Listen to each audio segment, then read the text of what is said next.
Stranded on a deserted island, Feng finds himself with nothing but a fire axe salvaged from a cruise ship. Witness how Feng carves out his own kingdom amidst the vast expanse of this desolate isle. Chapter 1. I am not to be trifled with. In a daze, Feng opened his eyes to the endless sea surrounding him, and only then did he recall the calamity he had encountered. I thought it was a dream, he mused. Rolling over, he lay against a partition wall, shielding his eyes with his hands and peering through his fingers at the cloudless, azure sky. The previous day's maritime disaster had been rife with cries and wails aboard the cruise ship. Although lifeboats had managed to rescue a portion of the passengers, many perished as the vessel sank into the depths. Adhering to the principle of prioritizing women, children, and the elderly, Feng felt no discontent until he witnessed the first officer and the ship's management board boarding a lifeboat. Could Feng tolerate this? He surged through the crowd and leaped onto the already departing lifeboat, but misjudged his position, narrowly missing it and falling into the ocean. Fortunately, he managed to grasp onto the side, avoiding a watery grave. However, the occupants of the lifeboat were far from pleased, as Feng nearly capsized their already overcrowded vessel. A portly middle-aged man stepped forward, placing his foot on Feng's hand, causing him to wince in pain and release his grip. Seizing the opportunity, the man signaled, and the lifeboat sped away. Having grown up by the river, Feng's instincts kicked in otherwise. This misstep could have cost him his life. As he watched the lifeboat drift away, he felt desperation wash over him. Gazing at the sinking cruise ship, he steeled his resolve and climbed back aboard. It would be best to secure a place on a lifeboat, but if that proved impossible, he refused to await death. Reaching the deck, Feng anxiously scanned the scene. A throng of men and women stood in line for the lifeboats, desperately straining to see ahead amidst the cacophony of cries. Realizing that waiting was futile given the uncertain number of lifeboats, he resolved to take matters into his own hands. Assessing his surroundings for anything that could serve as flotation, his gaze fell upon a fire cabinet.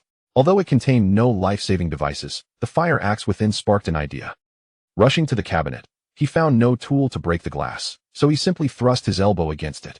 The glass shattered with a resounding crash, designed for emergencies and thus not particularly resilient. With the axe in hand, Feng dashed towards the accommodation area, recalling that the partitions were constructed of metal and foam, a perfect support for his escape.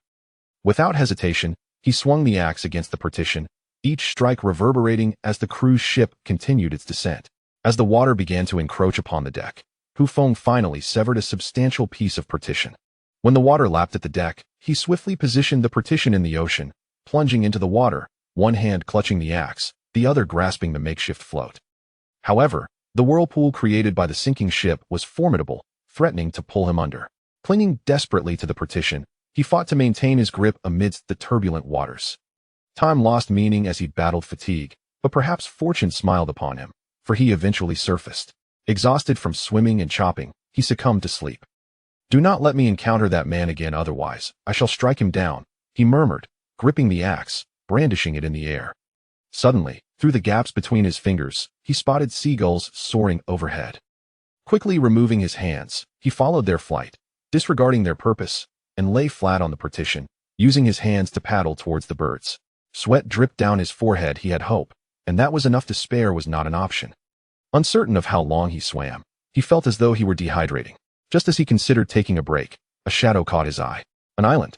Elated, Feng pressed forward, disregarding his fatigue. Before long, he reached a beach. The sensation of solid ground beneath him brought immense relief. Surveying the area, he saw no signs of life or structures, but a lone coconut tree piqued his interest. Approaching the tree and noticing no fallen coconuts on the ground, Feng, parched and desperate, raised his axe and struck the trunk. "I won't be foolish enough to climb that," he thought. The dull fire axe was cumbersome, but the thirst drove him onward. With a resounding thud, a coconut fell, narrowly missing him. Gazing up at the tree, he scoffed, "At least you know your place." He retreated to the shade, split the coconut open, and indulged in its refreshing water and flesh, disregarding the mess. It was survival that mattered now. Yet uncertainty loomed. When would rescue arrive? The cruise ship's disaster had made international headlines. A solitary coconut and its meat barely sufficed. Feng contemplated securing another when he noticed figures on the beach, startling him. Their attire suggested they were fellow survivors from the maritime tragedy. Realizing those who had boarded the lifeboats had made it here, his anger flared. Gripping his axe, he approached the group. They had already spotted him and, recognizing him as a fellow survivor, lost interest in greeting him. However, as he drew near, they appeared wary of the axe in his hand. "Are you from the lifeboat?" Feng inquired, twirling the axe thoughtfully. The group hesitated, intimidated by the weapon. "Yes," they murmured, barely audible. "Where did you land?" Feng pressed. A youth pointed in a direction and whispered, "On that beach over there." Without a word, Feng strode toward the indicated beach, knowing lifeboats not only rescued people, but also contained supplies, including fresh water and food.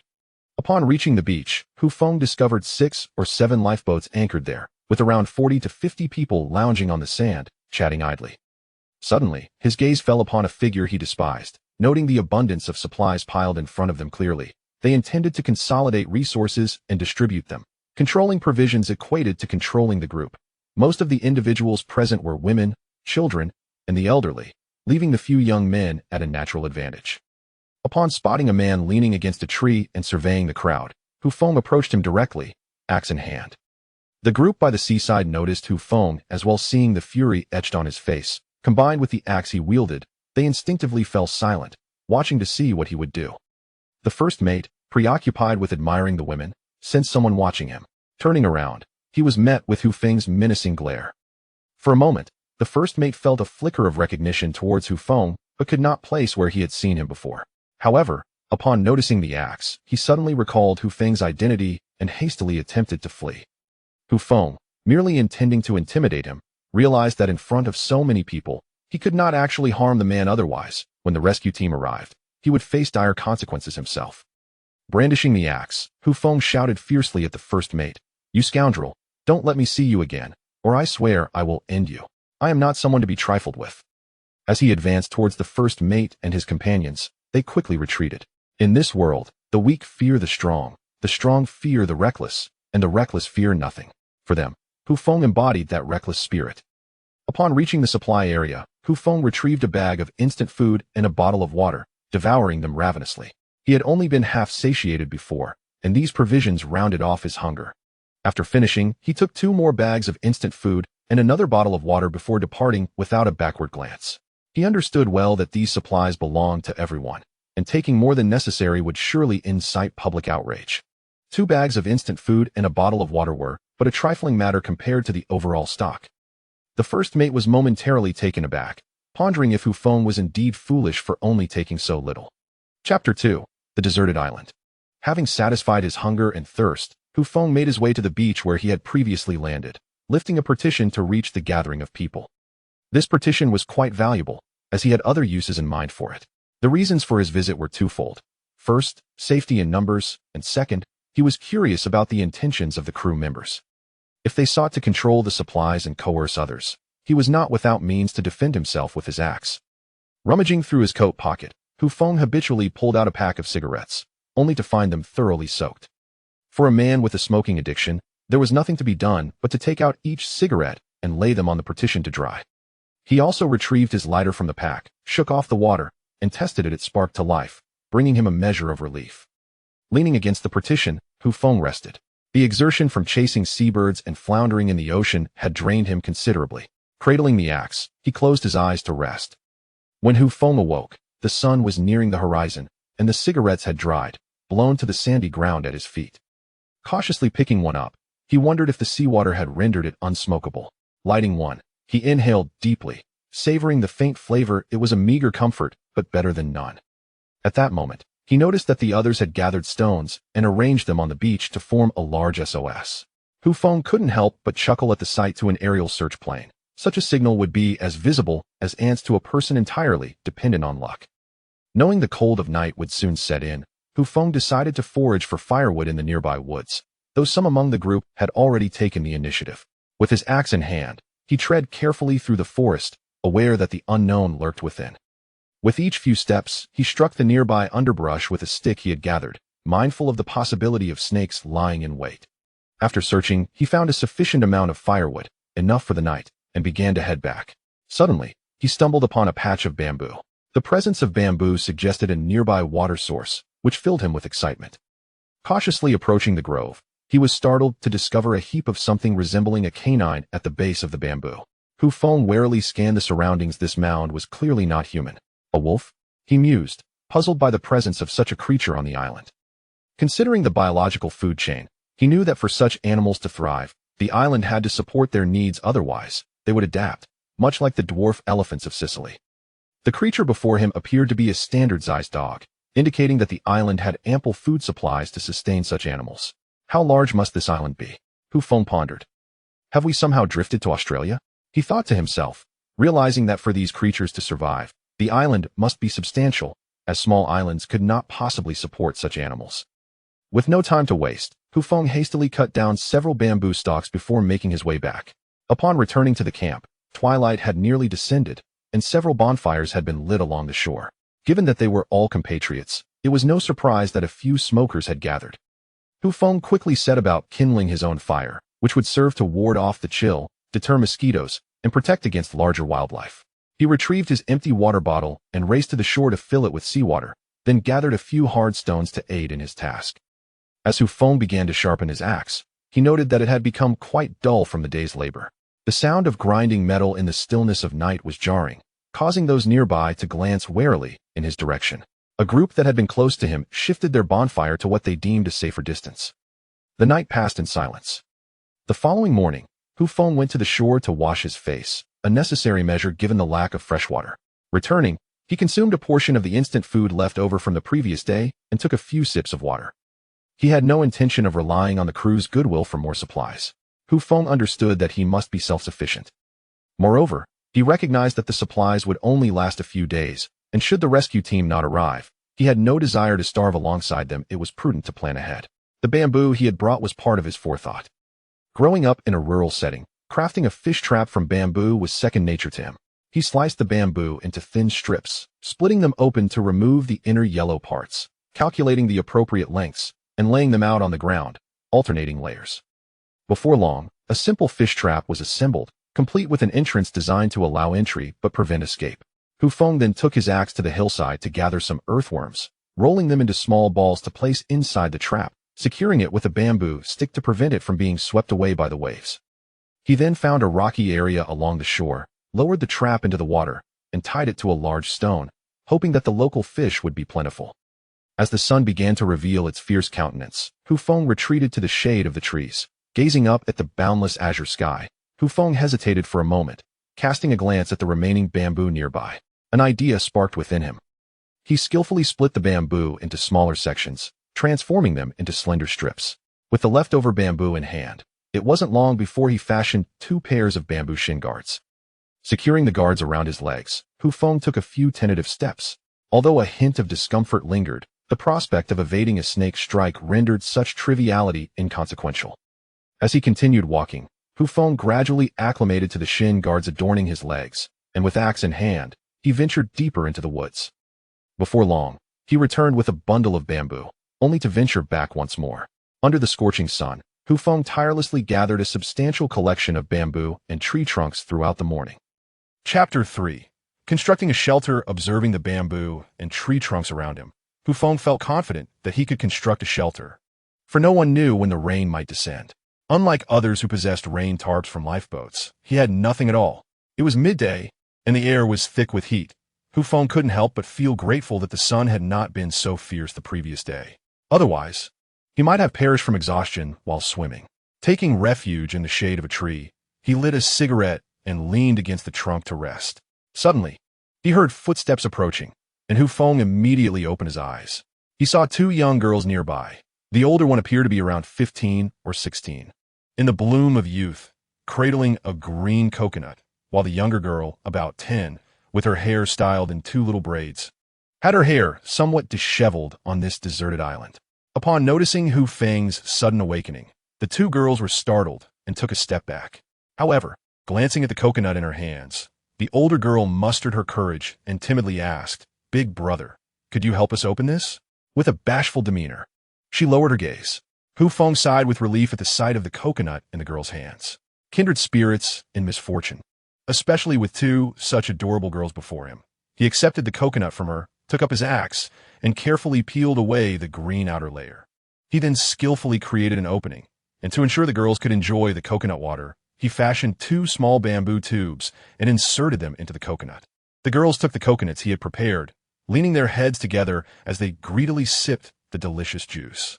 Witnessing their expressions of contentment, Hu Feng couldn't help but smile. The younger girl expressed her gratitude before they both dashed off towards their mother. A strikingly beautiful young woman watched as the girls returned and smiled in Hu Feng's direction. He nodded in acknowledgement. Such small gestures were of little consequence. When the sun's intensity lessened, Hu Feng rose and surveyed his surroundings until he found a suitable spot. Without hesitation, he began to dig. In no time, he had excavated 6 holes, into which he inserted the nearby tree trunks. He then compacted the soil he had dug out, testing the stability, which felt satisfactory, and proceeded to bury the prepared trunks with care. Having anchored the trunks, Hu Feng was drenched in sweat.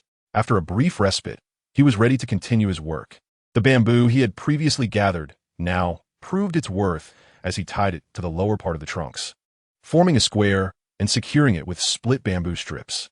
Once the lower section was firmly in place, he applied the same method to secure the upper part. Given that his structure was built against a mountainside, he only needed to ensure the front posts were lower than the rear wall. With the upper bamboo secured, Hu Feng placed several more bamboo poles atop the framework, testing their load-bearing capacity, which seemed adequate, before climbing up to continue his labor. Subsequently, bamboo was tied horizontally at the top of the tree trunk. Once secured, the remaining bamboo was laid with one end resting on the summit of the mountain and the other firmly attached to the crossbeam, with the remaining pieces being affixed in succession. As Hu Feng fastened the final bamboo pole, the sun began its descent towards the west. Having only had a meal in the morning, Hu Feng's stomach audibly protested its emptiness. Engaged in such labor-intensive work, he ventured into the woods to gather some firewood on an empty stomach. He then proceeded to the fish cage by the sea, tugging at the fixed bamboo strips, relieved to find the cage still intact. Inwardly, he prayed for a catch. Otherwise, he would have to resort to stealing again that night. As Hu Feng pulled on the bamboo strips, the fish cage gradually emerged from the water, revealing 6 or 7 lively fish thrashing about within. Seeing the catch, Hu Feng felt a wave of relief. The thought of stealing from another was somewhat disheartening. He lifted the fish cage, removed the lid that allowed entry but prohibited exit, and extracted the fish. With an axe, he swiftly gutted and cleaned them by the shore, discarding the previously prepared earthworm clumps and the fish entrails back into the cage, which he then secured once more. Cradling the cleaned fish in his hands, Hu Feng returned to his dwelling. He skewered the fish on branches, positioned them by the bonfire, and ignited the flames, patiently awaiting their roasting. During the wait, Hu Feng turned the fish to ensure even cooking. Otherwise, one side would be overdone while the other remained raw, leading to unpleasant consequences. Overwhelmed by hunger, he paid little mind to the flavor of the roasted fish. Consuming all 7 with remarkable speed, the gnawing hunger dissipating.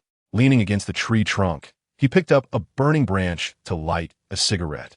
After a meal, a smoke brought him joy akin to that of a celestial being. Gazing at the towering bonfire ahead, he chuckled, realizing that there were indeed clever individuals around, who understood the importance of firelight for navigation at night. Yet, he pondered why the rescue team had not yet arrived. It had been 2 days. His phone, having succumbed to water, was rendered useless. During the day, he had overheard others lamenting the lack of signal for their phones.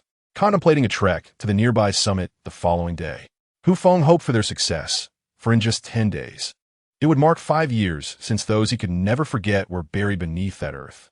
Listening to the crackling of the bonfire, Hu Feng gradually drifted into slumber. Upon awakening, he found the sky just beginning to lighten.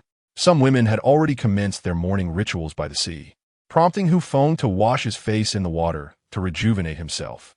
He then took his axe and ventured up the mountain to dig for worms, eventually returning to the fish cage to retrieve it. When a grouper weighing around 2 pounds appeared within, Hu Feng's face broke into a gratifying smile. He extracted the grouper, placed it with the earthworm clumps, and once again cast the cage back to its original position. After thoroughly cleaning the grouper's entrails, he carried it back. He prepared a fire to roast the fish. Had he possessed a pot, he would have relished the thought of brewing a bowl of fish soup. Suddenly, he glanced at the partition wall where he had slept, realizing it could serve as his makeshift pot.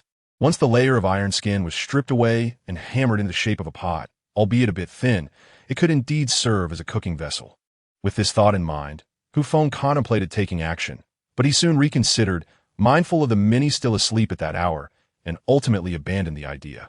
It was wiser to construct a shelter instead. Having secured the roof the previous day, today he merely needed to gather some thatch to replace it. Thus, Hu Feng fastened bamboo leg guards, wielded an axe, and, while the sun had yet to rise, hurried off to search for materials. Before long, Hu Feng discovered his preferred material, palm fronds, which were perfectly suitable. After cutting down numerous palm leaves, he deftly wove them into the desired shape using bamboo strips, and then transported them back. He then took the bamboo poles and affixed the woven palm fronds to the roof, ensuring they were pressed down securely to prevent rain from leaking through. Finally, he used split bamboo pieces to compress all the palm leaves firmly, securing them to the beams to withstand strong winds that might otherwise lift the roof away. Chapter 4. The coming storm. With the roof completed, it needed to endure the baptism of heavy rain to ascertain its integrity. Thus, Hu Feng stored the remaining palm fronds for any unforeseen needs. The shelter, nestled against the cliff, faced the beach directly. He split the prepared bamboo into appropriately sized sections to construct simple walls on either side of the shelter, effectively shielding it from the rain. The remaining bamboo was tightly laid atop the bamboo framework, creating a bamboo bed elevated over 20 centimeters off the ground. Having previously considered the necessity of cooking, the roof extended outward sufficiently to accommodate a cooking area. By the time Hu Feng finished erecting the bamboo walls, the others had awakened, heading to the beach for a wash before gathering at the first officer's location to await the distribution of supplies.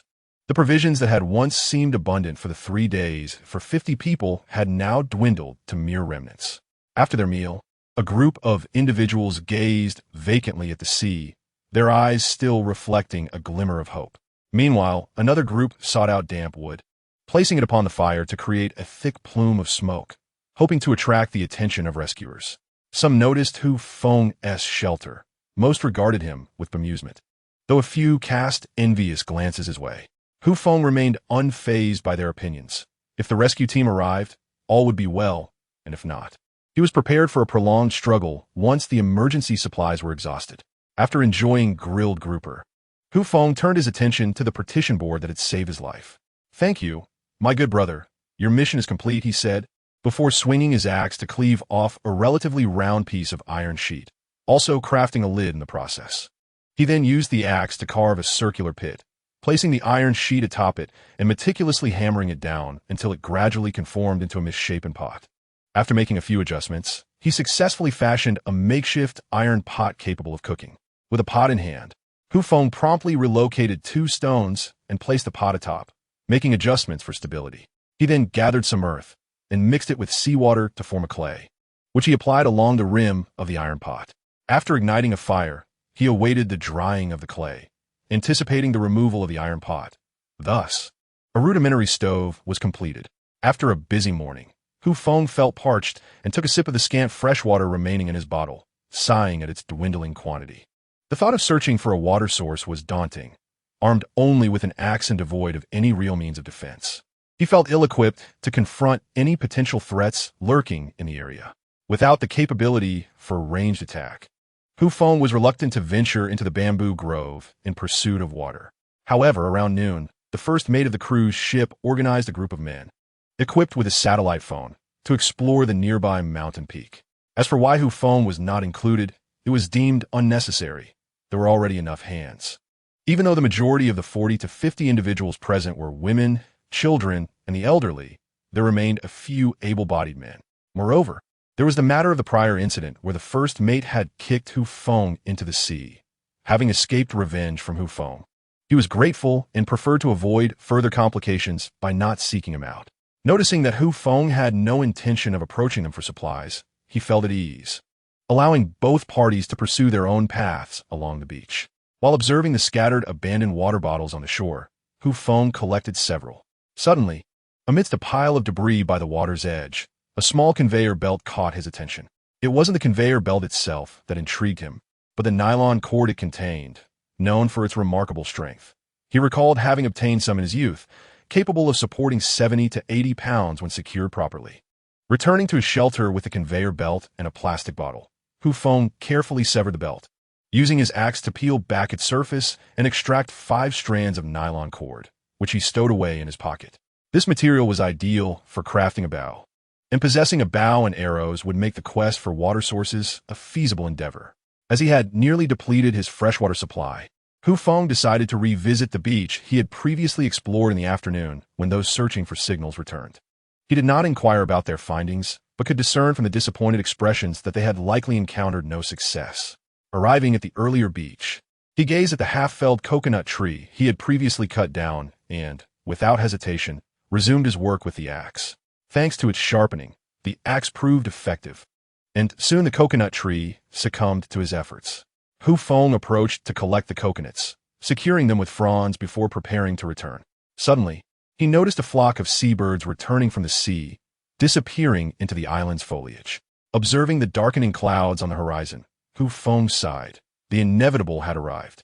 Carrying a coconut, Feng returned to the shelter, where the atmosphere had grown increasingly tense. The crowd around him began to take notice of the ominous conditions over the distant sea, hastily dragging lifeboats onto the shore and securing them to trees. While erecting canopies for protection, Feng seized the opportunity to inspect the fish trap, retrieving a few small fish and taking the trap back to his shelter. He then ventured up the mountain to gather several sturdy hardwood branches suitable for crafting a bow, before finally returning to the shelter, anxiously awaiting the encroaching dark clouds. The test of the shelter's rainproof capabilities was imminent. As anticipated, it wasn't too long before the torrential rain arrived, accompanied by fierce winds that howled ominously. Observing the shelter, unwavering against the gusts, with no leaks in sight, Feng released a deep sigh of relief. He quickly retrieved the more than 10 plastic bottles he had previously collected, rinsed them with rainwater, and arranged them below to catch the falling droplets. He also included a metal pot, knowing that until a reliable water source was found, this rainwater would serve as a pure, freshwater supply. As the downpour intensified, the plastic bottles and the pot soon filled to the brim. Fortunately, he had prepared some dry kindling earlier, sheltering it beneath the eaves. Although slightly damp, it remained usable. Setting the pot over the fire, Feng began to boil the water, as drinking it directly was unwise given its unknown contents. Boiling it was certainly the most prudent course of action.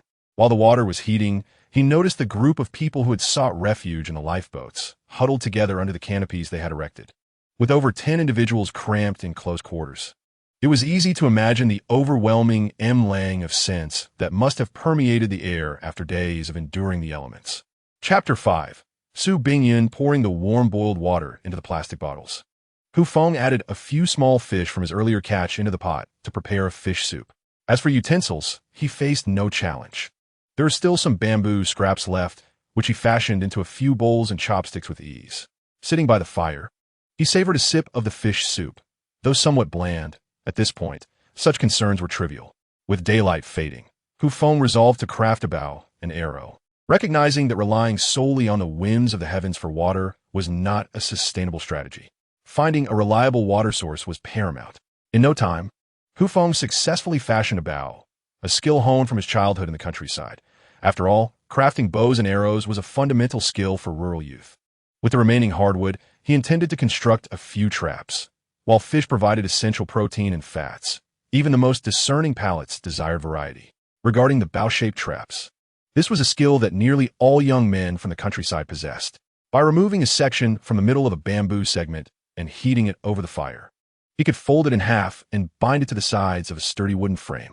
A wooden stick secured in the center, held in place by a slender twig tied with string, resulted in a simple yet effective trap. After testing its functionality, he felt confident it would be suitable for catching small game. By the time dusk settled, Feng had completed 4 traps. Adding a few more pieces of kindling, he prepared to turn in for the night and rest. At this moment, Feng noticed 2 dark figures standing before the shelter, startling him. As the figures approached under a small umbrella, he realized they were the 2 women he had seen among the crowd earlier, for beauty tends to capture one's attention. The pair shared a sunshade, but due to its diminutive size, the petite beauty holding it was drenched on one side. Meanwhile, the mature woman beneath the umbrella, adorned with golden-rimmed glasses, calmly stepped closer to Feng's shelter. Glancing at Feng seated beside the bamboo bed, the striking woman coldly stated, "Sell this place to me." "How much?" Taken aback by her domineering tone, Feng scoffed inwardly. "Sell? To whom? Where would I seek refuge from the rain?" The petite beauty, Noticing Feng's silence as he merely gazed at them, assumed he had not understood and stepped forward to clarify. Our General Su means to inquire about the price for this shelter. Not for sale. Feng shot her a disdainful glance. Upon hearing his words, the mature woman appeared momentarily taken aback before retorting coldly, 10,000. Feng had no intention of engaging with her. If they had sought refuge, he might have considered it, for they presented a charming contrast, one innocent and the other composed. However, her immediate demand to purchase his shelter left him incredulous. Or would I go to escape the rain? Such a lack of foresight. He thought derisively as he regarded the mature woman, undeterred by his disinterest. She boldly raised the offer, 50,000. In the past, Feng might have entertained such a proposal, but circumstances had changed. Stranded on this desolate island, with rescue efforts uncertain, he pondered the gravity of his situation. I will reiterate, it is not for sale, he declared firmly. Su Bingyun was visibly stunned. It was rare for someone to refuse money. Did she not offer enough? In her mind, there was nothing that money could not procure.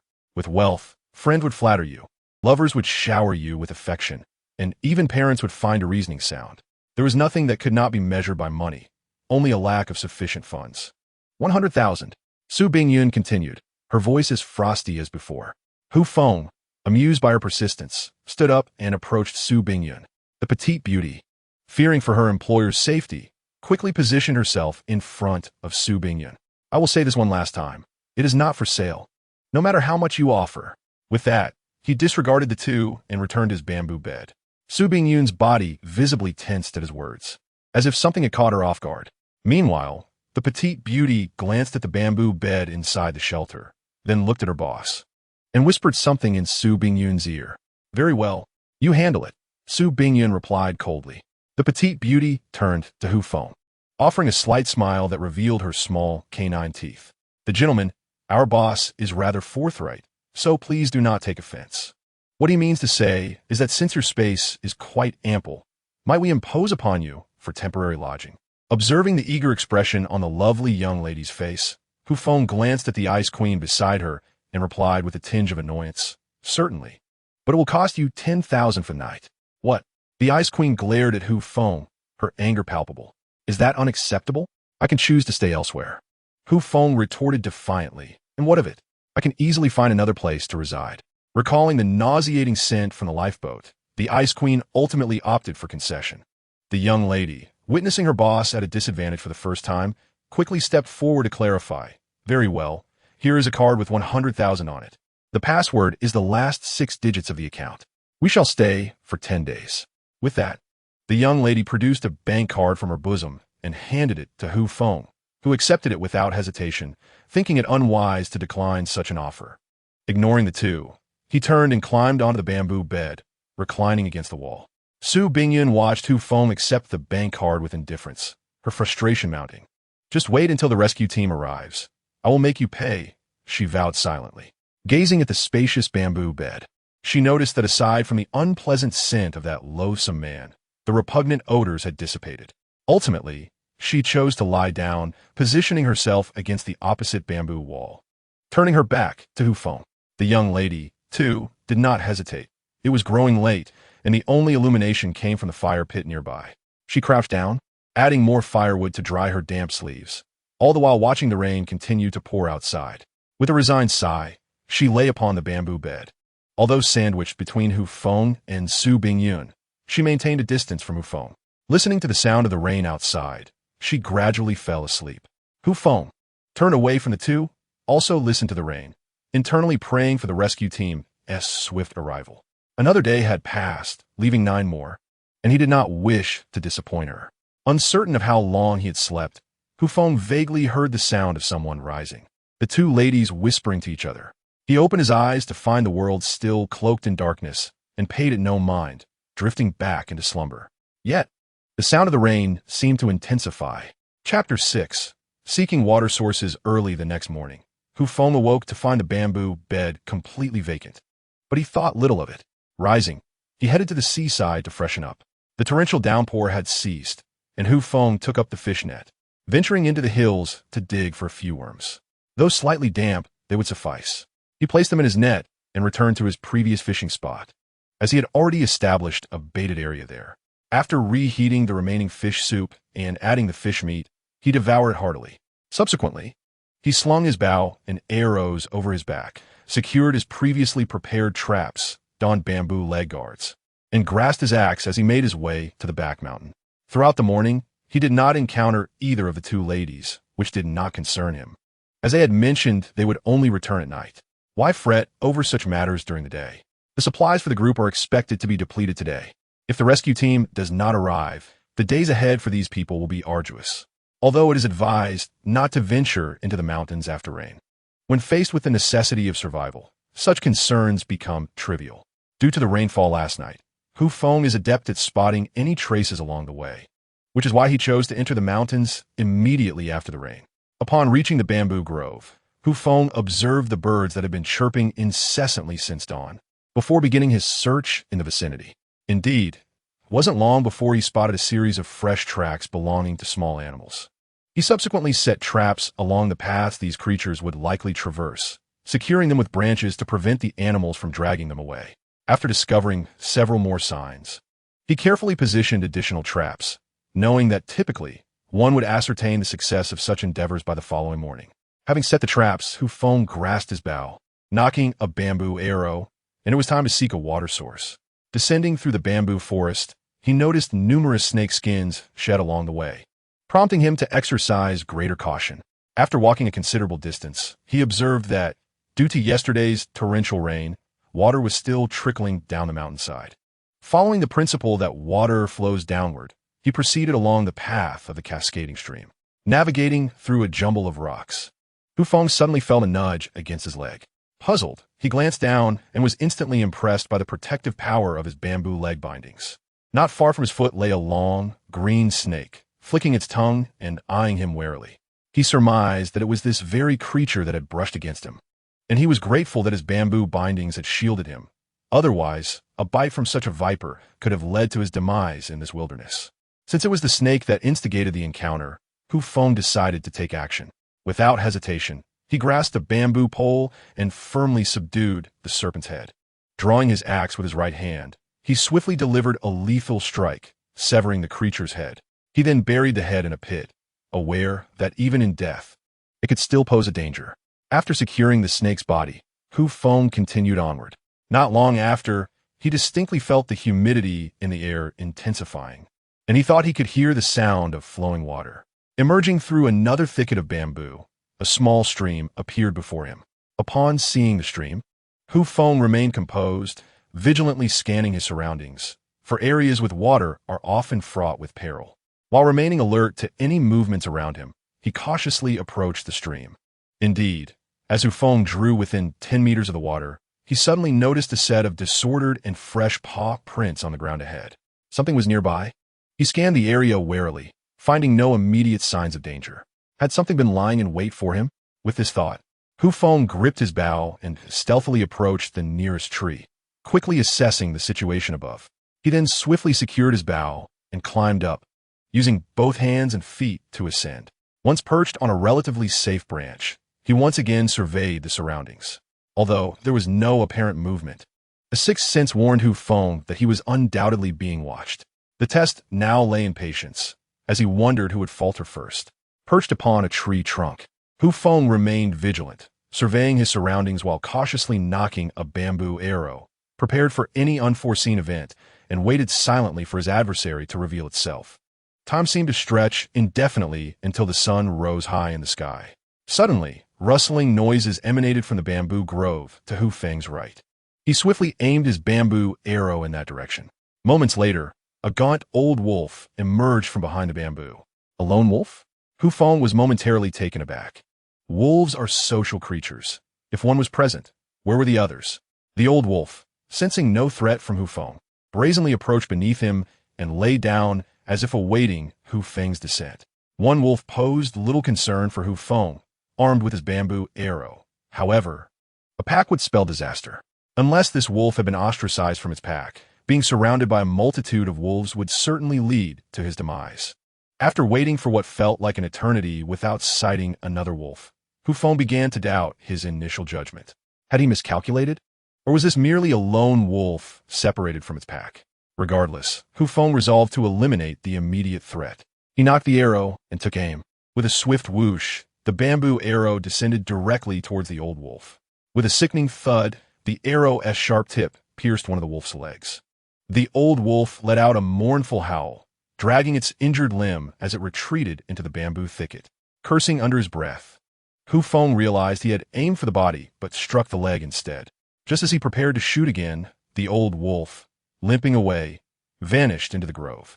Seeing the creature escape, Feng refrained from descending immediately. One could never be sure if another wolf lurked nearby.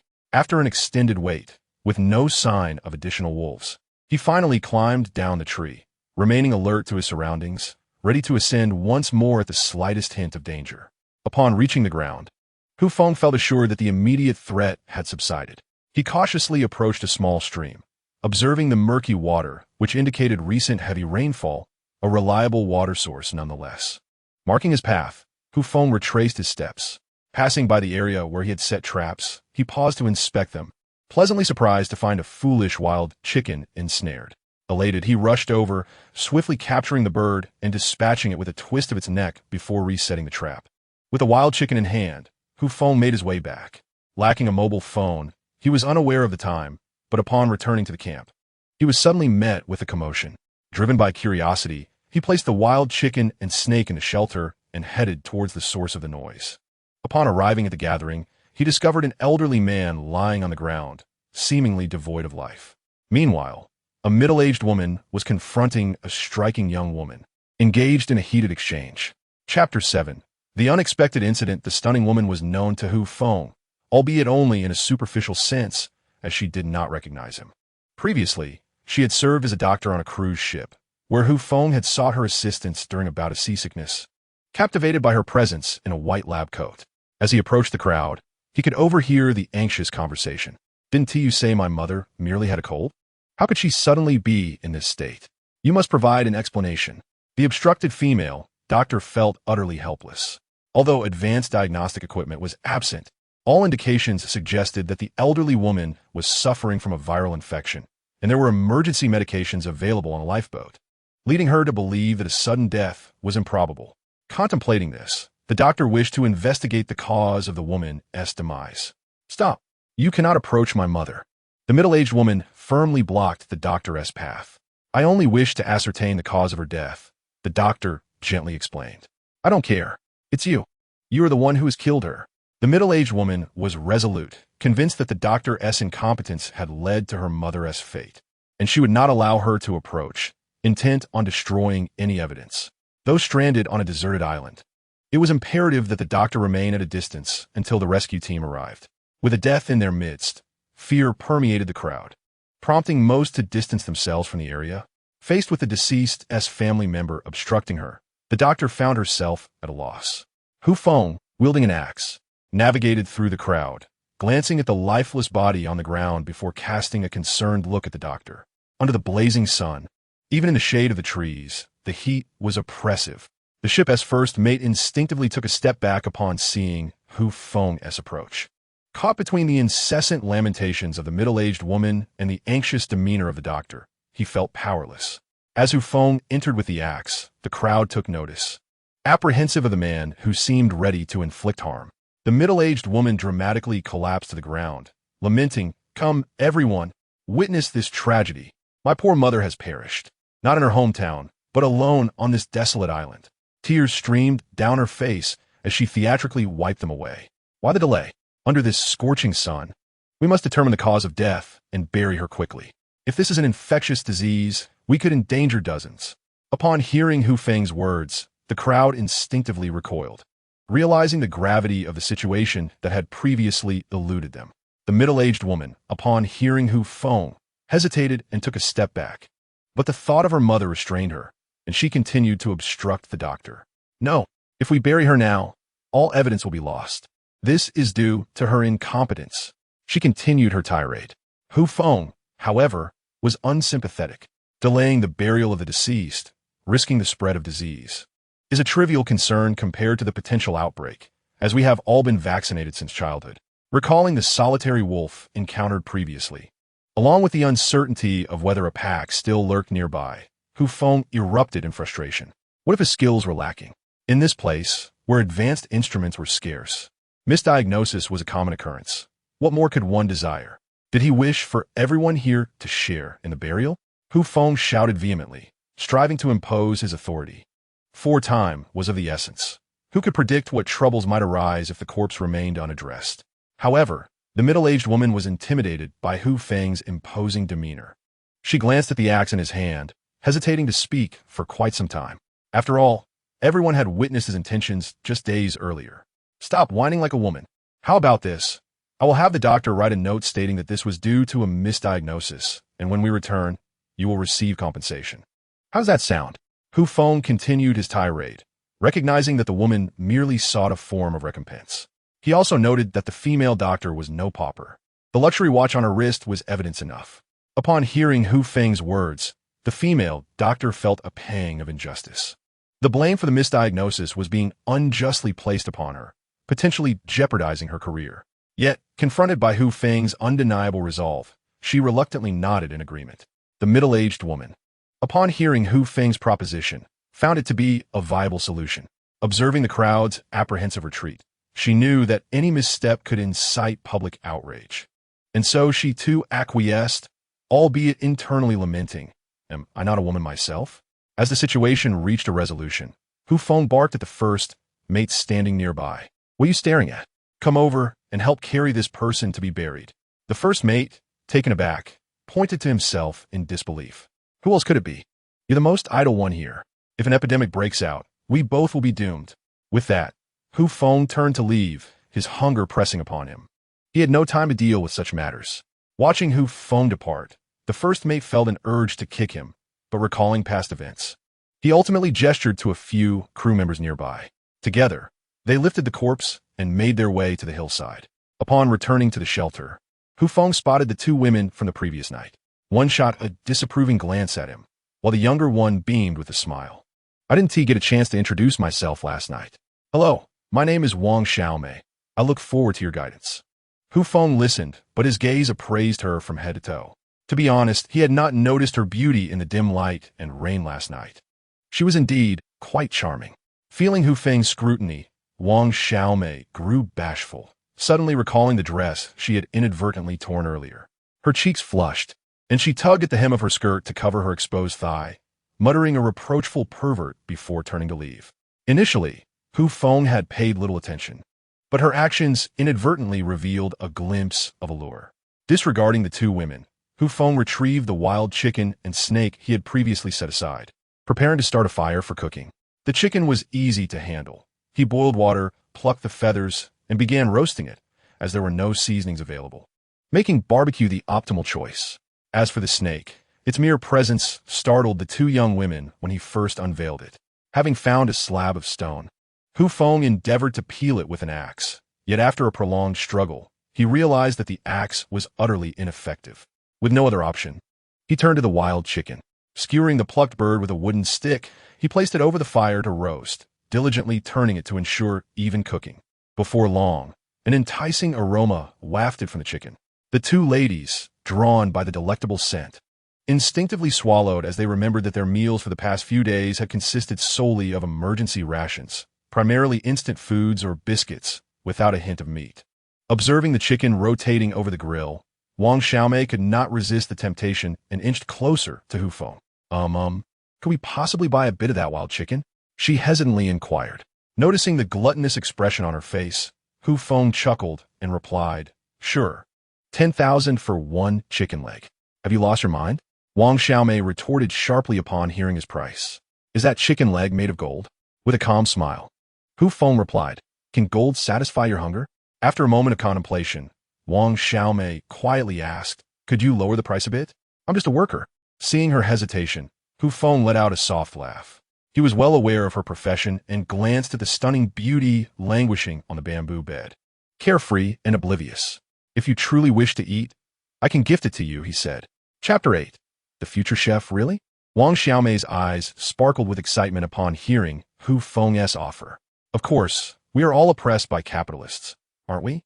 From her position on the bamboo bed, Su Bingyan contemplated strangling Hu Feng for his words.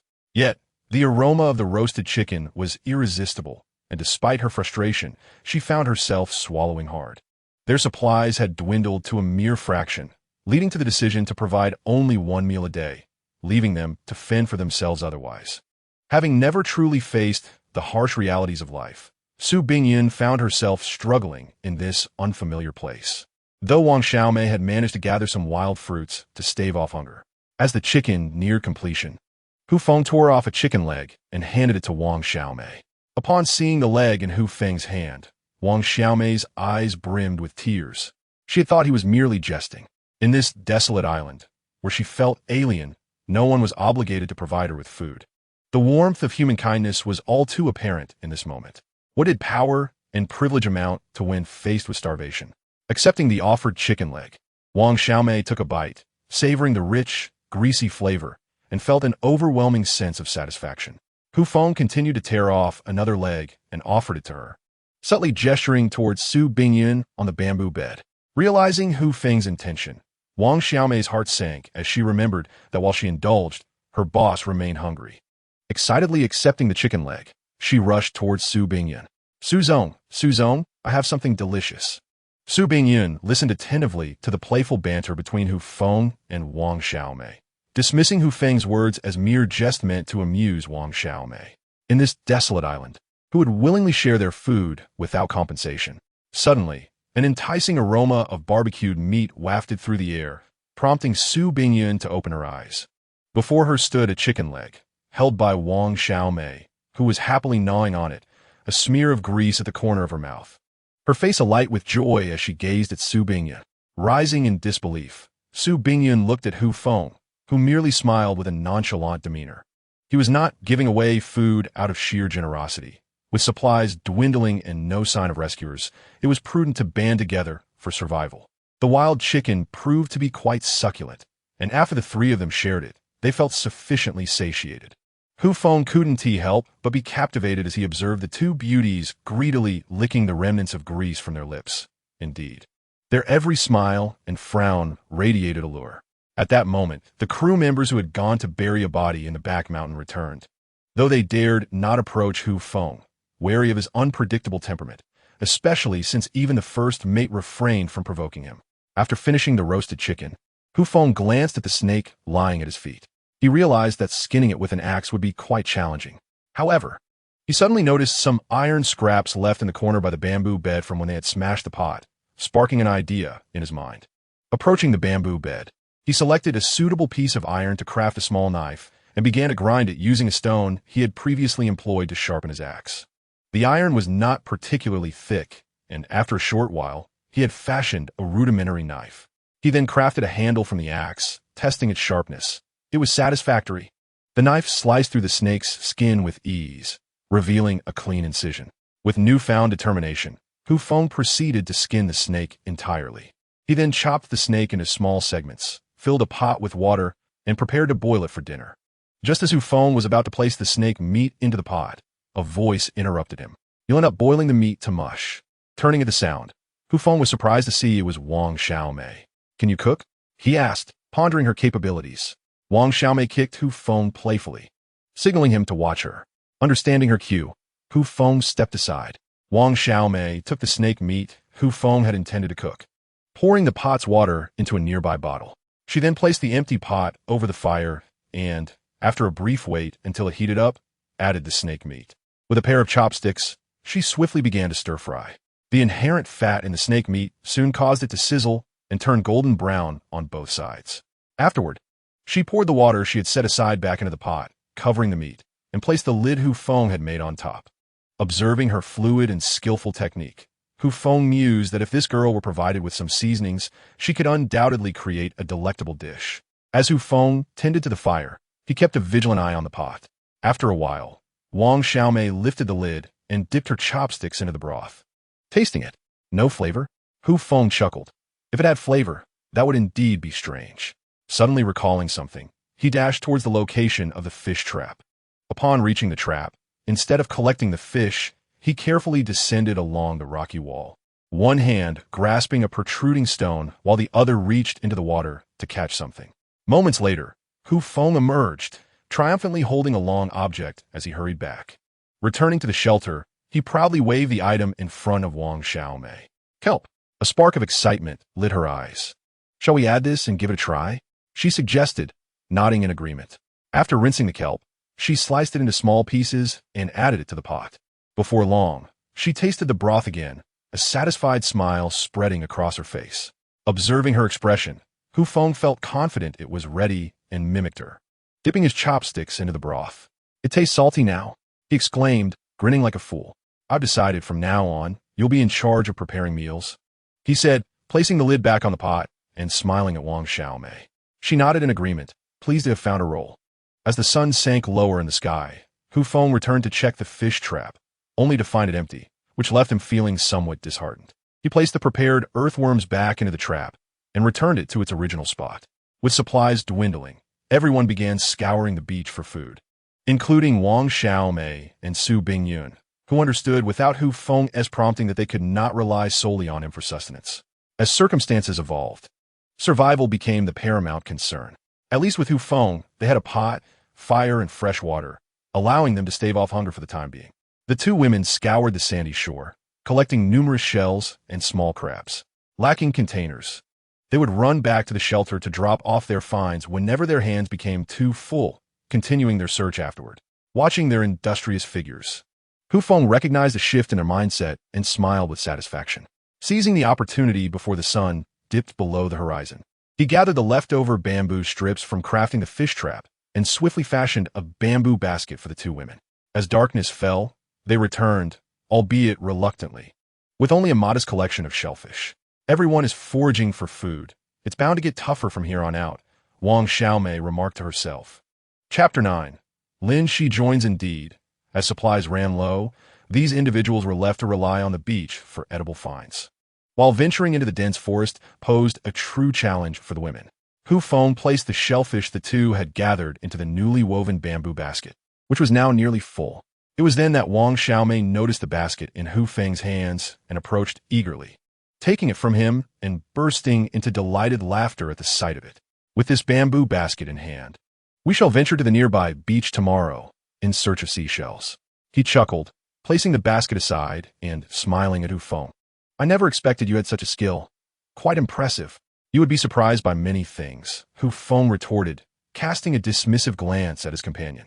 Unfazed, Feng scooped himself a bowl of the previously heated snake meat and kelp soup with a homemade bamboo ladle and began to eat. Wang Xiaomei, as was her habit, took the ladle from Feng's hand, filled another bowl, but handed it to Su Bingyun. Hesitant, Su Bingyun accepted the bowl, unsure whether it was the snake meat or something else that made her reluctant to eat. Meanwhile, Wang Xiaomei paid no mind to the hesitation and directly began to gnaw on the snake meat, discovering that the addition of kelp indeed enhanced its flavor. At that moment, a timid figure approached. Excuse me, may I stay for a night? Feng looked up to find it was the doctor he had encountered earlier that day. Upon hearing her request, Wang Xiaomei eagerly turned to Feng, curious about his response, knowing they had once paid a hefty sum to secure their lodging. Of course, Feng readily welcomed her. You scoundrel, how is it that you so easily agree to her stay without a second thought? Yet we had to pay. Wang Xiaomei fumed upon overhearing Feng's words. A payment? The doctor hesitated before continuing. I don't have much. Would this watch suffice? She began to remove the timepiece from her wrist. Feng quickly intervened, shooting a glare at Wang Xiaomei before smiling. That cheeky girl is merely jesting. No payment is required. We are all wayfarers in this world, seeking warmth together until the rescue team arrives. Wang Xiaomei became even angrier, questioning why the doctor received such leniency, particularly when she bore two noticeable lumps. Scoundrel, Wang Xiaomei muttered under her breath, then returned to her meal, as if the snake meat were a stand-in for someone else. Observing the furious Wang Xiaomei alongside the cheerful Feng, the doctor ceased her actions and expressed her gratitude, understanding that if Feng had not accepted her, she would have faced a night under the stars. Feng surmised the doctor's reason for coming. He had overheard discussions earlier that afternoon, compounded by the harsh words of a middle-aged woman. Have you eaten? He inquired, noticing the doctor standing timidly outside the shelter. The doctor glanced at the pot of meat, lowered her head, and shook it helplessly. Seeing this, Hu Feng fetched a bamboo bowl and filled it for her, quietly saying, "Please eat. Your presence here truly elevates our humble abode. You are a doctor, and should we fall ill, we shall rely on you. Yes, the kind that may save us from certain doom." Wang Xiaomei chimed in with a sharp retort. Hu Feng turned his head and glared at the other person, then directed his words toward the female doctor, saying, "That girl is still a child. Don't hold her to the same standards as you would an adult." Upon hearing such remarks about herself, Wang Xiaomei became immediately irate. "Is there anyone as malicious as you? I'm 22, not a child." She glanced down at her chest, instantly infuriated, feeling as though all her pride had been stripped away. Just as she was about to explode, she was tugged back by Su Bingyun's sleeve, ultimately resigning to sit down. The female doctor observed the furious Wang Xiaomei, then turned her gaze to Su Bingyun, forcing a smile as she introduced herself. "Hello, Miss Su. I am Lin Shi, the doctor from the cruise ship." Upon hearing Lin Shi's gentle voice, Hu Feng intended to introduce himself as well, but was interrupted by the icy tone of Su Bingyun. "You know me?" Lin Shi smiled slightly. "Of course, Miss Su, the captain mentioned you. You are the helm of Yunhui Group, one of China's top 100 publicly listed companies." The revelation that Su Bingyun was the head of Yunhui Group astonished Hu Feng. As he turned to look at her, she was rumored to be a wealthy matron, described as both hefty and unattractive. Yet it was said she could have suitors flocking to her nightly. However, gazing into her clear, bright eyes, with elegantly arched brows and long lashes gently fluttering, he found a striking beauty before him. Her fair, flawless skin bore a delicate blush, and her lips, thin and soft, resembled rose petals, ripe and tender. Was this the so-called unattractive, wealthy woman? She was clearly a celestial being. What a despicable person to spread such slander. Hu Feng regretted his earlier thoughts. "What are you staring at, you scoundrel? Now you realize your mistake." Wang Xiaomei glared at Hu Feng, visibly satisfied. Coming back to his senses, Hu Feng shot a disapproving look at the naive girl, thinking that she was amidst two stunning beauties while he was merely an unremarkable presence. Noticing that Su Bingyun had ceased to speak and was absorbed in her meal, Hu Feng stepped forward, smiling. "All right, let's welcome our new friend, Ms. Lin Shi." As he spoke, he raised his bamboo bowl symbolically and took a hearty bite. Lin Shi's eyes sparkled like the moon as she laughed. "You fool." Su Bingyun rolled her eyes at Hu Feng. That night, as Lin Shi lay beside Su Bingyun and Wang Xiaomei, she glanced at Hu Feng, hesitating for a moment before ultimately conceding.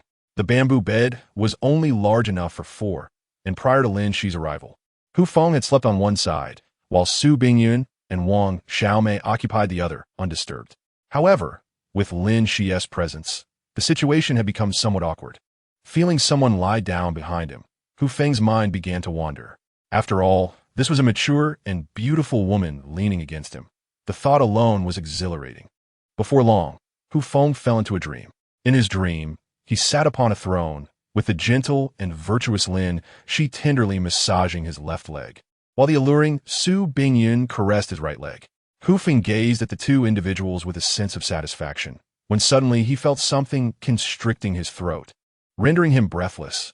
To his horror, he beheld Wang Xiaomei, her face brimming with murderous intent, gripping his neck from behind. Chapter 10. The Thief. Hu Feng jolted awake from his nightmare. As he surveyed the familiar surroundings, his gaze fell upon Wang Xiaomei sitting before him, leaving him momentarily stunned. Had he been plagued by a nightmare? Wang Xiaomei looked at him with an expression that danced between a smile and a smirk. Hu Feng, glancing at her, nodded slightly and remarked, "I dreamt that you were trying to strangle me." At his words, Wang Xiaomei's expression faltered, and she looked up at the sky, unconsciously exclaiming, "How could that be? Why would I strangle you?" Hu Feng pondered her response. Indeed, they bore no grievances against each other. Why would she do such a thing? Noticing the absence of Lin Shi and Su Bingyun, he glanced at the sky, realizing it was only just dawn. Where had they gone? Wang Xiaomei descended from the bamboo bed, rekindling the fire from the previous night, and quietly stated, "They've gone out," before lapsing into silence. Hu Feng surmised it was merely a matter concerning women. There was no need for embarrassment. After rising, Hu Feng ventured to the seaside to refresh himself. Suddenly, he spotted a figure lurking near the spot where he had previously placed his fish trap. To avoid alarming the intruder, he decided to approach stealthily. As he drew closer, he observed an individual glancing around nervously, intermittently tugging at the fish trap he had set. To his dismay, Feng realized someone was attempting to steal his fish. Now he understood why he had caught nothing the previous day. This person had pilfered his catch. Without hesitation, Feng sprang from his hiding place and seized the individual's arm. "Let me see who dares to steal from me." The person, having just lifted the fish trap, was startled by Feng's sudden appearance and instinctively released the trap, covering their face. Upon closer inspection, Feng recognized it was the middle-aged woman who had lost her mother the day before, and his anger flared. "Speak! Who sent you?" Feng glared coldly at her. The woman, realizing she had been identified and apprehended, began to cry pitifully. "Please, good sir, have mercy. I haven't eaten for a day. I'm old and can't find food. I'm on the brink of starvation." Her eyes pleaded with Feng as she spoke. Yet Feng remained skeptical. "A day without food? Spare me your theatrics. Was it not you who stole my fish last night?" Seeing that he did not believe her, the middle-aged woman glanced around, noticing the gathering crowd, and suddenly broke free from Feng's grasp, fleeing in haste. As she ran, she shouted, "Help! I've been assaulted! Someone help me!" The commotion drew the attention of the onlookers, who regarded Feng with quizzical expressions. Watching the woman escape, Feng chose not to pursue her. Yet he simmered with anger at her audacity to play the victim. Disregarding the astonished gazes of those around him, Feng retrieved the fish trap, discovering several fish of moderate size within. Noticing a considerable amount of earthworms still clumped inside, he extracted the fish but promptly returned them to the trap. Upon Feng's return to the shelter, he was met with the perplexed expressions of the three women, leaving him momentarily bewildered as to how he had offended them. Wang Xiaomei, exuding an air of authority akin to a matriarch, proclaimed, "I hear you have struck someone?" Upon hearing this, Feng swiftly grasped the situation. It was undoubtedly that malicious woman spreading unfounded rumors. "That person stole our fish," Feng clarified, "by using our instead-am-I." He aimed to evoke a sense of collective solidarity. Indeed, upon hearing his words, Wang Xiaomei's demeanor shifted dramatically. "You didn't kill them, did you? Who dares to act so brazenly?" Meanwhile, Lin Shi softly interjected, "Even if it was fish theft, one must not resort to violence." Su Bingyan nodded in agreement with Lin Shi's sentiment. Observing the trio's maternal admonishments, Feng was momentarily taken aback. "I merely caught her. I didn't lay a hand on her. She fled while screaming that I had assaulted her." After Feng's explanation, the three women were largely convinced. Although his initial impression had not been favorable, their interactions over time led them to believe he was not truly that kind of person. The three shared a simple breakfast, after which Feng assigned them their tasks for the day.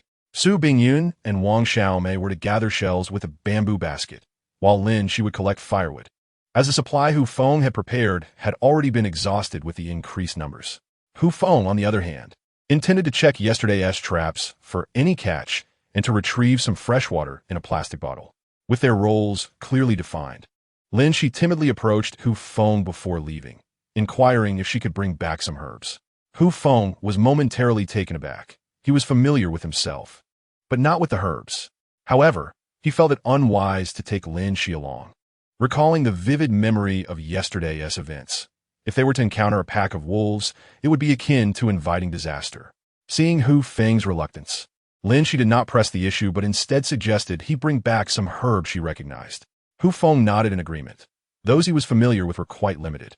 Securing his bamboo leg guards, slinging his bow and arrows, clutching his axe, and wielding a sharpened bamboo pole with a collection of plastic bottles hanging from him, he strode into the forest without a backward glance.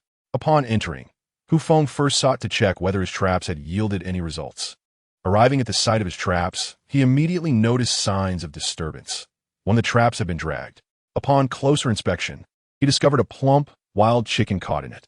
With a smile, he swiftly broke its neck and hung it at his waist before proceeding to inspect the other traps. Approaching another trap, Feng was met with a scene of disarray. The trap lay in shambles, and chaotic footprints marred the ground nearby, prompting an incredulous laugh from him. Judging by the prints, it appeared a small wild boar had stumbled upon the trap. He could only wonder how it had managed to wreak such havoc. Feng was not particularly afraid of wild boars. Although they possessed remarkable strength, their simple-mindedness made them manageable, provided they did not exceed 100 pounds. As for the wild boar that had trampled the trap, Hu Feng estimated it weighed around 50 pounds, merely a piglet. After resetting the trap, he proceeded to inspect others. Aside from the previously encountered wild chickens, he found no further success. Reluctantly, Hu Feng decided to relocate the traps and then followed the markers he had established the previous day towards the water source. Cautiously, Hu Feng ascended the small hillside near the water source, choosing not to descend just yet. There had been only one wolf yesterday. Who could say if that wolf would return with its kin to seek vengeance? Crouching behind a tree on the hillside, Hu Feng waited patiently. As the saying goes, if the enemy does not move, neither do I. After a considerable time, he noted the sun had risen high in the sky, and under the scorching heat, most large carnivorous animals would be taking their midday rest. This moment was, therefore, the safest for him. Chapter 11. A bath. Once he confirmed that there were no threats in his vicinity, Hu Feng carefully descended from the tree, step by step. The stream before him, which had been muddied yesterday, had transformed into a clear flow within a day. Seizing the opportunity, he filled all his plastic bottles with water, securing them with a nylon rope he had brought along, ready to tie them around his waist. Though somewhat heavy, this fresh water was vital for Hu Feng's survival. As he gazed at the flowing stream under the relentless sun, he surveyed the surroundings but detected nothing amiss. Hu Feng resolved to indulge in a proper bath. After all, he had been washing with seawater, which left a bothersome layer of fine crystals on his skin once dried. As for why he didn't relocate his shelter here, he had his reasons. Firstly, he was uncertain of the area's safety and whether wolf packs lurked nearby. Besides wolves, what other carnivorous creatures might be present? Such matters required time to ascertain. Secondly, the distance from the coastline was too great. Moving his shelter here would hinder his ability to spot any rescue teams promptly. In Hu Feng's view, rather than relocating his shelter, it was more prudent to locate the stream's mouth to the sea. After all, the current stream had a decent volume of water, and if he could find its estuary, constructing a shelter there would be ideal. After enjoying a refreshing bath, Hu Feng caught a glimpse of his scruffy face in the water's reflection. He took the opportunity to sharpen his axe, using it as a makeshift razor to tidy his appearance. Although his beard was trimmed, he inadvertently left a few scratches on his face. Taking advantage of the pleasant sunshine, he washed his clothes while basking in the shade of the trees by the stream, luxuriating in the cool water. Of course, his axe and bow were placed nearby, ensuring he could defend himself should an unexpected situation arise. Estimating that it was now afternoon, Hu Feng reluctantly emerged from the water. His bronze skin glistened with droplets, sparkling brilliantly under the sun. Though the clothes were still slightly damp, it posed no hindrance. He affixed the bamboo shin guards and the bow to his back, subsequently hanging the already secured water bottle and the wild chickens he had harvested. With cautious steps, Hu Feng retraced his path along the narrow trail. The journey back was uneventful, and upon returning to the camp, he noted that she had yet to find the medicinal herb she sought. As he had observed, there were none he recognized.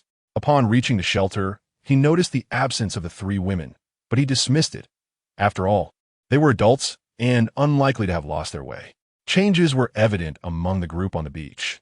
Young men began to emulate Hu Feng, earnestly constructing a shelter, while the women, like Su Bingyan the day before, braved the scorching sun, fashioning rudimentary sun hats from leaves as they foraged for food along the shore. However, given that everyone had already scoured the area the previous day, little remained, only the unwanted scraps. The shelter erected by the young men was rather rudimentary, essentially a dismantling of the rain canopy from the lifeboat, tied to surrounding tree trunks. They dug drainage ditches beneath the canopy and gathered branches to encircle the area. This makeshift shelter would suffice against light rain. It would be easily uprooted in the face of severe winds and heavy downpours. Of course, Hu Feng was no sage. Compelled to instruct them on how to construct a shelter, had they never heard the adage about self-sufficiency? Shortly after his return, he spotted Lin Shi and Wang Xiaomei approaching with bamboo baskets, accompanied by Su Bingyan. The trio chatted and laughed as they made their way back. Upon entering the shelter, they found Hu Feng seated on the ground in a meditative pose, leaning against a tree trunk, his gaze fixed upon them. "Rogue," Wang Xiaomei muttered under her breath, before discovering the fresh water that Hu Feng had brought back, her expression turning to one of astonishment. "You found water?" she exclaimed incredulously, recalling that the previous fresh water they had was merely rainwater collected by Hu Feng. Nothing remarkable. During the rain, Others had gathered a fair amount as well, but with time, the supply had dwindled to nearly empty. Now, witnessing the dozen or so water bottles before her, the earlier despondency vanished. Hu Feng, with an air of pride, gestured towards the filled bottles. Are you not aware of my identity? A wilderness survival expert. I do not boast. Even Bear Grylls pales in comparison to my prowess. Wang Xiaomei shot him a withering glance, retorting, Bear Grylls? Do you think boasting will save you? She understood the risks of drinking untreated water and promptly cleaned the iron pot, pouring the water into it, covering it with a lid, and setting it over the fire.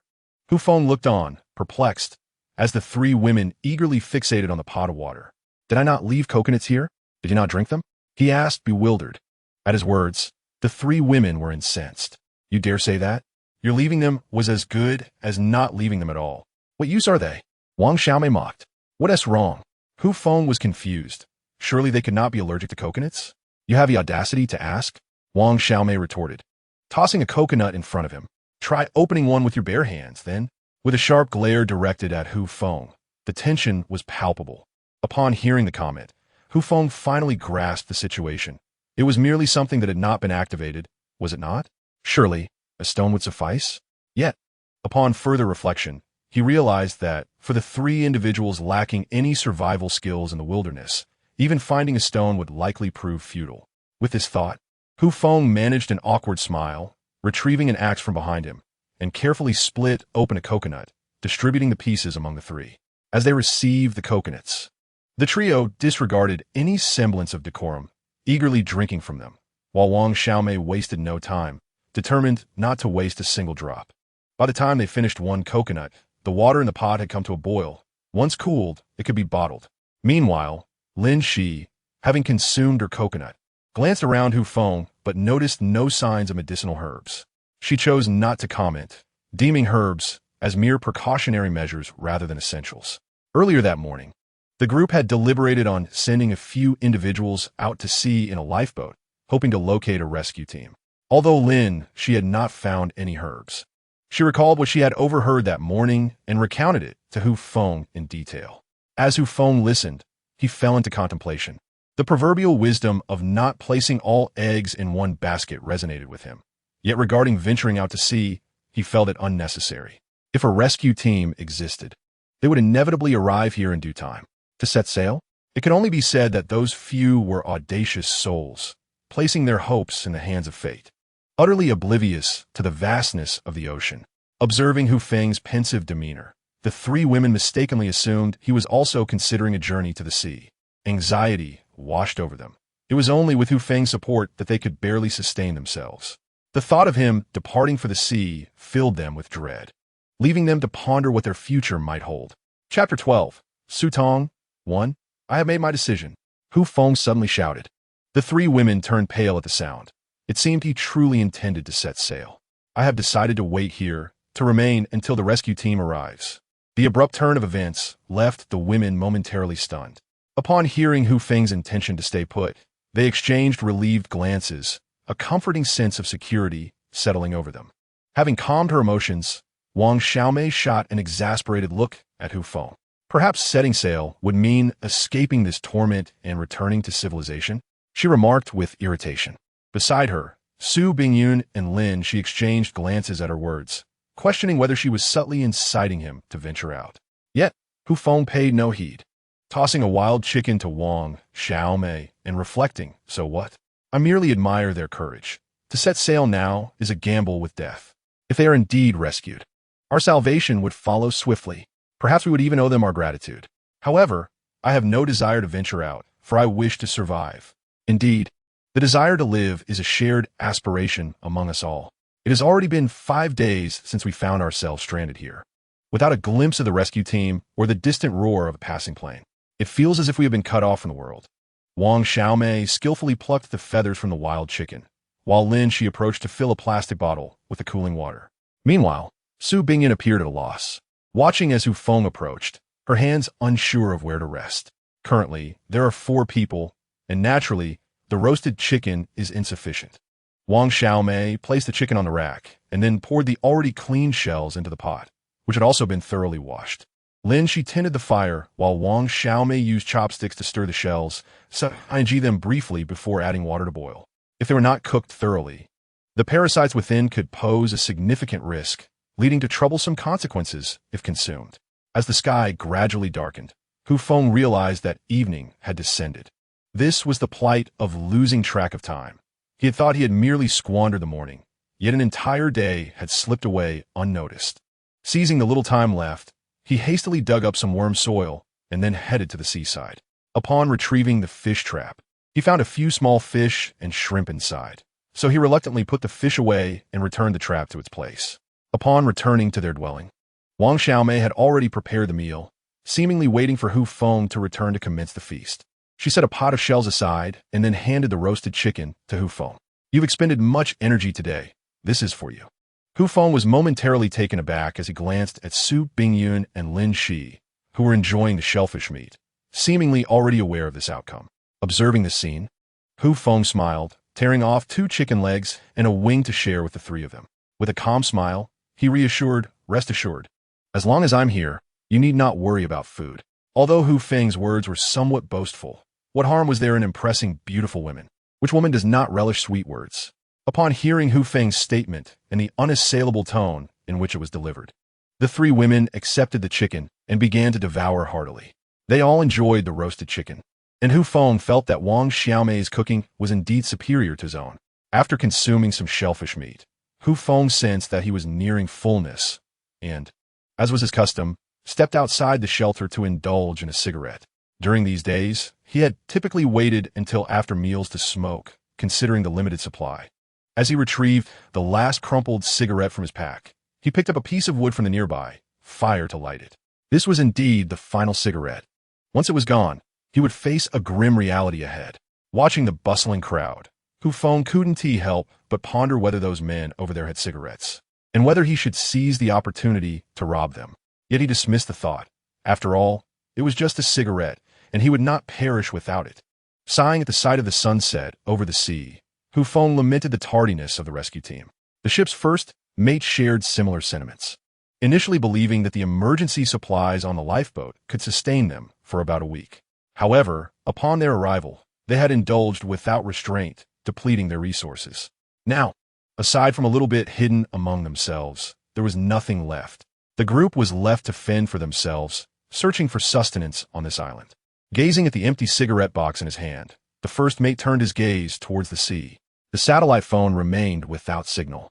Given that the distress signal had been sent out for quite some time, one would expect the rescue team to have arrived by now. Yet there was still no sign of them. Alas, if only the captain were here, for he was the most knowledgeable about these waters. In his quest to save others, he had succumbed to the depths along with the cruise ship, leaving the first mate to wait in this agonizing uncertainty. Observing the 2 crew members beside him and the 2 young volunteers who had joined them, the first mate finally withdrew the last morsel of food from his pocket. He placed a reassuring hand on one of the crew members' shoulders and said earnestly, "Xiao Wu, since you have made your decision, I shall refrain from further admonition. Always remember, safety is paramount. If you find the rescue team, do inform them that there are still 40 to 50 people awaiting their assistance. Brother Liu, do not worry. Once we locate the rescue team, we will ensure they come for everyone." The first mate, Liu, felt a wave of relief wash over him upon hearing these words. He glanced in the direction of Hu Feng's quarters and sighed. The 3 most beautiful women on the ship had all gravitated towards him. Indeed, a fortunate man. As the cigarette neared the end of its life, Hu Feng reluctantly extinguished it. Gazing at the smoldering but on the ground, he could only reflect, "Farewell, my youth." At that moment, the 10-year-old girl from earlier who had asked Hu Feng for coconuts came running towards him in tears. In her haste, she tripped and fell. Just as Hu Feng intended to help her up, she disregarded his offer and scrambled back to her feet, continuing her dash towards him. Big brother, can you help my mommy?" "What?" The little girl reached Hu Feng, her tear-streaked face reflecting a desperate hope. Hearing the commotion, Lin Shi and the others rushed out. Hu Feng gently patted the girl's head and spoke with affection. "Little sister, do not fret. What has happened?" "What? My mommy. I can't wake her up." The girl's words sent a shudder through Hu Feng. His worst fears were being realized. He quickly grasped her hand and asked with concern, "Come, lead me to her." Without hesitation, Lin Shi chimed in, I'll go too. Hu Feng nodded in agreement, and the two followed the little girl. Wang Xiaomei and Su Bingyun wished to join as well, but it was late, and someone needed to stay behind. After much deliberation, they ultimately decided against it, as neither wanted to be left alone. Upon arriving at the little girl's location, Hu Feng was infuriated by the scene before him. The alluring young woman, who had smiled at him days earlier, lay outside beneath a makeshift awning. A girl of about 15 or 16 was shaking the woman's body, tears streaming down her face. Mom, please wake up. Don't leave me, and Xiao Bao. Witnessing this heart-wrenching scene, Hu Feng glared angrily at the onlookers beneath the awning and shouted, Are you even human? How can you leave someone out here like this? The crowd under the awning averted their eyes, yet amidst the silence, one voice unexpectedly broke through. Who knows if she has contracted some vile affliction? It would be troublesome if she were to infect us. Upon hearing this remark, Hu Feng glared furiously at the speaker. How could humanity so swiftly deteriorate within a mere 5 days? Chapter 13, Su Tong, 2. If you wish to save her, then do so. The man continued with a mocking tone. Hu Feng, of course, was not in a position to save anyone, yet that did not imply that others were incapable. The moment Lin Shi arrived, he hurried to assess the woman's condition. Observing Hu Feng's intention to confront the man who had just spoken, he quickly urged, Take her back with us. She is not dead yet. There is hope. Upon hearing Lin Shi's words, Hu Feng's impulsive emotions immediately simmered down. Approaching the woman, he lifted her in his arms and made his way towards the shelter. At that moment, the man continued with his relentless taunts. Huh? You believe the words of a doctor who kills? You deserve your misfortune. As Hu Feng turned to confront the man, Lin Shi seized his clothing, shaking his head in disapproval. Realizing the gravity of the situation, Hu Feng took a deep breath and addressed the man. You'd best pray you don't fall into my hands. With that ominous warning, Hu Feng turned and hastily carried the woman towards the shelter, while the man's derisive snort echoed behind him. Once inside, Hu Feng glanced at the partition board that had previously lost a sheet of iron near the wall. He called out to Wang Xiaomei, Quickly, bring that over here. Understanding his intent, Wang Xiaomei swiftly retrieved the partition board and placed it beside the fire. Hu Feng gently laid the woman upon it. Anxiety etched across his face as he looked at Lin Shi. The woman's 2 children gazed at Lin Shi with hopeful eyes, their own brimming with tears. Lin Shi approached once more to examine the woman, then instructed Hu Feng. Warm water. Hu Feng quickly handed over the remaining warm water. After a series of urgent actions, Lin Shi's forehead glistened with sweat. After a time, he ceased his efforts and spoke to Hu Feng. She has a pulse, but her constitution is too weak. I need metformin. What? Hu Feng was momentarily taken aback. Metformin? Without further inquiry, he simply asked, Where can I find it? Lin Shi glanced at the deputy's quarters, and Hu Feng instantly comprehended. You all wait here. I'll be back shortly. Grabbing an axe from the side, Hu Feng strode towards the deputy's location. Lin Shi watched with concern as Hu Feng disappeared from sight, wishing to accompany him, but Wang Xiaomei's words offered reassurance. Don't worry. Those people are too afraid of him to act against him.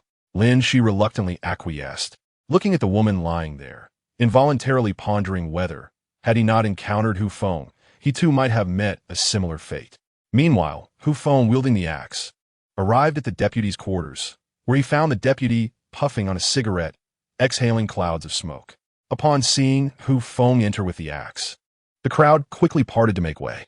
Unbeknownst to the first mate, who had his back turned to the crowd, the events unfolding behind him were entirely unnoticed. Hu Feng approached from behind, snatched the cigarette from the mate's grasp, and took a drag for himself.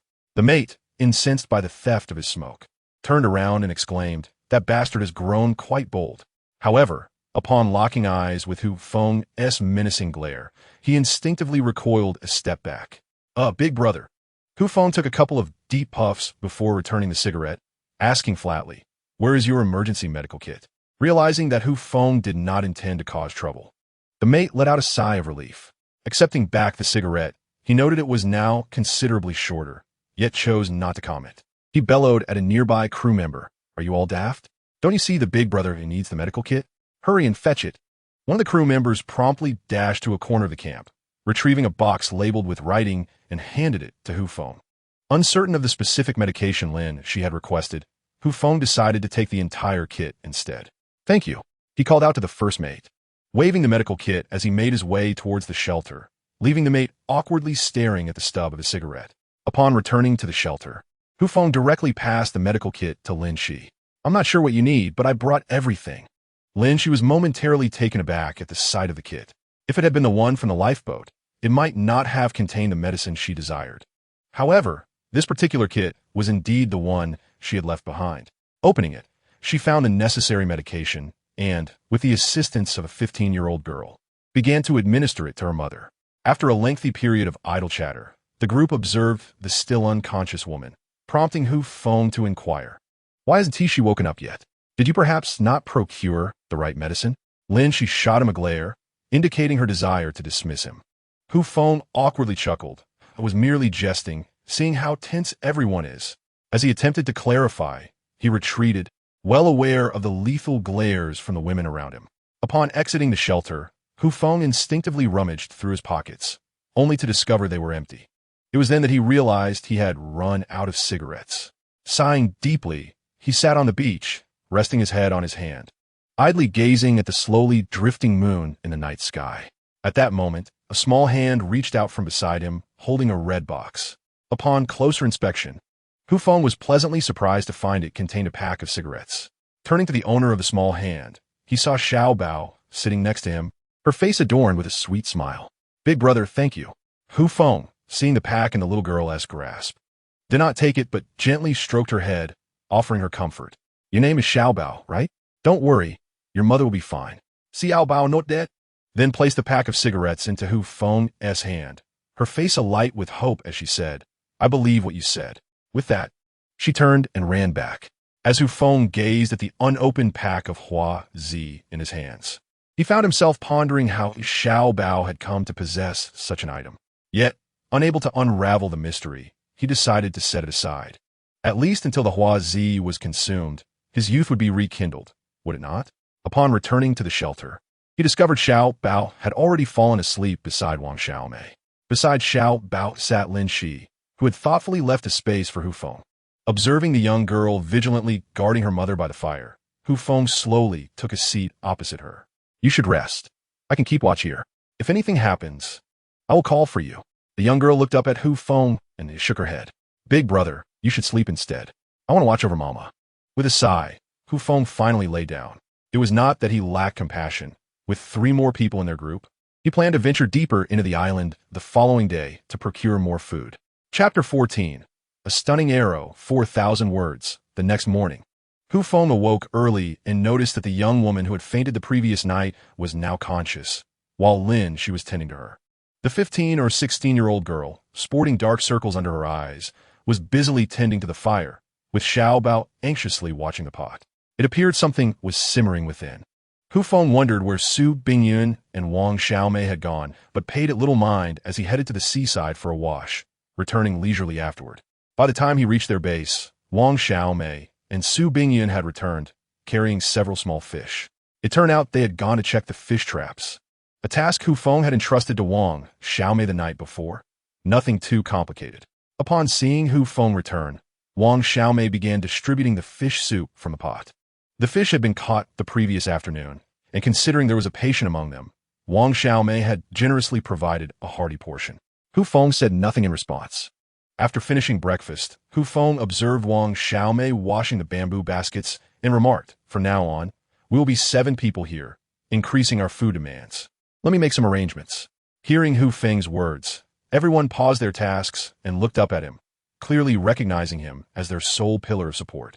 "Little brat, you and Su Zong continue searching for shells or crabs, and keep an eye on the fish traps. You're the little brat." Wang Xiaomei protested vehemently against Hu Feng's nickname for her, but he paid her no mind. "All right." Su Bingyun nodded in agreement from his side. "Dr. Lin, I must ask you to temporarily bear with it and take care of the patient." Before Lin Shi could object, Hu Feng turned to the 2 children, a large one and a small one. "As for you 2, go find some firewood in the back, but be sure to stay alert to your surroundings." "Understood?" The 2 girls nodded earnestly. They respected Hu Feng's words, for he had saved their mother the previous night, and in their eyes, he was akin to a father, great and deserving of reverence. "All right, that concludes my instructions. Let us all get to work." After speaking, Hu Feng walked to the side of the shelter and fastened the bamboo leg guards. Just as he was about to retrieve his bow and arrows, a delicate hand unexpectedly extended them toward him. "I wish to accompany you inside, Lin," she said, her tone laced with tentative curiosity. Hu Feng accepted the bow and arrows with a smile, but cautioned, "The situation within is rather precarious. Should danger arise, I may struggle to protect myself, let alone you. Since there is danger, it is all the more essential for us to look out for one another." Lin, she persisted, her determination unwavering. Observing the resolute glimmer in her eyes, Hu Feng glanced at the young woman lying on the ground and gestured toward her. "She still requires your assistance. She is largely unharmed. After replenishing her strength this morning, she will likely recover by afternoon." Lin, she continued, seemingly resolute in her decision to enter alongside Hu Feng. At this moment, Wang Xiaomei interjected, "Let Lin accompany you. It would be prudent to have mutual support in case of any unforeseen circumstances." Su Bingyan nodded in agreement from the side, expressing her consent. Hu Feng found himself puzzled as to why Lin she was so insistent on joining him, especially with the backing of Wang Xiaomei and Su Bingyan. While having two individuals to look after each other seemed beneficial, he worried that in an emergency, the responsibility of saving her might fall solely on him. Reflecting on the absence of the lone wolf they had encountered the previous day, he deemed the situation manageable and eventually nodded in acceptance. Upon seeing Hu Feng's affirmation, Lin she turned her back to him and discreetly gestured to Wang Xiaomei and Su Bingyan. Since they had decided to venture into the jungle together, Hu Feng felt compelled to prepare something for Lin Shi. He tied together the leftover bamboo strips with nylon rope to craft a leg guard akin to his own, then sharpened a bamboo pole and tossed it to her. After checking their gear and packing empty plastic bottles, they set off into the jungle, one following the other. Fortunately, Lin Shi was not clad in a skirt like Wang Xiaomei. Otherwise, traversing the jungle would have turned her garment into mere strips of cloth. They headed towards a location where traps had been set, and to ease any potential awkwardness, Hu Feng sought to initiate a conversation. "Dr. Lin, have you always been the physician aboard this cruise ship?" Lin, she shook her head and replied, "This is my first time serving as a ship's doctor.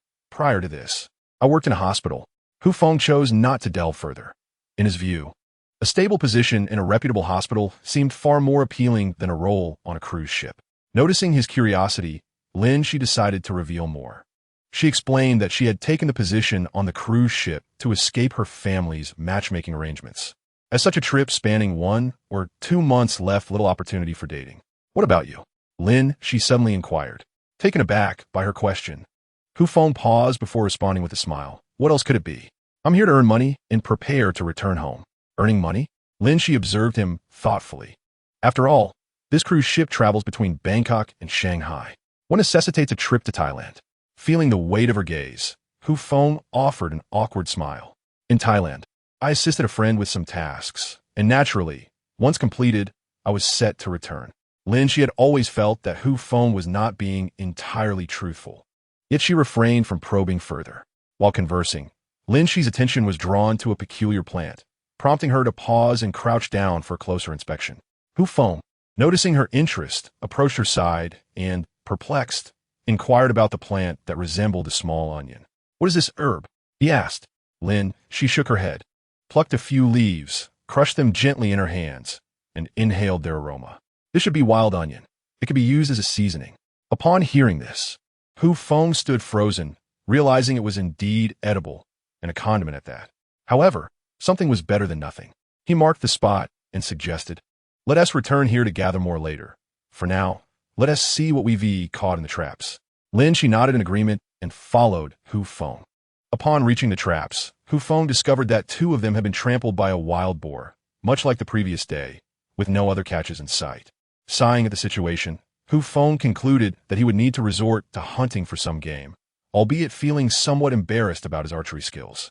Just as he prepared to repair the damaged traps, a rustling sound suddenly emerged from the bushes to his left. Hearing the noise, Hu Feng quickly pulled Lin Shi back to a safe distance. Armed with a bamboo spear, he remained vigilant, watching the thicket intently.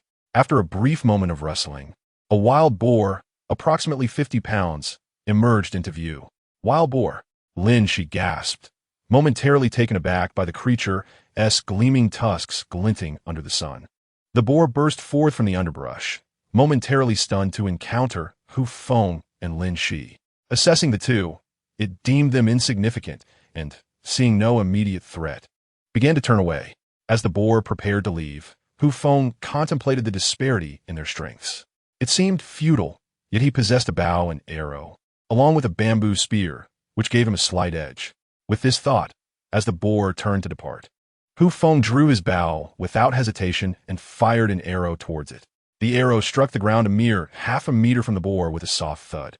The sudden attack startled the boar, which seemed to realize the threat had come from behind. Turning to face Hu Feng, it became enraged, feeling unjustly attacked. The boar stomped the ground a few times before charging at Hu Feng. Recognizing the boar's aggressive stance, Hu Feng shouted to Lin Shi, "Get back." He discarded his bow and seized the bamboo spear, opting to confront the boar head-on. As he lunged with the spear, the nimble beast evaded his thrust, causing the tip to graze its bristle hide. With the boar closing in, Hu Feng had no choice but to evade its charge. They exchanged positions, with Hu Feng gripping his spear tightly, glaring fiercely at the approaching wild boar. "Damn it, it's just an immature little brat. Can't I handle you?" Hu Feng tightly gripped his bamboo spear and lunged directly at the wild boar, aiming for its abdomen with precision. At that very moment, the wild boar charged at Hu Feng with great speed. Just as they were about to collide, the boar seemed to hesitate for a brief moment, allowing Hu Feng to pierce its belly with the spear. Instantly, the boar writhed in agony on the ground. The bamboo spear cracked under the pressure, yet, thanks to the resilience of the bamboo, it did not shatter completely. At that moment, Hu Feng noticed something protruding from the boar's rear. Upon closer inspection, he realized it was a bamboo arrow. Hu Feng hurriedly turned to Lin Shi, who calmly stowed her bow and arrow and offered a slight smile. As Lin Shi approached, Hu Feng, puzzled, asked, "You can shoot arrows?" Lin Shi nodded and replied with a smile, "I used to be on the provincial team." Hu Feng's mind was flooded with thoughts of galloping wild horses.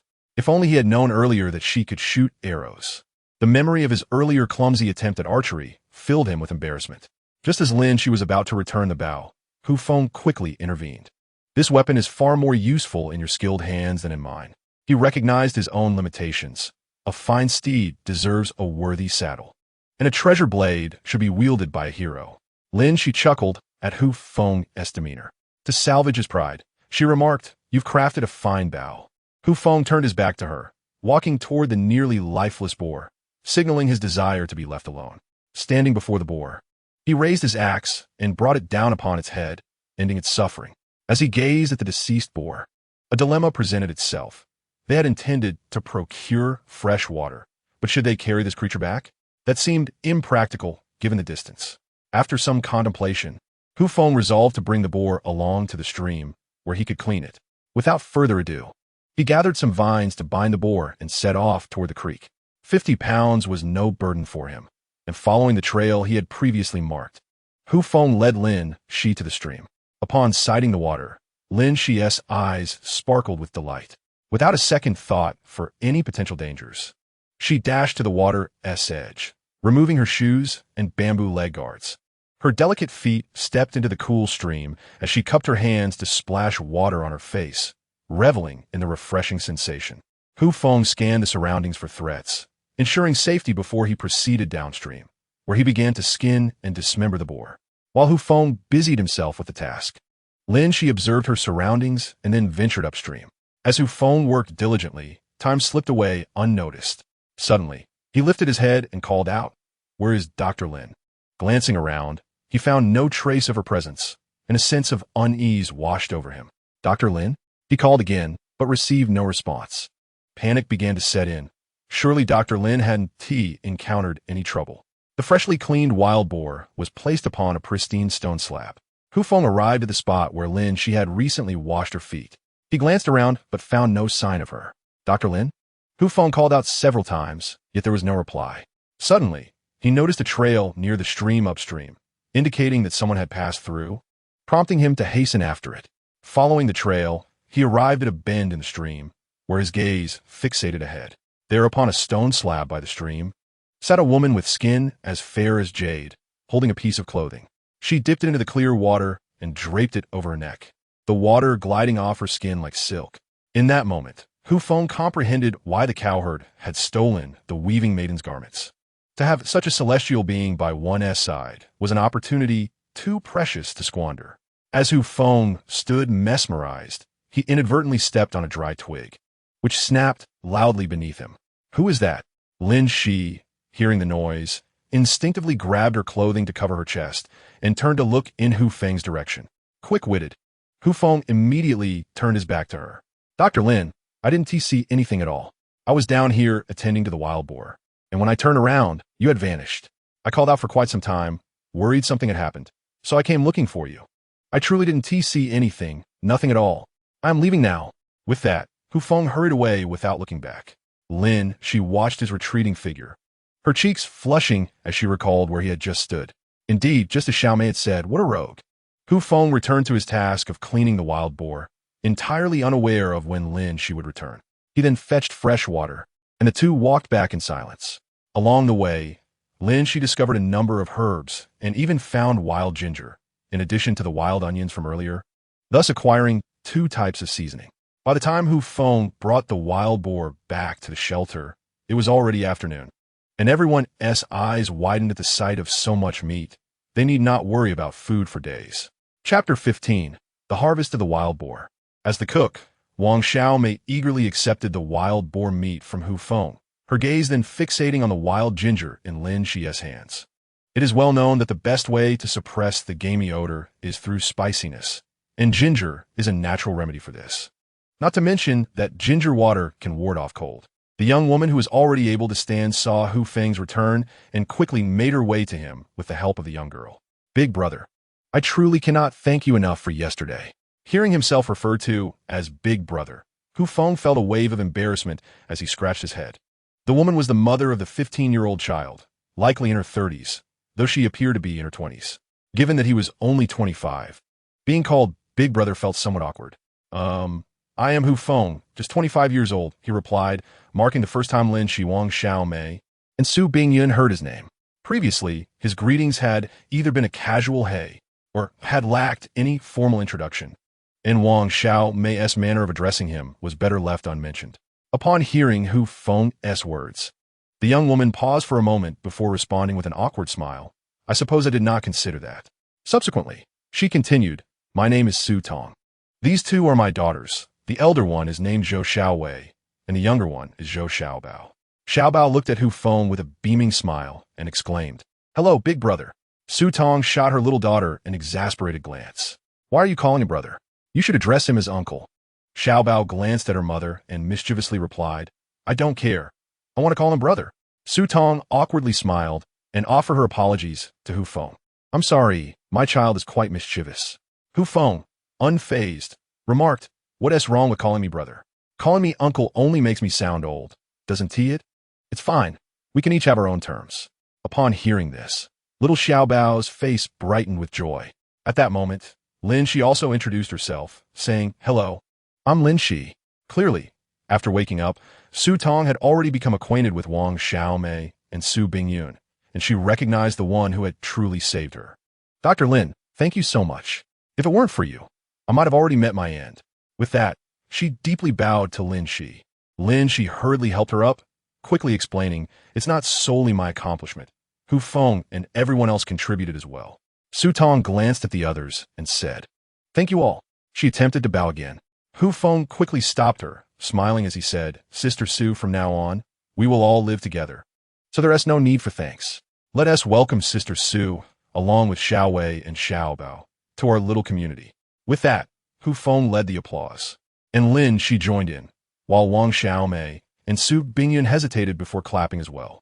For them, Su Tong's arrival not only increased their burden, but also brought along 2 dependents, which was part of the reason the others were less than fond of her. Hu Feng, however, had not considered these matters deeply. Since they had saved her, they might as well live together. Who knows, perhaps the rescue team would arrive tomorrow. After the pleasantries were exchanged, Wang Xiaomei began preparing food, Xiao Wei tended to the fire, and Lin Shi lent a helping hand. As for Su Bingyun, she stood by, watching. Much like Hu Feng, for her, the agricultural work completed over the past few days far exceeded what she had done in the previous 20 years. While they busied themselves with their tasks, Hu Feng learned that earlier that morning, 4 individuals had departed on a rescue boat. Upon hearing this news, he could only pray that they would encounter the rescue team, ensuring not only their survival, but also theirs. After everyone finished eating, Xiao Bao insisted on going to the restroom. At that moment, Hu Feng realized that he had not considered building a restroom when he was alone, but now that more people had arrived, it was essential to construct one. Additionally, the shelter needed to be expanded. Previously, it could barely accommodate 4, but now with 7 individuals, it was simply overcrowded. Seizing the opportunity, Hu Feng commenced his work. With the bamboo supply exhausted, he had no choice but to take an axe into the mountains. As the sun set, Hu Feng slowly returned, carrying a large bundle of bamboo on his shoulder. Setting down the bamboo and quenching his thirst, Hu Feng hurriedly dismantled the bamboo wall beside the shelter. Aware of his intention to expand the refuge, Lin Shi and the idle Su Bingyun joined in to assist. Meanwhile, Wang Xiaomei had taken Xiao Wei and Xiao Bao, armed with the 2 bamboo baskets, to an unknown location in search of seashells. With the help of the 2, the expansion of the shelter progressed noticeably faster than before. 4 additional pillars were erected next to the shelter, securely tied as before, and the trio worked swiftly on the roof. By nightfall, the new framework was completed, with plans to cover it with palm leaves the following day, marking the near completion of the task. That evening, Hu Feng displayed his gentlemanly side, inviting Su Tong, Xiao Wei, and Xiao Bao to share the shelter, while he arranged a partition board beside the fire, falling asleep to the crackling sounds of the flames. However, the primary concern for Hu Feng was how to face Lin Shi, especially after having seen her figure. Although the era was not as conservative as ancient times, he still felt a sense of awkwardness. Reflecting on the beauty of the day, he soon drifted off into slumber. In the morning, Hu Feng was roused by the pressing need to relieve himself. Observing the faint light of dawn, he hastily sought a discreet spot, avoiding the downwind side of the shelter. He surveyed his surroundings before beginning. Just as he was halfway through, he sensed someone approaching. In the dim morning light, she was scanning her surroundings, seemingly oblivious to the fact that he was nearby. As Hu Feng completed his task, he noticed her crouching and found himself in a dilemma as to whether to leave or stay. Suddenly, She appeared to sense something watching her.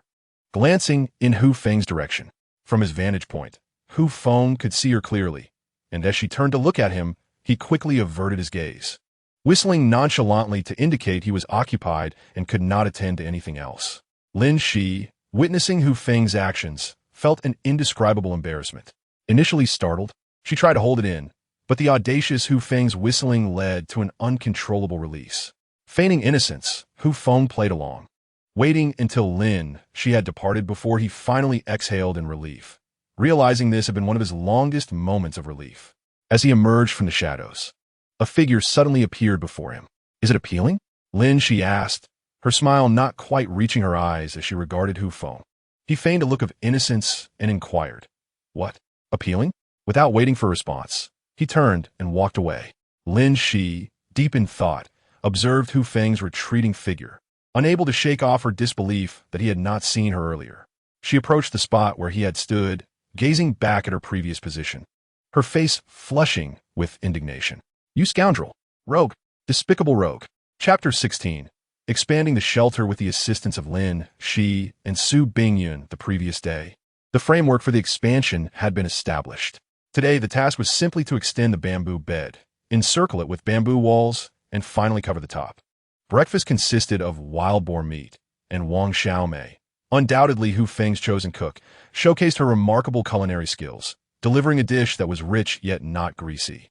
During mealtime, Shi's fierce gaze made Hu Feng feel somewhat guilty, prompting him to hastily consume a few bites before commencing his task for the day. The primary objective was to expand the shelter and construct a toilet, as the increasing number of people necessitated a more civilized solution to their needs. Most had resorted to addressing their issues on the mountainside, and one careless step could lead to unpleasant surprises. The presence of several women, who strongly disliked such outdoor solutions, further compelled Hu Feng to prioritize the toilet's construction. While he personally found this arrangement agreeable, he felt uneasy at the thought of others witnessing the morning's unfortunate scene. Having left some palm leaves from the initial construction, Hu Feng planned to gather more from the mountainside. After finishing his meal, He donned his gear under Lin Shi's piercing gaze and set off toward the back mountain. Meanwhile, Wang Xiaomei wore a look of disappointment. With Lin Shi's return the day prior, the three women had initially agreed that Hu Feng would take one of them to the water source each day. However, with the sudden influx of additional individuals and the successful hunt for wild boar, food was no longer a pressing concern, leaving them to concoct a reason for Hu Feng to escort her. Unbeknownst to Hu Feng, the women were scheming. With the rescue team yet to appear, the situation seemed to be deteriorating, and he mentally prepared for an extended stay in this place, uncertain if the 40 or 50 others were ready for such a reality. He was no saint. While he might manage a few, caring for such a large group, particularly comprising women, children, and the elderly, was daunting. Survival of the fittest. He mused. Upon reaching the site where he had previously cut palm leaves, he was taken aback by the sight of the bare trunks. It dawned on him that among the group were individuals of intelligence, clearly responsible for this barren landscape. Finding a few more palm trees yielded the same result. Mere naked trunks, swaying shyly in the wind like modest maidens stripped of their garments. With no suitable options in sight, Hu Feng had no choice but to venture deeper into the jungle, navigating through underbrush taller than himself. He suddenly stumbled upon a grove of banana trees. His spirits lifted at the sight. Where there were banana trees, surely bananas would follow. Scanning the surroundings for any threats, he quickly approached the trees, only to be met with disappointment. The banana trees bore no fruit, and not even a flowering specimen was in sight. It was no wonder that small creatures were absent. They too understood that it was not the season for such delights. Despite the lack of bananas, the banana leaves were excellent for roofing. Though not particularly durable, covering a structure with them would be beneficial.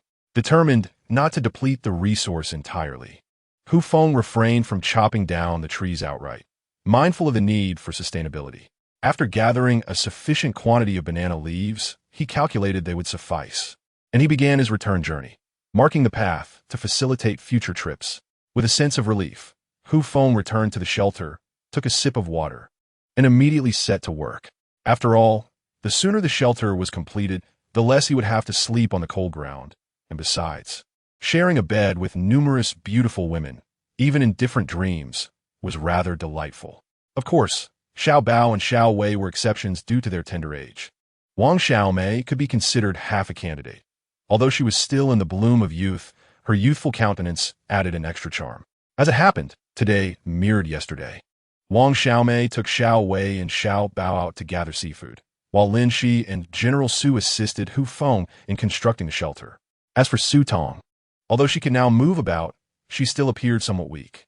Hu Feng, understanding the need to cherish her fragility, refrained from assigning her any tasks, allowing her to recuperate instead. By noon, the shelter's expansion was finally complete. Hu Feng wiped the sweat from his brow, admiring the newly enlarged structure, which could comfortably accommodate 7 people. Lin Shi and Su Bingyun were also drenched in perspiration, and at that moment, Lin Shi fondly recalled the cool, clear stream from the previous day.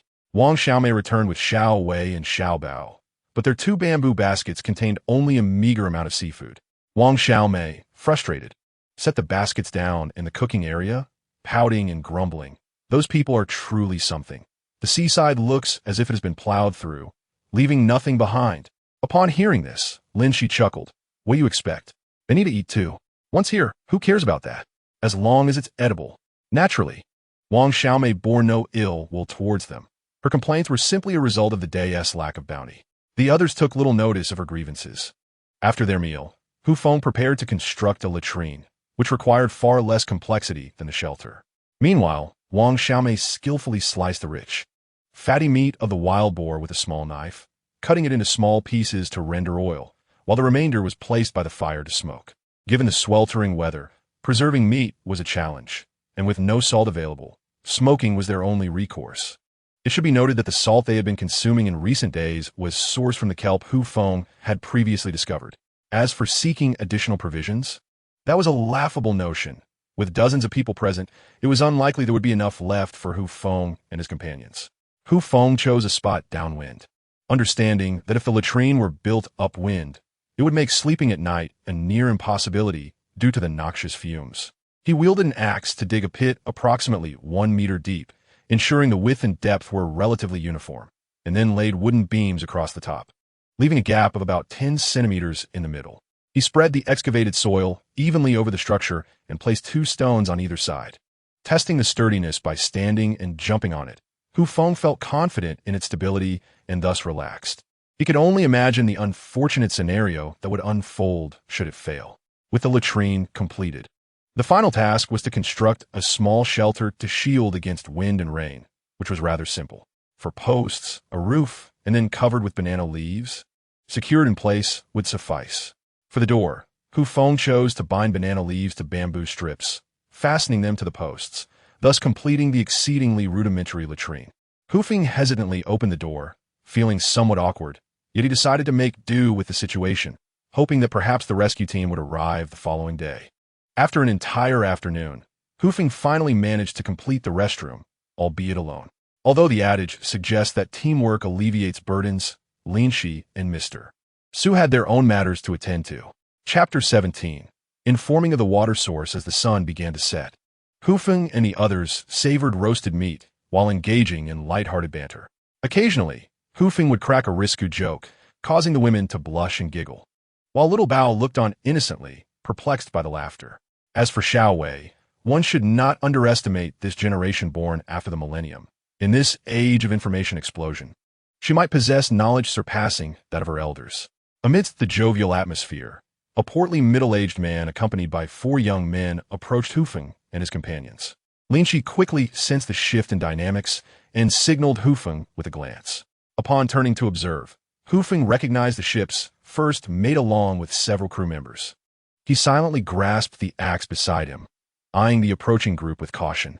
Upon seeing the food being enjoyed by Feng and the others, the first mate expressed his discontent, lamenting their own meager rations of vegetables and shells while others feasted. "What brings you here?"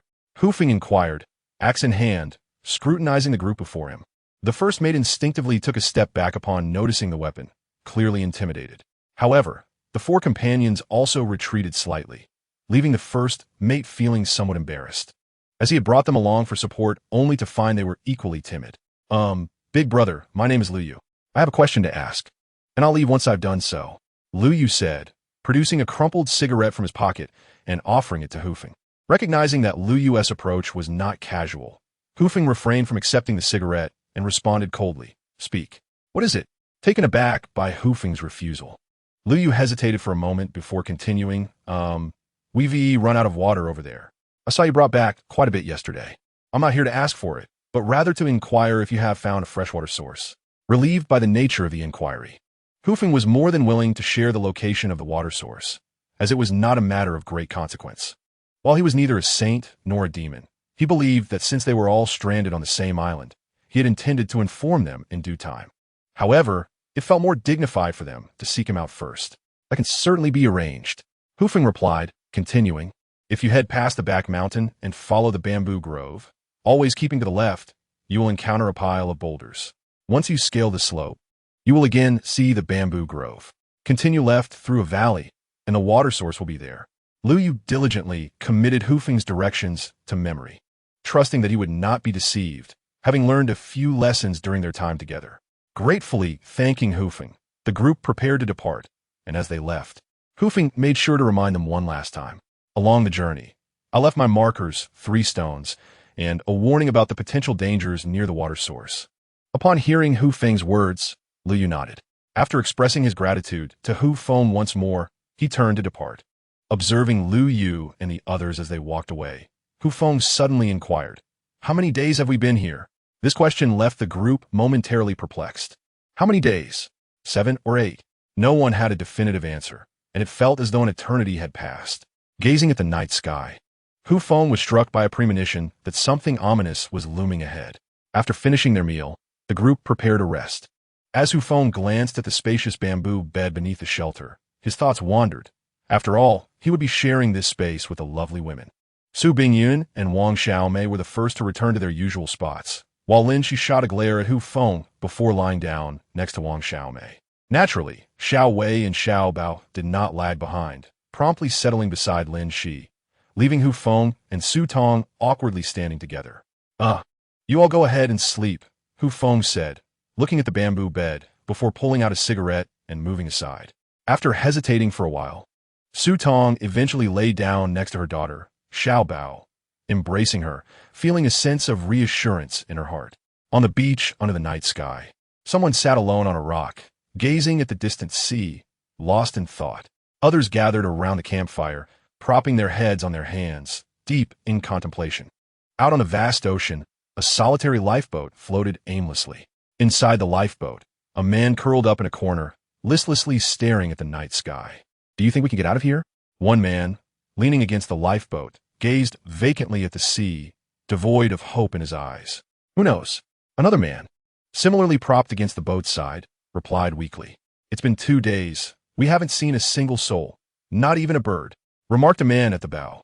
Glancing at the 3 others lying below, his voice tinged with resignation. Suddenly, the lifeboat collided with something. With a splash, the man at the bow nearly toppled into the sea. Regaining his balance, the group hurriedly stood to investigate. The integrity of the lifeboat was paramount. Their fate was intertwined. After a thorough inspection, they discovered no issues with the lifeboat, which offered some relief, but the source of the sudden impact remained a mystery. Could it have been a rogue orca? At that moment, the man at the bow noticed something glimmering in the moonlight ahead of the lifeboat. Cautiously, he extended his hand, only to feel a glass-like object, sending a tingling sensation up his arm, prompting him to withdraw quickly. "Come see what this is," he called to the 3 inside the boat, who stumbled their way to the bow, intrigued by the discovery. "What is it?" One of them glanced around, failing to spot anything unusual, and asked in confusion. "Just reach out and feel for yourselves." The man slowly extended his hand again, and once more, he encountered that glass-like texture. 3 individuals reached out tentatively, clearly feeling a tingling sensation, and quickly retracted their hands. "What on earth?" one of them exclaimed. "It's static electricity. Just reach out again, and you'll be fine." Upon hearing this, the trio exchanged glances, reassured by one another's lack of discomfort, and decided to attempt it once more. Indeed, this time they encountered the object, which possessed a texture reminiscent of glass. The 4 of them exchanged knowing looks, and one suggested, "Let us proceed forward along this." They maneuvered the side of the boat closer to the object. Then, with hands upon its glass-like surface, they advanced. Meanwhile, Feng finished a cigarette, gazed at the night sky, and eventually reclined on the bamboo bed. With his back to Su Tong, he silently recited a calming mantra, gradually succumbing to slumber. Chapter 18. Beneath the vast sky, time passed in a haze, and Feng, in a semi-conscious state, felt a pair of hands encircle his waist. Upon opening his eyes, the softness against his back made him realize the situation. He attempted to remove the hands from his waist. Even though it was nighttime, discovery would lead to embarrassment. Just as he grasped the other's hand, he suddenly sensed warmth near his ear. "Thank you, darling." The other was, astonishingly, awake. Feng found himself in a predicament, unsure whether to release or maintain his grip on her hand. Yet, after speaking, Su Tong's nimble fingers slid through Feng's grasp and ventured downward. The 4 had been gliding along the glass-like surface of the sea for an unknown duration, yet they had still not reached an end. Exhausted, they collapsed into the lifeboat. "What the hell is going on?" one person exclaimed, slapping the bottom of the boat in frustration. Another, gazing up at the night sky, suddenly declared, "Beneath the vast sky." "What?" came a confused response. A nearby young man elucidated, "It's a sci-fi television series about a gigantic glass dome that descends from the sky, trapping all the inhabitants of a small town inside." The one staring at the sky seemed to grasp something suddenly, muttering to himself. "So that's why there were suddenly huge waves. It must have been caused by this thing falling." Another scoffed, replying, "A TV show? Why not mention a movie? Like The Truman Show?" At this, the 3 fell silent, only to suddenly unleash a chorus of shouts into the vast ocean. Their language was too coarse to recount here, but it sufficed to say that everyone understood. Just then, a massive wave surged forth, catching the 4 off guard, and in an instant, both they and the lifeboat were capsized, disappearing from sight. A thunderclap echoed through the night sky. Feng, startled by the sudden thunder, shivered. Behind him, however, Su Tong merely chuckled and turned away from him, seemingly unfazed, and resumed her slumber. Feeling uncomfortable, Feng rose and made his way toward the shore. The following morning, Feng, unusually late to rise, realized he needed to fetch fresh water and find food. Without hesitation, he hurried to the sea to wash up. Upon his return, Wang Xiaomei had already prepared breakfast. After a few individuals finished their breakfast, Hu Feng donned his gear and prepared to depart, with the only change being that Wang Xiaomei was accompanying him this time. Observing Wang Xiaomei's joyful expression, Hu Feng couldn't shake the feeling that these individuals were concealing something from him. When he caught Su Tong looking at him with a sly smile, he felt a tinge of embarrassment and lowered his head. Following the previous markers, Hu Feng and Wang Xiaomei quickly located their position. This time, Hu Feng decided to fetch fresh water first, intending to check the traps on their return. As he had not inspected them the previous day, who knew if there were any catches? Noticing numerous disordered footprints along the way, Hu Feng realized that Lu Yu and his group must also be searching for water. After a lengthy trek, they finally arrived at the hillside by the stream, where Hu Feng spotted Lu Yu and the others. Unfazed by potential dangers, they gleefully stripped down upon seeing the water source, confirming that Hu Feng had not deceived them, and began frolicking in the stream with abandon. From his vantage point on the hillside, Hu Feng observed the carefree figures splashing in the water and suddenly recalled Wang Xiaomei behind him. Turning around, he discovered her with her back to the group, crouched down, pulling leaves from a branch she had scavenged, while muttering curses under her breath. Bastard, scum, rogue. Seeing this, Hu Feng couldn't help but chuckle and said to Wang Xiaomei, "Come on, let us head upstream." With that, he led her away from the mountain top towards the upper reaches of the stream. Once they felt sufficiently distanced from Lu Yu and the others, Hu Feng began to collect fresh water, while Wang Xiaomei seemed to be fidgeting, as if she had something on her mind. After filling his containers, Hu Feng looked at the still hesitant Wang Xiaomei and asked, "What is the matter? Do you want to bathe too?" Upon hearing this, Wang Xiaomei realized her intentions had been exposed and reluctantly nodded, as if surrendering to the notion. "Well, go ahead and wash. I'll go elsewhere," Hu Feng stated, preparing to leave. However, Wang Xiaomei glanced around nervously, gritted her teeth, and suddenly exclaimed, "You can't leave." Taken aback, Hu Feng replied, "Not leave? Am I supposed to just stand here and watch you bathe?" Wang Xiaomei hesitated before continuing. "Lu Yu and the others are just downstream. What if they come up? What if there's danger here?" Hu Feng had indeed not considered that, but he retorted, "If you're bathing, how can I not watch? Is that not tempting me? Then what should we do?" he asked, feeling somewhat trapped. After a lengthy pause, Wang Xiaomei seemed to resolve herself and instructed Hu Feng, "You stand here, turn your back, and close your eyes. No peeking." Realizing that she wanted him to be a stationary guardian, Hu Feng pondered for a moment and decided it was acceptable. After all, he could wash up as well. "All right, I'll turn around and I can wash up too, right?" Wang Xiaomei hesitated before finally nodding. "You can wash, but you mustn't look back." "Fine." Hu Feng agreed with a nod, then promptly removed his clothes, leaving only his shorts, and began to wash in the stream. After all, he had bathed in seawater the previous night, and under the dim light, he could not be sure if he had cleaned himself properly. Observing the bronze skin and well-defined muscles of Hu Feng, Wang Xiaomei hesitated. What if, at a moment's notice, his primal instincts were unleashed? Should she call for help or plead for him to continue? In recent days, despite his flirtatious glances, he had exhibited no overtly aggressive behavior. After a moment's contemplation, captivated by the clear, flowing water, Wang Xiaomei succumbed to the allure of bathing. She shed her garments, leaving only her undergarments, and stepped into the stream. Hearing the rippling water behind her, Hu Feng chuckled. He wished to glance back, yet considering how this girl reacted when startled, he thought better of it. Once she finished bathing, Hu Feng seated himself upon a sunlit stone slab, allowing the sun to dry the hem of his trousers. Eager to hasten the process as he still needed to forage for food, time was of the essence. Recalling the enchanting moments of the previous night, Hu Feng was suddenly enveloped in a wave of warmth as he listened to the sounds behind him. Suddenly, a startled cry rang out. Hu Feng swiftly turned to assess the situation, only to find a naked body leaping into his embrace. Gazing down at the frightened Wang Xiaomei who was hiding in his arms, he found himself at a loss for where to place his hands. "There's a snake. There's a snake," she exclaimed in terror. Only then did Hu Feng notice a small snake, no thicker than a pair of chopsticks, slithering in the vicinity of where she had just bathed. As he prepared to rise and chase the serpent away, he saw it weave through the crevices of the stone and vanish. It's gone. The snake has left," he gently reassured her, patting her smooth back in a bid to comfort her. At that moment, taking advantage of her vulnerability felt somewhat questionable. Upon hearing that the snake had departed, Wang Xiaomei cautiously lifted her head from his embrace, only to realize Hu Feng was staring intently at her chest, prompting her to duck down once more. "Close your eyes. Don't look," she urged, her tone tinged with desperation and a hint of tears. Hu Feng was equally bewildered, unsure of how to console her. With only a pair of shorts on, Wang Xiaomei nestled against him, feeling the closeness acutely. Seated upon Hu Feng's thigh, she yearned to find a crevice to disappear into, overwhelmed by the absurdity of the situation.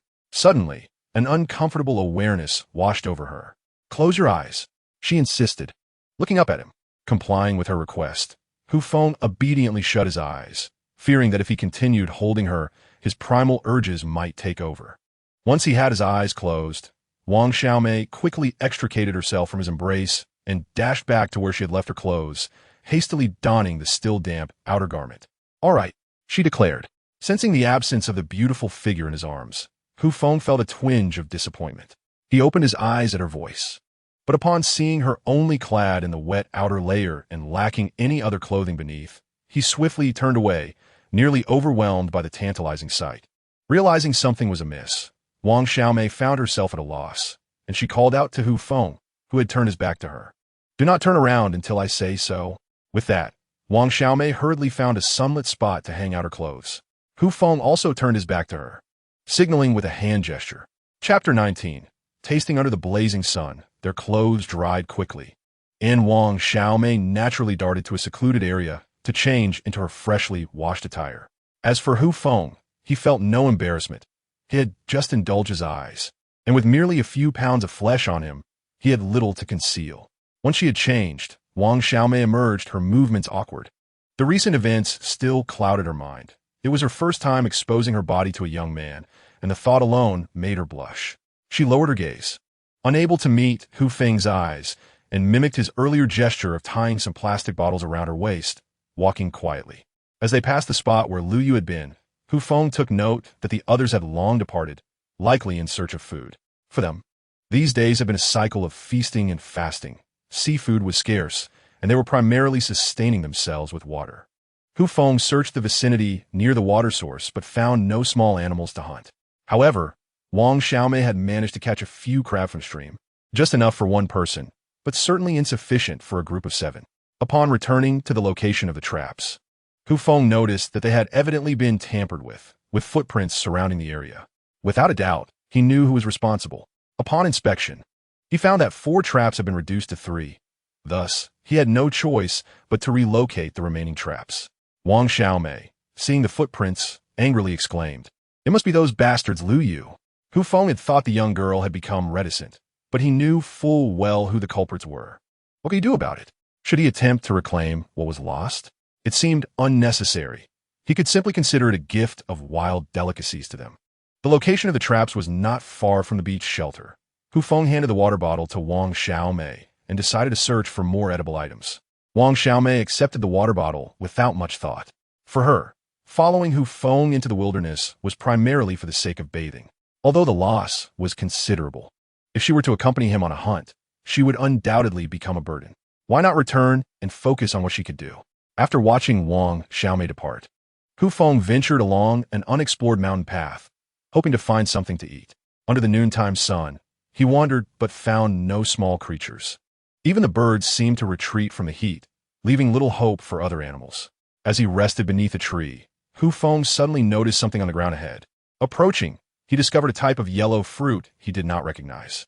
Glancing up at the tree, he could not name it, but he could easily ascertain whether the fruit was edible. First, he checked for signs of large animals having gnawed at the fallen fruit, then looked for any evidence of birds having eaten it. If both were absent, it would suggest that the fruit was indeed safe for consumption. After a thorough examination of the ground, Hu Feng was reasonably convinced that the fruit he encountered was indeed edible. After all, no carcasses of animals that had succumbed to this fruit were found in the vicinity, and generally speaking, a significant portion of fruits are non-toxic as a means for plants to disseminate their seeds, although there are exceptions. Having established its edibility, Hu Feng promptly picked the intact fruits from the ground and ascended the tree, discarding his shirt and fashioning the sleeves into makeshift pockets to gather the fruits. Before long, his clothing was brimming with the bountiful harvest, and with a sense of satisfaction, he descended the tree, bearing the fruits back to camp. Along the way, the thorns scraped against his bare torso, leaving him with numerous wounds. Yet, these minor injuries were inconsequential in light of the sustenance he had procured. Upon returning to the campsite, the others were overjoyed to see Feng arriving with a bag full of fruit. However, their joy was tempered when they noticed the injuries adorning his bare skin, which elicited sympathy. "Hey, come take a look and see if these fruits are edible." Feng called out to Wang Xiaomei, who stood frozen in place, and handed her the fruits he had gathered. Wang Xiaomei, initially astonished by Feng's wounds, snapped back to reality upon hearing her name and examined the fruits he offered. Meanwhile, Lin Shi, upon observing Feng's numerous injuries, quickly retrieved a first-aid kit, preparing to clean his wounds. Feng, however, swiftly intervened, knowing that the supplies in the kit were limited and that he could not afford to waste them unnecessarily. He was fully aware of the condition of his own injuries. When he saw Lin Shi preparing to use alcohol, he firmly grasped her hand and calmly stated, "Just clean it with warm water. We need to conserve this for emergencies." After a moment of hesitation, Lin Shi moved aside and fetched a bottle of water that had been boiled and then cooled, discreetly adding a bit of alcohol to it when no one was watching. Although Feng insisted on using plain water, she decided to take precautions against potential infection. Lin Shi carefully used the mixture to clean Feng's wounds, and a sharp sting surged through him. He turned in surprise, questioning why alcohol was being used. Lin Shi playfully waved the bottle of fresh water and gently tapped Feng on the back, urging him to remain quiet. Realizing she had likely added some alcohol to the water, Feng chose not to contest her decision. Meanwhile, Wang Xiaomei poured the fruits into a nearby bamboo basket, discarding her shirt aside. Though unfamiliar with the fruits, her instincts as a food enthusiast told her they were safe to eat. Su Tong noticed the discarded shirt and quietly picked it up, taking it to the seaside for cleaning. As Lin Shi carefully tended to Feng's back, she noted that the wounds were merely shallow scratches from thorns, and had they not been treated promptly, they might have healed without issue. Suddenly, Lin Shi's attention was drawn to an old scar on the lower right side of Feng's back. As a doctor, she quickly recognized the nature of this particular injury. She glanced over at Feng, who was engaged in a discussion with Wang Xiaomei and the others about the identity of the fruit. Lin Shi suddenly began to harbor doubts about Feng's identity. After much deliberation among the group, none could ascertain the nature of the fruit, though Feng's analysis held some merit. Yet, no one dared to be the first to take a risk. Meanwhile, Lu Yu and the others were enjoying good fortune today, having caught a wild chicken, which they were now roasting. The enticing aroma wafted toward them. Observing Feng's gaze drifting in that direction, Wang Xiaomei quickly grasped his thoughts. "You can't be serious. What if that fruit is poisonous?" Despite her words, Feng could discern from her expression that she had likely entertained the idea long before. In such matters, neither Feng nor Wang Xiaomei could take the initiative. The innocent and endearing Xiao Bao emerged as the most suitable candidate. For who could resist the charm of a pair of bright, adorable eyes when a little girl offered them fruit? For survival, Feng exclaimed, but before he could fully express his sentiments, he suddenly cried out. It turned out that Lin Shi had produced a hemostatic clamp and extracted a thorn from Feng's back. Just as he intended to turn around and retort, he noticed Lin Shi waving the half-centimeter thorn before him, clearly indicating, "I did not mean to harm you." With Feng's idea in mind, and under Wang Xiaomei's guidance, the delightful Xiao Bao eagerly picked up some fruit and skipped towards Lu Yu and his companion's camp. As Lu Yu tended to the roasting wild chicken, he spotted Xiao Bao approaching with a basket filled with over a dozen fruits, assuming the child was seeking a taste of the meat. Despite the chicken's succulent appeal, with 5 men present, there was hardly enough for themselves, let alone for Xiao Bao. However, Xiao Bao was not there to request food. She presented the fruits from her bamboo basket and declared to the group, "Our big brother has gathered plenty of fruit and cannot consume it all, so he asked me to bring some to you." Without waiting for their reactions, she turned and left. Yet, just outside their camp, Xiao Bao squatted beneath a tree, picking up a stick and playfully digging, clearly a mischievous child excavating an anthill. The others glanced at the fruits and then back at the sizzling wild chicken. Unable to resist their hunger any longer, they seized the fruits and began to munch on them. Not far away, seeing the others enjoying the fruits, Xiao Bao felt a sense of satisfaction, tossed aside her stick, and joyfully returned with her bamboo basket. Lu Yu refrained from touching the fruits, even though hunger gnawed at him. Though he did not fully comprehend Feng's intention behind sending the fruit, he understood that if he filled up on the fruit, he would miss out on the wild chicken. As Xiao Bao returned, Wang Xiaomei eagerly pulled her over. "How'd it go?" Xiao Bao nodded. "They all ate it. I saw it." Hearing the child's innocent voice and affirmative tone, Wang Xiaomei felt relieved and settled in to wait for time to pass. As dusk fell, the sky darkened, and the brilliant sunset hung over the sea, while seabirds hurriedly sought their last delicious meal before the sun dipped below the horizon. In the course of an afternoon, Feng and Wang Xiaomei diligently tended to their wounds, while keeping a watchful eye on Lu Yu and the others, prepared for any unforeseen mishaps. After all, any misfortune would cast a significant shadow upon them. As the hours passed, Lu Yu and his companions exhibited no signs of distress, moving about freely as if nothing had transpired, even avoiding any gastrointestinal troubles. Observing Lu Yu and the others approaching from a distance, Feng found himself unexpectedly charmed by their lightheartedness. Wang Xiaomei had prepared dinner, boasting a modest bounty from the fish trap, which yielded several fish, alongside some leftover wild boar meat and crabs, complemented by the precaution of already cooked fruits. This seemingly lavish meal was presented before everyone.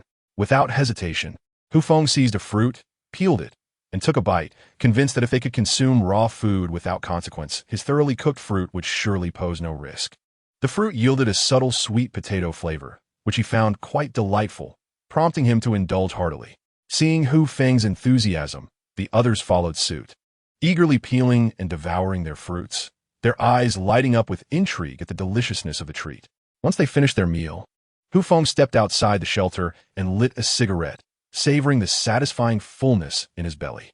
As for the earlier incident with Wang Xiaomei, both chose to act as if it had never occurred. After all, if the rescue team were to arrive, they would be two disparate entities. Lin Shi quietly approached Feng from behind, her suspicions regarding his identity deepening, primarily due to the wounds she had witnessed earlier.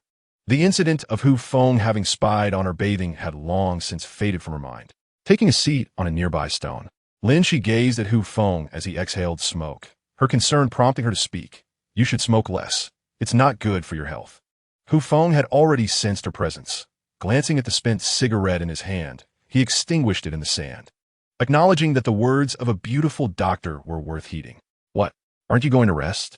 he asked, puzzled by Lin Shi's presence beside him.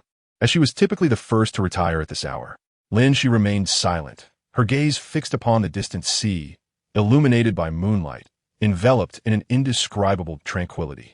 After a moment, she slowly inquired, "Feng, do you think the rescue team will come?" At her question, Feng found himself at a loss for words, as this was a matter everyone had been avoiding. Typically, in maritime disasters, a search window of 72 hours is standard, amounting to 3 days. Yet, they had been stranded on this deserted island for 8 days, with no sign of rescue or even a passing aircraft. Momentarily, Feng was uncertain if the rescue team would ever arrive. Let us hold on to hope. If we strive to survive, there's hope, at the very least. After all, didn't Malaysia Airlines conduct searches for months? If we endure, we shall not face disappointment. Though Feng appeared to console Lin Shi, he was in truth offering himself a measure of solace. Ultimately, survival remained his foremost objective. After listening to the others' words, Lin Shi understood that Feng, like everyone else, held no hope for the arrival of the rescue team. His words were merely a form of self-consolation. The group on the beach was acutely aware that after 8 days without sight of the rescue team, their hopes had all but vanished. Otherwise, they would not have begun constructing shelters like Feng. As for the tools they possessed, they were primarily salvaged from the previous lifeboats. The initial optimism of the group had transformed into a somber resignation, with each day spent in the relentless pursuit of scarce food. In fact, some had even resorted to violence over meager rations, as humanity gradually eroded in their midst. It was likely that chaos would soon erupt. Of course, Feng and the others remained oblivious to the fate of the 4 individuals who had ventured out to sea. Otherwise, they would not cling to even a shred of hope for the rescue team. After Lin Shi departed, Feng silently gazed at the vast night sea, lost in contemplation about whether he should leave this place. After all, if pandemonium ensued, he could manage to protect himself, but what about the women around him? Upon returning to the shelter, Feng noticed the women on the bamboo bed. To his surprise, Su Tong had moved to lie beside Su Bingyun, while Lin Shi was the one sleeping next to him that night. A turn of events he had not anticipated. It seemed that the women had conspired, as they would not have changed places so frequently otherwise. Initially, Hu Feng harbored hopes for some friendly interaction with Su Tong that night, but looking at the scene, he realized that was unlikely. However, just before sleeping, Su Tong caught sight of Hu Feng's return and playfully blinked at him, as if sharing a private joke. Chapter 21. The struggle for monkey food. The night passed without incident. During breakfast, Hu Feng shared his thoughts from the previous evening with the women. Naturally, the opinions of Xiao Wei and Xiao Bao were not taken into account. What mattered most were the sentiments of the women, whether they were willing to leave this place. After hearing Hu Feng's words, Su Bingyun was the first to hesitate. As the owner of a publicly listed company, she lacked survival experience and felt almost invisible here. Aside from Xiao Wei and Xiao Bao, her continued existence relied heavily on the care provided by Wang Xiaomei and Hu Feng. Lin Shi, being a doctor, at least had the ability to save lives, while Wang Xiaomei could prepare food that everyone enjoyed. Although Su Tong seemed unremarkable, she exuded an aura that suggested she was far from ordinary. In this light, Su Bingyun realized she was the one most eager to return to society. I am merely seeking everyone's opinions. There is no compulsion intended. Hu Feng quickly clarified, noticing Su Bingyun's hesitation. Lin Shi, meanwhile, appeared contemplative. The events that had transpired on the beach over the past few days had not escaped their notice. For food, men had bullied women, and women had mistreated the elderly. Humanity had all but vanished. Lu Yu's acquisition of a wild chicken had also resulted in it being shared among their own. Thus, it was clear that one must rely on oneself. I agree with Hu Feng's perspective. 8 days have passed without any sign of the rescue team. We must prepare for the long haul. For Lin Shi, although she is a physician with the noble obligation to save lives, what does that responsibility amount to when faced with a group of individuals gradually losing their humanity? Beside her, Wang Xiaomei observed her contemplative superior with indifference. She would much rather align herself with Hu Feng, for he provided sustenance. The thought of accompanying Su Bingyun left her unable to fathom the nature of their existence. Su Tong, with her enchanting eyes, gazed intently at Hu Feng, her intentions straightforward. Wherever he went, she would follow, seeking opportunities to entice him. Such a relationship would enable her to thrive in this environment. It is essential to understand that Su Tong's thoughts, though seemingly base, stem from a place of survival. Without Hu Feng, she would have perished. For someone who has danced with death, notions of pride and morality hold little weight. Nothing is more significant than the will to live. Furthermore, she was responsible for 2 children. Who would extend a helping hand to them, if not Hu Feng? Naturally, to endure in this place, sacrifices must be made. Noticing Su Bingyun's prolonged silence, Hu Feng remained unperturbed, for the beach had not descended into chaos. Previously instilled fear kept the others at bay. As they quietly consumed their breakfast, Hu Feng prepared to venture back to the wild fruit grove from the previous day to gather more and procure fresh water. This time, he was accompanied by the esteemed Su Bingyun. Given her lack of experience in traversing such uncharted terrain, Hu Feng made a point to look after her. Upon reaching the water source, it was nearly noon. Over the past few days, Hu Feng had discerned that the women's presence under the pretense of fetching water was merely a guise.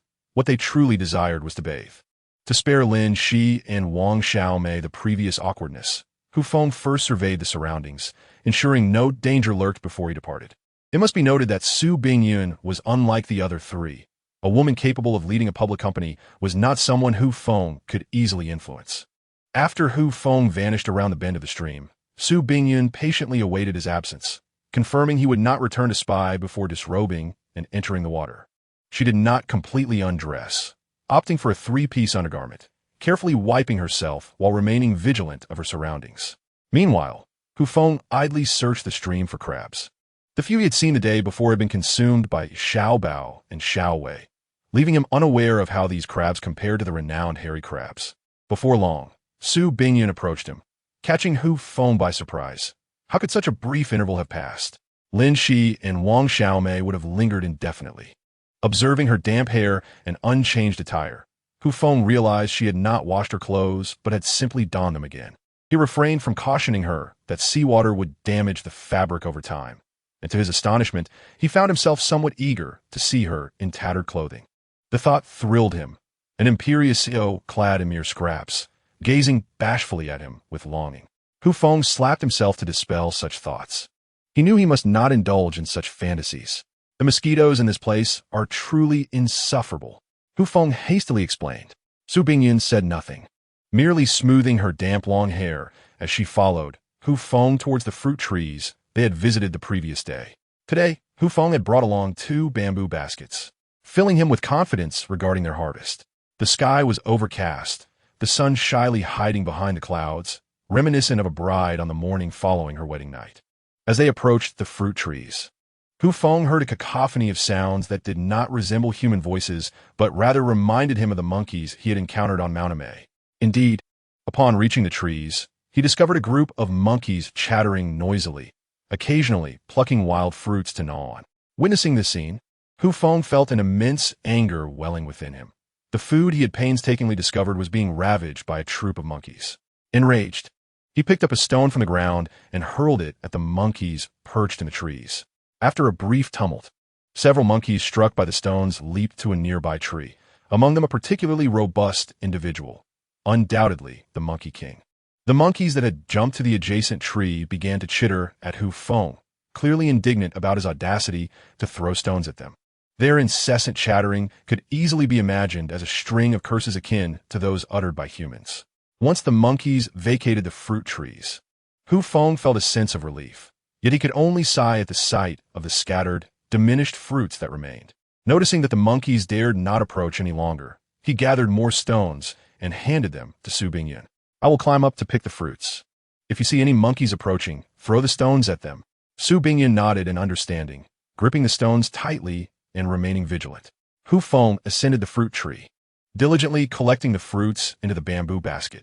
The nearby monkeys, witnessing Hu Feng stealing their bounty, grew frantic and began chattering loudly, intent on approaching him. At that moment, Su Bingyan, sensing the situation below, quickly tossed her stone at the monkeys. Though she missed, her action proved sufficiently intimidating. Having nearly harvested all the reachable fruits, Hu Feng glanced into the basket, which was only partially filled, and decided it was time to descend. The monkeys, seeing that Hu Feng had taken nearly all the fruits, angrily jumped down from the trees, seemingly intent on confronting him. Not wishing to engage, Hu Feng picked up stones and hurled them at the approaching monkeys, forcing several to retreat back into the trees. Noticing a few fruits that had accidentally fallen from the monkeys earlier, Hu Feng inspected them for bite marks. Finding none, he collected them as well. Just as he prepared to leave, the Monkey King, witnessing the loss of his food, mimicked Hu Feng, picking up stones from the ground and throwing them at him. In response, Hu Feng swiftly dodged, but inspired by their leader, the other monkeys began to follow suit, gathering stones and hurling them at him. There was no other option. Hu Feng had to carry 2 baskets of fruit, urging Su Bingyan to lead the way as they ran for their lives. Once they had escaped the monkey troop, Hu Feng was oblivious to how many blows he had received, but he was certain that there were no fewer than 3 lumps on his head. Chapter 22. Su Bingyan's ordeal when Hu Feng returned, his face bruised and battered. The women could not contain their laughter. Lin Shi and Wang Xiaomei suddenly realized just how formidable Su was, having managed to beat Hu Feng into such a state. They couldn't help but wonder why they hadn't thought of it earlier.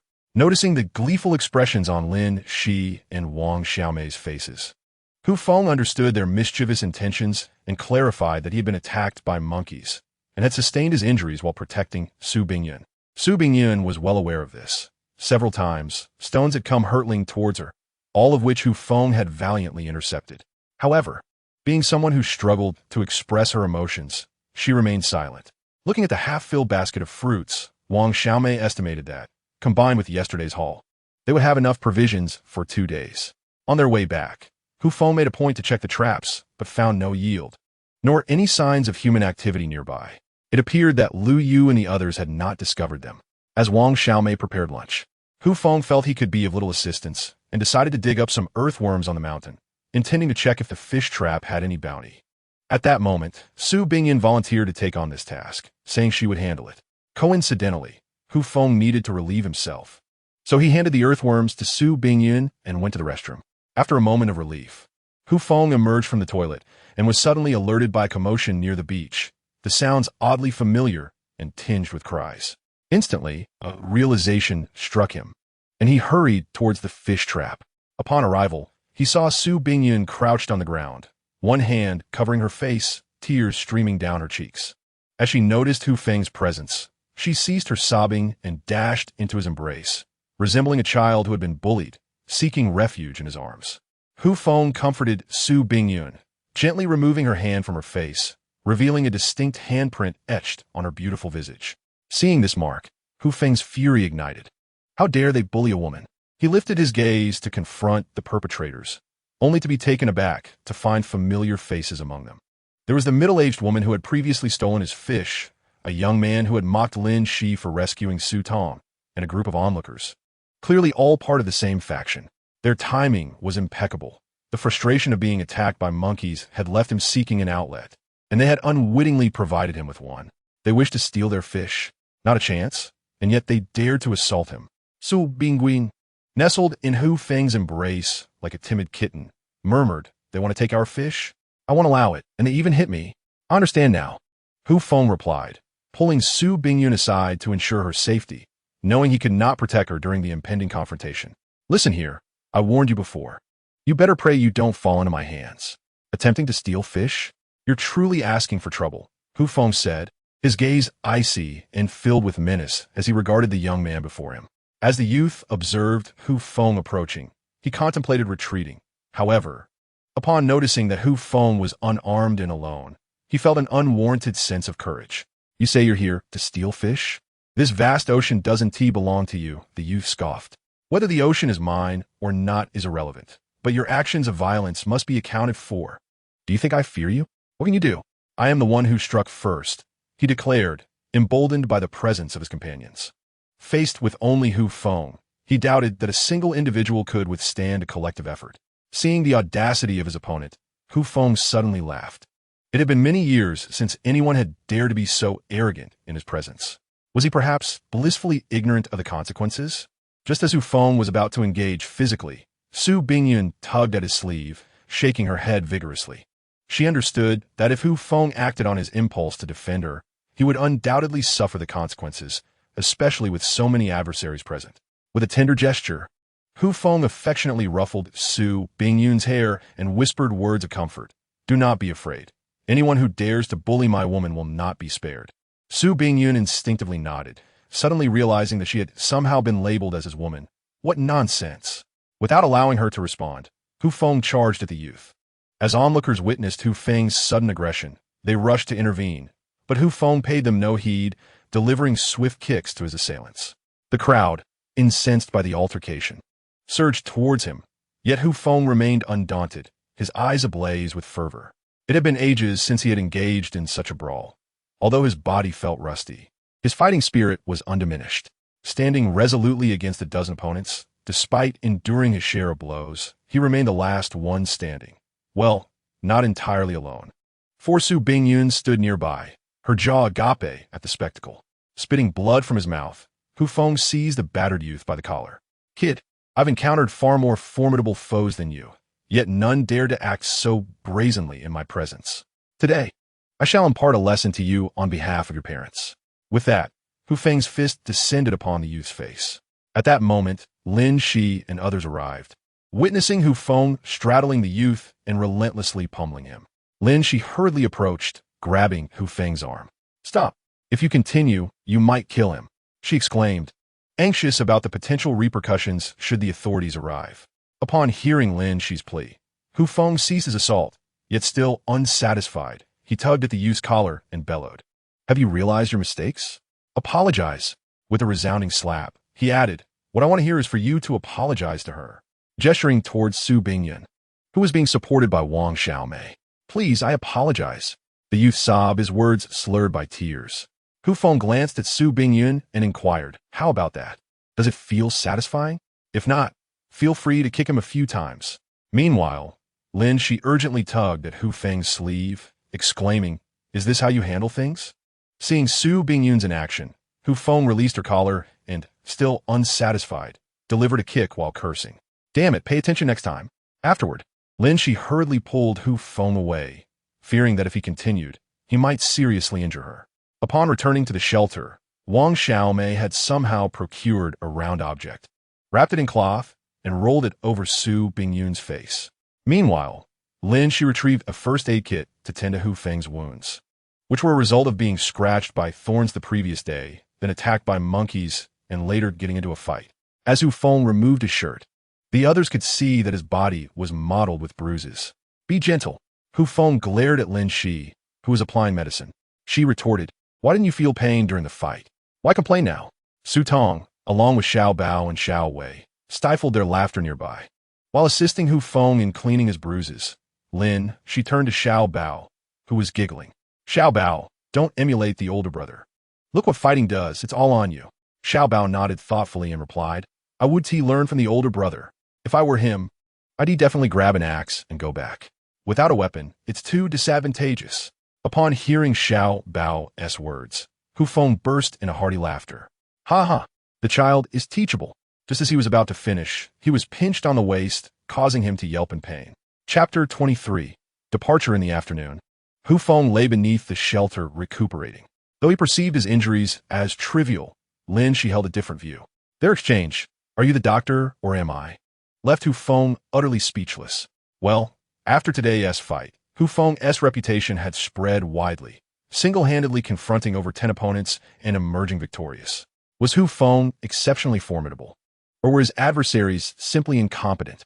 At the very least, no one dared to provoke Hu Feng and his companions anymore. It was well known that although only Hu Feng was a man among them, he was incredibly fierce, taking on 10 and leaving his opponents howling in defeat, showcasing his formidable prowess.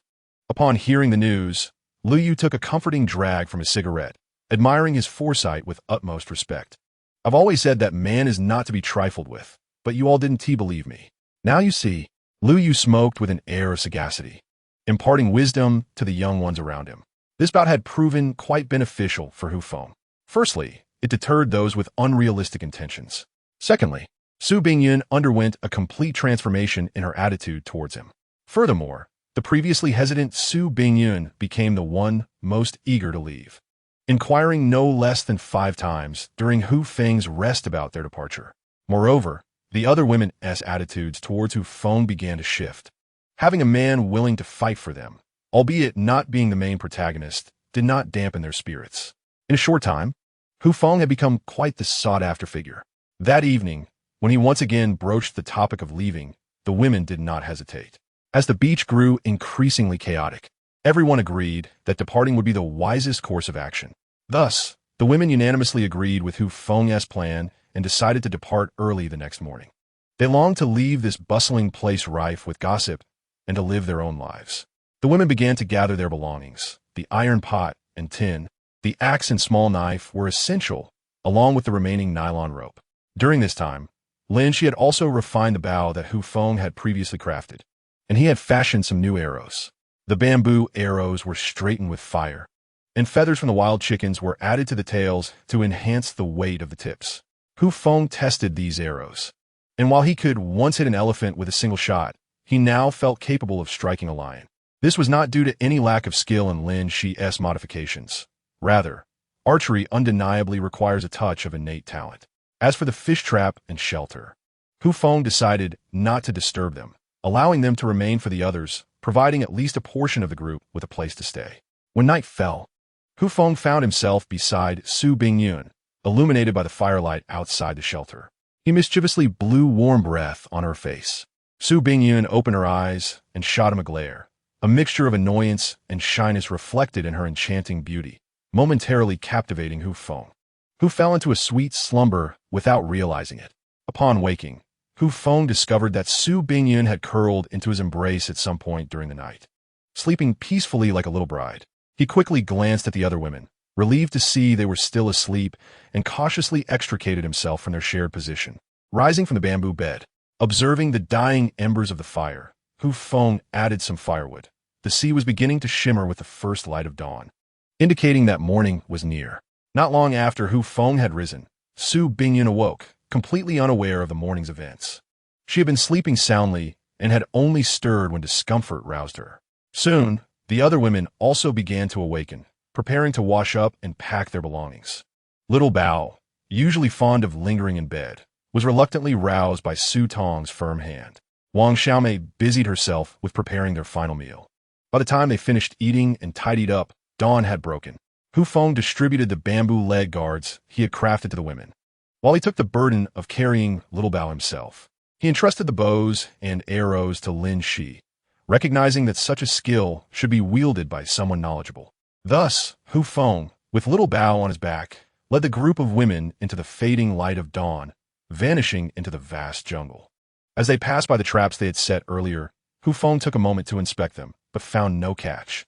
He paid it no mind and left the traps in place, hopeful that others might replicate their efforts. Hu Feng, with Little Bao on his back and a bamboo pole in hand, led the way, while Wang Xiaomei followed with a bamboo basket filled with their earlier harvest. Su Bingyun jingled with the numerous water bottles hanging from her, and Su Tong carried the iron pot. Although only 15 or 16, Xiao Wei clutched the neatly folded tin, while Lin Shi brought up the rear with the bows and arrows. The group proceeded cautiously, and by midday, they finally reached the water source they had visited before. Hu Feng intended to pause here for a brief respite. This was not his ultimate destination. He sought the estuary of the small stream, which represented his true goal. As noon approached, the group decided to make do with a meal in this location. However, Su Tong, Xiao Wei, and Xiao Bao had gone the longest without a bath, prompting Hu Feng to assign Lin Shi the role of their guardian to venture upstream for a wash. After their meal, the group resumed their journey, delving into uncharted territory. Though they followed the stream's course, they remained vigilant, wary of any potential dangers. As they meandered along the waterway, Hu Feng suddenly halted at a bend, signaling for the group to crouch down. Believing he had spotted a threat, they all complied, holding their breath. "Quick, summon Lin Shi," Hu Feng urged. Confused, the others called for Lin Shi, who approached, thinking something was amiss. However, Hu Feng pointed ahead to the stream, where a creature resembling a red panda was drinking water. "This is our chance. Tonight we feast." Understanding Hu Feng's intent, Lin Shi felt a surge of frustration, having anticipated a grave situation. Drawing back his bow, Lin Shi aimed and released an arrow that pierced through the animal's neck. The red panda collapsed into the river, thrashing momentarily before succumbing. Hu Feng then stepped forward to retrieve the carcass, contemplating a delightful roast for dinner. Yet, as he caught sight of the women's murderous glares, he momentarily pondered how he had incurred their ire. As they continued their trek, the sky darkened, compelling them to find a relatively safe spot to set up camp. During the afternoon, aside from the earlier red panda, Lin Shi, at Hu Feng's behest, also captured 2 unnamed birds, which were visually appealing, though their edibility remained uncertain. Wang Xiaomei skillfully prepared a meal, while Lin Shi and Hu Feng maintained vigilance over their surroundings. Su Tong and Su Bingyun assisted one another, and Xiao Wei kept an eye on Xiao Bao to prevent any wandering. After their meal, Hu Feng and Lin Shi deliberated on the night watch, as the early hours are often the most perilous. Consequently, Hu Feng decided to take the latter half of the night, while Lin Shi would guard the first. After a long day of travel, exhaustion enveloped the group. They fashioned a simple nest from dry grass, and with a bit of squeezing, they settled in for sleep. Chapter 24. At last, the sea when Hu Feng awoke in the middle of the night, he was unsure of the hour. Observing Lin Shi, ever vigilant by the fire, he approached her. "What time is it?" Lin Shi turned upon hearing movement, glancing at her watch. "It's 1:30, she replied. "Why didn't you wake me?" Hu Feng inquired, concern etched on his face. "You looked so peaceful in your slumber. I didn't have the heart to disturb you." Lin Shi responded with a tone of tenderness. Hu Feng sighed. "You should rest. I'll take over the watch." He accepted the bow and arrow from her, encouraging her to retire. Lin Shi stretched, her silhouette accentuating her graceful form, before settling beside Su Bingyun and the others to sleep. Feeling a bit fatigued himself, Hu Feng seized the opportunity to wash his face at the stream's edge, then returned to the spot where Lin Shi had been sitting, ready to assume his vigil. In the tranquil hours of dawn, the jungle resonates with the symphony of insects and the croaking of frogs, occasionally interrupted by the fleeting silhouettes of nocturnal birds gliding through the trees. The night passed without incident. As the sun rose, the group savored their breakfast before resuming their journey.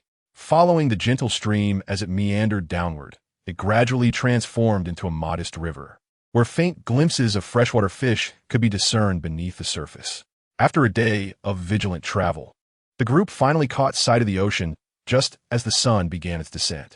The river cascaded from the mountains, winding through a vast plain before plummeting dramatically over a waterfall approximately 10 meters high, eventually merging with the sea. Upon reaching the plain, the travelers were awestruck by the sight before them. A vast expanse where a herd of antelope grazed, while in the distance, a few brown wolves stealthily approached. Suddenly, the lead wolf lunged forward, launching an attack on a young antelope. Startled by the suddenness of the assault, the antelope fled in panic. But it was not long before a wolf brought it down, its sharp teeth sinking into the creature's neck. The other wolves, undisturbed, approached leisurely to partake in the feast. This unexpected scene left Feng momentarily taken aback. It became clear why they had not encountered wolves before. This was their hunting ground.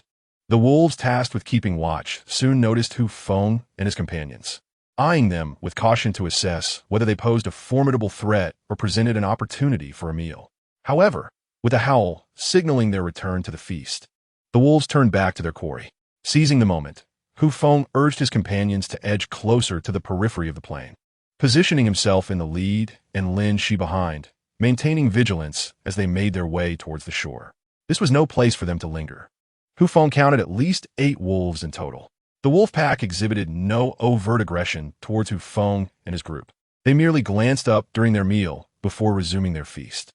As they approached the edge of the plain near the coastline, Feng realized that the plain appeared as a platform from the ocean's perspective, with the stream flowing through its center and cascading off the edge into the sea below. Upon noting the height of the drop to the beach, Feng felt a pang of dread. It was at least a 10-meter drop, a fall that could easily prove fatal. Surveying the surroundings, he suddenly spotted a small platform to the far left of the plain, near the mountains. Approximately a few hundred square meters in size and standing about 5 meters high. The upper side of this platform was adorned with trees and bamboo groves, leading to a sheer cliff face. Climbing this precipice would be daunting, even for a person equipped with tools. Now, Feng's dilemma was how to navigate this descent. While 5 meters may not seem insurmountable, the risk of injury was significant. A misstep could lead to a fracture or worse. As he observed the wolves still feasting on the carcass of the antelope, an idea began to take shape in Feng's mind. Please keep an eye on them, Feng called to Lin Shi. The group had yet to recover from their recent encounter with the wolf pack, huddled together in palpable tension.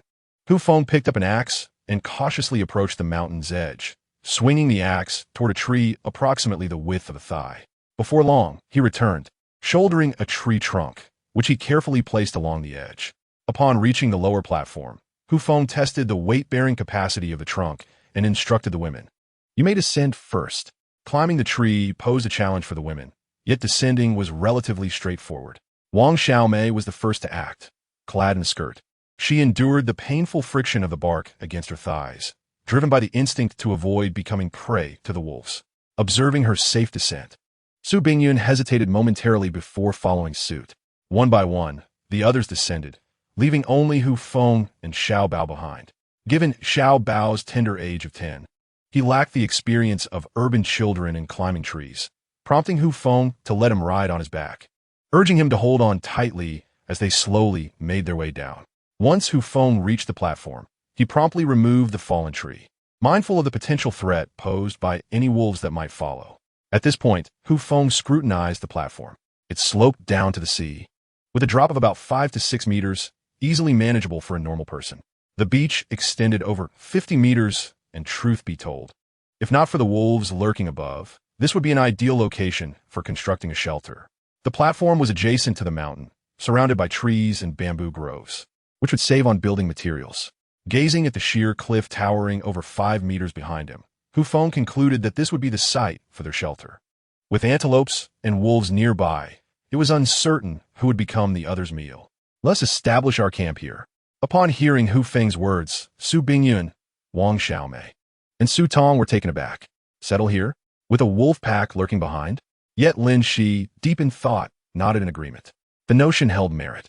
Facing the sea would allow them to spot a rescue team promptly, while being backed by the mountain with its steep drop would deter the wolves. There were also bamboo groves and trees nearby, though the only drawback was the scarcity of firewood. Acknowledging Lin Shi's meticulous analysis, Hu Feng realized that indeed, firewood would be a challenge to procure, yet nothing was without its imperfections. I believe is feasible, Hu Feng asserted resolutely. The women, observing his determination, understood and chose to trust him. After all, he was the only man among them. Who else could they rely on? As twilight descended, they divided the remaining food for a meal, leaning against the mountain's wall to rest. Naturally, a fire and a night watch were essential. The old routine resumed. Lin Shi would watch over the first half of the night, while Hu Feng would take the second. As for firewood, the abundant woods and bamboo groves, though limited, would suffice for a few nights. Chapter 25. Dealing with the wolf pack, 4,000 words. After switching shifts with Lin Shi during the latter part of the night, Hu Feng sat beside the fire, gazing at the starry sky. Ultimately, this year I have missed the opportunity. Back then, I was unable to save you, and now it seems a luxury even to visit your burial site annually. When can I return to that place in Beichuan, where I once buried my youth? As Hu Feng's thoughts drifted away, a faint rustling sound abruptly pulled him back to reality. The noise originated from above, and upon looking up, he saw a pair of green, glimmering eyes at the edge of the plain, fixated on him. In response, Hu Feng hastily grasped the bamboo spear in his hand. 5 meters is a considerable height for a human. What does it signify for a wolf? Hu Feng was uncertain, but vigilance became his sole option. Fortunately, the wolf had observed him for a considerable time from the edge of the plain and showed no inclination to descend, seemingly intimidated by the towering 5-meter cliff. The man and the wolf locked eyes for what felt like an eternity, and ultimately, the wolf chose to retreat. As the luminous eyes faded from view, Hu Feng exhaled. Relieved, he sensed that if this standoff continued, he would surely be the first to succumb. In the morning, Hu Feng refrained from mentioning the previous night's experiences. However, preventing the wolf pack's attacks had evidently become the foremost task for the newly established shelter. Naturally, procuring food remained paramount, as the supplies from the previous night had been entirely consumed, leaving the group with nothing to eat that morning. Wang Xiaomei led Xiao away to the seaside in search of shellfish, while Lin Shi ventured to the nearby waterfall for fresh water. Su Tong and Su Bingyun scoured the vicinity for any edible finds. Chen Ran had spotted antelope on the plains above, but there were also wolves. If they attempted to hunt the antelope unprepared, they might easily become a delectable meal for the wolves themselves. Each member of the group was assigned a task, and Hu Feng's responsibility was to weave fish traps. Early in the day, he gathered a substantial amount of bamboo. With prior experience, he crafted the fish traps more swiftly and on a larger scale this time. Moreover, he ensured that no materials were wasted, making over 10 bamboo bowls and chopsticks, and even crafted a bamboo spatula to assist Wang Xiaomei in her cooking endeavors. As noon approached, everyone returned, and Hu Feng had completed 2 large fish traps. Lin Shi was the fastest to fetch water, while Wang Xiaomei, Xiao Wei, and Xiao Bao emerged as the most successful team, their 2 bamboo baskets brimming with shells, crabs, and various seafood that Hu Feng could not name. The last to return were Su Tong and Su Bingyun, who reported on the surrounding conditions. They revealed that this area was a secluded beach, with steep cliffs at both ends, making descent or ascent impossible without proper tools. Upon hearing this news, Hu Feng felt a wave of relief wash over him. It indicated that if the wolf pack intended to attack, their only route would be the towering 5-meter cliff behind them. Should they erect sharpened wooden stakes along the edge of the plain above, extending down to the platform, they would effectively thwart any potential wolf assaults. Given that no one had eaten that morning, hunger was palpable among the group. Wang Xiaomei hastily prepared food and set it to boil. When it came time to dine, she served everyone a generous bowl filled with seafood. Although the flavor was somewhat bland, everyone relished the meal with great enthusiasm. After they finished eating, Hu Feng resolved to prioritize the issue of the fence, as it was paramount to the safety of the group. In the afternoon, Su Tong and Su Bingyun arrived to lend hand, while Lin Shi busied herself nearby with the herbs she had gathered earlier, herbs that Hu Feng was not familiar with. Hu Feng chopped down trees and bamboo, with the 2 women assisting in transporting the materials. Once they felt they had sufficient supplies, Hu Feng first fashioned a ladder from 2 logs, each over 5 meters long, binding them together with bamboo for ease of ascent and descent. He then moved uniform-length stumps into position after surveying the area above. He did not allow the 2 women to climb up, yet Lin Shi still joined him, primarily due to her impressive archery skills. She needed only to keep watch while Hu Feng worked. Along the edge of the plain, Hu Feng diligently drove in wooden stakes, then affixed sharpened bamboo directly onto them, securing everything with long bamboo laid horizontally. He left a small gate for one person to pass through.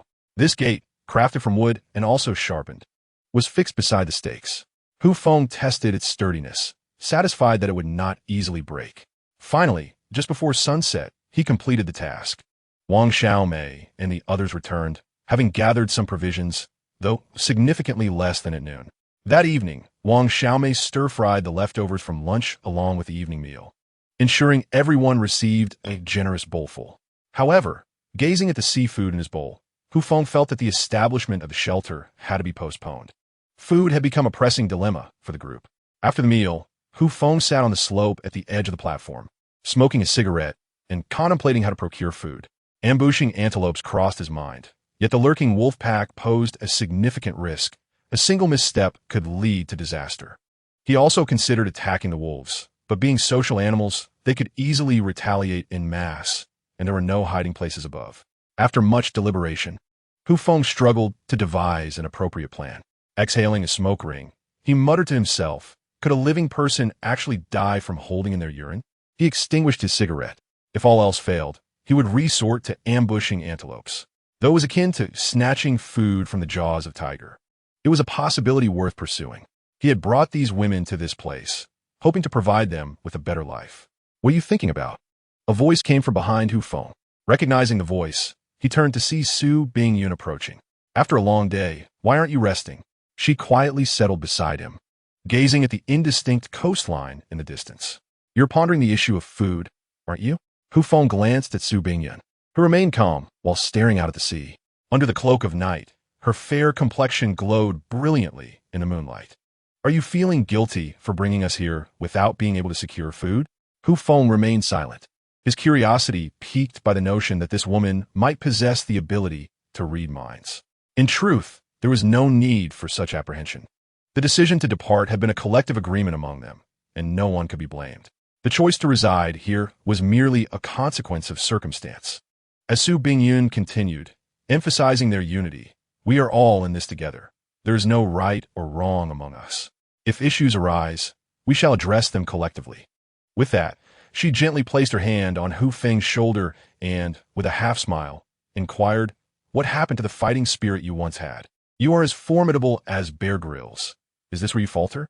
Without allowing Hu Feng a chance to respond, Su Bingyun rose and departed. Reflecting on her words, Hu Feng suddenly experienced a revelation. Indeed, he was a man unafraid of anything, and what could this deserted island possibly impose on him? He stood and made his way to where the others were resting. Upon returning to their quarters, Su Bingyun was met with Lin Shi's concerned inquiry. How did it go? Looking back at Hu Feng, who had just approached, she smiled faintly. Lin Shi, observing Hu Feng, quickly grasped the situation. After their meal, the group sensed a shift in Hu Feng's demeanor. As a doctor, Lin Shi was quick to notice and decided to discuss it with the others while Hu Feng stepped out for a smoke. When Hu Feng returned, the previous gloom on his face had dissipated, providing the group with a sense of relief. Noticing the curious gazes directed at him, he quipped, "What are you looking at? Is there something on my face?" "No flowers here, just concerned that someone might be feeling low," Wang Xiaomei interjected with a teasing tone. Hu Feng paid her no mind. He was well acquainted with her personality, and their playful banter was a common occurrence. "Me feeling low? What a joke. I stand on the shoulders of Bear Grylls," he retorted. "Oh, really?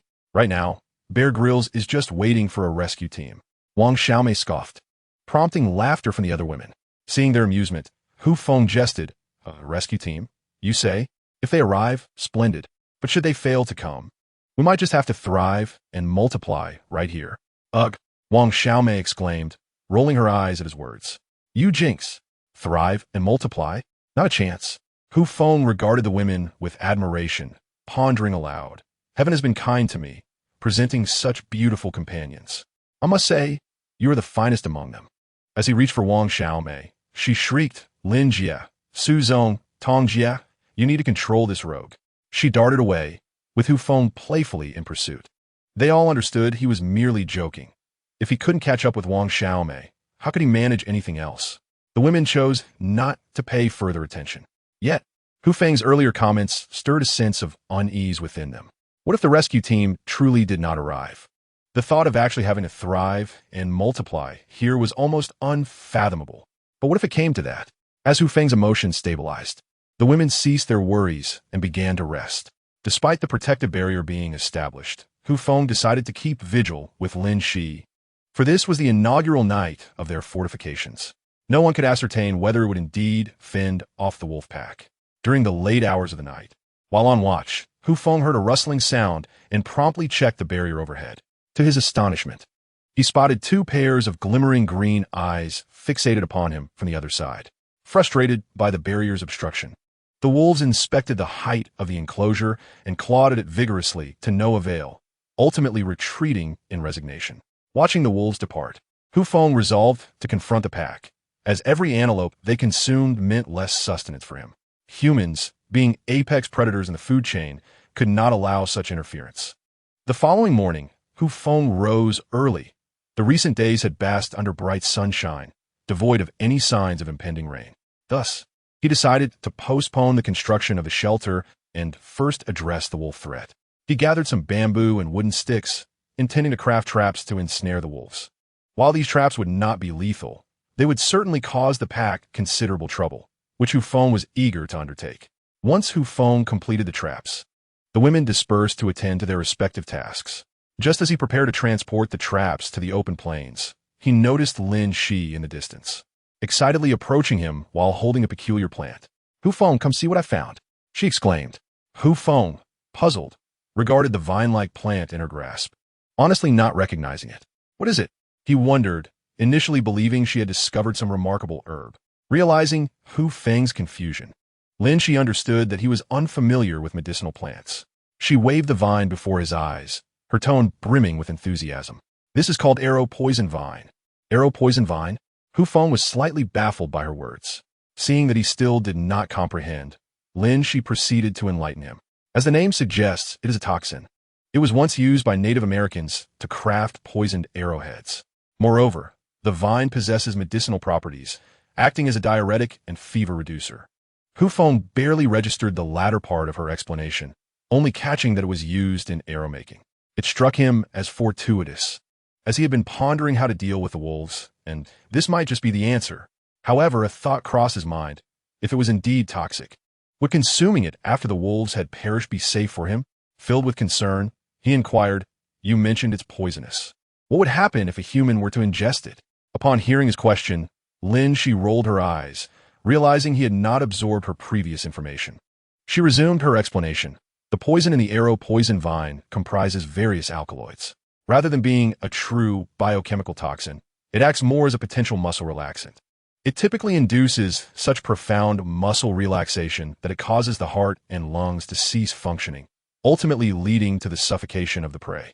Moreover, this arrow poison only exerts its effects upon entering the bloodstream of an animal.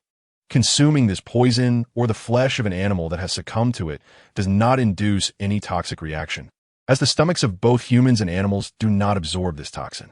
Lin Shi, in her informative manner, expounded extensively, but Hu Feng only gleaned the essential points. Essentially, the poison is safe for consumption. Use it without concern. Having grasped the general idea, Hu Feng hastily inquired, "How do we craft the poison arrows?" Upon hearing his question, Lin Shi was momentarily taken aback. She understood the principle, but was utterly inexperienced in the actual crafting.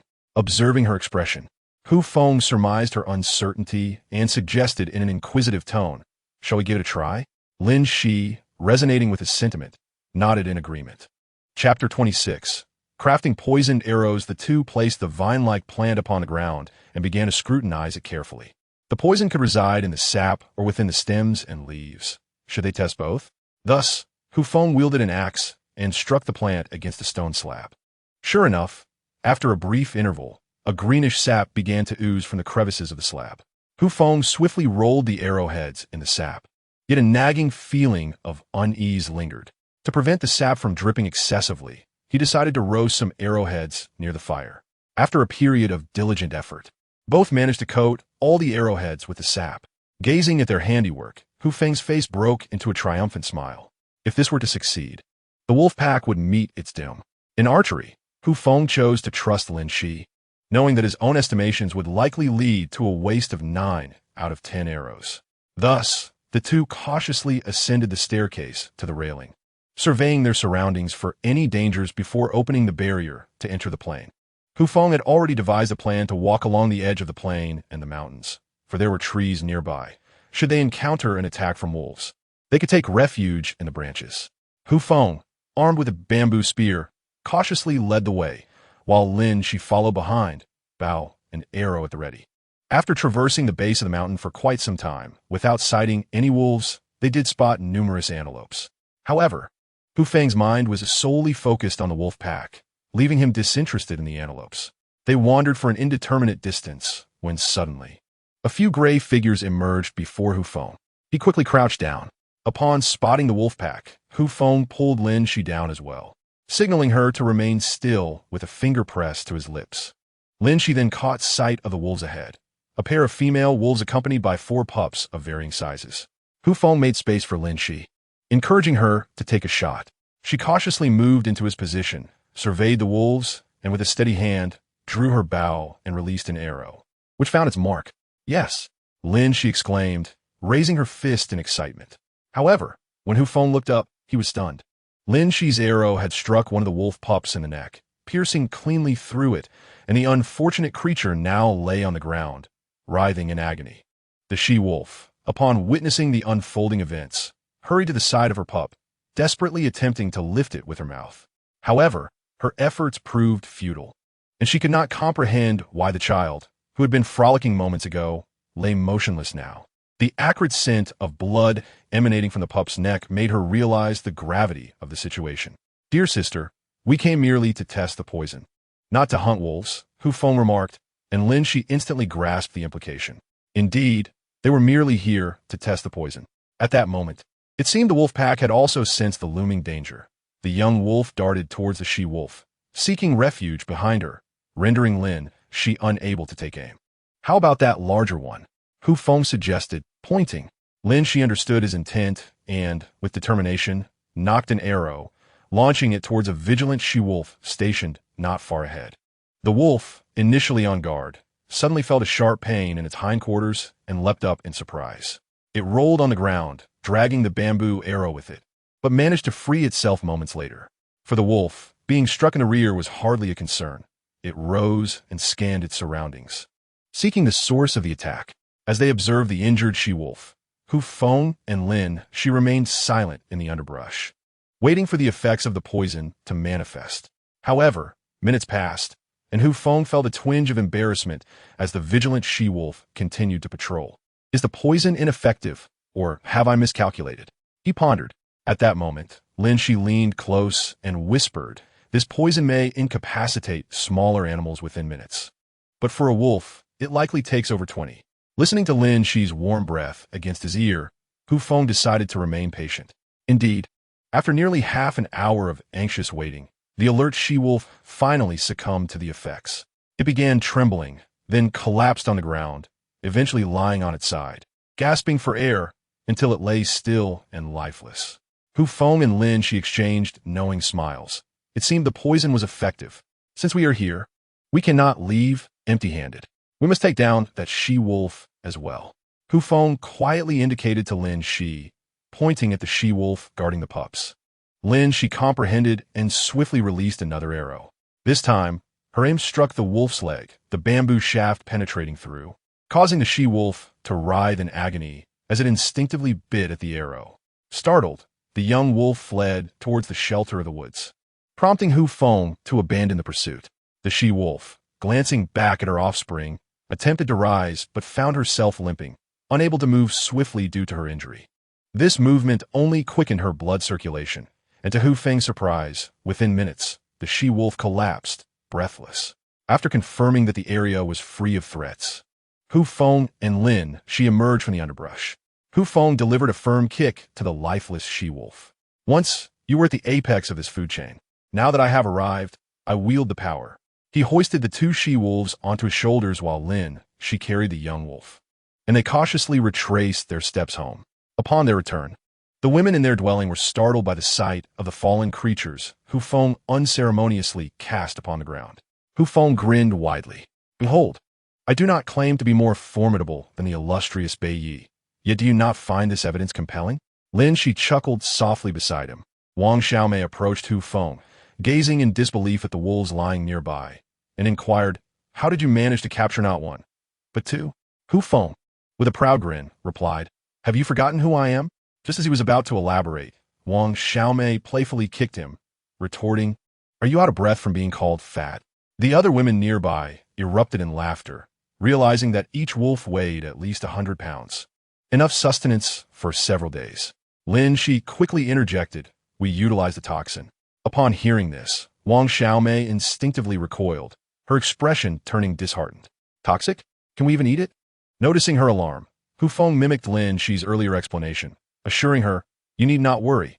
As Lin Shi stated, this toxin only affects the bloodstream. Unless you have a bleeding stomach, it's safe to consume. Is that truly the case? Wang Xiaomei's gloomy demeanor vanished, replaced by the eager expression of a food lover as she gazed at Lin Shi. "Absolutely," Hu Feng asserted resolutely. "I wasn't asking you." Wang Xiaomei shot him an annoyed glare.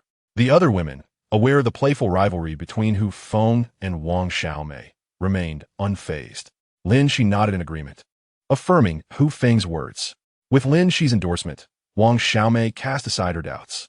The group had previously speculated that Hu Feng and Lin Shi were engaged in some unspeakable activity, but the sight of the wolf carcasses dispelled those thoughts. Realizing Lin Shi was not that sort of person, Wang Xiaomei boldly approached and dragged one of the wolves toward the nearby waterfall. "It's simple. We will skin it and stew the meat. After indulging in seafood for 2 days, a bit of wolf meat will diversify our palate. What is the big deal? It's a nationally protected species, but I consider it an emergency measure. Even if a panda showed up, I'd still eat it," as Zhang San said. Chapter 27. The wolf pack strikes. As Wang Xiaomei dragged one wolf away, Su Tong joined in, taking the other to prepare it, ensuring not to neglect the wolf cubs, which needed to be turned into jerky for preservation. Watching the women haul away the wolves, Hu Feng couldn't help but smile. Suddenly, he recalled that wolves are pack animals known for their grudges. Would the pack come seeking vengeance for their fallen comrades? With this thought, Hu Feng called out to Lin Shi, "Quickly, let us prepare more poison arrows." Lin Shi looked at him quizzically. "I suspect the wolf pack may come." Understanding dawned upon Lin Shi, and together they hurried to craft as many poisoned arrows as possible.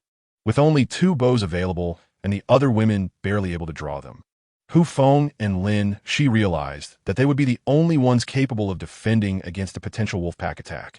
Aware of the urgency, they dedicated their time to the task, while Lin Shi ventured to gather more materials for the arrows. As the 2 individuals cleared the wolves, they crafted over 40 poisoned arrows in one breath, bringing the total to more than 60 when combined with the previous ones. Observing the dense array of arrows at their feet, Hu Feng felt a sense of relief. Should the wolf pack approach, he could hide below and shoot at them as they dared to come near the enclosure. It was unnecessary to ensure a fatal strike, for any wolf that was hit would surely meet its demise. By the time the women had dealt with the 2 wolves, dusk had gradually descended. Wang Xiaomei skillfully skinned the wolves, showcasing her culinary prowess. She used an axe to carve out some wolf meat for roasting and stewing, while the remainder was placed near the fire to cook. The only drawback was the absence of salt. Otherwise, the meat would have made for excellent cured provisions. The group feasted heartily, especially Wang Xiaomei, who indulged the most and had even begun to bulge slightly. The women were content, yet Hu Feng and Lin Shi remained vigilant, observing their surroundings closely. As the women nestled together against the mountainside for rest, Hu Feng approached Lin Shi, who was on night watch, and added more firewood to the blaze. It seemed unlikely they would find sleep tonight. Lin Shi, with a bow in one hand and an arrow in the other, was about to speak when suddenly, a howl from above pierced the night air. A whoop! The sudden wolf howl startled the women awake, and they gazed at Hu Feng and Lin Shi with fearful eyes. "Come closer, gather by the fire. Beasts fear flames," Hu Feng urgently called out. Upon hearing his words, the women hurried to his side, with Su Tong carrying the slumbering Xiao Bao in her arms. Hu Feng turned his attention to the situation above the enclosure. Following the howl, pairs of glimmering green eyes emerged at the perimeter. He counted roughly 10, unsure if it was the entirety of the wolves in the plain that had gathered. The women huddled closer to Feng, with Wang Xiaomei gripping his arm tightly. Despite her earlier bravado, she resembled a frightened little girl in the face of danger. Su Bingyun leaned against Feng's right side, her expression filled with concern. Meanwhile, Su Tong protected Xiao Wei and Xiao Bao on either side, embodying the profound strength of maternal love, declaring, "Let anything come at me, but spare my children." Feng comfortingly patted Wang Xiaomei's hand, then took up his bow and exchanged a determined glance with Lin Shi. Although they could only see the wolves' eyes in the dark, this provided them with a target. "You all, hold your bamboo spears and step back." With those words, Feng positioned himself and Lin Shi in front of the women. They exchanged another glance before drawing their bows and releasing their arrows. The two unleashed a barrage of shots, and the anguished howls of the wolves echoed through the night, compelling them to retreat from the enclosure. Yet, they did not scatter. Some wolves, emboldened by the cover of darkness, clawed at the enclosure, though Feng could scarcely discern their movements. He could only pray that the enclosure remained sturdy. This night was destined to be sleepless. Feng and Lin Shi remained on high alert for the wolves above, unaware of how many they had struck. The pack lingered, and both men were acutely aware of this. The women, too anxious to sleep despite their overwhelming fatigue, clutched their bamboo spears and stood guard alongside Feng. As the night passed, the dawn gradually brightened the sky. It was then that Feng noticed a wolf, hidden in a secluded spot above, pawing at the fence, with its rear half exposed. "Do you truly consider me a mere decoration?" Without the slightest hesitation, Feng readied an arrow to shoot. However, at that very moment, an arrow flew past him, striking the wolf squarely in its hindquarters. The creature, startled by the sudden pain, leapt up with a pitiful howl and limped away. Feng turned to Lin Shi, offering her hearty commendation. As daylight broke, he began to relax, observing the weary women around him, particularly Lin Shi, who had remained vigilant throughout the night. The wolf should have departed. You all should take a moment to rest. Upon hearing Feng's words, the women exhaled in relief, huddling together and slowly closing their eyes. While the women rested, Feng remained vigilant. He needed to ascertain how many wolves he had injured the previous night. To prevent another wolf pack from returning that evening, he resolved to take the initiative. He carefully retrieved a ladder from the side and leaned it against the mountain wall, ascending step by step with his bow and arrows. Once at the fence, he scanned the surroundings, ensuring no wolves lingered before rising to the gate. The wolf Lin Shi had shot was nowhere to be found, so Feng planned to search for it cautiously. Gingerly opening the fence gate, he stepped outside with his bow drawn. Indeed, not far from the enclosure, Feng discovered signs of a struggle in the grass. Following the trail, he soon came upon a lifeless wolf lying on the ground, having succumbed to the poison from the previous night. Examining the deceased wolf, he realized it was one of those he had struck and refrained from collecting it, uncertain if the pack would return to retrieve their fallen comrade. Centering his search around the dead wolf, he soon found 3 more that had also met their end. Including the one he had shot that morning, the total was 5. This indicated that the wolf pack had suffered significant losses, and given their vengeful nature, it was likely they would return that night. Feng had little interest in collecting the dead wolves. His priority was to eliminate any remaining threats. He prudently retraced his steps along the route he and Lin Shi had taken through the woods toward the plains. Upon reaching the site of the previous day's ambush, Feng suddenly felt the sensation of being watched. Although he detected nothing unusual in his surroundings, the feeling of being stalked was unmistakable. Cautiously, he approached a tree, ready to scale it if necessary. Indeed, as he scrutinized his surroundings, he spotted a gray wolf lying concealed beneath a nearby thicket, only half of its head visible due to the cover. Assessing the distance, Feng hesitated. He was well aware of his archery skills, and striking the wolf from this position would be a matter of sheer luck. Chapter 28, Confronting the Pack. Furthermore, he could not be certain if other wolves were nearby, compelling him to consider his own safety. Observing the wolf concealed beneath the thicket, Feng resolved to take the initiative. Not far from the wolf stood a tree. If he could strike unexpectedly, he would ascend it swiftly, ensuring his safety even in the presence of a pack. With this thought in mind, Feng moved cautiously, first to avoid alarming the creature, and second to minimize noise for better situational awareness. Approaching the base of the tree, he chuckled to himself, amused by the wolf's intention to ambush him. Drawing his bow and knocking a poisoned arrow, he let it fly through the underbrush, striking the wolf squarely in the neck. The sudden assault startled the beast, and the excruciating pain rendered it incapable of fleeing far before it collapsed, writhing and emitting a mournful cry. Unbeknownst to Feng, as he shot the arrow, he swiftly ascended the tree to evade any potential attack from behind. Sure enough, after he had climbed, 3 wolves emerged unexpectedly from behind him. Crouched on the tree trunk, Feng's heart raced to the sight of the 3 formidable creatures below. Had he not climbed quickly, he might have become their breakfast. The wolves bared their teeth at him, clearly recognizing him as the one responsible for their losses the previous night. Howling in unison, they seemed to challenge him. But Feng remained unperturbed, taunting them to come up. Suddenly, he noticed a striking silver wolf appearing on the slope, not far from the trio. Could this be the Wolf King? Feng gazed in astonishment at the imposing creature, which weighed over 100 pounds and possessed piercing blue eyes fixed intently on him. 1, 2, 3, 4, 5. Perhaps that was the extent of their numbers. With the pack now visible, Feng felt a surge of relief.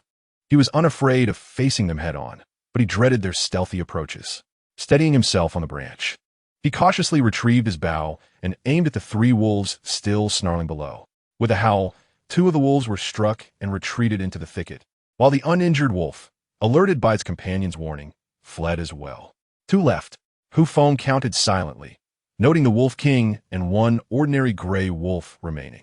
The Silver Wolf King, witnessing his subordinates retreating in fear, threw back his head and howled defiantly. To Feng's surprise, the 2 previously injured wolves and the unscathed one re-emerged after the king's call. A smile spread across his face. It seemed that even in their world, there existed a hierarchy of power. Taking aim again, Feng knocked an arrow and targeted the uninjured wolf. However, his shot narrowly missed, grazing the creature's hindquarters. In a moment of urgency, he drew another arrow and released it. The bamboo shaft struck the wolf squarely in the abdomen, causing it to leap in panic before fleeing. The 2 injured wolves, already startled, scattered in disarray, ignoring the Wolf King's desperate howls for their return. The Wolf King, upon seeing his subordinate, was momentarily taken aback, then turned his gaze towards Feng on the hillside, clearly conveying a message of do not descend. Meanwhile, Feng remained unhurried, biding his time, awaiting the moment when the 3 wolves would succumb to their poison. In a 1-to-4 confrontation, the odds were insurmountable. However, in a one-on-one encounter, the situation was decidedly more favorable. With the venom at his disposal, what was there to fear? As the 2 adversaries awaited each other for what felt like an hour, Feng contemplated the words, "I am waiting for them to succumb to their poison." What are you waiting for? For death? Yet, he realized that the distance between himself and the Wolf King was too great. Otherwise, he would have already loosed an arrow. Now, in a one-on-one scenario, there was no reason for him to feel trepidation. With determination, Feng slowly descended from the tree, taking careful steps to avoid any ambush from his foe. Upon reaching the ground, he raised his bow, aiming towards the direction of the Wolf King, only to find that the formidable beast had vanished. This revelation startled him, prompting a frantic search around him. Yet he found no trace of the Wolf King. Confusion set in. Had the enemy truly retreated? It seemed implausible, given their bitter enmity. The Wolf King must be lurking nearby, lying in wait. With this thought, Feng felt a surge of caution, vigilantly observing his surroundings for any sign of movement. He resolved to remain still. Since his adversary had opted for stealth, he would not budge, eager to see what the Wolf King would do next. Time slipped away, and Feng felt sweat trickling down his forehead, stinging his eyes, which he hastily wiped away. At that moment, a series of rustling sounds emerged from his left rear. Turning to investigate, he was met with the sight of the Wolf King charging towards him with astonishing speed. There was no time to draw his bow. Instead, Feng grasped the bamboo spear behind him, preparing for a desperate struggle. As the Wolf King closed in, Feng thrust the spear forward. However, the creature deftly sidestepped, and with a swift motion, it lunged at Feng. Missing his mark, Feng rolled to the side just in time. Watching as the Wolf King landed on empty ground, turning its head to snarl ferociously at him. Half kneeling, Feng sprang to his feet, tightly gripping the bamboo spear. Locking eyes with the Wolf King, internally rallying his courage. He knew he could not falter now. Otherwise, he might not even comprehend his demise. The two opponents remained locked in a tense standoff. Noticing the greenish residue on the spear's tip, Feng felt a surge of urgency, silently praying that he might only graze the beast, as the poison could prove fatal. With renewed resolve, he decided to take the initiative, aiming to inflict even the slightest wound. As the Wolf King anticipated Feng's thrust, it leaped aside. However, Feng swiftly altered the spear's trajectory, sweeping it horizontally. The Wolf King, unable to evade in time, was struck on the leg by the spear. Ecstasy surged through Feng at having landed a hit. But dismay soon followed as he realized the blow had not struck with the spear's tip. The Wolf King, incensed by Feng, lunged directly at him. Feng hastily retreated, yet the Wolf King's sharp claws grazed his arm, causing blood to flow profusely. Damn it! Feng cursed silently, relieved that he had received a vaccine. Ignoring his injury, he clenched his bamboo spear once more and thrust it toward the Wolf King. The scent of blood seemed to invigorate the beast, which charged at Feng with renewed fervor. Sensing the impending danger, Feng rolled aside, but before he could rise, the Wolf King pounced again. With no other choice, Feng swiftly raised his bamboo spear to defend himself. A sharp crack echoed as the spear became lodged in the Wolf King's jaws, while the creature's claws inflicted another wound on Feng's abdomen. The excruciating pain compelled him to grit his teeth. How careless! Feng lamented, having initially believed he could handle the Wolf King, only to realize he had miscalculated. Chapter 29. A stunning arrow at that moment. A bamboo arrow soared from a distance, piercing through the Wolf King's neck. The beast, which had been gnawing at Feng's spear, was struck by the arrow, blood gushing from its mouth and splattering onto Feng's face. The Wolf King, now desperate, struggled to escape, but stumbled and collapsed to the ground after only a few steps. Feng turned his head to see Lin Shi and Su Tong rushing toward him, managing a faint smile before losing consciousness. Lin Shi hurried to Feng's side to assess his injuries, gasping in shock at the sight. She quickly tore her shirt to bind the wounds on his arm and abdomen. Earlier that day, Lin Shi had awoken first, only to find Feng missing, which left her in a state of bewilderment. She promptly roused the other women to search for him. Upon noticing the staircase on the mountainside, they realized what had transpired. After deliberating, it was decided that Lin Shi and Su Tong would seek Feng. Had Lin Shi not retraced the path they had taken the previous day, it is likely that Feng would have become a meal for the Wolf King. When Feng finally regained consciousness, he felt a throbbing in his head and a complete lack of strength. He found himself lying atop a bed of dry grass, with Su Bingyun resting nearby, her eyes red, as if she had been crying. Just as Feng attempted to move, Su Bingyun stirred awake. Upon seeing Feng conscious, she gasped in surprise and called out to Lin Shi, "He is awake. Feng is awake." Hearing the commotion, the other women quickly gathered around, relief washing over them at the sight of Feng, though their eyes glistened with unshed tears. Lin Shi promptly examined Feng, confirming that he was all right before letting out a deep sigh. Yet, Wang Xiaomei, with tear-stained cheeks and a voice choked with emotion, exclaimed, "I told you not to be reckless. Look at the trouble you've caused us. Do you have any idea how we fared these past 2 days?" 2 days? Feng weakly inquired. Beside him, Lin Shi nodded and added, "After Su Tong and I rescued you that day, you fell into a state of unconsciousness due to excessive blood loss and an unrelenting high fever. We all." Lin Shi did not continue, but Feng understood.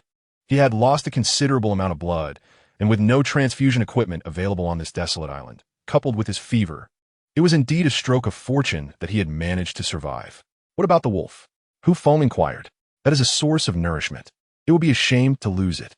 Lin Shi initially thought Feng would ask something of greater importance, but upon hearing this, she felt a surge of irritation. "Rest assured, we have dragged the wolf back. Xiao Mei has been preparing jerky these past few days." Upon hearing Lin Shi's words, Feng felt a significant sense of relief. 10 wolves meant ample meat for everyone to enjoy for quite some time. Additionally, the wolf pelts could provide warmth. After inquiring about the recent developments, Feng felt a bit overwhelmed. He consumed some meat paste and soon slipped back into a state of drowsiness. The atmosphere among the group lightened considerably when they saw Feng awaken. When Lin Shi returned with the injured Feng, the women felt as though their world was collapsing. They could hardly bear to imagine how their days would unfold if anything were to happen to him. By the time Hu Feng regained consciousness once more, the women had gone out, leaving only Wang Xiaomei, Xiao Wei, and Xiao Bao at the camp. Wang Xiaomei was busy preparing jerky. Xiao Wei tended to the fire, while Xiao Bao played with mud nearby. What a luxurious scene it was. One could hardly find children in the city today who could play so freely with mud. Hu Feng slowly sat up, feeling significantly better. The wounds on his arm had been bandaged by Lin, she using supplies from the first aid kit, and the same went for his chest. Awake? Wang Xiaomei glanced at him before returning to her jerky preparations. However, she appeared somewhat disappointed as she looked at the jerky being prepared. What's wrong? Hu Feng noticed the expression on Wang Xiaomei's face and inquired curiously. Looking at the jerky hanging from the bamboo pole, Wang Xiaomei replied with a hint of despondency. Without salt, this meat, even if dried into jerky, won't last long. Salt? Hu Feng was momentarily taken aback by Wang Xiaomei's words. Indeed, salt is essential for the human body. No wonder everyone had been feeling somewhat lethargic lately. The idea of salt production suddenly surfaced in Hu Feng's mind, but given his current injuries, he lacked the strength to take action. Observing Wang Xiaomei's disappointment, Hu Feng suddenly smiled and said, "How about I teach you how to make salt?" Wang Xiaomei was taken aback by Hu Feng's suggestion and curiously asked, "You know how to make salt?" Hu Feng smiled calmly and gave her a knowing look. "It's merely boiling salt. It's not a difficult task."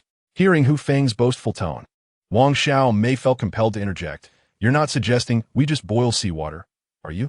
We've tried that before. While it has some saltiness, it's not true salt." Hu Feng was well aware that boiling seawater does yield some salt, but it is laden with impurities and, thus, inedible. However, he knew how to purify it, thanks to the teachings of his high school chemistry teacher. "Just tell me if you want to learn. I'll teach you just once." Observing Hu Feng's calm demeanor, Wang Xiaomei found herself uncertain about the veracity of his words.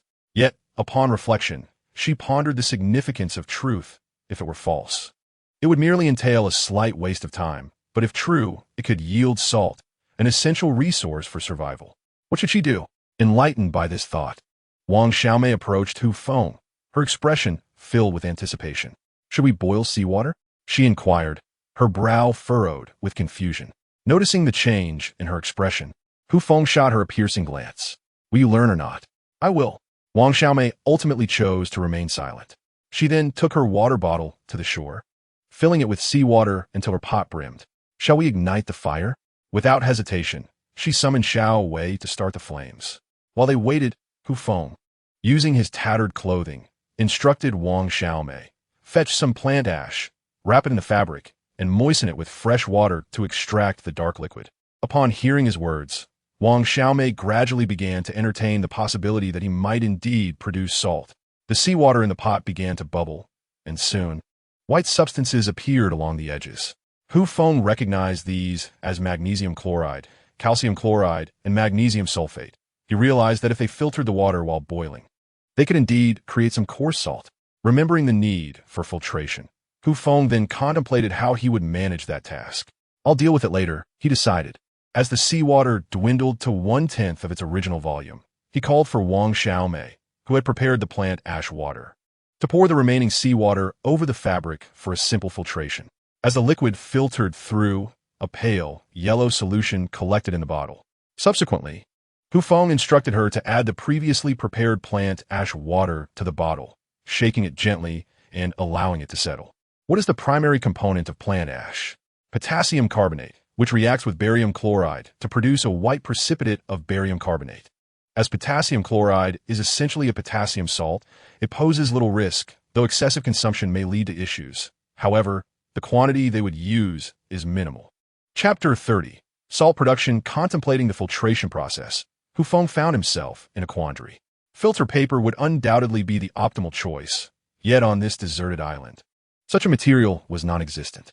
Next in line was a sponge. Involuntarily, Hu Feng's gaze drifted towards Wang Xiaomei's chest. This girl, clad or unclad, seemed indifferent. Should he suggest she contribute to the salt-making endeavor? Noticing his stare, Wang Xiaomei's irritation flared. "What are you staring at? Aren't you concerned about your wound reopening?"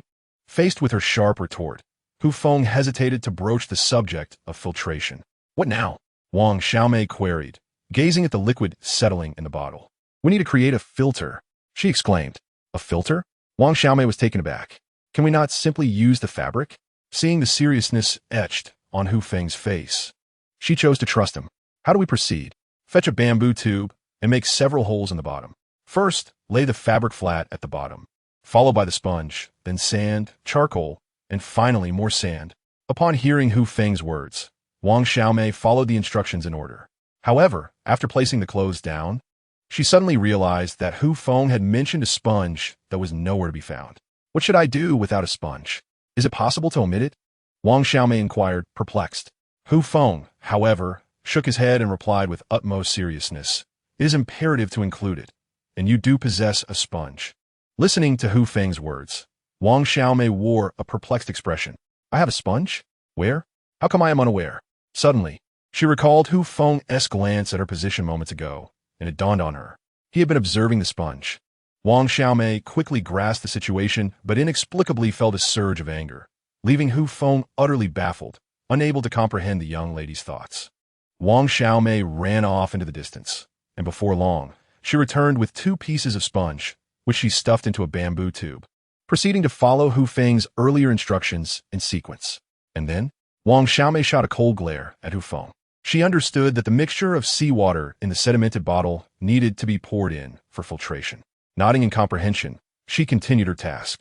As the clear, high-density salt water appeared in the bamboo bowl, Wang Xiaomei instinctively knew what to do next. She cleaned the pot and poured in the high-density salt water, then reignited the flame to boil it. Before long, the water in the pot began to evaporate, and some white granules emerged. Ultimately, Wang Xiaomei dried the moist salt, revealing a small bowl of salt before her. Wang Xiaomei was still somewhat incredulous. This was fine salt. She recalled how those TikTok influencers would use a prepared solution in their salt-making videos. Surely, there was nothing to believe in that. Yet here she was, having made it herself. Although Hu Feng was guiding her, in her eyes, he was merely a secondary figure. She was the true protagonist. She dipped her finger into the salt for a taste, and was pleasantly surprised to find it was purely salty, devoid of the bitterness she had previously encountered. For a moment, Wang Xiaomei wondered what she had been consuming all along. I have taught you the method, so the task of salt making is now entrusted to you. Wang Xiaomei was still lost in the joy of salt production, hardly paying heed to Hu Feng's words. Although it took an entire pot of seawater to yield such a small amount of salt, she believed that with the right method, producing salt would be a simple affair. Carefully, she stored the salt in a small bamboo tube, sealing it well, intending to surprise everyone. When the others finally returned, Wang Xiaomei had already prepared a meal. The group looked at the wolf meat in the bamboo bowl, but found little appetite, as they had not consumed salt for some time and felt drained. However, Hu Feng, nearby, was heartily eating the contents of his bowl, frequently praising Wang Xiaomei for the deliciousness of the food. Wang Xiaomei, not to be outdone, also picked up her chopsticks and began to eat. The saltiness danced upon her palate, leaving her eyes wide with delight. Xiao Wei, too, was no exception, for she knew that Hu Feng had taught Wang Xiaomei how to make salt, and she was learning alongside her. Once they tasted the salt, the entire world felt more pleasant. The other girls looked on in confusion, wondering why this meal, which they had been consuming daily, suddenly seemed so extraordinary.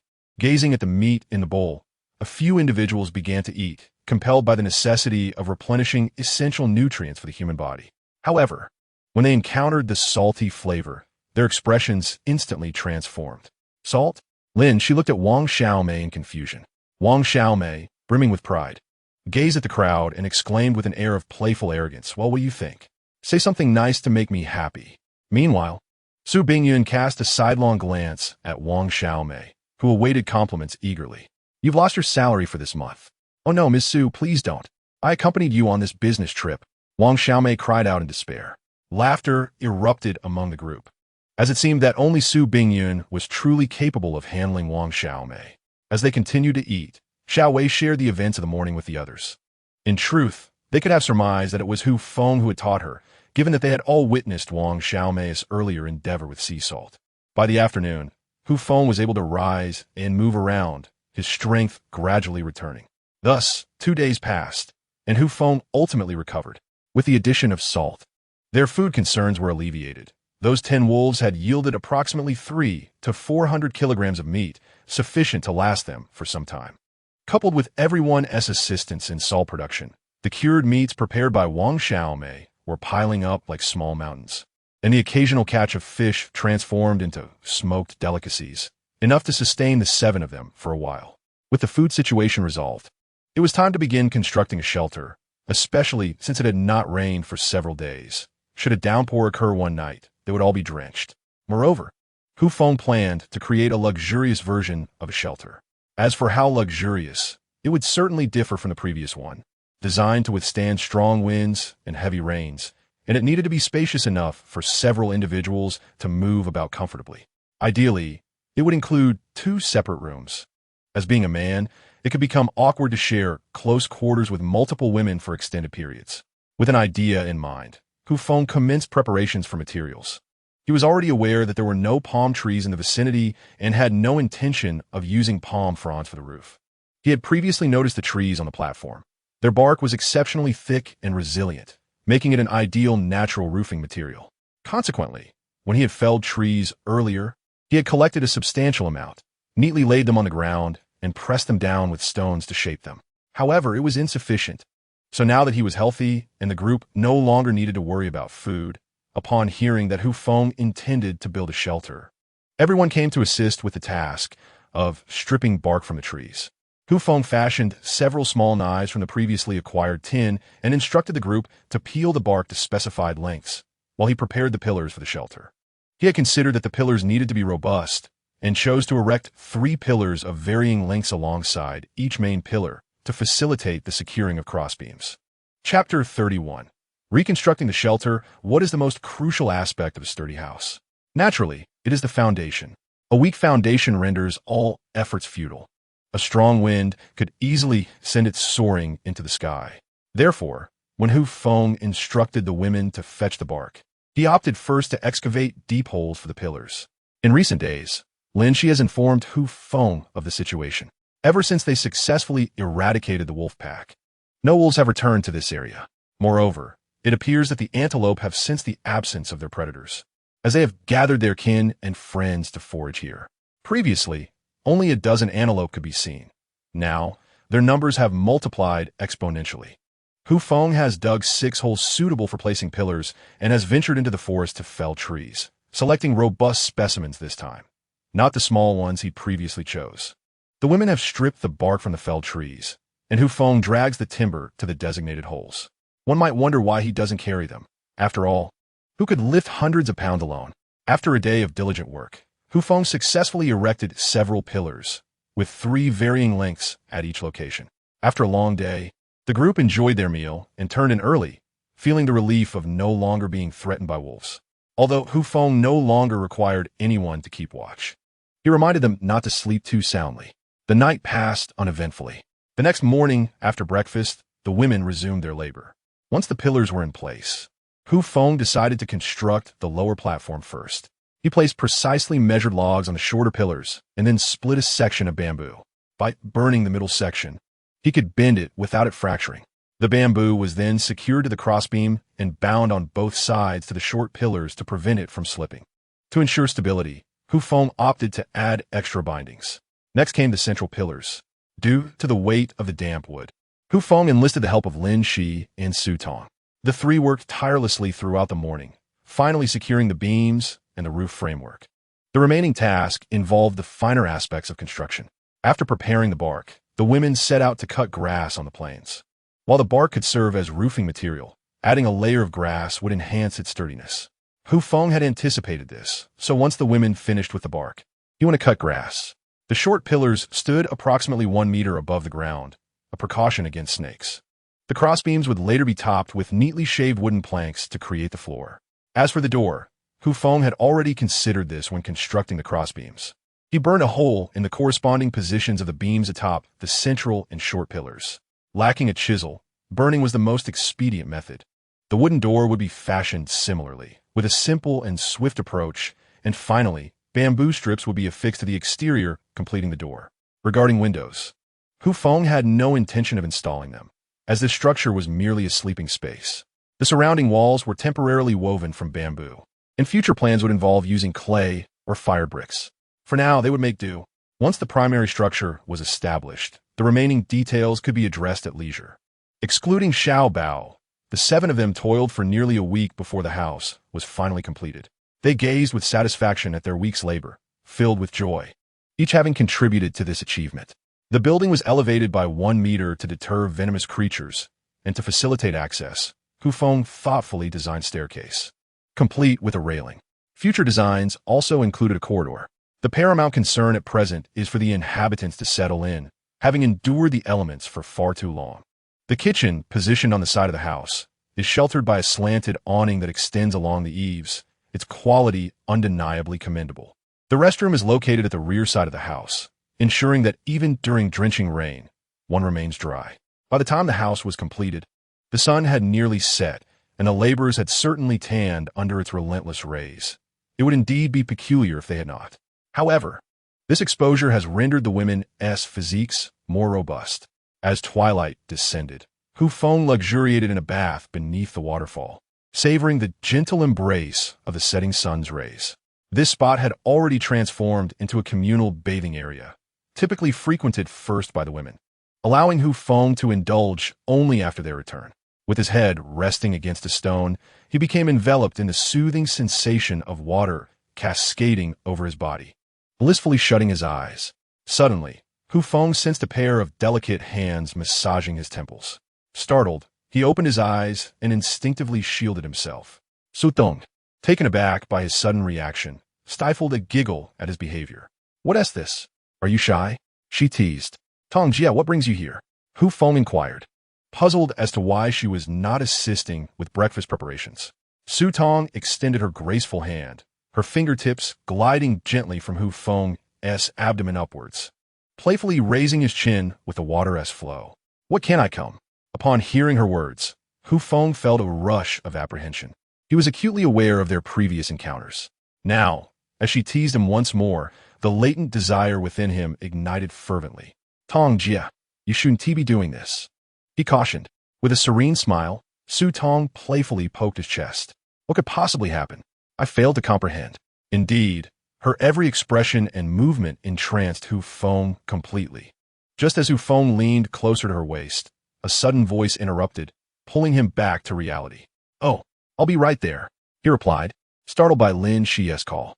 He hurriedly donned his clothes, disregarding his dampness, and hastily slipped into what had become a crop top, his concerns for modesty cast aside.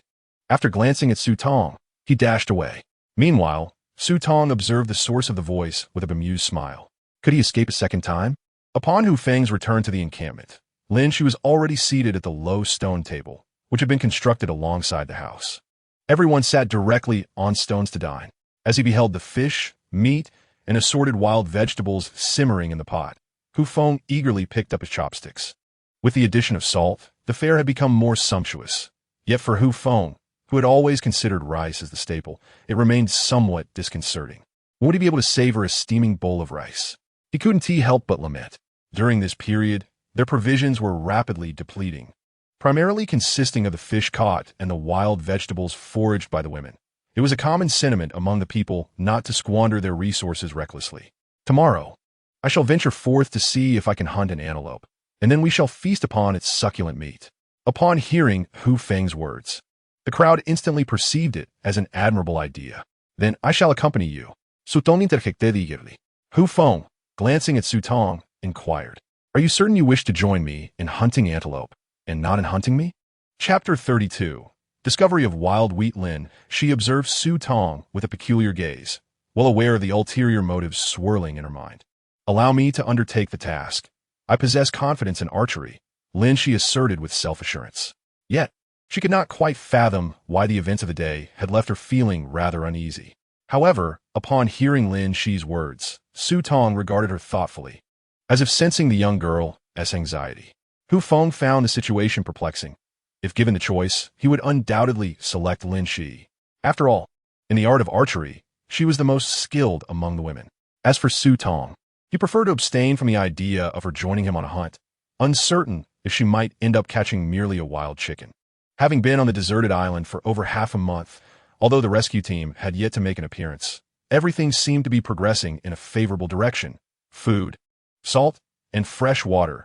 No longer did they live in constant trepidation. Ultimately, It was Lin Shi who set out with Hu Feng, as the others trusted her experience in hunting, and she was also a physician, possessing knowledge that surpassed theirs. Almost 10 days had passed when Hu Feng and Lin Shi returned to the site where the wolf pack had once roamed. The area had transformed, with the wolves' absence. Antelopes frolicked joyfully across the plains, blissfully unaware of the lurking dangers. Yet, they had forgotten that although the wolves were gone, far more fearsome creatures, humans, had arrived. As Hu Feng surveyed the familiar surroundings, he felt a profound sense of relief. Lin Shi, on the other hand, appeared at ease, with the threat of wolves eliminated. The place had become a veritable paradise. By the way, thank you for that day. Hu Feng expressed gratitude for the first time in a long while. Had she not arrived promptly, he shuddered to think of what might have transpired. No need to thank me. We are all part of a collective. Lin Shi responded with a fa of politeness, yet her mind lingered on the events of the morning. The more she contemplated, the more vexed she became. Damn it. Why hasn't the rescue team arrived yet? She muttered under her breath. Left with no option, she could only blame the rescue team. If they had arrived sooner, would there have been so many troubles? What? Hu Feng, caught off guard by her muttering, queried in confusion. Lin Shi, already frazzled, shot him an exasperated glance. Which one are you looking for? Hu Feng, unable to keep pace with Lin Shi's erratic thoughts, found himself bewildered by her sudden change in demeanor. Had a relative arrived? Not wanting to dwell on it further, Hu Feng decided to focus on the primary task at hand. Hunting. He had never contemplated exhausting the resources of this land. Although antelopes thrived here, indiscriminate slaughter would soon lead to their extinction. Therefore, Hu Feng resolved to target only the older male sheep, resolutely sparing the females. For this was a natural pasture that could potentially sustain itself in the long run. Choosing their target, Lin Shi shot an arrow that struck the rear of a distant antelope. The antelope, startled by the sudden pain, lifted its head and glanced around, noticing the two figures of Hu Feng and Lin Shi far off, but paid them no heed and resumed grazing. However, not long after, the antelope began to feel weak, its legs trembling until it finally collapsed. The surrounding antelopes remained oblivious, continuing to munch on the grass and gradually shifting their positions.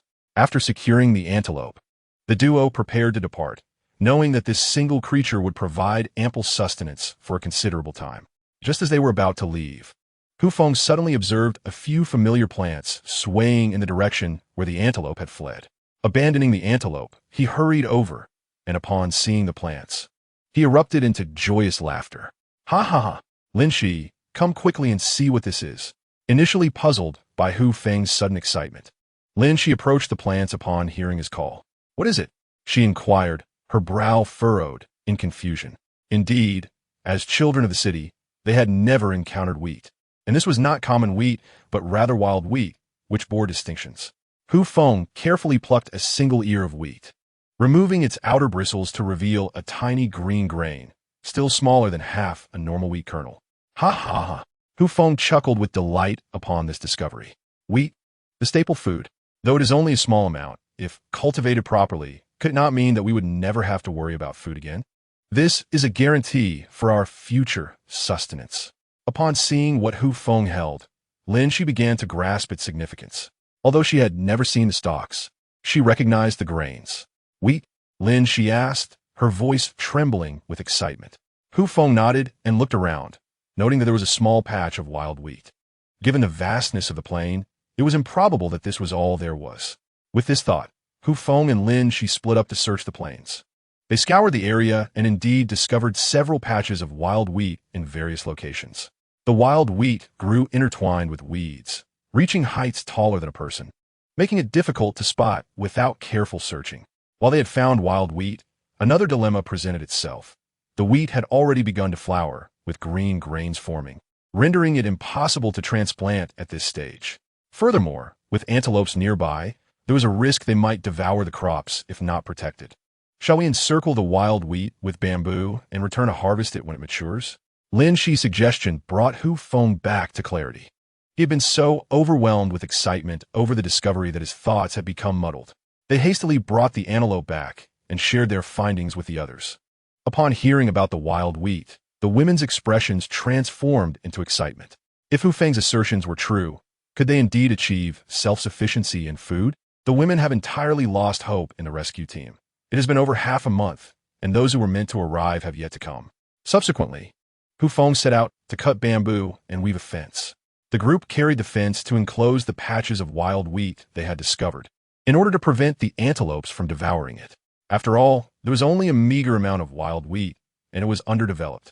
If the antelopes were to graze on it, there would likely be nothing left. Presently, their primary source of sustenance came from the antelopes.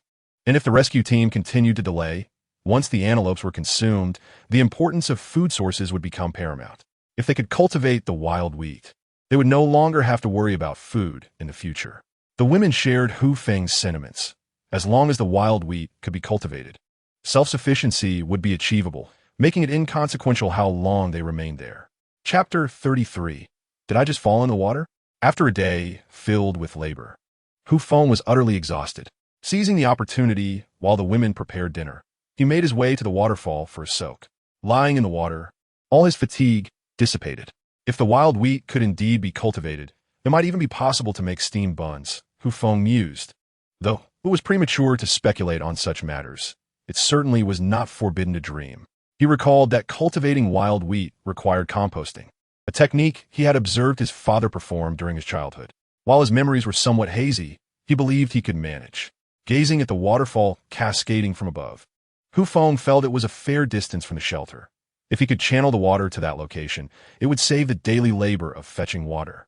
With this thought, an idea emerged in Feng's mind, prompting him to consider trying it out the following day. Additionally, he could experiment with the iron pieces they had brought along to forge some new tools. As he pondered, Feng comfortably closed his eyes to rest, knowing the women would come to call him once dinner was ready. Suddenly, he heard footsteps approaching, cautious and seemingly hesitant to disturb him. Feng smiled knowingly, estimating that it must be his older sister Su Tong, recalling their previous encounters vividly.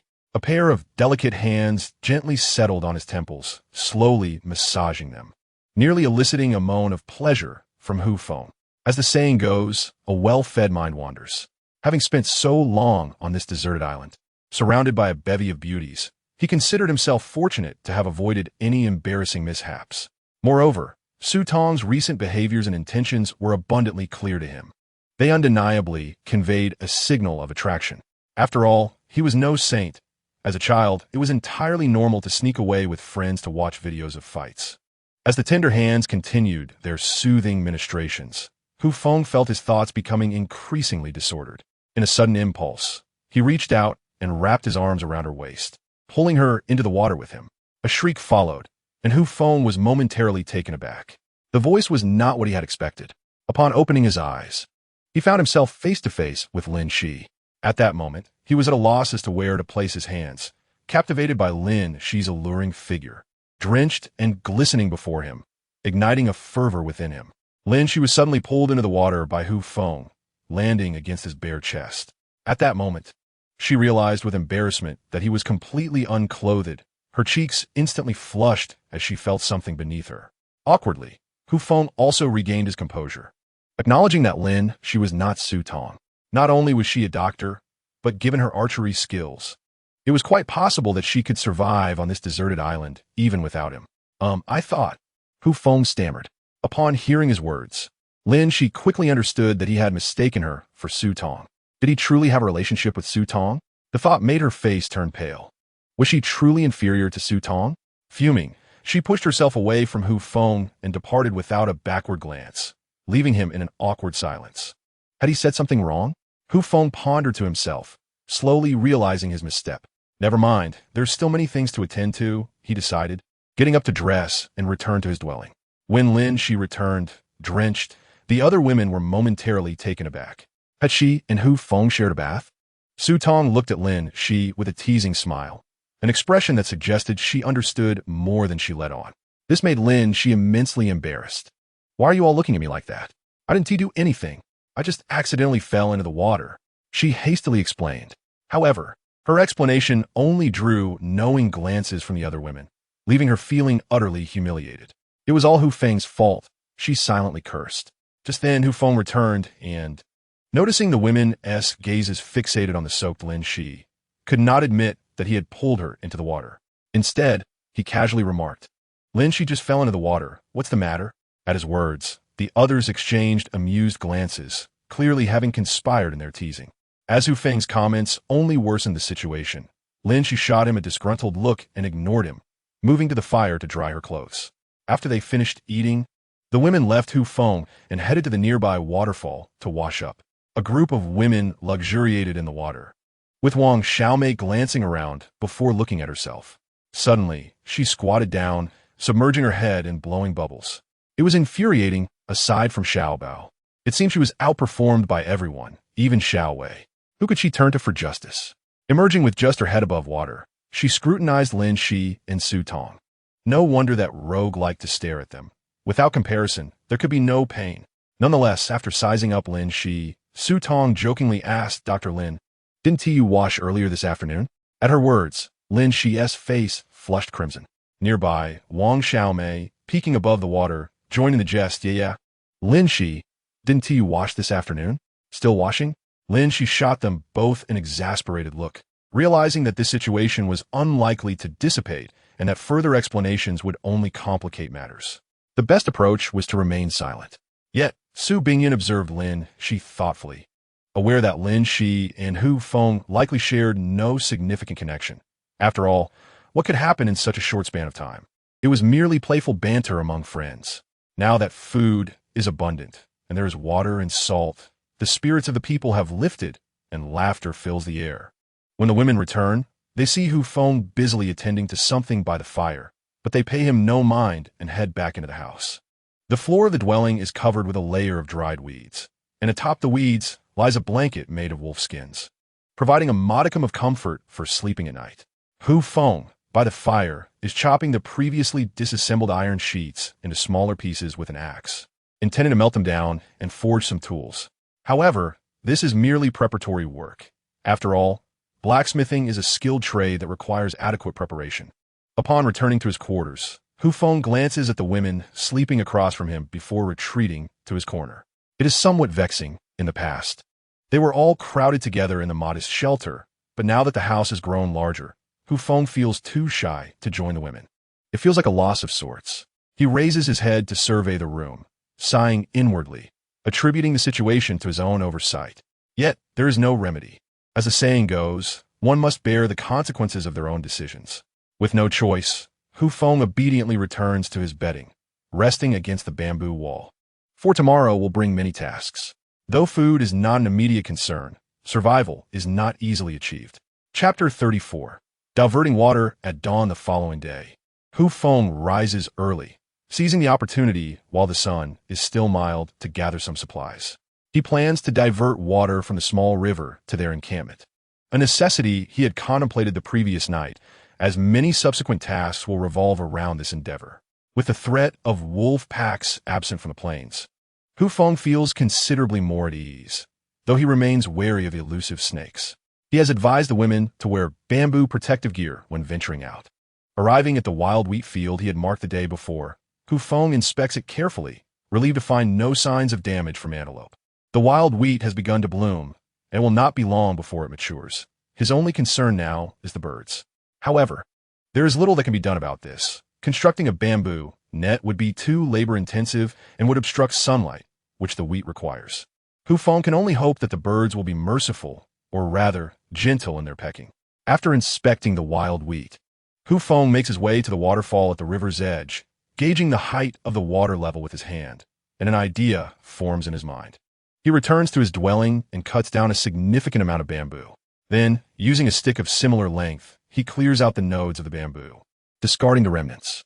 With the bamboo in hand, he heads to the small river, digging a trench in the ground with his axe before placing the bamboo into it, arranging larger pieces over smaller ones. At the joints, Hu Feng seals them with earth, ensuring a secure connection. The series of bamboo pipes lead to the enclosure above the encampment, where he constructs a support structure with 3 bamboo poles on the lower platform, placing the bamboo tubes atop it, and finally burying all the bamboo along the way. Returning once more to the riverside, Hu Feng diligently gathered a multitude of stones, skillfully constructing a modest dam. Observing the water level gradually rise, ultimately submerging the spot where the bamboo tube was buried, a sense of satisfaction washed over him. He hastened back to the campsite, and indeed, after a brief wait, yellowish water began to flow from the bamboo tube, accompanied by remnants of unwashed bamboo segments. In no time, the water transformed into a crystalline stream. The bamboo tube, perched upon a bamboo frame, was positioned approximately 2 meters above the ground, a deliberate choice by Feng, as he had further plans in mind. Hearing the splashing sound of water, the women, having just washed at the waterfall, initially thought it was raining. Upon witnessing the flowing water before Feng, they joyously rushed over. Quickly realizing the reason behind the sudden decrease in the waterfall's flow, she playfully dipped her hand into the descending water, laughing with delight. Finally, the arduous task of fetching water was no longer necessary. Of course, Feng's motivation for this endeavor extended beyond mere convenience. Wang Xiaomei had already prepared a delectable breakfast of mutton soup and roasted lamb, after which everyone busied themselves with their respective tasks. Wang Xiaomei continued her search for ingredients, now not only for wild vegetables, but also for seasoning. If one were to glance at the vacant plot to the left of the house, they would see various plants. Those were all ingredients Wang Xiaomei had gathered, with the exception of wild scallions, which Feng did not recognize either. Su Bingyun and Lin, she took the little ones, Xiao Wei and Xiao Bao, to inspect the fish trap, as their seafood supply now depended solely on it. The beach had long been stripped bare by the group. As for Su Tong, she surprisingly chose to accompany Feng today, which even he had not anticipated. This change likely stemmed from the previous night's events. As Lin, she felt a bit shy. After all, she had always been the one assisting Feng. With a new companion, Feng did not exhibit any tenderness, for he was intent on constructing a water wheel. He first procured a sizable tree trunk, then, using an axe, shaped the center into a cylindrical form while tapering both ends into smaller wooden sticks. With a hand, he marked 7 or 8 positions on the surface of the cylinder. Subsequently, he instructed Su Tong to kindle a fire, placing the burning charcoal at the marked locations, and began to blow through a small bamboo tube. Before long, amidst the swirling smoke, a round hole appeared on the surface of the trunk. Following the pattern, Feng systematically drilled small holes at the remaining marked spots. He then found some sturdy wooden sticks, driving them into the holes, ensuring that all sticks were aligned a level plane, making necessary adjustments for any that were not. Once everything was properly aligned, Feng fitted a bamboo tube over the protruding wooden sticks, specifically selecting a segment that resembled the bamboo bowls they used for meals. He then approached the stream of water he had diverted that morning, observing the flow from above, before taking a bamboo strip to make further markings. Measuring the distance, he procured 2 tree stumps, forcefully driving them into the ground on either side of the water flow, and then horizontally binding a small bamboo tube atop them. The previously constructed water wheel was relocated and set upon wooden stakes. The round log protruding from the center of the water wheel was inserted into a bamboo tube affixed to the stake. Feng gave it a tentative turn, discovering that only a modest amount of force was required. Subsequently, he directed the flowing water into the bamboo tube, and as it filled, the impact of the water caused the water wheel to rotate with a delightful clatter.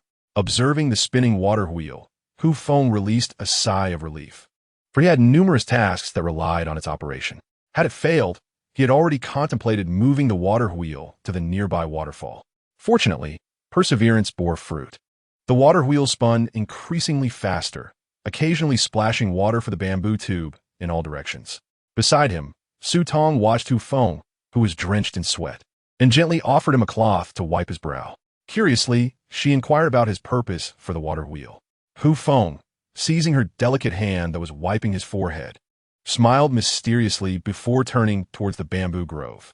With the water wheel complete, his next endeavor was to construct a blast furnace and bellows. However, before undertaking these tasks, he needed to prepare some charcoal. Charcoal was relatively simple to procure, yet it was now lunchtime, and the blazing sun posed a risk of heat exhaustion. Thankfully, Wang Xiaomei found it easier to fetch water for cooking. Previously, she had worried about conserving water, but now it was conveniently close, allowing her to simply carry a pot to wash. After their meal, Feng rested against a pillar by the kitchen while the women retreated inside. However, the midday sun was merciless, rendering the indoor atmosphere stifling and causing them all to sweat profusely. To avoid any unnecessary awkwardness, Feng refrained from entering the house again after his initial rest, not due to the women's objections, but because he feared that re-entering would leave him utterly drained. Lying beside the kitchen, Feng felt waves of heat wash over him, becoming increasingly unbearable. Thus, he dashed over to the water wheel and doused himself with water, instantly feeling refreshed. Chapter 35. Pottery in such sweltering weather, sleep was nearly impossible. Even if one managed to doze off, they would likely awaken drenched in sweat and discomfort. With no alternative, Feng resolved to occupy himself. He ventured into the bamboo forest and harvested several stalks, intending to weave various items: a dustpan for scooping dirt and a sieve for sifting fine soil, which would be used for crafting pottery.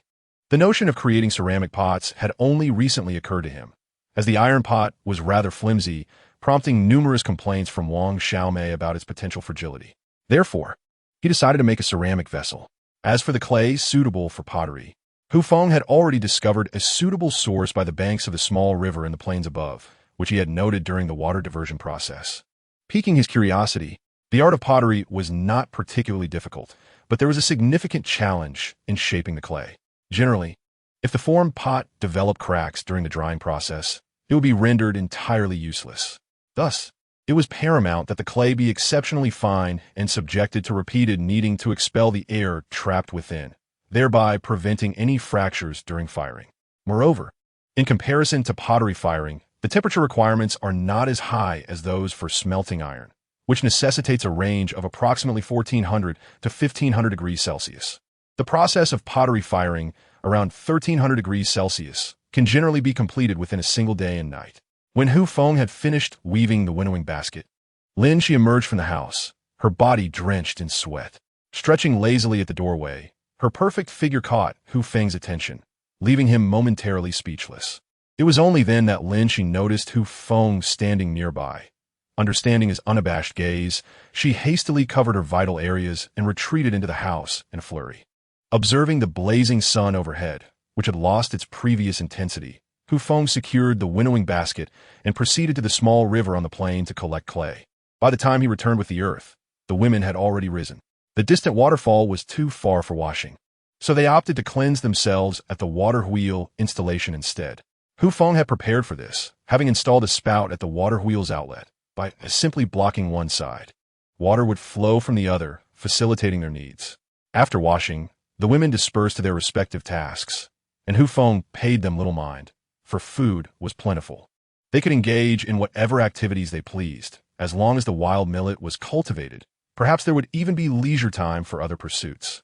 Placing the clay beside the water wheel, Feng returned to gather more. The initial step was to knead the clay. Ideally, it should be mixed with water to form a slurry, then filtered and dried. However, Feng lacked the luxury of time, so he employed the woven sieve to extract impurities and larger clumps of clay directly. Once he had sifted through all the clay, he added water to the finer mixture and began kneading, rolling up his pant legs and using his feet to tread. This crucial step in pottery making required meticulous care.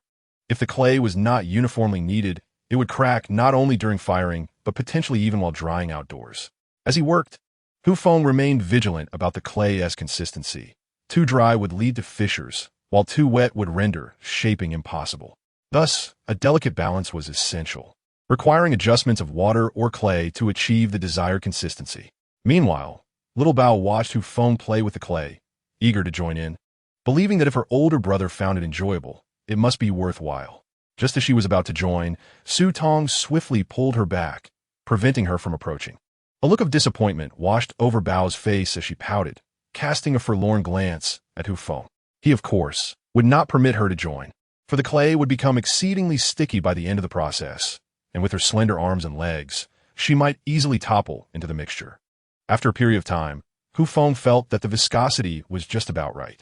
He stepped out to wash his feet and then brought over a piece of wood. He carefully carved a small segment from it, forming a circular wooden disc. Using fire, he created a hole in the center and inserted a wooden stick. Next, he gathered some stones to construct a platform, ensuring a space was left for the hole, upon which he placed the wooden disc. After testing its rotation and finding it uneven, Feng sought out smoother stones to stabilize it until it could turn smoothly, thus completing the foundation. He then retrieved some nylon cord left over for making bows and arrows, tying its ends together. One end was secured to the wooden stick beneath the disc, while the other was attached to the axle of the water wheel. Hu Feng tested the mechanism, and upon seeing the disc rotate with the water wheel, he felt a sense of relief. A simple pottery wheel was now complete, and the next step was shaping the clay. Hu Feng first took a lump of clay and placed it on the wheel, rolling it into a long strip. He then shaped a small portion into a circle. As the wheel spun, he gradually shaped the clay, adding strips of clay one by one, occasionally moistening his fingers to enhance the cohesion of the mixture. Before long, a ceramic pot emerged. Hu Feng carefully pulled it from the base using fine string and set it aside on a slab to dry. He proceeded to create other items, ceramic bowls, pots, and jars. However, he refrained from attempting to make larger ceramic vessels, as he lacked sufficient clay, and the disc could not accommodate such sizes. Even if he were to use a larger disc, he estimated that the water wheel would be incapable of handling such weight. As dusk approached, Hu Feng surveyed the completed ceramic bowls and pots beside him, although they paled in comparison to those crafted by skilled artisans. He reassured himself that their functionality was what truly mattered. He also made multiple copies of each item, understanding that there would always be a margin of error. Even in specialized pottery workshops, defects were inevitable. Meanwhile, Wang Xiaomei, having prepared dinner, scrutinized Hu Feng's drying pots, examining them from various angles, always finding them lacking in aesthetic appeal. Frustrated by her inability to craft herself, she refrained from trying her hand at it.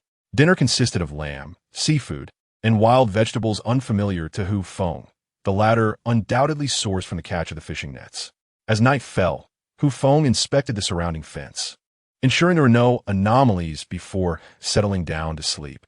This fence served as a barrier against wild beasts, and any breach could spell disaster for them all. Though the wolf packs of the plains had been dealt with by Hu Feng and Lin Shi, the vastness of the island left uncertainty about whether other wolves might venture from different areas. Thus, caution remained paramount. Upon reaching his dwelling, Hu Feng sat beside the crackling fire. The tobacco he had been smoking was long gone, a reminder of his fleeting youth. Though he occasionally felt a pang of sadness, he recognized that here there was little he could do about it. The rescue team remains uncertain about their arrival. If they do not come, the group may be destined to spend their lives on this desolate island. Fortunately, the presence of Lin Shi and her companions, a bevy of lovely ladies, provides some solace. Otherwise, the solitude would likely have led to despair. Chapter 36. The dream of thunderstorms. Upon returning indoors, Hu Feng gazed upon the array of women lying peacefully before him. A smile crept across his lips. Had this been back home, he would never have intersected with any of these beauties. Yet, a maritime disaster had irrevocably altered the course of all their lives. As dawn broke, Hu Feng stirred from a pleasant slumber and glanced towards the women. Wang Xiaomei and Lin Shi had mysteriously vanished, while the others remained asleep, nestled on the wolf pelts. The morning on this island was the perfect time for rest, neither too cold nor too warm. Stepping outside, Hu Feng surveyed the sky and felt a sense of foreboding. Dark clouds loomed overhead, accompanied by the briny breeze of the sea. He hurried to the spot where he had prepared earthen jars to dry the previous day, only to find Wang Xiaomei and Lin Shi carefully relocating the jars to a sheltered area behind the kitchen, ensuring they would remain dry and using stones as makeshift supports. Upon noticing Hu Feng's arrival, Lin Shi greeted him with a smile before resuming her task. However, Wang Xiaomei, catching sight of him, called out, "What are you staring at? Come help us. You can manage those larger ones." Hu Feng dashed over, lifting a jar and heading towards the kitchen's rear. At last, once the three of them had safely relocated all the jars, the torrential rain began to pour. Hu Feng scanned the roof of their shelter for any potential leaks, clutching some dry grass, ready to patch any openings.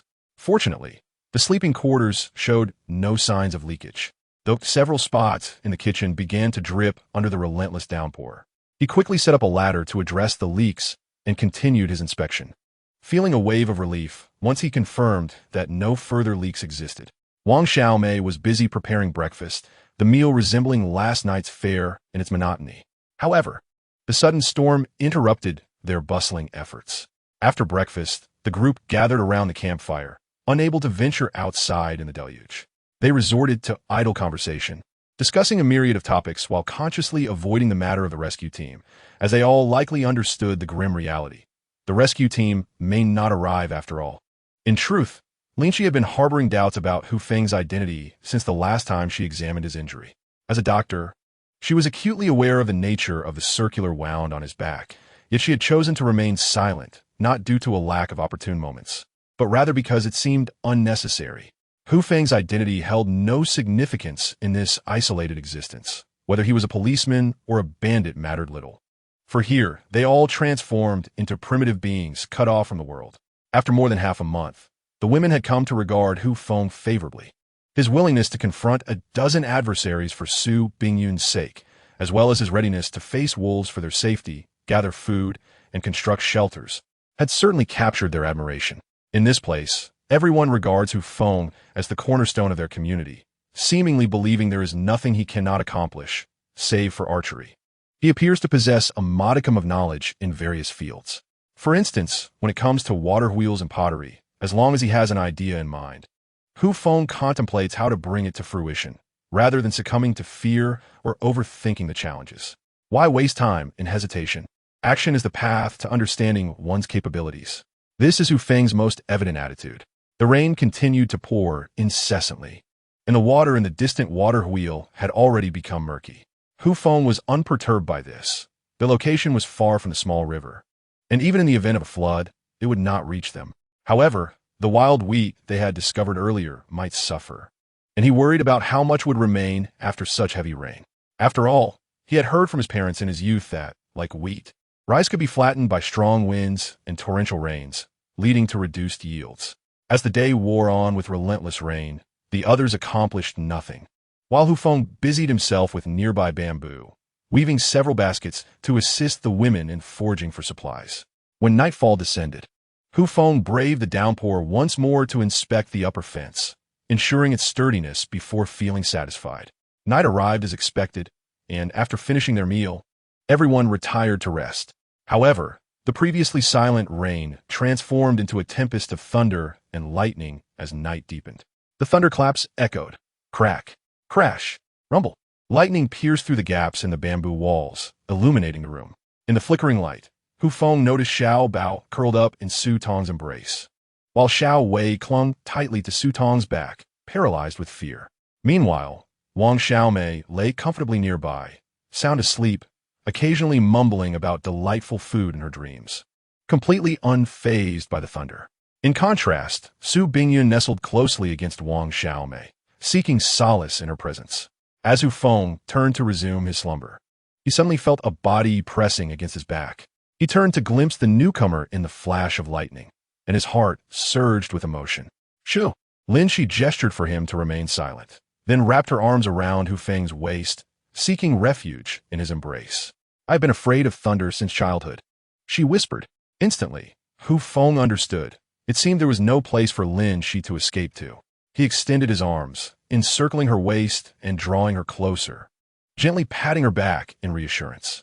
It's all right, I'm here, he comforted, feeling the warmth of his hands around her waist. Lin Shi stiffened momentarily before relaxing, nestling into Hu Feng's embrace. I will go back once the thunder stops, she explained, lost in her own thoughts. Hearing her words, Hu Feng smiled in the darkness and responded with a soft outside. The storm raged on, but within, a sense of tranquility enveloped them. Lin Shi, initially uneasy, gradually found solace in Hu Feng's arms and drifted into peaceful slumber. Hu Feng, holding Lin Shi, transitioned from his earlier restlessness to a serene embrace, eventually surrendering to sleep as delightful dreams danced through his mind. In the early hours after the thunderstorm subsided, Lin Shi suddenly awoke, sensing something resting upon her chest. Instinctively, she glanced down, her cheeks flushing crimson. As memories of the previous night flooded back, she noticed Hu Feng, still in slumber, drooling slightly, clearly lost in delightful dreams. With utmost care, Lin Shi extricated her hand from his grasp and slowly maneuvered her body back to her own sleeping space. Once Lin Shi departed, Hu Feng abruptly opened his eyes.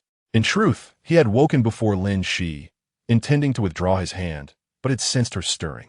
Reluctantly, he opted to feign sleep, lest the situation turn awkward. Feeling the emptiness where her warmth had been left him momentarily disoriented.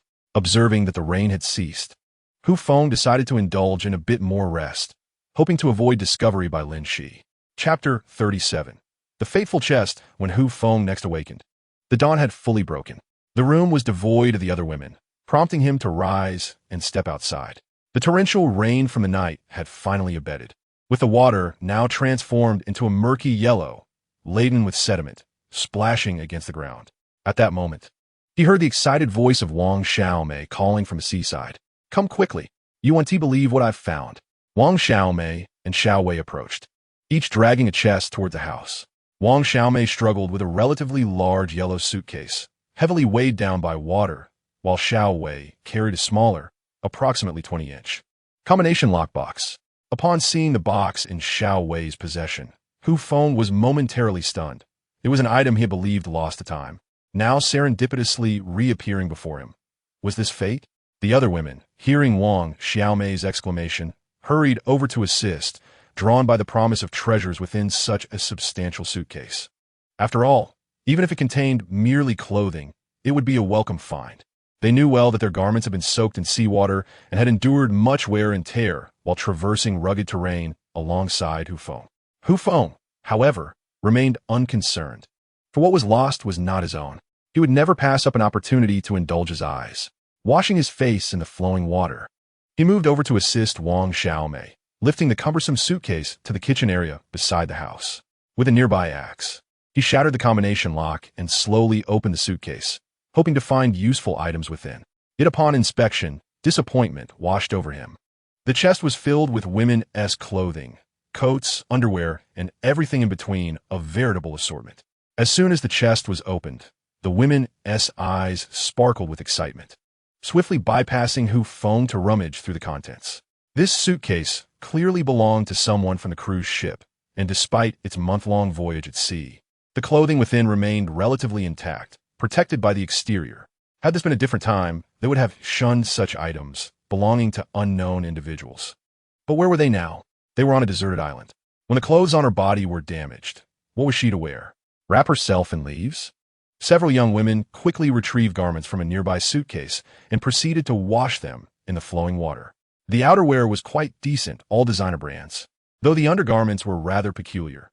However, they were grateful to have anything at all. Once the women departed, Hu Feng glanced at the small box beside him, lost in contemplation about its contents. He knew all too well that it was indeed his own suitcase. At that moment, he suddenly noticed something nestled within the compartment of the suitcase lid. Upon extracting it, he was taken aback to find several pairs of black stockings, a towel, an unopened box of Durex, and a compact electric shaver. A shaver? Hu Feng stared at the object in his hand, utterly perplexed. This was clearly a woman's suitcase. What on earth was a shaver doing inside? What could it possibly be used for? The mystery eluded him. Nevertheless, this did not deter Hu Feng from inspecting the shaver. It was still damp, and when he flicked it, water splashed out. He quickly disassembled the shaver with a small knife and placed the components in the sunlight to dry. Although he was uncertain whether it would remain functional after drying, he thought, why not give it a try? Recalling the sensation of shaving with a small knife, Hu Feng felt compelled to test it out. He casually tucked the Durex into his pocket, recognizing its potential utility. Once the lighter fuel ran out, it could be filled with water to create a magnifying glass, useful for focusing sunlight to start a fire. The young women had finished washing their clothes and hung them on a bamboo pole to dry. Upon returning to Hu Feng's side, they noticed he had yet to open the small box, prompting their curiosity as they gathered around him. "Open this one too," Wang Xiaomei urged, having realized that many of the clothes she had just washed were not her size. Perhaps the small box contained something suitable. Hu Feng was acutely aware of what lay within. Aside from one item, the rest were of no consequence, and he had no intention of revealing the useful item. Recognizing it as a double-edged sword, better to keep it hidden, he reasoned, clinging to hope to avoid disappointment. Wang Xiaomei regarded him with confusion, sensing something was amiss. However, Lin Shi seemed to grasp Hu Feng's intentions, quickly chiming in, "Exactly. We don't know what's inside, so let us treat it as a life-saving artifact," maintaining an air of mystery. This way, everyone can hold on a hope. Su Tong, pondering Lin Shi's words, recalled the peculiar behavior Hu Feng exhibited when the small box was brought by Xiao Wei. Acknowledging the significance of Hu Feng's feelings, she nodded in agreement. "Yes, that's a splendid idea. This way, even in dire straits, we won't face despair. On the other hand, Su Bingyun's thoughts were quite simple. If Hu Feng chose not to open it, then so be it. After all, such a small box likely contained nothing of value. Yet Wang Xiaomei, glancing at Lin Shi, scrutinizing Su Tong, and then turning her gaze to Su Bingyun, blinked in confusion. What was the point of keeping it? To download something? Looking at the small box before Hu Feng, her intuition told her it must hold many intriguing items. Since Hu Feng forbade her from visiting, she decided to find a moment to sneak a look herself, perhaps discovering something she desired within. Wang Xiaomei truly applauded her own idea, with that in mind. She was no longer in a hurry and planned to prepare breakfast with Su Tong. Just as she took a couple of steps, she suddenly recalled that she had previously gone with Xiao Wei to check on the fish traps. What about the fish? Oh dear, almost forgot. With that thought, she turned and raced towards the seaside. The others looked on in confusion, wondering what had gotten into Wang Xiaomei this time. Before long, she returned, clutching several fish in her hands, and their bewilderment turned to understanding. You startled me. I thought something was wrong. Su Bingyun Gomlai, casting an annoyed glance at the approaching Wang Xiaomei before disregarding her. Su Tong, ever perceptive, joined Wang Xiaomei in preparing breakfast, while Xiao Wei tended to the fire. As for Xiao Bao, she was still rubbing her sleepy eyes, leaning against one side of the kitchen, dozing off. She was undoubtedly the most relaxed person there. Although Su Tong woke her early every day, it did not prevent her from continuing her slumber. Since her mother wouldn't allow her to sleep in the room, she figured it was acceptable to doze off outside. So before breakfast began, Xiao Bao drowsily leaned against a post, her little head bobbing up and down adorably. Xiao Bao is calling for Big Brother to eat. Suddenly, in her daze, Xiao Bao lifted her head, her eyes sparkling as she looked at her mother. What?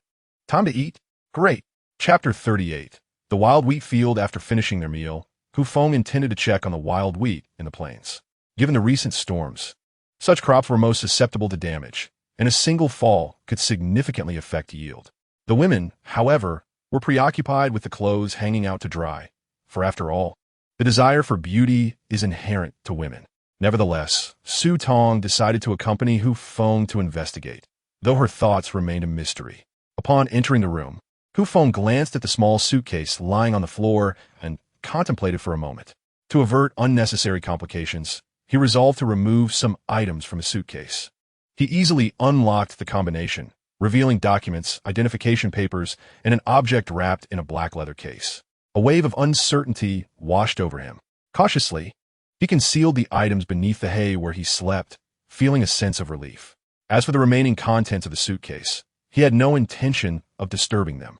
Everything had already been committed to memory and was of little use. He locked the suitcase again, scrambled the combination, and gazed at it, uncertain whether his actions were wise. Stranded on this desolate island, with unfamiliar surroundings, there was little time to ponder other matters. Survival was the paramount concern. Upon reaching the wild wheat field with Su Tong, Hu Feng breathed a sigh of relief. Although some wheat had fallen, the damage was not catastrophic. He picked up wild grass from the side and propped up the fallen wheat, binding them tightly with the grass. As for his reasons, he could not quite articulate them. He simply remembered his father performing the same task in his youth.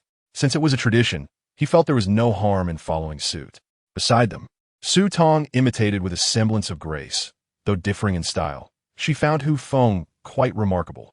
Under the relentless sun, they toiled throughout the day, finally managing to set upright all the fallen wild wheat. Su Tong rose, massaging her weary back and wiping the sweat from her brow. And in a tone filled with anticipation, she proposed, "Shall we go cool off by the river?" Hearing her suggestion, Hu Feng glanced at the blazing sun above and readily agreed. Indeed, this heat is utterly unbearable. Upon Hu Feng's consent, Su Tong beamed with the joy of a child, nearly leaping in delight. They traversed the grass and arrived at the riverbank, seeking a shaded spot beneath the trees. Hu Feng promptly shed his shirt and plunged into the water. Although shallow, he was still submerged. "Refreshing," he exclaimed, then submerged his head beneath the surface.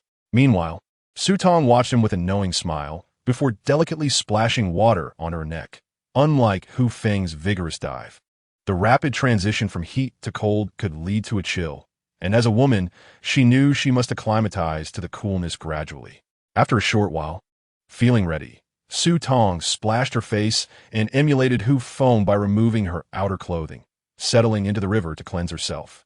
Hu Feng washed his face and then reclined in the water, reveling in the refreshing respite from the scorching sun.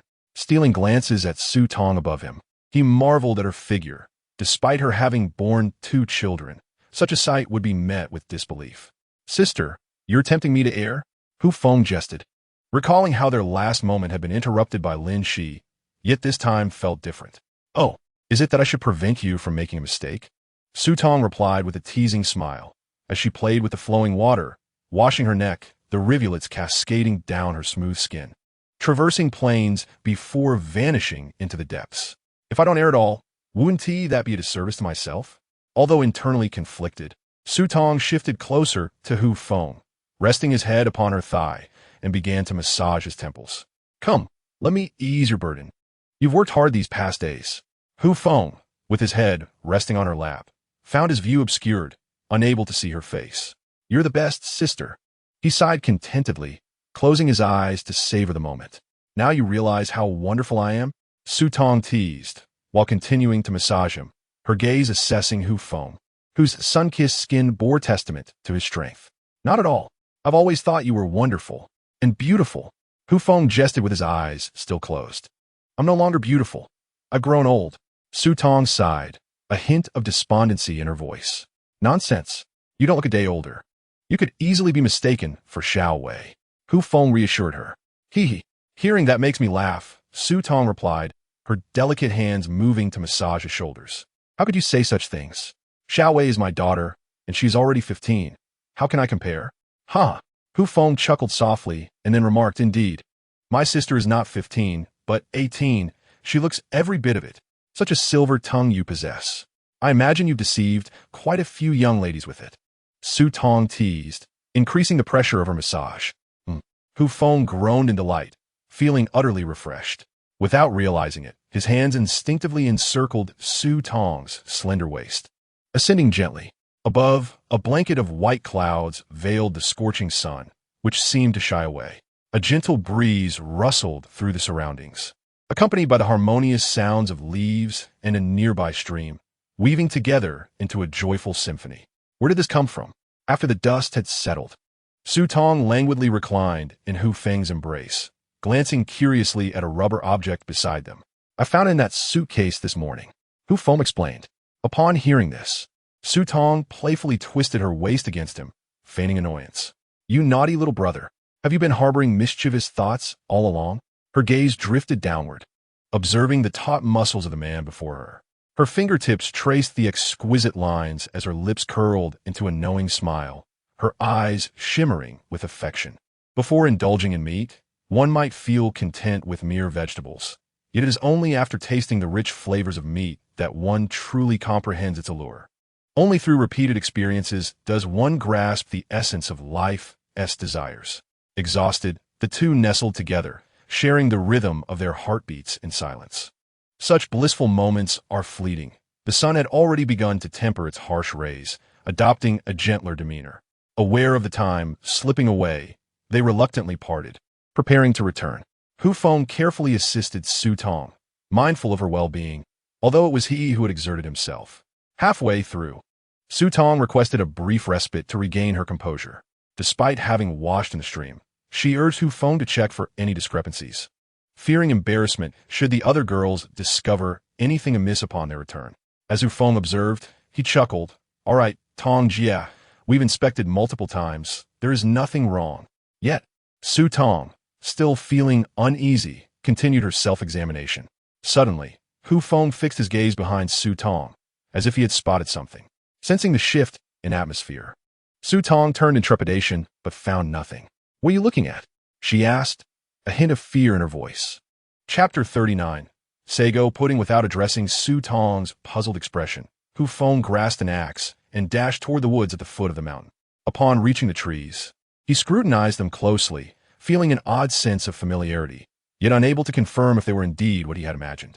The trees stood tall, around 10 meters high, with sturdy, straight trunks and lush growth, their green, feathery leaves extending several meters long. Alone, Su Tong hurried to catch up with him, watching his examination of a particular tree with confusion. "Is this tree more beautiful than me?" she exclaimed, her frustration palpable. To speak candidly, Hu Feng felt that the tree before him bore a striking resemblance to a species he had encountered in Thailand, known as the sago palm, or in local parlance, the sago tree, a towering evergreen belonging to the family of palms. The reason behind Hu Feng's expression, reminiscent of a man smitten by beauty, lay in the fact that the sago tree's robust trunk is laden with starch. Before the tree blossoms, the locals would fell it, slicing the trunk into segments, which they then split in half. Subsequently, they would meticulously scrape the starch from the woody interior, soaking it in clear water to yield a milky, starchy liquid.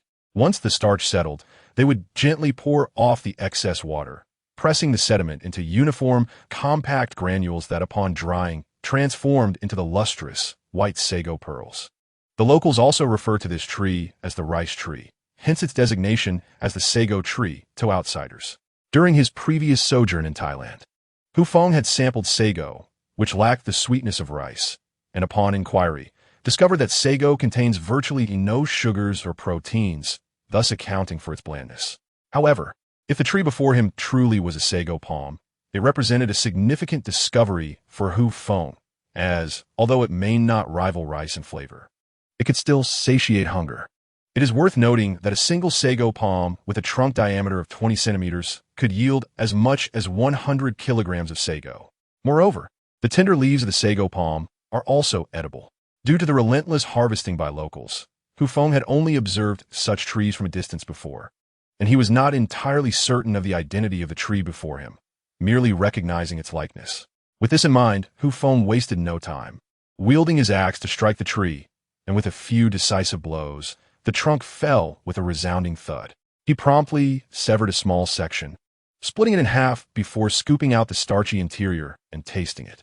It was dry and flavorless, rather unpalatable. Can it really be eaten? Sutonging Wayer perplexed. After sampling it, Hu Feng's face lit up with delight. The absence of flavor was to be expected, as starch is inherently tasteless. Ecstatic, he scooped Su Tong into his arms, twirling her joyously in the air. "Ha, we have food now," he exclaimed with glee. Stop. I'm getting dizzy." Su Tong shouted, clinging tightly to Hu Feng's waist. After a few more spins, Hu Feng finally set her down, brimming with excitement. "Ha, do you know what this is? It's the sago tree, rich in starch, perfect for making rice." Sago? Su Tong paused, suddenly recalling something. "Are you saying that the unpalatable sago we had in Thailand comes from this tree?" Hu Feng nodded in affirmation. Indeed, while the flavor of sago cannot compete with rice, in this desolate island, who could afford to be choosy? So does this mean we can have rice? Su Tong's eyes sparkled with hope. In theory, yes. Hu Feng concurred. Recognizing that he was uncertain about the process of producing sago, he began chopping the sago tree into manageable sections, preparing to transport them back, knowing that a tree of such size could not be moved in one go. Thus, he opted for a back-and-forth strategy. Naturally, Su Tong assisted by carrying a smaller segment, doing her best to help Hu Feng. Upon returning to their encampment with the sago tree, the other women speculated on what Hu Feng was planning to construct, paying little mind to his endeavors. As the ceramic pots were still drying and had yet to be fired, the endeavor to create sago required the use of the already thin iron pot. Hu Feng and Su Tong did not return for lunch. Yet the attentive Lin, she left food for them. After their meal, Su Tong felt a bit fatigued and retreated to the shelter for rest, while Hu Feng began working on the sago palm, hoping to prepare rice for breakfast. Even if they could not afford rice porridge would suffice. The other women had already busied themselves gathering firewood, foraging for seafood, and collecting vegetables, all of which required manpower. Hu Feng took the small section of sago palm brought back by Su Tong and split it in half. With a small knife, he meticulously scraped away the layers of the fibrous interior, placing them into the iron pot. Once he felt it was adequate, he added clear water and stirred until the mixture transformed into a milky liquid, at which point he paused. He then washed his upper garment at the water source and filtered the liquid in the pot. While waiting for the sediment to settle, Hu Feng went to chop some bamboo, slicing it into strips, separating the green and yellow parts, and deftly weaving a winnowing basket with both hands and feet, intending to use it to hold the starch that would settle from the pot, as Wang Xiaomei would still need it in the evening. As dusk fell, the women returned, and Su Tong, having rested for a while, joined Hu Feng to assist him. Observing the white sediment in the pot, Wang Xiaomei inquired with curiosity, "What is this?" Hearing her question, Hu Feng placed the woven basket on the ground and smiled mysteriously at Wang Xiaomei. A fine creation. He then lifted the iron pot and poured out the clear water that had settled, leaving behind a small portion of starch. Subsequently, he emptied all the starch into the basket and moved it next to the fire that Su Tong had already lit to roast it. Before long, Hu Feng had roasted the starch into dry clumps. While sago could not be produced, sago flour was still achievable. Wang Xiaomei, perplexed, stood beside Hu Feng, poking the clumpy starch with her hand and contemplatively asking, "Can this be eaten? Is that a question directed at me?" "That's rather insulting," Hu Feng retorted, casting a glare her way. He then took a piece, crumbled it in his hand, and watched as the powdered starch fell through his fingers. After fully breaking it down, Hu Feng offered the starch to Wang Xiaomei, knowing that she was best suited for the culinary task. "Take this and see if you can make rice porridge." Wang Xiaomei, pondering the suggestion, ultimately decided to give it a try. That night, she placed a pot of porridge and some side dishes on the bamboo table, reasoning that since Hu Feng had prepared it himself, any shortcomings in taste would not be her fault. Observing the pot of rice porridge, Hu Feng was the first to scoop a large bowl full with a bamboo spoon, then reach for the side of antelope meat. Taking a sip of the porridge and a bite of meat, he found that, enhanced by the addition of salt, the porridge tasted remarkably similar to the usual fare. The others, witnessing Hu Feng's actions, also took a bowl of porridge, bracing themselves for an unpleasant experience. However, upon taking a sip, they were instantly greeted by a familiar flavor, their eyes lighting up in delight. "Wow, this is truly exquisite." Wang Xiaomei, one hand grasping meat and the other holding rice porridge, could not cease her chatter. Chapter 40. The pottery, a large pot of rice porridge, was swiftly devoured by the group, with Wang Xiaomei consuming the most. Patting her distended belly, Hu Feng reclined comfortably nearby, contemplating how perfect it would be to have a cigarette at that moment. Yet, such thoughts were mere fantasies, as he had long been deprived of that familiar scent. Indeed, the most effective method to quit smoking is to indulge in such reflections. At dawn the following day, Hu Feng rose early, for apart from teaching the girls to make starch, he had another important task to attend to. During breakfast, everyone found the food rather bland, each reminiscing about the flavors of the previous night.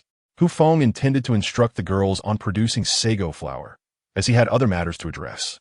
Wang Xiaomei was to prepare salt and cook, while Xiao Wei, Xiao Bao, and Su Bingyun were tasked with tending to the fish traps and foraging for wild vegetables.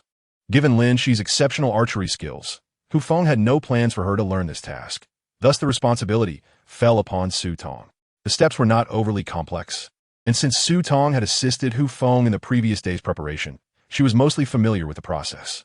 Consequently, Hu Feng provided only a brief explanation before returning to his own endeavors. He returned to yesterday's location to carry back the remaining sago palms, handing them over to Su Tong before immersing himself in his own work. Today, Hu Feng planned to construct a small kiln to fire the pottery jars that had been made previously but not yet dried.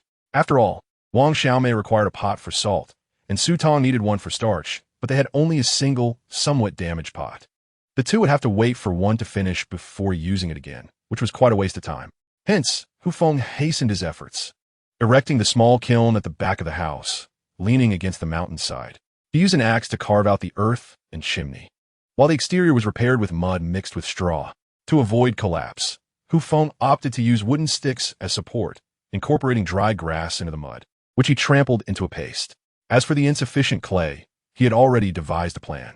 He intended to create a small pond in front of the water wheel, primarily for water storage, but also for easy access. Under the scorching sun, the formed pottery jars appeared dry, the surface of the clay slightly yellowed and cracked in places. Hu Feng could do nothing about it, as these imperfections could not be mended. After a day's work, Hu Feng finally completed the small kiln. He gathered some wood, chopped it into smaller pieces, and set them aside to dry. Then he collected some firewood and placed it inside the kiln, igniting it to evaporate the moisture. Otherwise, placing the pottery inside later could lead to complications. In the evening, the group once again enjoyed sago porridge, accompanied by antelope meat and several unidentified small fish, delighting their taste buds. Each person now had their designated tasks, with ample food and fresh water. Was this truly a life on a deserted island? It seemed more akin to a group of campers. After 2 days of relentless sun, the pottery jars finally appeared dry, and Hu Feng could hardly contain his impatience. He thought, regardless of the outcome, it was better to try than to hesitate. Failure is but a precursor to success. If one attempt does not suffice, multiple trials would surely reveal the solution. He opened the rear door of the small kiln and placed the dried pottery jars inside, subsequently sealing the stone door and mudding over the gaps to prevent any escape of air. Subsequently, he ignited the firewood within the kiln, adding the pre-split logs that lay nearby. The process of firing the kiln is a lengthy endeavor, requiring a stable temperature. Otherwise, the ceramic vessels may easily shatter. Throughout the night, Hu Feng tended the fire at the kiln entrance, which necessitates approximately 12 hours of continuous heat, contingent upon maintaining the right temperature. If special requirements are in place, the firing duration may extend further. The other women had already retired for the night, yet only Su Tong remained, ostensibly to assist Hu Feng in his pottery endeavors, though the true motives of her heart were likely known only to the two of them. As the night deepened, the chirping of insects filled the air. To ward off the incessant mosquito bites, Hu Feng lit a pile of damp mugwort nearby. This herb, fortuitously discovered by Lin Shi, possesses remarkable mosquito-repelling properties. Previously, Lin Shi had busied herself drying mugwort, which, once dried and ground in a powder along with charcoal and fine clay, could be fashioned into incense sticks. However, the incense produced by Lin Shi, while effective at repelling mosquitoes, either burned too quickly or failed to ignite altogether. At times, the incense would extinguish shortly after being lit indoors, proving quite troublesome. Thus, Hu Feng opted for the more effective yet somewhat wasteful method of using fresh mugwort, which significantly enhanced the efficacy of mosquito deterrence, sparing him the hassle of relighting incense in the dead of night. The flickering flames cast a warm glow upon Su Tong's face, her flushed cheeks appearing particularly alluring. Clearing his throat, Hu Feng spoke softly, aware that the proximity of the kiln to the house allowed their conversation to be distinctly heard.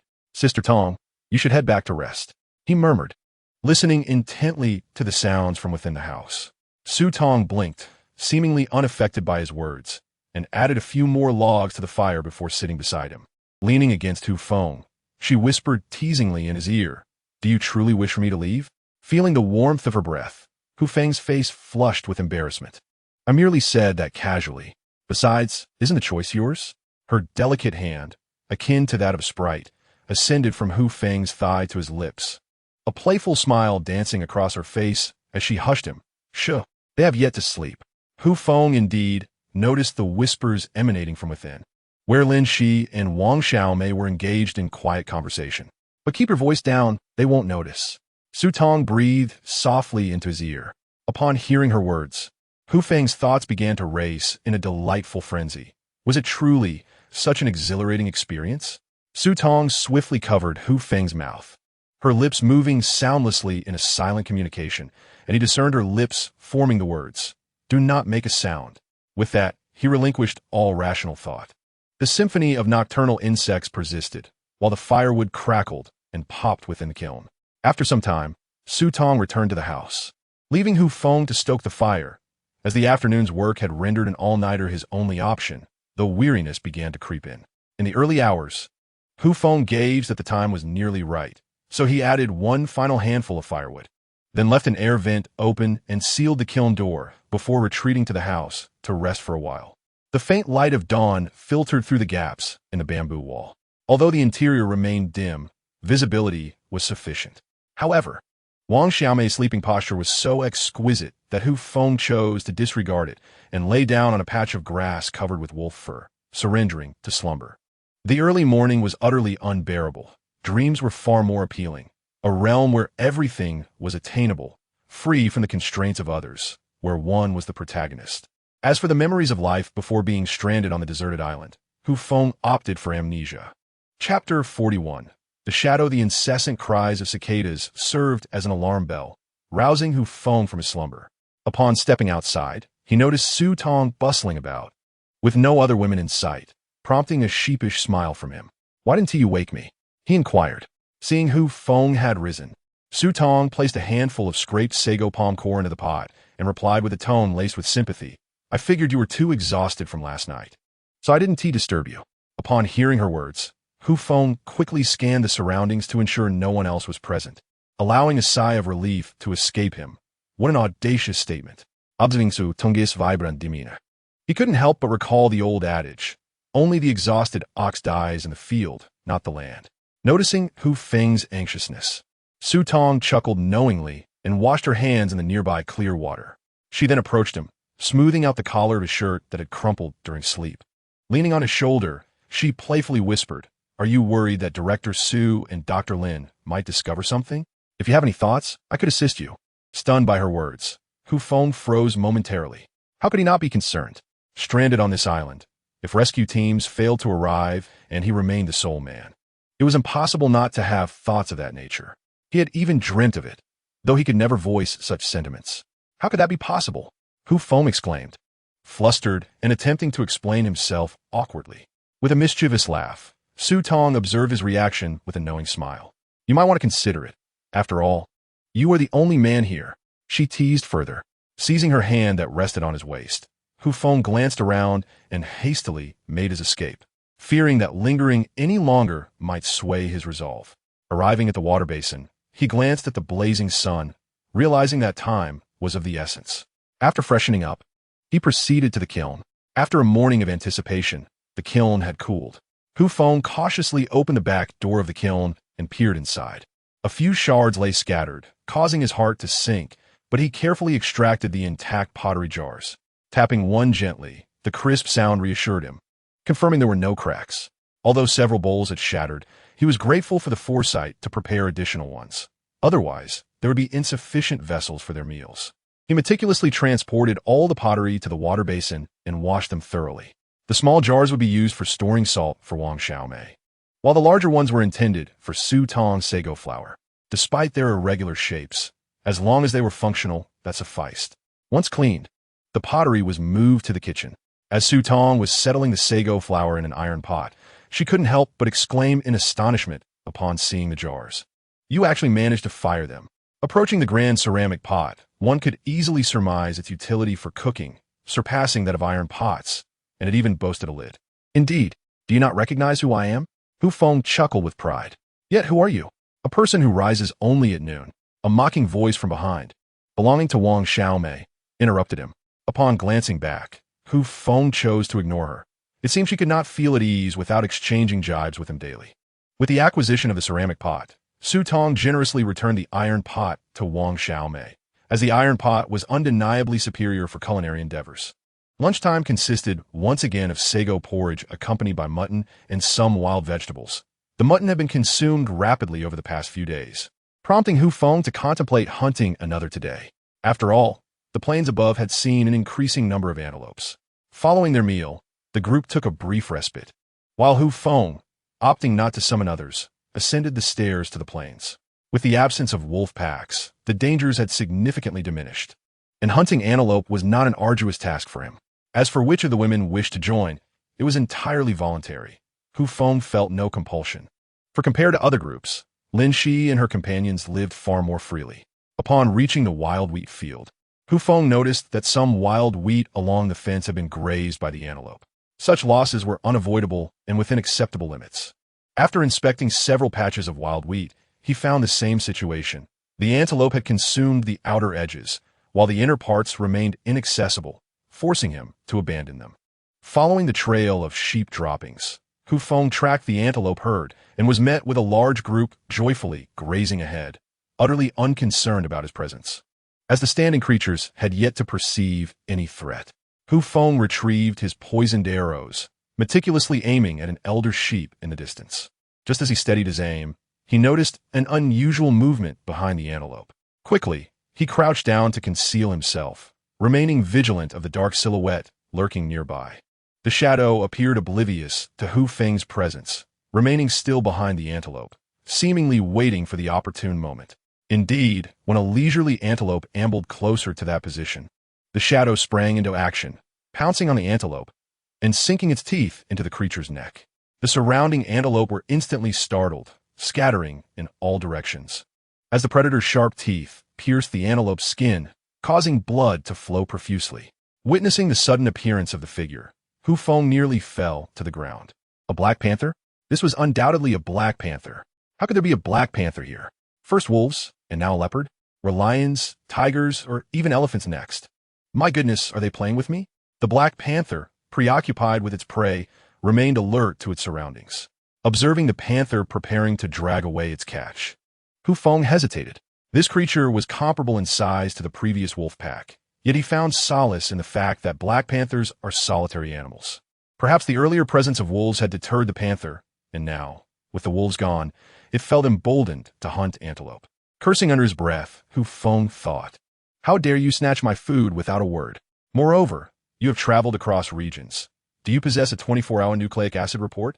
If not, what are you wandering about aimlessly for? The food here is already scarce, and we are frugally managing our supplies. With the arrival of the other party, one of our own is taken away. How are we to sustain ourselves? The more I think about it, the more infuriated I become." Hu Feng resolves to confront the Black Panther. A sudden ambush would be ideal. After all, his arrows are poisoned. With this thought, Hu Feng lies prone on the grass, parting the underbrush before him. The Black Panther, having sunk its teeth into the neck of an antelope, prepares to depart. It is a known behavior among felines to drag their prey into trees for consumption. With their extraordinary visual, olfactory, and auditory senses, Hu Feng recognizes that the panther is preoccupied with a lifeless antelope. Seizing the opportunity, he skillfully retrieves a bamboo arrow, nocks it, and aims at the panther's hindquarters. With a swift whoosh, the arrow is released, striking true. The panther, startled by the sudden assault, leaps a meter into the air before landing with grace. Sensing something amiss on its rear, it crouches and shakes, quickly dislodging the arrow that lacks barbs. Having struck the panther, Hu Feng finally lets out a breath of relief. Chapter 42. Ash and Fertilizer. At this moment, the Black Panther has fixed its gaze upon Hu Feng, turning to snarl in his direction. However, Hu Feng finds the sound strangely awkward. "Oh, you are a panther. Should you not roar as depicted on television?" Realizing he has been targeted, Hu Feng hastily looses another arrow, but this time the panther cleverly evades, crouching low and preparing to pounce. Desperately, Hu Feng discards his bow and retrieves the bamboo spear from his back. Aiming the spearhead at the panther, he braces for an impending attack. Fleeing is not an option. His speed pales in comparison to that of the panther, and climbing trees is futile as the panther ascends with ease. The only recourse is to confront it head-on. Armed with the bamboo spear, he feels a surge of confidence. Moreover, having already struck the panther, the poison now courses through its veins. All he must do is wait for time to take its toll. The panther, equally wary of Hu Feng, perceives him as a thief attempting to seize its meal, showing no signs of retreat. However, as moments pass, the panther suddenly appears unwell, lifting its head to scrutinize Hu Feng before leaping toward him. Is this its final struggle before death? A knowing smile crosses Hu Feng's face. He readies the bamboo spear, poised to strike as the panther enters his range. Yet, the cunning creature opts to swipe at the spear, attempting to tear it away while continuing its assault. Unlike his previous encounter with the Wolf King, Hu Feng is not caught off guard. He retaliates with a swift backhand strike, landing a heavy blow to the panther's abdomen, sending it reeling. With a sharp crack, the bamboo spear shatters. "Damn it!" Hu Feng exclaims, frustration boiling over. "Don't falter now." Clutching the broken half of the spear, he feels his resolve teeter on the edge. Upon witnessing the fracture of the object in Hu Feng's hand, the panther felt a surge of opportunity and swiftly rose, preparing to launch an attack. However, after taking a few steps, it suddenly collapsed, its limbs rendered powerless. Despite its desperate attempts to rise, it remained unable to struggle free. The poison had taken effect. Observing the panther's condition, Hu Feng exhaled a significant sigh of relief, grateful that the toxin had acted promptly. Otherwise, the consequences would have been dire. The panther writhed on the ground while Hu Feng stood by, hesitant to approach, knowing that some creatures feigned death to deceive their adversaries. Caution was prudent. Eventually, after a prolonged struggle, the panther lay still, its previously heaving belly now motionless. Yet, Hu Feng remained unconvinced. He picked up the discarded bow and shot an arrow at the prone panther, which struck true, piercing its abdomen. The panther ceased all movement, seemingly lifeless. Hu Feng then retrieved a half-broken bamboo spear and approached the panther, delivering a decisive kick to its head. Was it still arrogant? The act provided a satisfying sense of vindication. Subsequently, Hu Feng slung the bow over his back, hoisted the panther onto his shoulder, and dragged the antelope, which had fallen victim to the panther, away from the scene without looking back, heading towards the encampment. Upon returning, the women were startled by the sight of the catch on Hu Feng's back, prompting him to offer an explanation. They had frequently ventured into the plains in recent days, and it was fortunate they had not encountered the panther. The thought alone sent shivers down their spines. Dinner consisted of sago porridge and panther meat, prepared by Wang Xiaomei, who had also added some wild ginger to mitigate the gamey flavor. Hu Feng had never consumed panther meat before, but seeing the succulent morsels before him, he disregarded any reservations and indulged heartily. Surprisingly, the taste was rather unremarkable. Tart and astringent, it paled in comparison to antelope meat. After the meal, Wang Xiaomei hurriedly removed the fat from the panther's body with a small knife, recognizing that animal fat was essential for sought-ing wild vegetables. As Hu Feng observed the busy figures of the women and the animal fat bubbling in the pot, a peculiar thought of soap crossed his mind. However, the notion of soap making seemed impractical. His primary concern was to ensure they had enough to eat. If he were to take the precious oil that Wang Xiaomei had painstakingly rendered for soap production, she might very well pursue him to the ends of the earth. Moreover, the essential ingredient for soap making was lye, or sodium hydroxide, and while some online sources suggested that soda ash, or sodium carbonate, could suffice, such claims were unfounded. The saponification reaction was a lesson learned in high school chemistry. Thus, pure soda ash was necessary to accelerate the lye. But where could one find such resources on this desolate island? There was some presence of it in the black solution derived from plant ash that Wang Xiaomei had been using. But that solution primarily contained potassium carbonate with only a trace of soda ash, rendering extraction impossible. Consequently, the idea of soap remained merely a fleeting thought. Implementing it would require the discovery of a lye source. For now, Hu Feng's foremost obligation was to care for the wild millet and seek out food. Other concerns could wait. On the following morning, Hu Feng ventured into the nearby plains, harvesting a substantial amount of wild grass, including clearing the weeds surrounding the encampment. Subsequently, he piled everything together and set it ablaze. On this desolate island, no one would reprimand you for burning straw, so one could ignite it at will. Once the weeds had been entirely consumed by the flames, Hu Feng gathered some soil, added water, and began to mix. Concerned that the ash from the burnt plants might be insufficient, he also incorporated the kitchen's plant ash into the mixture and stirred for a while. Hu Feng then hurried to the restroom. Using a large bamboo tube he had previously fashioned to scoop out the excrement from the latrine, pouring it all over the blend of ash and soil. Pinching his nose, he resumed stirring, thankful that the women had already left. Otherwise, the stench would likely ruin their appetites for lunch. Once the mixture was sufficiently blended, Hu Feng formed it into a small mound and covered it entirely with tree bark leftover from the construction of their shelter, then topped it with dry grass to shield it from rain. This process is known as composting, a method Hu Feng recalled from his childhood watching his father, though he was uncertain of its success. "Wow, what's that foul smell?" Wang Xiaomei exclaimed, pinching her nose as she passed by Hu Feng. "Did you fall into the latrine?" she inquired, puzzled as she sniffed around him. Hu Feng then raised his sleeve to his nose and, indeed, detected a strong, nauseating odor. He promptly dashed to the nearby water basin and jumped in, washing himself and his clothes. It was a pity there were no soap pods here. Otherwise, a wash would have left him with the fragrance of nature. Wang Xiaomei approached the basin to clean the iron pot in preparation for lunch, and, noticing the small mound Hu Feng had formed, pointed at it and asked, "What on earth is this?" "It stinks." Hu Feng, submerged in the water with only his head visible, explained, "I plan to plant wheat in the future, so I am composting." Upon hearing this, Wang Xiaomei understood, gagged slightly, and hurried away. Fortunately, the composting site was located downwind. Otherwise, merely contemplating the odor was terrifying. Chapter 43. The sudden appearance of a female corpse at present. It can be said that Hu Feng and his companions are living the most carefree existence on this deserted island. They have access to sago palms, antelope meat, black panther meat, seafood, and various wild vegetables. Additionally, they have discovered wild wheat. If cultivated, it would undoubtedly become a staple food. As for Lu Yu and his group, Hu Feng had no knowledge of their circumstances. After relocating here, they had not encountered anyone else. However, Hu Feng could surmise that, barring any mishaps, those individuals were likely enduring considerable hardships. In fact, Hu Feng's conjectures were accurate. After Hu Feng and his companions departed, Lu Yu and his group realized that a few men had taken over Hu Feng's previous shelter, which was just sufficient for a few large men to squeeze into. They also appropriated Hu Feng's fish traps and nets, living day by day. If fortune smiled upon them, they would have enough for a hearty meal, and if not, they would all suffer hunger together. As for the others, he did not concern himself with them, nor did he wish to. Those who wanted to stay could remain, and those who did not could leave as they pleased.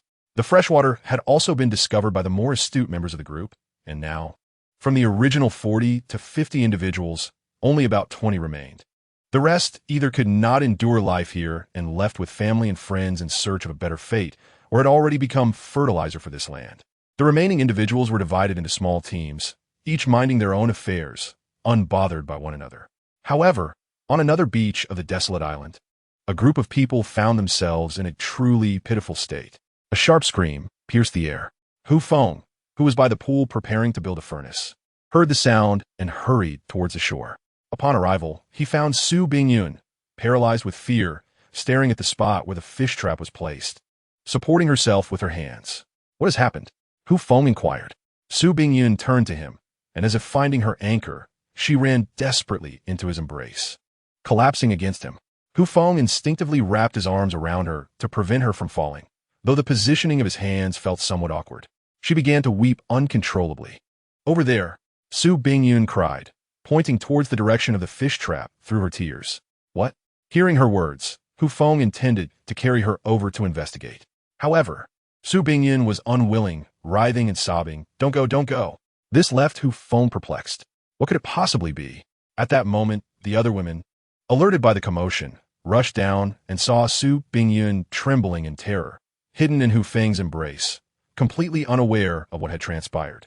Upon noticing the arrival of the others, Su Bingyun realized how awkward her position was, draped over Hu Feng, her slender legs clasped around his waist, an undeniably peculiar tableau.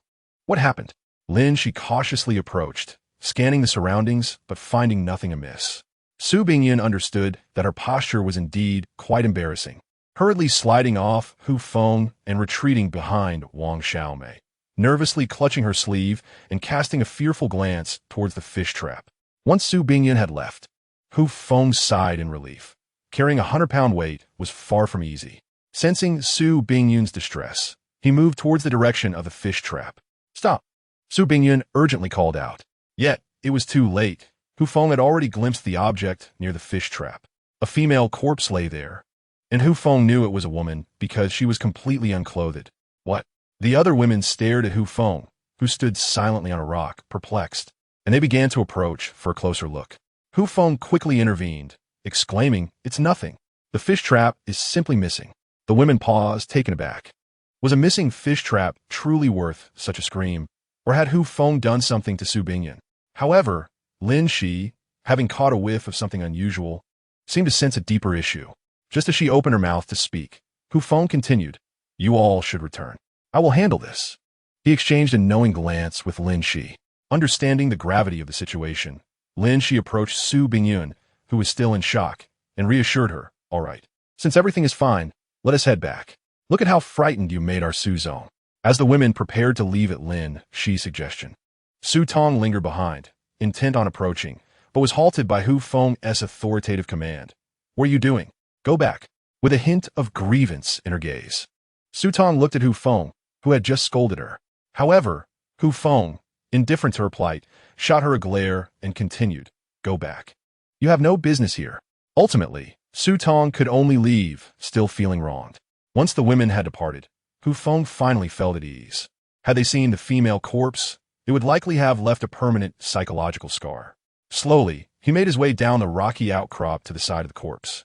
He moved the fish trap he had previously placed aside and, after a moment of hesitation, extended his hand, dragging the corpse to the nearby beach. He found himself utterly exhausted. How could it be so heavy? Just how much water had it absorbed? As Hu Feng contemplated burying the corpse far away, he heard Lin Shi's voice behind him. Before he could shoo her away, she leaped down from the rocks and approached him. Upon glancing at the corpse, Lin Shi frowned. Noticing her lack of fear, Hu Feng suddenly recalled that Lin Shi was a doctor, such sights would not deter her. "What's wrong?" he asked, puzzled by her furrowed brow. Lin, she crouched down and turned the corpse over, revealing countless scars on its back. This woman had died only a few days prior. Her body was not yet decomposed, and the fresh and old wounds layered upon each other clearly indicated she had been subjected to abuse. Upon hearing Lin Shi's assessment, Hu Feng's mind raced.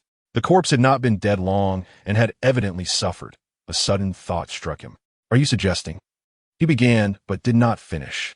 Lin Shi nodded, acknowledging the implications. Despite being waterlogged, the corpse still bore traces of beauty, though it was emaciated, and the scars on her back naturally led to conclusions about her fate. "Let us bury her," Lin Shi said after inspecting the body further, then headed to the sea to wash her hands. Hu Feng, lacking any knowledge of autopsy procedures, trusted Lin Shi's judgment as a physician. Since she deemed burial necessary, he would comply. Dragging the corpse, Hu Feng ventured into the nearby forest by the shore. Lacking suitable tools, he hurried back to fetch an axe. After digging a deep pit, he laid the corpse to rest, then ignited a small fire at the grave's head, sighing, "Though we have never met, I shall inter your remains, granting you peace in the earth. May you find rebirth soon."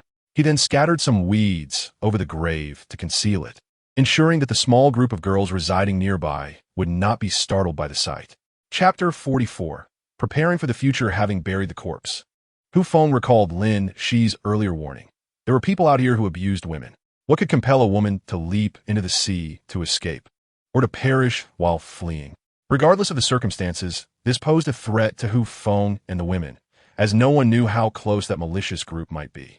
Upon returning to their residence, Hu Feng cast a sympathetic glance at the curled-up figure of Su Bingyun within the confines of the house. After all, she was the CEO of a publicly listed company, unaccustomed to such turmoil. Approaching her side, he gently patted her head in a manner akin to stroking a cat. There, it's all right now. I've repaired the fish net." Upon hearing Hu Feng's words, Su Bingyun finally lifted her head, understanding his intent. She then grasped his arm and began to weep. Hu Feng, feeling somewhat embarrassed, allowed her to use his sleeve to dry her tears. As her cries gradually subsided into silence, Hu Feng soon realized that she had fallen asleep, clinging to his arm. Lin Shi, having observed that Su Bingyun was unharmed, spoke slowly. "She is perfectly fine. Let her rest in peace." At this, the other women felt reassured. Hu Feng cautiously attempted to extricate his arm from her grasp, but she held on tightly, rendering him unable to do so without rousing her. He turned to Lin Shi with a look of helplessness. However, Lin Shi merely smiled and remarked, "It is best not to disturb her. Since you cannot free yourself, you may as well remain here." With that, she disregarded Hu Feng's protestations and exited with the other women. Indeed, misfortune rarely arrives alone. First the Black Panther, and now a female corpse. Initially, Hu Feng had intended to melt down the scrap metal to forge a knife, which would serve both for chopping wood and self-defense.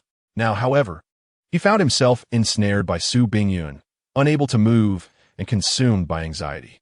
Dinner was brought in by Lin Shi, but Su Bingyun, perhaps too fatigued, showed no signs of waking. After the meal, the women thoughtfully left a space beside Su Bingyun for Hu Feng to lie down and rest. With no choice but to comply, he accepted his predicament, albeit surprised to find Su Tong sleeping behind him. The sudden appearance of the female corpse had thoroughly disrupted Hu Feng's previous thoughts, leaving him bewildered about the circumstances she had encountered. Were they wild men? The island was vast and full of uncertainties. As the saying goes, in a large forest, one can find all kinds of birds. If this woman had been victimized by fellow shipwreck survivors, that would be manageable, as they were all human and could communicate. However, if she had encountered wild men, that would pose a significant problem. The language barrier would be the least of his worries. He feared being mistaken for food. The world is replete with cannibalistic tribes, which faded into obscurity only after modern civilization brought forth an abundance of resources. Moreover, as Homo sapiens, there was a possibility that they too might have engaged in cannibalism. Given that archaeological findings often consist of clusters of cranial fossils, which are easier to preserve. Clearly, there was no evidence suggesting that primates, such as monkeys or apes, typically brought back the heads of their prey. It was evident that Homo sapiens did the same, perhaps for consumption or, more likely, for display. Animals and humans, after all, are not so different in their base instincts. The conversation veered off course, but if she were to encounter true savages, particularly cannibals, Hu Feng would have no choice but to contemplate an alliance with others to initiate a campaign of extermination against these wild men. Although the latter are the indigenous inhabitants of this land, some might invoke morality. However, when faced with the imperative of survival, the most prudent course of action may be this drastic one. One might wonder if communication with them is possible, but such naivety is misplaced. If they are indeed cannibals, you would merely be perceived as sustenance. Would one engage in dialogue with a pig before laying down the knife? The most terrifying threats are often those cloaked in uncertainty. Preparations must be made, melting iron to forge several blades, not only for the convenience of the women, but also for self-defense. A pair of delicate hands slipped from beneath Hu Feng's waist to embrace him. Turning to look, he was greeted by Su Tong's triumphant smile. "I'm frightened too," she murmured, her face pressed against Hu Feng's back as she drifted into slumber. The room was shrouded in darkness, and no one noticed this peculiar arrangement. Thus, Hu Feng held one in his arms while the other nestled against him, both peacefully asleep. When Hu Feng awoke, the two women had already vanished without a trace. Exiting the dwelling, he observed Su Tong and Su Bingyun engaged in conversation, their laughter bright and lively. Upon noticing Hu Feng's arrival, they promptly fell silent, with Su Tong maintaining a calm demeanor, while Su Bingyun, however, appeared slightly timid, avoiding his gaze. After all, when she had awakened that morning, his hand had been in a rather inappropriate position, and she had exerted considerable effort to extricate herself from that predicament. "What are you discussing?" Hu Feng casually inquired as he approached them. "Nothing, really," Su Bingyun stammered in reply. "And how come you're so knowledgeable about everything?" Su Tong tisit, understanding that Su Tong was merely jesting, Hu Feng paid no mind and proceeded to wash his face at the water basin. Shortly thereafter, Wang Xiaomei called them to breakfast. As usual, since the arrival of the sago palm, their meals, breakfast, lunch, and dinner, consisted primarily of sago porridge accompanied by some meat and seafood. It was quite filling.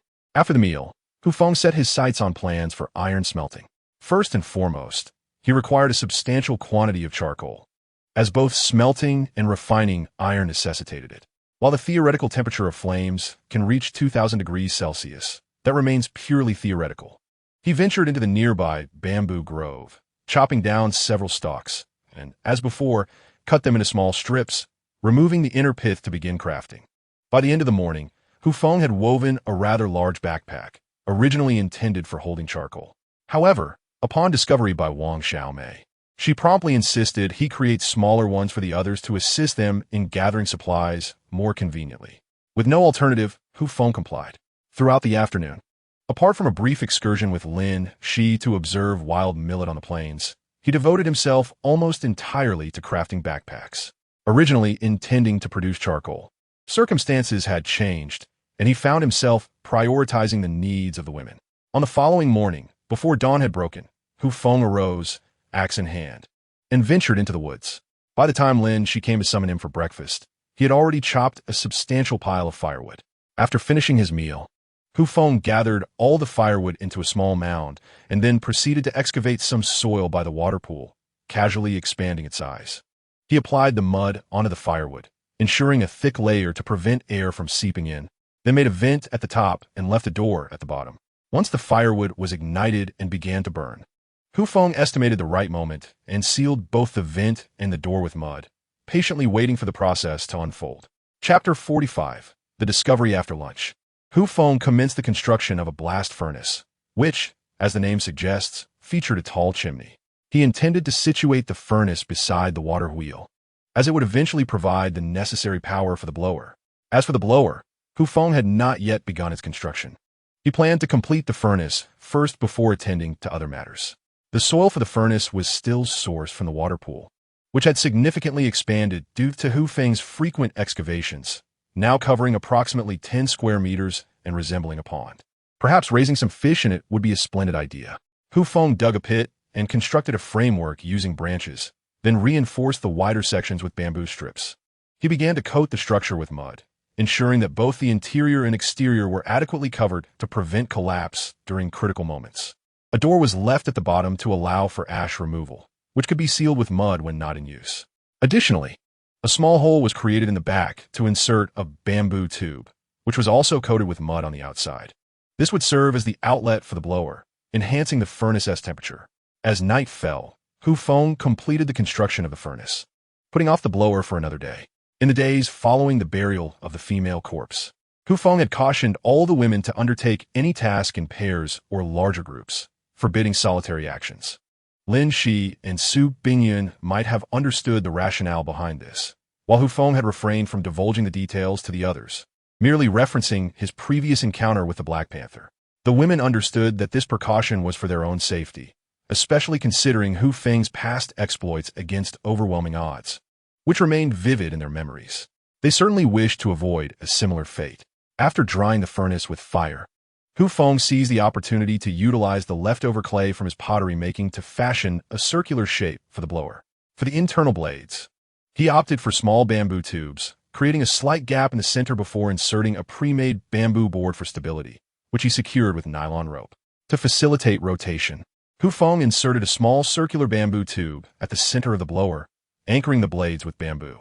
With a gentle twist of the bamboo, the blades began to move, and the blower's outlet produced a gentle breeze. Subsequently, Feng placed 2 wooden pieces above and below the bamboo to serve as slots for securing the conveyor belt, and he also fashioned one on the axle of the water wheel. After adjusting the blower's position, he utilized a nylon rope as a belt, effectively connecting the water wheel and the blower. Subsequently, Feng opened the valve of the bamboo tube, allowing the flowing water to set the water wheel in motion. And at that moment, the blower connected to the water wheel also began to turn. Feng placed his hand near the outlet, feeling the breeze. Although it fell short of the efficacy of a standard blower, it was certainly better than having none at all. After adjusting the blower's position, he found it still a bit distant from the originally designated air holes of the blast furnace, prompting him to procure a section of bamboo to serve as a makeshift ventilation duct. To avoid any issues related to high temperatures, Feng refrained from sealing it with mud.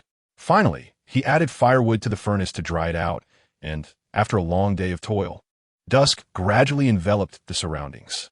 As for the charcoal being produced, its success would only be revealed upon the unearthing of the earthen mound the following day. For the methods employed were learned during his childhood while assisting his father with farm work, albeit somewhat clumsily. After 2 days of recuperation, Su Bingyun's spirits had somewhat settled, yet she remained too apprehensive to collect the fish traps again, which left the task to Xiao Wei. Su Bingyun instead joined me in preparing sago flour. A night passed without incident. Rising early, Feng washed himself at the pond's edge. The cold water quickly revitalized him. Arriving at the charcoal-making site, he carefully began to unveil the earthen mound, revealing the charcoal within before him. In truth, he held no guarantees of success. Yet the charcoal and some burnt ashes lay exposed.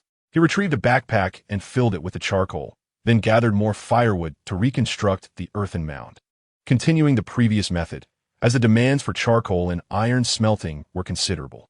Having completed these tasks, Wang Xiaomei had already prepared breakfast. After eating, Feng intended to inspect the wild wheat on the plains. Despite being fenced in, the threat of antelope damaging it loomed large. To ensure safety, Lin Shi chose to accompany Feng, as they were seasoned partners, and Lin Shi had even once saved Feng's life with an arrow. Together, they ascended the stairs, when suddenly Feng recalled something. He called down to Wang Xiaomei, "Please remove the ladder. When we return, we will ask for it back." Wang Xiaomei, somewhat perplexed but compliant, nodded and took the ladder away as instructed. With Lin Shi by his side, Feng set forth toward the wild wheat field. As they traversed the plains, antelope grazed peacefully, seemingly oblivious to the events of days past. Had Feng not been disinterested, he might have considered capturing one. Upon inspecting the wild wheat field, he noted a few areas nibbled by the antelope, leaving them somewhat disheveled, but nothing appeared out of the ordinary. He reinforced the structure with bamboo, while Lin Shi stood guard nearby, as the previous encounter with a black leopard had left her quite shaken. Once the fence was secured, Feng wiped the sweat from his brow and smiled at Lin Shi, who stood watch under the scorching sun. "All right, let us find a place to rest." With that, he began to walk towards the small river, unknowingly arriving at the spot where he had once spent time with Su Tong. It is indeed true that aside from this area with its shaded trees and small stream, The rest of the surroundings are largely scorched under the relentless sun. For Lin Shi, Hu Feng dared not to make any excessive gestures. The previous incident had been purely accidental, and moreover, Lin Shi was the sole doctor in the group. Any ailments such as colds, fevers, or coughs relied on her care. After washing his face, feeling the intense heat dissipate, Hu Feng finally found comfort lying in the water, still clothed.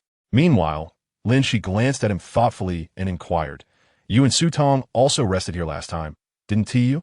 Hu Feng, having just taken a sip of clean water, sputtered out in surprise. How did she know? Did she find out? He gazed at her in disbelief. Following her line of sight, he noticed a conspicuous rubber object lying amidst the grass. That, upon seeing it, Hu Feng realized that any explanation would be futile, and he struggled to utter a word. He had assumed that once Lin Shi discovered it, she would certainly scold him harshly, but to his relief, she merely cast a casual glance at the object and remarked, "Compared to others, Su Tong is a reasonable choice. She is alone and has 2 daughters to care for. Without encountering you, they would not survive." Lin Shi's expression was as if she were discussing a medical case, continuing, "However, one must exercise caution here. After all, if she were to become pregnant, it would lead to complications." Hu Feng nodded in understanding. After all, wasn't he that object supposed to serve as a precaution? Why worry? Observing Hu Feng's demeanor, reminiscent of a child admitting guilt, Lin Shi chuckled softly and said, "Are you worried about being scolded?" Taken aback by her insight into his thoughts, Hu Feng froze momentarily. Reading his expression, Lin Shi formed a rough conclusion. Scolding him or blaming him would be pointless. What was done was done. Although she felt a tinge of discomfort within, she was a doctor, and he represented the only hope for their group. In Chapter 46, titled Other Shipwreck Survivors, Lin Shi pondered the futility of blaming Hu Feng. What would it accomplish? It would merely lead them back into a deadlock. What difference did it make to speak or remain silent? He was the only man here, and if the rescue team did not arrive, everything would depend on him. While Lin Shi wrestled with her thoughts regarding Su Tong and Hu Feng, she contemplated what would happen if Su Bingyun and Wang Xiaomei found out. She understood, well, that despite Su Bingyun's seemingly icy demeanor, everyone had noticed her changing attitude towards Hu Feng over the past few days. What conflicts might arise from this? Would they end up parting ways? This was a pressing concern. Just as Lin Shi was lost in her contemplation, Hu Feng suddenly turned his gaze toward the mountains behind the plain. As she prepared to speak, Hu Feng abruptly pulled her behind a tree trunk, urging her to remain silent while he focused intently on the movements atop the mountain. "What is happening?" Lin Shi queried, her confusion evident. "Sure." Hu Feng signaled her to be quiet, then pointed towards the mountain. They could see 2 figures leaning on each other, limping down the slope, slowly making their way down while relying on the trees for support. "Sister Shu, look, there's a small river over there." A ragged woman excitedly shouted at another disheveled and filthy woman. "Keep your voice down. Do you want to track them?" The woman referred to as Sister Shu, supported by the other, struck the latter's head in frustration and retorted, "Do you even comprehend the consequences of being captured by them?" The struck woman instantly grasped the gravity of the situation, quickly scanning the surroundings. Not detecting any immediate threats, they cautiously approached the small river. With a limp, the 2 descended the mountain and reached the riverbank, disregarding any potential dangers. Their parched lips, desperate for relief, plunged into the water, drinking voraciously, oblivious to the presence of Hu Feng and Lin Shi lurking in the distant shade of a tree. After quenching their thirst, they lay back in the river without a care, reveling in their momentary respite. "Sister Shu, I can't move any longer." The woman, now with a distended belly from drinking, lamented weakly. Sister Shu glanced at her companion and admonished, "Have you thought about the repercussions of being recaptured? The opportunity Qing Shui painstakingly created for us will be wasted."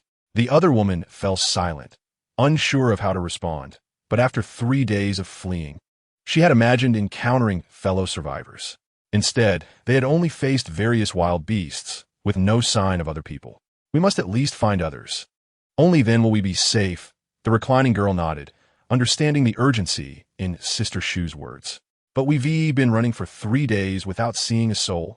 Sister Shu sighed in agreement. "Indeed, 3 days without a glimpse of anyone, and those pursuing us are relentless. If Qing Shui hadn't diverted their attention, we would likely have been captured long ago. Enough complaining. We must rise and continue searching, following the river, as it is a vital source of water. The girl sighed heavily. At that moment, 3 figures emerged from the slope behind them, spotting the 2 women by the river. One of them shouted excitedly, "Over here! Come quickly!" Feng and Lin Shi, at a distance from the river, had not heard the women's murmurs, but the shouts from the mountains were unmistakable. The 2 women, alarmed by the voices, turned to look back at the slope. The one reclining in the water hastily helped Sister Shu to her feet, preparing to flee. However, with their injuries hindering their movement, they could not outrun the 3 men, who quickly surrounded them. Feng and Lin Shi cautiously hid in the nearby grass, watching the unfolding scene with vigilance. The trio encircling the women was clearly led by a young man, who surveyed the disheveled pair and sneered. "Run away then. I told you, you cannot escape. How does it feel now?" Sister Shu shielded her companion protectively and declared defiantly, "If you wish to capture me, then let her go." The young man burst into laughter, clearly unimpressed by her words. "Indeed, we have come to apprehend you, yet that does not preclude us from taking her back as well." The girl cowering behind the one called Sister Shu trembled uncontrollably at the thought of being taken back, fully aware of what that entailed. The torment endured by the disobedient girls at the hands of these brutes lingered vividly in her mind. "No, I refuse to go back." That is not for you to decide," the young man sneered. He then cast a cold, menacing glance at the disheveled Sister Shu and demanded, "Where is it?" Upon hearing his words, Sister Shu recognized an opportunity and replied coolly, "If you release us, I shall give you what you seek." "Release you?" The young man chuckled derisively, turning to his 2 companions and exaggerating. "She want me to let her go, ha." At his words, the 2 men joined in his laughter. "Release you? And then, where shall we find our amusement? Though my brother insists on acquiring the item, bringing you back serves our purpose just as well." As he spoke, he gestured for his accomplices to take action. "Wait," Sister Shu shouted. Instantly, the men halted, incredulity etched upon their faces. "Where's Qingxue?" the woman inquired, realizing that while these men had arrived, Qingxue was absent. "What has happened to her?" "Qingxue?" The young man pondered for a moment before asking, "Are you referring to that woman from before?" Seeing the silence from the others, he continued, "She was a dullard, and to avoid being captured by us, she jumped into the sea days ago." With that, he signaled his subordinates to proceed. Upon hearing his words, Sister Shu felt a sharp pang in her heart. Qingxue was her assistant, and she had sacrificed herself to divert these men. Nearby, concealed in the grass, Feng and Lin Shi exchanged glances, instantly understanding the fate of the female corpse they had encountered days earlier. These scoundrels, who perpetrated cruelty against women, the scars upon that corpse were etched in their memories. As the 3 men drew closer, the girl hiding behind Sister Shu trembled, unable to move. Sister Shu, gazing at the approaching trio, sighed. Escape seemed futile, and the evidence of their crimes she had meticulously recorded might never see the light of day. "Oh heavens, is this how you treat me? Suqian, I'm coming for you." With that thought, the woman picked up a pebble from the ground, preparing to fight desperately, resolute in her determination to never return to that hellish place, even if it meant death. Just then, a voice rang out nearby. Chapter 47. Cleaning up the scum, 3 burly men bullying 2 young girls. What a disgrace. Upon hearing the voice, everyone turned in unison. There stood Feng, holding a bamboo spear, his expression cold as he regarded the 3 men. I wondered why I had to come so far. It seems there are indeed others here." The young man sneered, looking down on Feng with disdain. 3 against 1. There was no reason to fear him. "Kid, I advise you to mind your own business." The young man did not finish his sentence, but the threat was clear. "Oh, and what if I do interfere? What then?" One does not grow frightened without reason. If one were to succumb to threats this easily, it would indeed be a disservice to one's profession. How curious it is that there are those who fear not for their lives. The young man, taken aback by Feng's unwavering demeanor, drew a dagger from behind him, twirling it with a flourish as he cast a challenging gaze at Feng. Observing the spectacle, Feng remained unfazed, clapping his hands lightly. At that moment, from the nearby thicket, Lin Shi emerged, bow and arrow in hand, aimed directly at the young man. The trio, startled by her presence, gasped in surprise. Upon realizing that the newcomer was a woman, the young man burst into laughter. "Ha ha! I thought we were surrounded, yet it's just a girl." I half expected her to say, "You are all surrounded." Hu Feng regarded the three with a calm demeanor, silently thinking that the joy they derived from laughter would soon be replaced by sorrow. The young man scrutinized Lin Shi, noting her striking beauty, a stark contrast to the ordinary women he was accustomed to. He observed her makeshift bow and arrow, unperturbed. "Can that little thing in your hands even hit a bird?" "Ha ha ha," he mocked. "You could certainly find out," Lin Shi replied with a composed expression, having listened to the vile words of these scoundrels. She longed to put an end to them with a few arrows. After all, the tips were poisoned. Even if they didn't die, they would surely suffer. The trio, clearly dismissive of her, laughed heartily. "Brother, I have a big bird here. Why not come up and give it a try?" The young man leered at Lin Shi, prompting laughter from his companions. Lin Shi gritted her teeth and drew her bow, aiming for the young man's thigh. With a swift motion, the arrow struck true. Thwack! A cry of agony escaped his lips as he clutched his wounded leg. The young man had underestimated Lin Shi, believing her to be merely a pretty face. He never anticipated she would strike without warning. Hu Feng, equally startled by Lin Shi's sudden action, felt a mix of hesitation and resolve.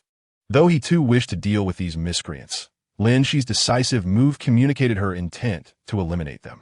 With her engagement, Hu Feng wasted no time. He charged towards the other two with bamboo spears in hand. The duo, still reeling from their leader's injury, quickly retreated, dragging their comrade with them.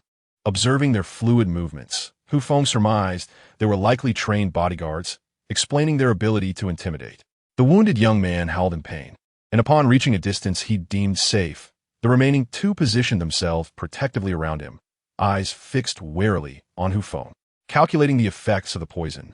Hu Feng estimated that it would incapacitate an ordinary beast in about half an hour. He was uncertain how long it would take to affect a human. Meanwhile, Lin Shi, noticing their retreat, swiftly nocked another arrow, releasing it with precision. However, the two were prepared and swiftly evaded the shot. "Gentlemen, let us converse amicably." One of the men hastily elucidated his perspective. In his view, were it not for the hindrance posed by the elder brother, the pair before him, a man and a woman, would hardly stand as worthy opponents. Hu Feng, however, had no intention of granting them the luxury of time. Who knew if more reinforcements were on their way? The bamboo spears surged forth once more toward the adversaries. The man, now incensed, called out to another behind him, "You stay and protect him. I shall confront him."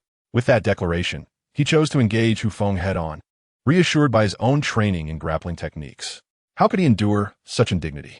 Evading Hu Feng's bamboo spear, he advanced directly toward him, fully aware of the adage that an inch gained is an inch strengthened. As he closed the distance, he understood that Hu Feng's spear would become a mere ornament. Observing Hu Feng evade his thrust, the latter spun around, and the bamboo spears, slicing through the air from Hu Feng's waist, struck the man squarely in the abdomen. Coughing violently, the man staggered backwards, clutching his belly. This was not how he had envisioned the encounter. Was the adversary a master? As he contemplated charging Hu Feng once more, he remained unaware that Hu Feng was no expert, merely adept with the bamboo spear in hand. Just as he prepared to thrust again, a bamboo arrow zipped past him, piercing the man's arm. Gasping in pain, he instinctively gripped the arrow and yanked it out, as it lacked barbs, making its extraction rather simple. However, upon examining the greenish tint at the arrow's tip, a sudden realization struck him. Was it poisoned? He glanced uncertainly at Hu Feng, who merely smiled, a knowing expression suggesting that it might be too late for such concerns. "Run," was the man's immediate thought. However, before he could make a move, Hu Feng's bamboo spear had already positioned itself before him. "I won't let you escape until I see you dead. If you flee to seek vengeance, I alone possess the strength to ensure your downfall." Faced with the bamboo spear, the man attempted to grasp it with his hand. Yet Hu Feng was unyielding, retracting the spear and swiftly delivering a brutal blow to the man's back. With a thud, the man crumpled to the ground. "Mingo!" cried out the protector of the injured man, witnessing his comrade felled by Hu Feng's spear, stirring a surge of fury within him. Had they ever been so humiliated? Without a second thought for the wounded youth, he charged directly at Hu Feng. In a 2-on-1 scenario, Hu Feng regarded the approaching adversary with a calm smile. Lin Shi's role had become obsolete. Although armed with an arrow, the proximity of Hu Feng and the two men rendered her hesitant to shoot, fearing she might inadvertently harm her ally. Thus, She could only watch anxiously as the three engaged. The man who had been struck in the shoulder by Lin Shi bore the pain, his gaze filled with malice as he fixed his eyes on Hu Feng. Although ignorant of the nature of the poison coursing through him, he understood that whatever had been applied to the arrowhead was certainly no trivial matter. Chapter 48. Shu Yu, as the saying goes, heaven's justice is inexorable. Does the sky spare anyone? The once arrogant young man, now cradling his wounded thigh struck by Lin Shi's arrow, howled in agony, unable to pull the arrow out or leave it embedded. As he watched the two assailants converge upon Hu Feng, he bellowed with fierce intensity, "Kill him," without needing the young man's urging. The attackers recognized the dire nature of their confrontation. Today, it was a matter of life or death. Enduring the pain in his arm, the poisoned man surged forward to confront Hu Feng, desperate to subdue him and inquire about an antidote. In truth, there existed an antidote for the arrow's venom. The saddle's toxins were merely a blend of various alkaloids, making the antidote relatively easy to procure. However, Hu Feng had never contemplated that he had been poisoned, and thus, no antidote was sought. As the adversary approached, Hu Feng brandished his bamboo spear, sweeping it sideways and striking the opponent's wrist, forcing the man named Ming to retreat in pain. The second attacker, witnessing his comrade's advance, launched his own assault, their synchronized movements indicating extensive training. After Hu Feng repelled Ming, he was suddenly tackled by the other assailant, who clutched the bamboo spear tightly, preventing him from breaking free. Panic surged within Hu Feng. Should he lose the spear, he would be at a significant disadvantage. The assailant held onto the spear with relentless tenacity, while Hu Feng, pinned to the ground, struggled to muster any strength. Seeing Ming rushing to assist, Hu Feng's anxiety escalated. With a swift glance at the opponent's position, a cunning idea sparked in his mind. He lifted his thigh, thrusting his knee upward, and bit down on the hand of the man attempting to seize his spear. A sharp cry echoed in the air as the would-be attacker recoiled, his mouth forming a perfect circle as he sprang away from Hu Feng, clutching his groin in distress. The surrounding women gazed in bewilderment at the man jumping in place, stifling their laughter, unsure if it would be appropriate to find humor amidst such a life-and-death struggle. "You!" The man nearly gestured in outrage, chastising Hu Feng for his unsportsmanlike conduct and his underhanded tactics. Ming, rushing toward the fray, was momentarily taken aback, muttering in disbelief. Spitting disdainfully, Hu Feng rose to his feet, brandishing his bamboo spear with mock bravado, addressing the two attackers with condescension. "Come on, are you afraid of me?" Ming felt a chill creep upon him, realizing the gravity of their predicament. Clearly unprepared for Hu Feng's resilience, Ming recognized that their situation was deteriorating. With two of their number injured and poisoned, any delay would only worsen their plight. Thus, he instinctively chose to retreat. However, Hu Feng would not permit their escape. If they fled, the threat they posed would only grow. With the decision to engage made, there would be no turning back. It was either their lives or his. As the adversaries called for withdrawal, Lin Shi swiftly released an arrow toward them, but the distance proved too great, allowing them to evade the shot. At this moment, Hu Feng seized the opportunity. As he observed the adversary evading Lin Shi's arrow, he lunged forward with his spear. The sharp bamboo spear pierced directly through the foe's abdomen, blood gushing forth. The individual, having narrowly avoided Lin Shi's arrow, was taken aback by Hu Feng's sudden onslaught. Feeling a sharp pain in his stomach, he stared incredulously at the spear protruding from his body, turning to gaze at Hu Feng. Did he truly dare to kill? Who was he exactly? Before he could ponder further, a metallic taste flooded his mouth. With a cough, he spat out a mouthful of blood. Xiao Wu. The man named Ming Ge looked at Hu Feng in disbelief. This person had actually slain his companion? Gritting his teeth against the pain in his arm, he turned to assist the fallen youth and attempted to flee. Hu Feng, slightly surprised by what he had done, found himself inexplicably exhilarated by the sight of the blood flowing like flames. Killing was not a novel experience for Hu Feng, especially in this foreign land where circumstances sometimes left one with no choice. Seeing Ming Ge preparing to escape, Lin Shi drew back her bow, ready to shoot. But before she could act, Hu Feng withdrew the bamboo spear and hurled it like a javelin at Ming Ge. The tremendous force drove the spear into the man's back. Though it lacked the power to pierce through completely, nevertheless, it was sufficient to halt him in his tracks. Ming Ge turned to face Hu Feng, seemingly intent on memorizing his features, before reluctantly collapsing to the ground. The youth, witnessing both of his bodyguards dispatched by Hu Feng, was instantly filled with terror. At that moment, dignity was the last thing on his mind. He turned and knelt before Hu Feng, desperately bowing his head in supplication. "Please spare my life. I was wrong. I am no better than a mere insect. Just treat me as such and let me go." He wept, banging his head against the ground in a frantic plea for mercy. The two women, who had previously thought their fate was sealed, were astonished when a man and a woman appeared to aid them, swiftly resolving the conflict. Only then did they take a closer look at Hu Feng and Lin Shi. However, when Sister Shu caught sight of Hu Feng, her expression froze in disbelief, and she dashed toward him, scrutinizing him from head to toe. "Suqian," Sister Shu exclaimed, her gaze fixed on Hu Feng in astonishment. Upon hearing his assumed name, Hu Feng was momentarily taken aback. Logically, very few knew of Su Qian's alias. Noticing Hu Feng's penetrating stare, Shu Yu brushed aside her bangs that concealed her face and glared at him with indignation. "What? Don't you recognize me?" As she lifted her bangs, revealing a familiar visage, Hu Feng was struck with astonishment. How could it be her? What was she doing aboard this cruise? The esteemed reporter, Shu. Realizing he had been recognized, Shu Yu felt an overwhelming sense of grievance and suddenly threw herself into Hu Feng's embrace, weeping uncontrollably.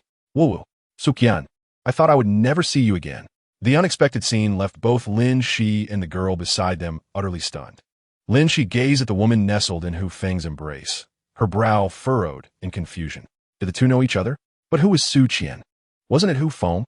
The girl curiously regarded Shu Yu, realizing that her words held truth. There truly were those willing to rescue them. In his arms, Shu Yu was a conundrum. Hu Feng found himself at an impasse, unsure whether to hold her or let go, his hand awkwardly suspended in midair. Chapter 49. Buried Who is Shu Yu? Her identity was well known in Thailand, having authored an article that nearly led to the downfall of a publicly traded company. A renowned journalist, daughter of a political party member, she wielded considerable influence.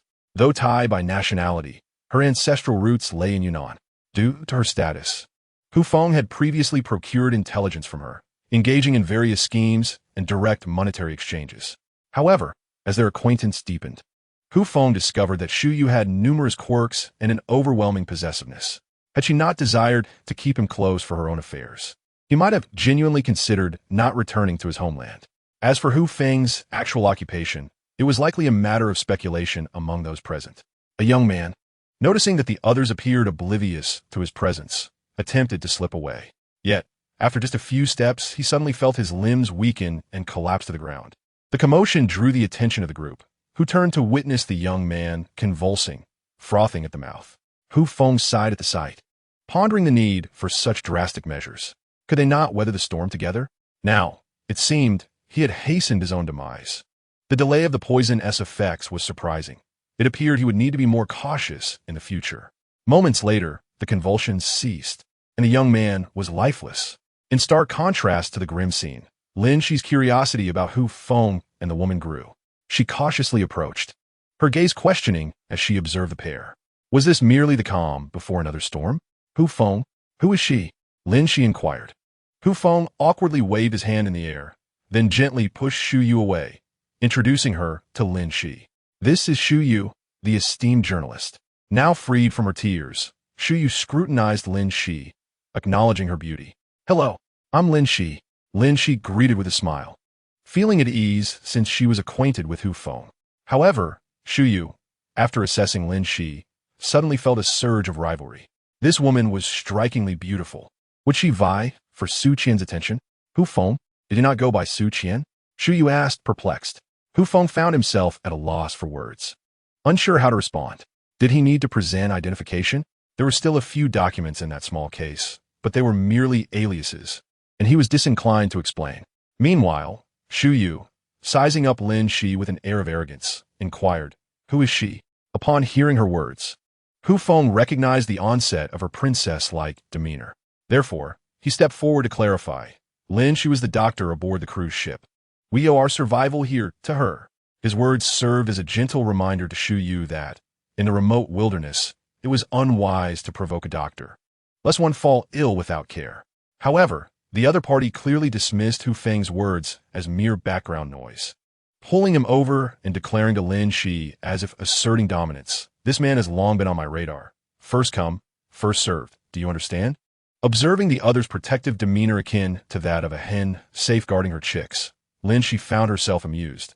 There was no point in addressing her, as such words should be directed at Su Tong, given their profound connection and mutual understanding.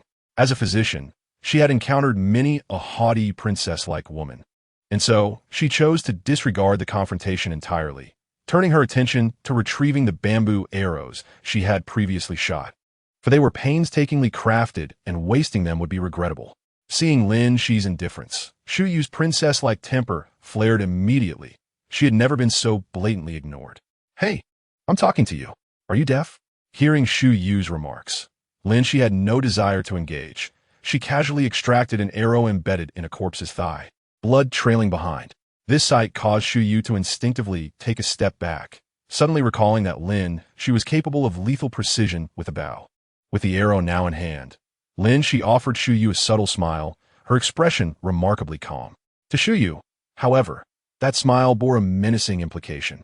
Hu Feng forcefully shook off Shu Yu's grip and glared at her. "Can you tone it down? Do you think this is your home? First of all, my name is not Su Qian. It is Hu Feng, remember that. Furthermore, regardless of the circumstances, Lin Shi is your lifesaver. How can you treat her this way?"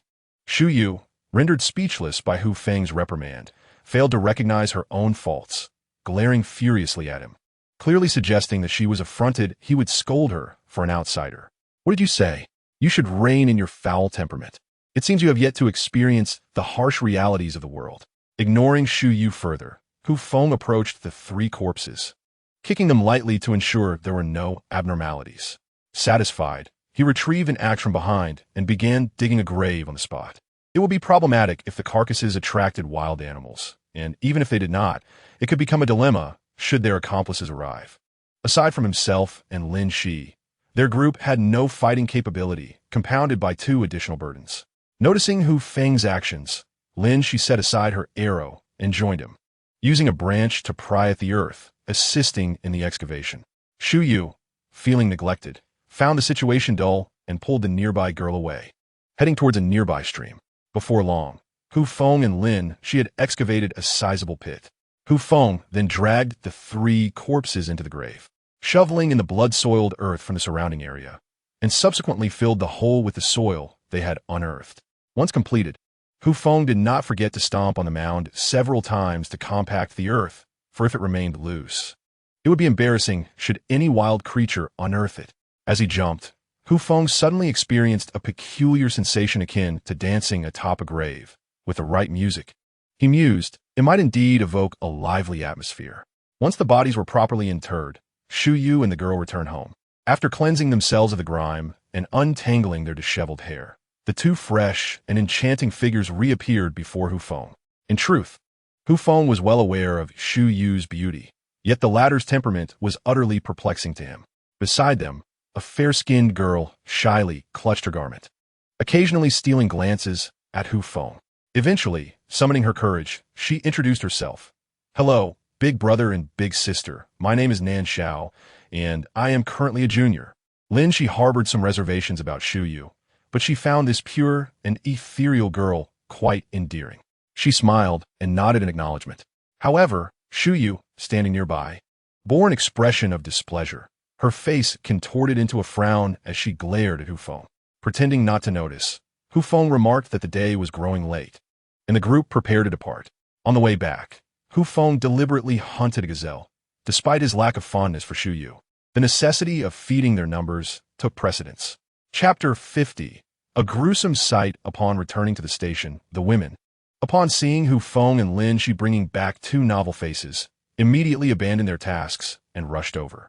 Nan Xiao, in contrast, appeared delighted, greeting them with a beaming smile. "Hello, esteemed elder sisters." The women found Nan Xiao, though shy, quite charming. "I'm younger than you." Suddenly, an unexpected voice piped up from among them. Turning around, they were met with a mischievous little bow, puffing out her cheeks in confusion. Xiao Wei, holding onto the little girl, timidly interjected, "So am I." Feeling embarrassed, Nan Xiao quickly corrected herself, smiling at Xiao Wei and bow. "Greetings, little sisters." Meanwhile, Shu Yu scrutinized the women, from Su Tong to Wang Xiaomei, and then to Su Bingyun, her expression darkening in an instant. Once somewhat confident in her own appearance, she now felt disheartened after assessing the beauty around her. Did all the attractive individuals from the cruise end up here? What merits did Su Qian, oh no, Hu Feng possess? Had he saved the galaxy in his past life? Such plotlines would be deemed too implausible for television. Although discontent simmered within her, faced with such a multitude of beauties, Shu Yu begrudgingly greeted them. "Hello, I am Shu Yu." Her words were bland and unremarkable. Upon hearing her introduction, the women reciprocated, sharing their names as well. At lunchtime, when the sago porridge was served, both Shu Yu and Nan Zhao's eyes widened in astonishment. They couldn't believe there was porridge here, back where they came from. They were fortunate to find even a morsel of food each day. The locals would ruthlessly oppress them, demanding that any seafood they found be surrendered. Leaving them with only scraps, disobedience was met with severe punishment. Gazing at the large bowl of sago porridge before them, Nan Zhao's eyes welled with tears. Finally, they no longer had to subsist on leaves. Taking a sip of the porridge, they discovered it was savory and contained minced meat, making it exceptionally delectable. The two girls could no longer concern themselves with maintaining decorum. They nearly devoured the bamboo bowl itself. On their way back, the two of them cast tearful glances at the gazelle strapped to Hu Feng's back, mistakenly believing their lunch would consist of lamb. Little did they know, the fare here was so lavish that it hardly resembled the plight of the unfortunate. It felt more akin to a holiday retreat. A bowl, 2 bowls, 3 bowls, until the two could eat no more, letting out satisfied burps before finally setting down their bamboo bowls. Fortunately, Wang Xiaomei had come well prepared. Otherwise, Hu Feng and the others would likely have gone hungry. Once they finished their meal, the two reclined comfortably nearby, their hands resting on their bellies, savoring the delightful fullness that brought them such contentment. However, due to their earlier escapades in the jungle, their clothing had been torn by branches, leaving significant gashes, some even in strips. Standing was manageable, providing a semblance of coverage, but lying down revealed all that should not have been exposed. Yet, in their current state of blissful satisfaction, neither paid any heed to their disheveled attire. Hu Feng considered offering a warning, but realized that would only betray his own awareness of the situation. Thus, he turned his attention back to the meal, preferring to focus on what was before him. After everyone had eaten, Hu Feng busied himself, intent on checking the progress of the charcoal production. The iron smelting process required a substantial amount of charcoal, and he planned to prepare as much as possible. Meanwhile, the women gathered around Shu Yu and Nan Xiao, inquiring about the circumstances surrounding this deserted island. Hu Feng inspected the charcoal burning site, noting that there were no leaks or breaches, and the temperature indicated that the wood was still ablaze. The iron furnace was already dry, patiently awaiting the completion of the charcoal to commence melting the iron. Previously, while crafting ceramic pots, Hu Feng had also made a ceramic dish. He anticipated that cutting the iron sheet into smaller pieces and placing them inside would pose no significant challenge. Upon returning to their dwelling, Nan Xiao had begun recounting their experiences over the past few days. It turned out that after the incident with the cruise ship, Shu Yu, Qing Shui, and Nan Xiao found themselves on a lifeboat. The three of them, following a group, arrived at the southwestern edge of the island. Shortly after landing, Shu Yu sensed that something was amiss. A group of individuals began consolidating the food and medical supplies from each lifeboat. Some remained oblivious to the situation, while others voiced their dissent, only to be met with violent retribution. With no other choice, the individuals reluctantly surrendered the scant provisions from their lifeboat. They were unprepared for the harsh reality that, despite the pretense of gathering resources, the group would not share any of the collected supplies. Those who protested were met with further violence. Thus, they were left to devise alternative strategies, scouring the beach for food while praying for swift rescue. Despite their efforts, the oppressive group did not relent. Although they were not outright forbidden from foraging, they were compelled to relinquish 1/3 of their fines. Failure to comply resulted in punishment. The group contemplated rebellion, but their adversaries were towering figures, each possessing formidable skills. Those who dared to lead an insurrection were swiftly subdued. The ultimatum was clear: join their ranks or be cast into the sea to feed the fish. Under such intense pressure, the group became mere lambs to the slaughter in the hands of their oppressors. They managed to find some sustenance along the shore. Yet they were utterly helpless when it came to securing fresh water. Thus, their captors proposed a condition. Fresh water could be obtained, but a price must be paid. What, then, would they be required to offer? A group of women, fully aware of the situation, recognized that the men had succumbed to their captors, leaving the women, the elderly, and children helpless. Those who attempted to flee met with merciless pursuits. The women were dragged into the woods, while the men were unceremoniously tossed into the sea. Fortunately, Shuyue had sensed something amiss beforehand and, in a bid to disguise herself, made herself appear disheveled, thus avoiding detection by her captors. Although the trio managed to gather some food that could sustain them temporarily, they found themselves utterly deprived of fresh water. Consequently, Ching Snow ventured into the men's camp in search of water for the three of them. You may wonder why Ching Snow would sacrifice herself for the sake of fresh water. The answer lies in her own understanding. As an orphan, had it not been for Shuyue's parents who raised her, she would have perished in the refugee camp long ago. Growing up alongside Shuyue, she considered her as a sister. To repay her gratitude, and for Shuyue's sake, Ching Snow ultimately chose this perilous path. However, this path was fraught with challenges, as food and fresh water dwindled within days. The captors began to dispatch newly captured men into the jungle to search for water and cruelly halted the supply for children and the elderly. Unfortunately, not only did they fail to find water, but they also suffered significant losses, with some elderly and children falling gravely ill due to dehydration, ultimately succumbing on the beach. The captors remained unfazed, collecting the bodies and burying them in the hills behind. As the death toll rose and rescue efforts remained elusive, Shuyue and Ching Snow began to devise a plan to escape during the captors' search for water. During this time, Shuyue utilized her compact camera to document evidence of the captors' crimes. Although she refrained from recording the scenes of women being coerced, as she had never ventured into their tents, she was nonetheless cognizant of the nightly revelries and the cries of despair that echoed through the night. In Chapter 51, Theft of Sustenance, Shuyue entrusted the task of gathering evidence to Ching Snow, understanding that this documentation would serve as crucial evidence for the impending rescue team. However, while intending to capture incriminating evidence, Ching Snow inadvertently revealed her presence. Thus, the three began their flight.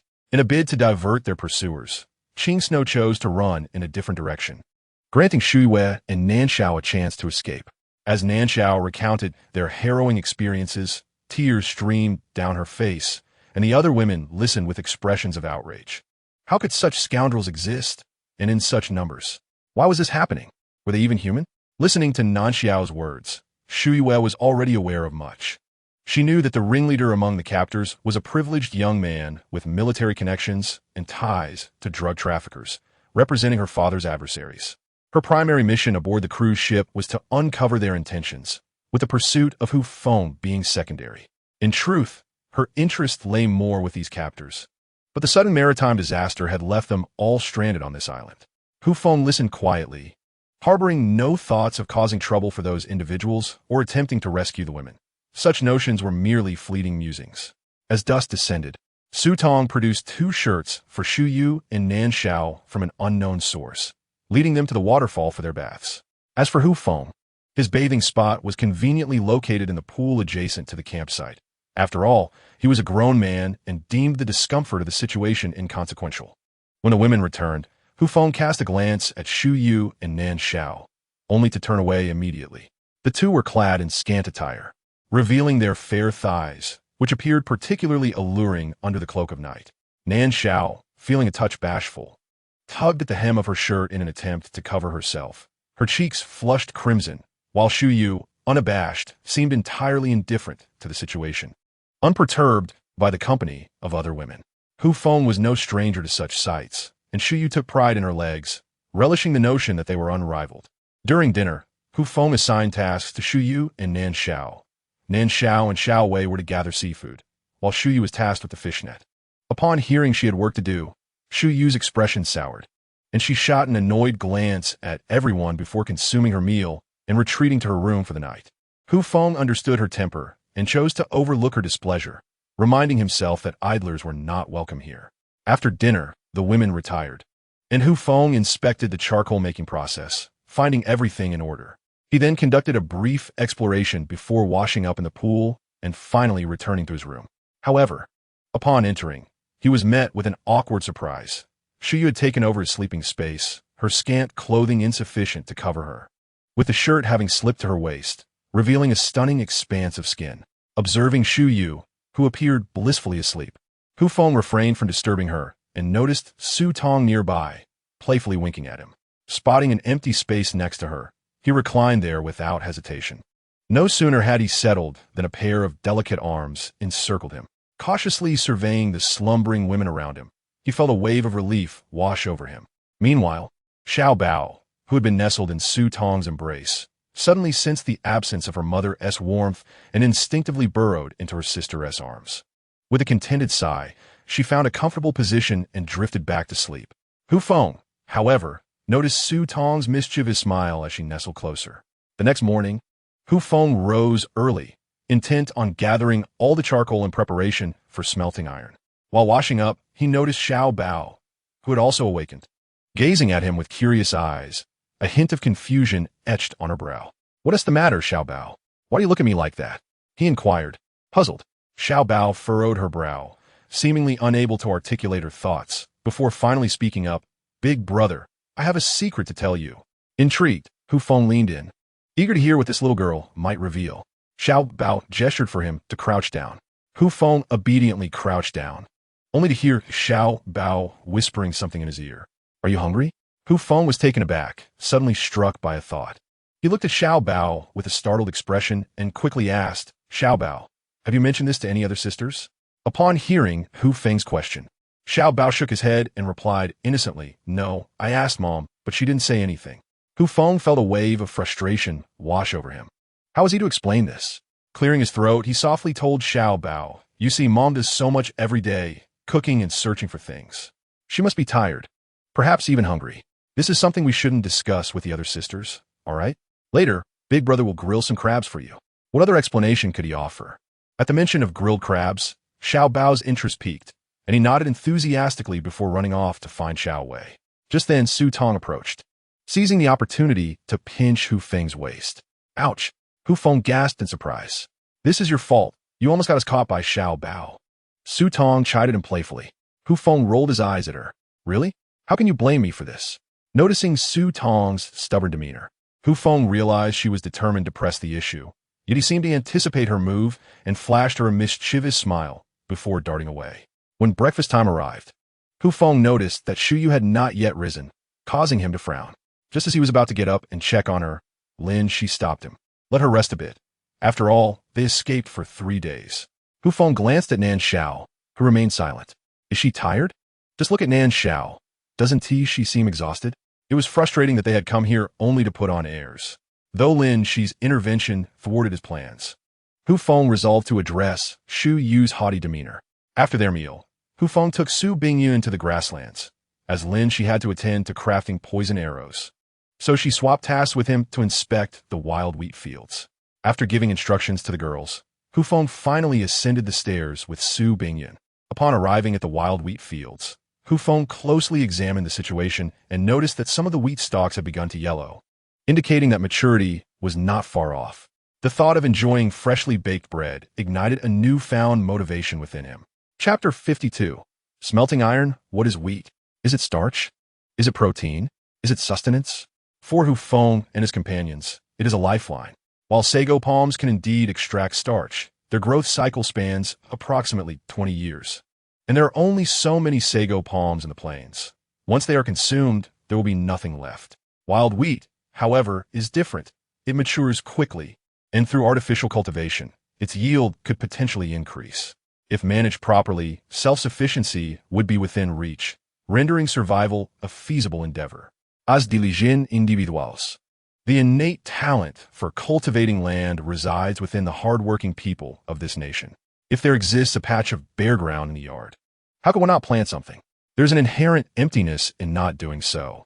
After thoroughly inspecting all the wheat fields and confirming their condition, Hu Feng finally returned to the encampment. The unexpected arrival of Shu Yue and Nan Xiao instilled a sense of urgency in Hu Feng. If they could reach this place, then surely those on the other side could as well.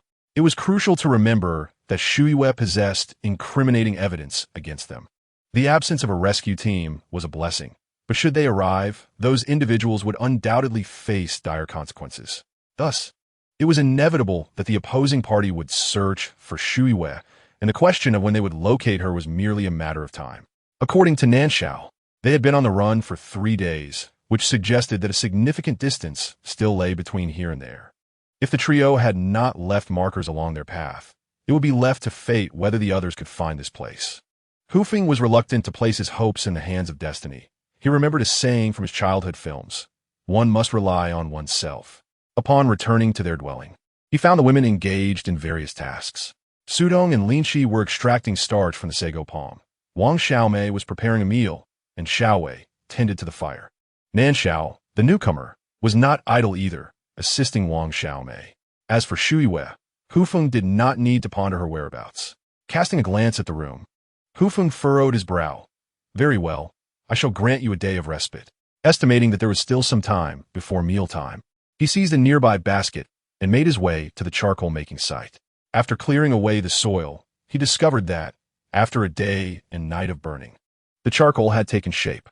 Grasping a handful, he tested its crispness and found it satisfactory, proceeding to fill the entire basket with charcoal.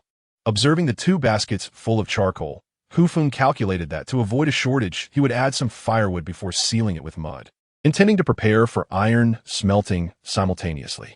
During dinner, he finally caught sight of Shuiwei and instinctively shot her a glare. Not to be outdone, she returned his gaze defiantly.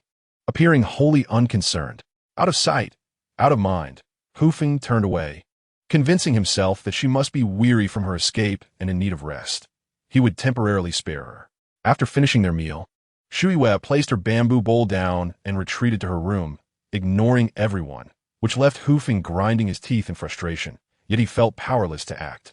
Shuiwei was supposed to check on the fish trap's yield, but Linshi took on the task without complaint.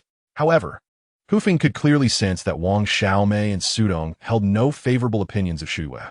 The idea of smelting iron had long occupied Feng's thoughts, especially considering the scarcity of iron ore, unlike the readily available iron sheets with partition layers. However, before smelting the iron, Feng needed to undertake a preparatory task, constructing a mold. After all, how could the molten iron be shaped into his desired form without a mold? It was the simplest method. Forging would be far too time-consuming and could be contemplated later. After their meal, Feng gathered a considerable amount of clay, sifting it thoroughly to obtain fine soil suitable for mold making. He then retrieved a larger ceramic pot that had been previously fired, filling it with the fine soil. Using a flat stone slab, he compacted the soil, opting for a vertical mold to mitigate the challenges associated with creating a flat mold. Subsequently, Feng procured a piece of wood, skillfully shaping it into a small knife, approximately 20 centimeters in length using an axe and a knife, the handle morphing into a slender cylindrical form with a pointed end. He then inserted the crafted wooden knife into the fine soil, compacting the surrounding earth with a stone slab before cautiously extracting the wooden implement. Thus, a blade devoid of a sharp tip was successfully fashioned. Following this, Feng approached the blast furnace, making minor adjustments to ensure the water wheel operated the blower seamlessly. Once satisfied, he retrieved the previously prepared iron sheet and ceramic dish. With the axe in hand, he chopped the iron sheet into smaller fragments, placing them into the ceramic dish, which he covered with a suitably sized stone slab. After filling the dish, Feng poured a considerable amount of charcoal into the furnace and subsequently placed the stone-covered ceramic dish atop it, adding more charcoal as needed. Using dry grass, he ignited the charcoal through the furnace's opening, and once the charcoal began to burn, Feng sealed the furnace door with clay and activated the water wheel to inject oxygen via the blower. The melting point of iron exceeds 1400 degrees Celsius, while quartz melts at temperatures above 1700 degrees Celsius. Thus, Feng harbored no concerns regarding the ceramic dish. A small aperture was fashioned on the side of the furnace to facilitate observation of the charcoal's combustion, which was usually sealed with clay. Additionally, Feng placed 2 stone slabs over the furnace chimney, leaving a slight gap to prevent excessive heat loss. As he monitored the burning charcoal, he continued to replenish it within the furnace. Several hours later, Feng peered through the small opening to inspect the charcoal's condition. Due to the stone slab covering the ceramic dish, he remained uncertain whether the iron pieces had melted. In a moment of inspiration, he procured a suitable bamboo length, split it in half, and after toasting the center, fashioned it into a pair of tongs. With utmost care, he lifted the stone slab from the furnace chimney and inserted the tongs, pushing aside the stone covering the ceramic dish to reveal a glowing pool of molten iron within. Overjoyed, Feng hastily attempted to extract the ceramic dish with the tongs. However, the high temperature and the weight of the dish thwarted his efforts. Noticing the bamboo tongs beginning to char, Feng pondered a solution before moving to the side of the furnace, where he struck the previously made small opening with his axe. The greatest concern was not the reconstruction of the furnace, but rather the risk of the molten iron solidifying if the temperature dropped. Fortunately, when Feng finally retrieved the ceramic dish, the iron had yet to congeal. He swiftly transported the dish to the casting area, carefully pouring the molten iron inside without causing any overflow, as the lower section was intended for the knife handle. Any spillage would complicate the process significantly.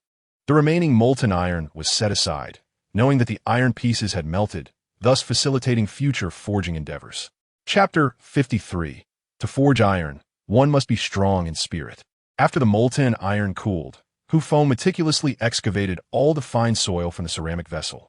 Upon observing the form of the knife emerging from a mold, Feng let out a sigh.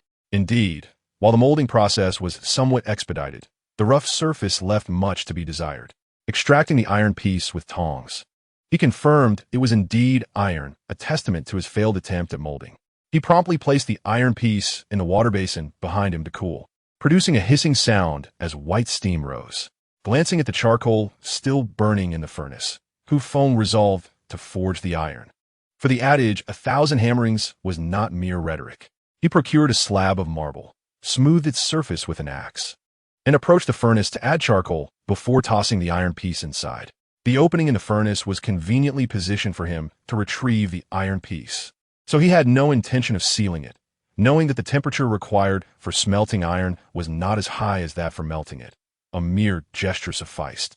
Once the iron piece glowed red-hot, Feng quickly extracted it and placed it on the marble slab, striking it with the back of the axe. After hammering for a while, he quenched it in cold water, hammered it a few more times, and returned it to the furnace, repeating this process. Lacking both horse urine and rapeseed oil, he resorted to cold water for quenching, fully aware that it adversely affected the iron's ductility. Forging iron is an intricate craft, demanding considerable time.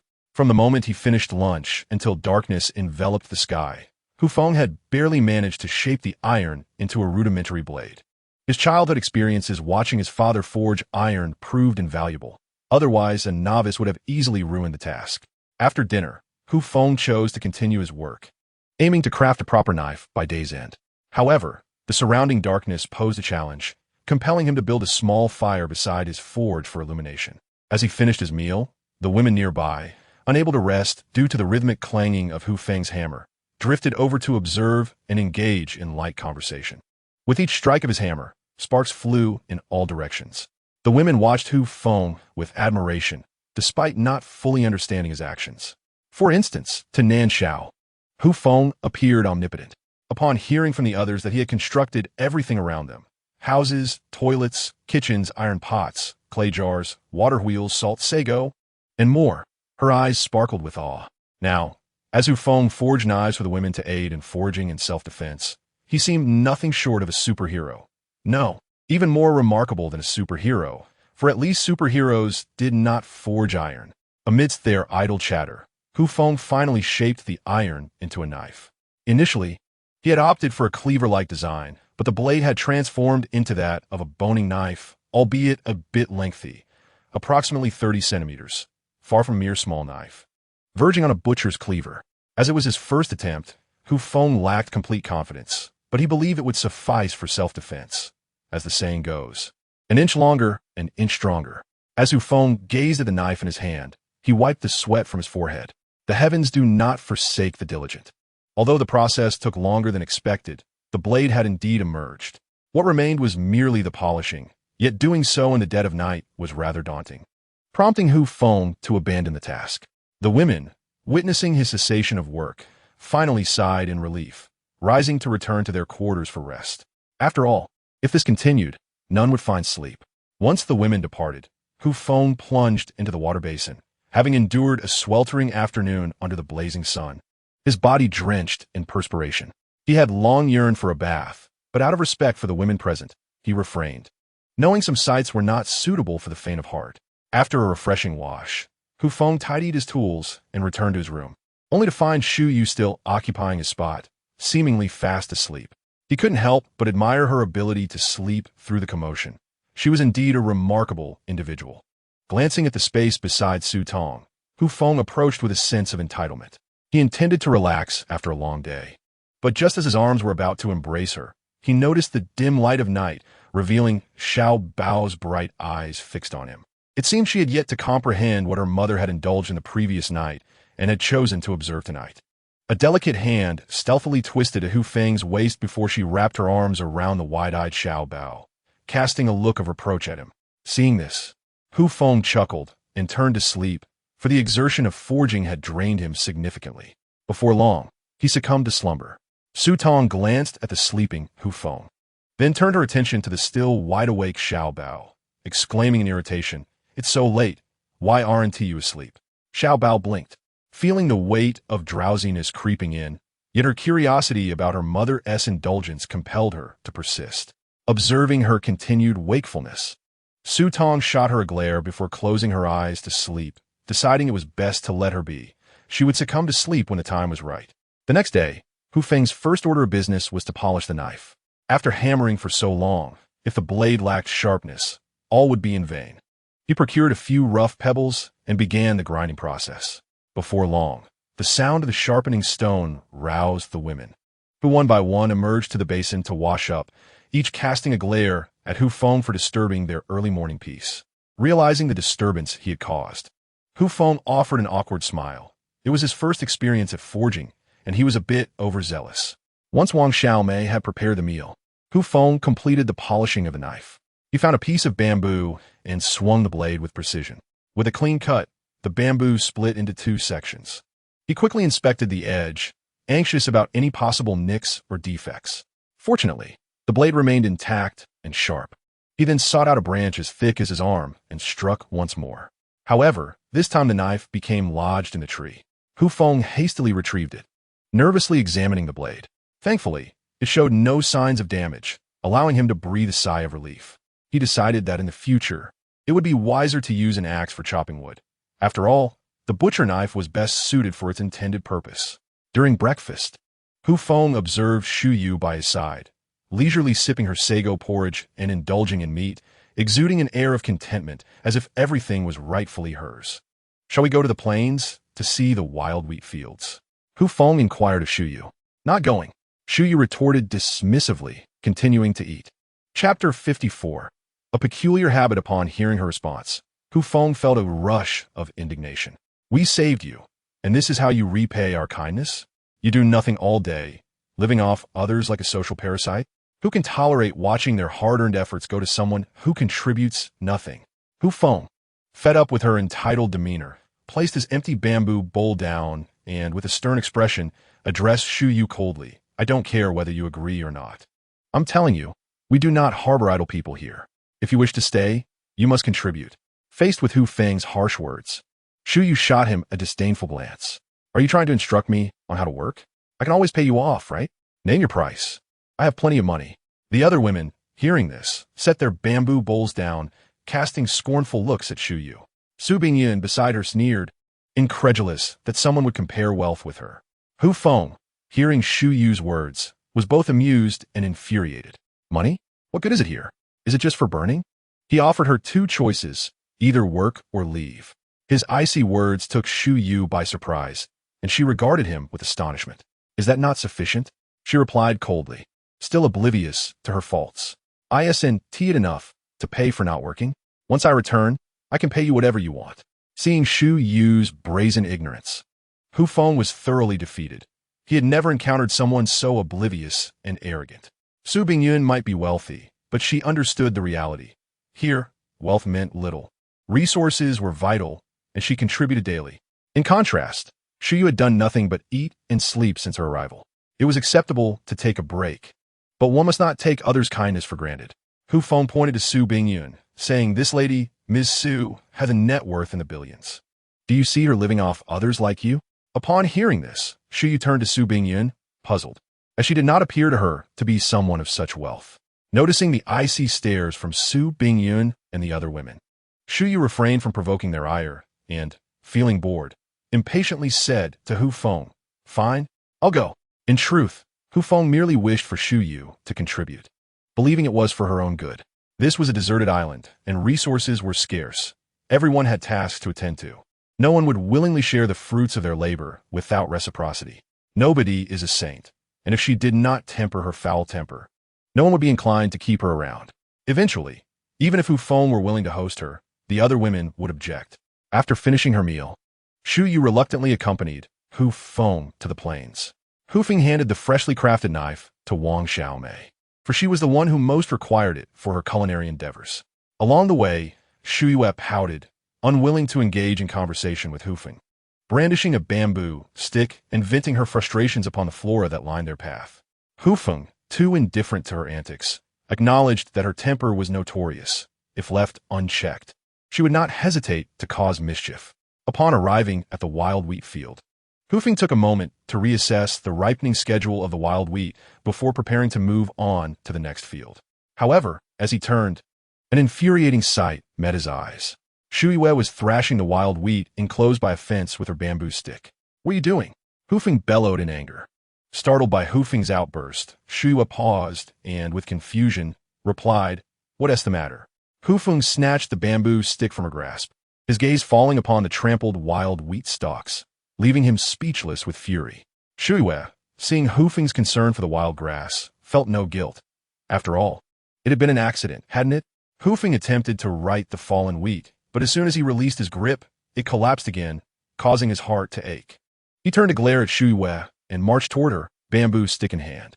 Noticing the wild look in Hu Feng's eyes, Shu Yue instinctively took a few steps back, perplexed, and asked, "What are you going to do?" Hu Feng, coldly regarding her, tapped the bamboo stick in his hand a few times before stating flatly, "For misdeeds, there must be punishment." With that, he seized Shu Yue and, without hesitation, aimed the stick at her backside. With a resounding crack, she cried out, covering her rear with one hand, glaring furiously at Hu Feng. "It's just wild grass. Was that really necessary?" she shouted in anguish. "Wild grass?" Hu Feng blinked in surprise. He then pulled Shu Yue to stand before the wild wheat and waved a few of the broken stalks in front of her. "This is wild grass. Look closely. This is wild wheat, not to be confused with common wheat. Do you understand? If cultivated properly, we need never go hungry again." Hu Feng's passionate reprimand left Shu Yue feeling somewhat sheepish. However, having been struck, she felt it was unjust. "Wild wheat is still wild wheat. I wasn't aiming for anything," she stubbornly retorted. "Then let me impart another lesson. Even unintentional actions can bear consequences." With that, Hu Feng raised the bamboo stick once more, aiming for her backside. With a series of yelps and gasps, Hu Feng found himself in a peculiar predicament. After all, people often respond to strength. If he did not assert control now, who knew what trouble might arise later? Yet, as he delivered 3 strikes, Shu Yue's face flushed crimson, her teeth clenched as she regarded him with a strange intensity. Hu Feng was taken aback by her expression, sensing something amiss. "Did you wet your pants?" Observing Shu Yue sprawled on the ground, Hu Feng felt overwhelmed. It was the first time he realized she had a peculiar affinity for this dynamic. Each strike of the bamboo stick sent tremors through her body, and to his astonishment, Hu Feng felt a flicker of excitement. Indeed, such encounters were either rare or infinitely numerous. With a flick of his wrist, Hu Feng cast aside the bamboo stick and ceased to regard the prone figure of Shu Yu, turning instead to inspect the other fields of wild wheat. If he lingered, he would be at a loss for how to conclude the matter. Before long, Shu Yu materialized behind him, her head bowed in silence, having been discovered in her secret. She was uncertain how to confront Hu Feng. Observing her limping gait, Hu Feng couldn't help but feel a smirk arise. One's incompetence often breeds audacity. Upon returning to the camp, the women noticed Shu Yu's peculiar way of walking, each casting contemplative glances at Hu Feng. He found himself at a loss for explanation. "What should I say? Another pitfall? Which one? I twisted my ankle?" Shu Yu replied, her cheeks flushed with embarrassment. Hu Feng recognized that her explanation was as clear as mud. Chapter 55. The onset of danger after lunch. Hu Feng resolved to forge additional iron tools. Without a doubt, he required a hoe. Otherwise, when the wild wheat was harvested. He would have no means to till the soil for sowing. Armed with the experience from his previous ironworking endeavor, Feng approached this task with renewed joy. He heated a portion of the iron blocks until they glowed red, then shaped them with his hands. Several hours later, his hoe took form. He then procured a wooden stick to affix to it and ventured into the nearby field for a trial. Though it was somewhat smaller than ideal, it would suffice. Seizing the opportunity before dusk, Feng continued to forge several small knives from the remaining iron blocks. As night enveloped the landscape, he concluded his work.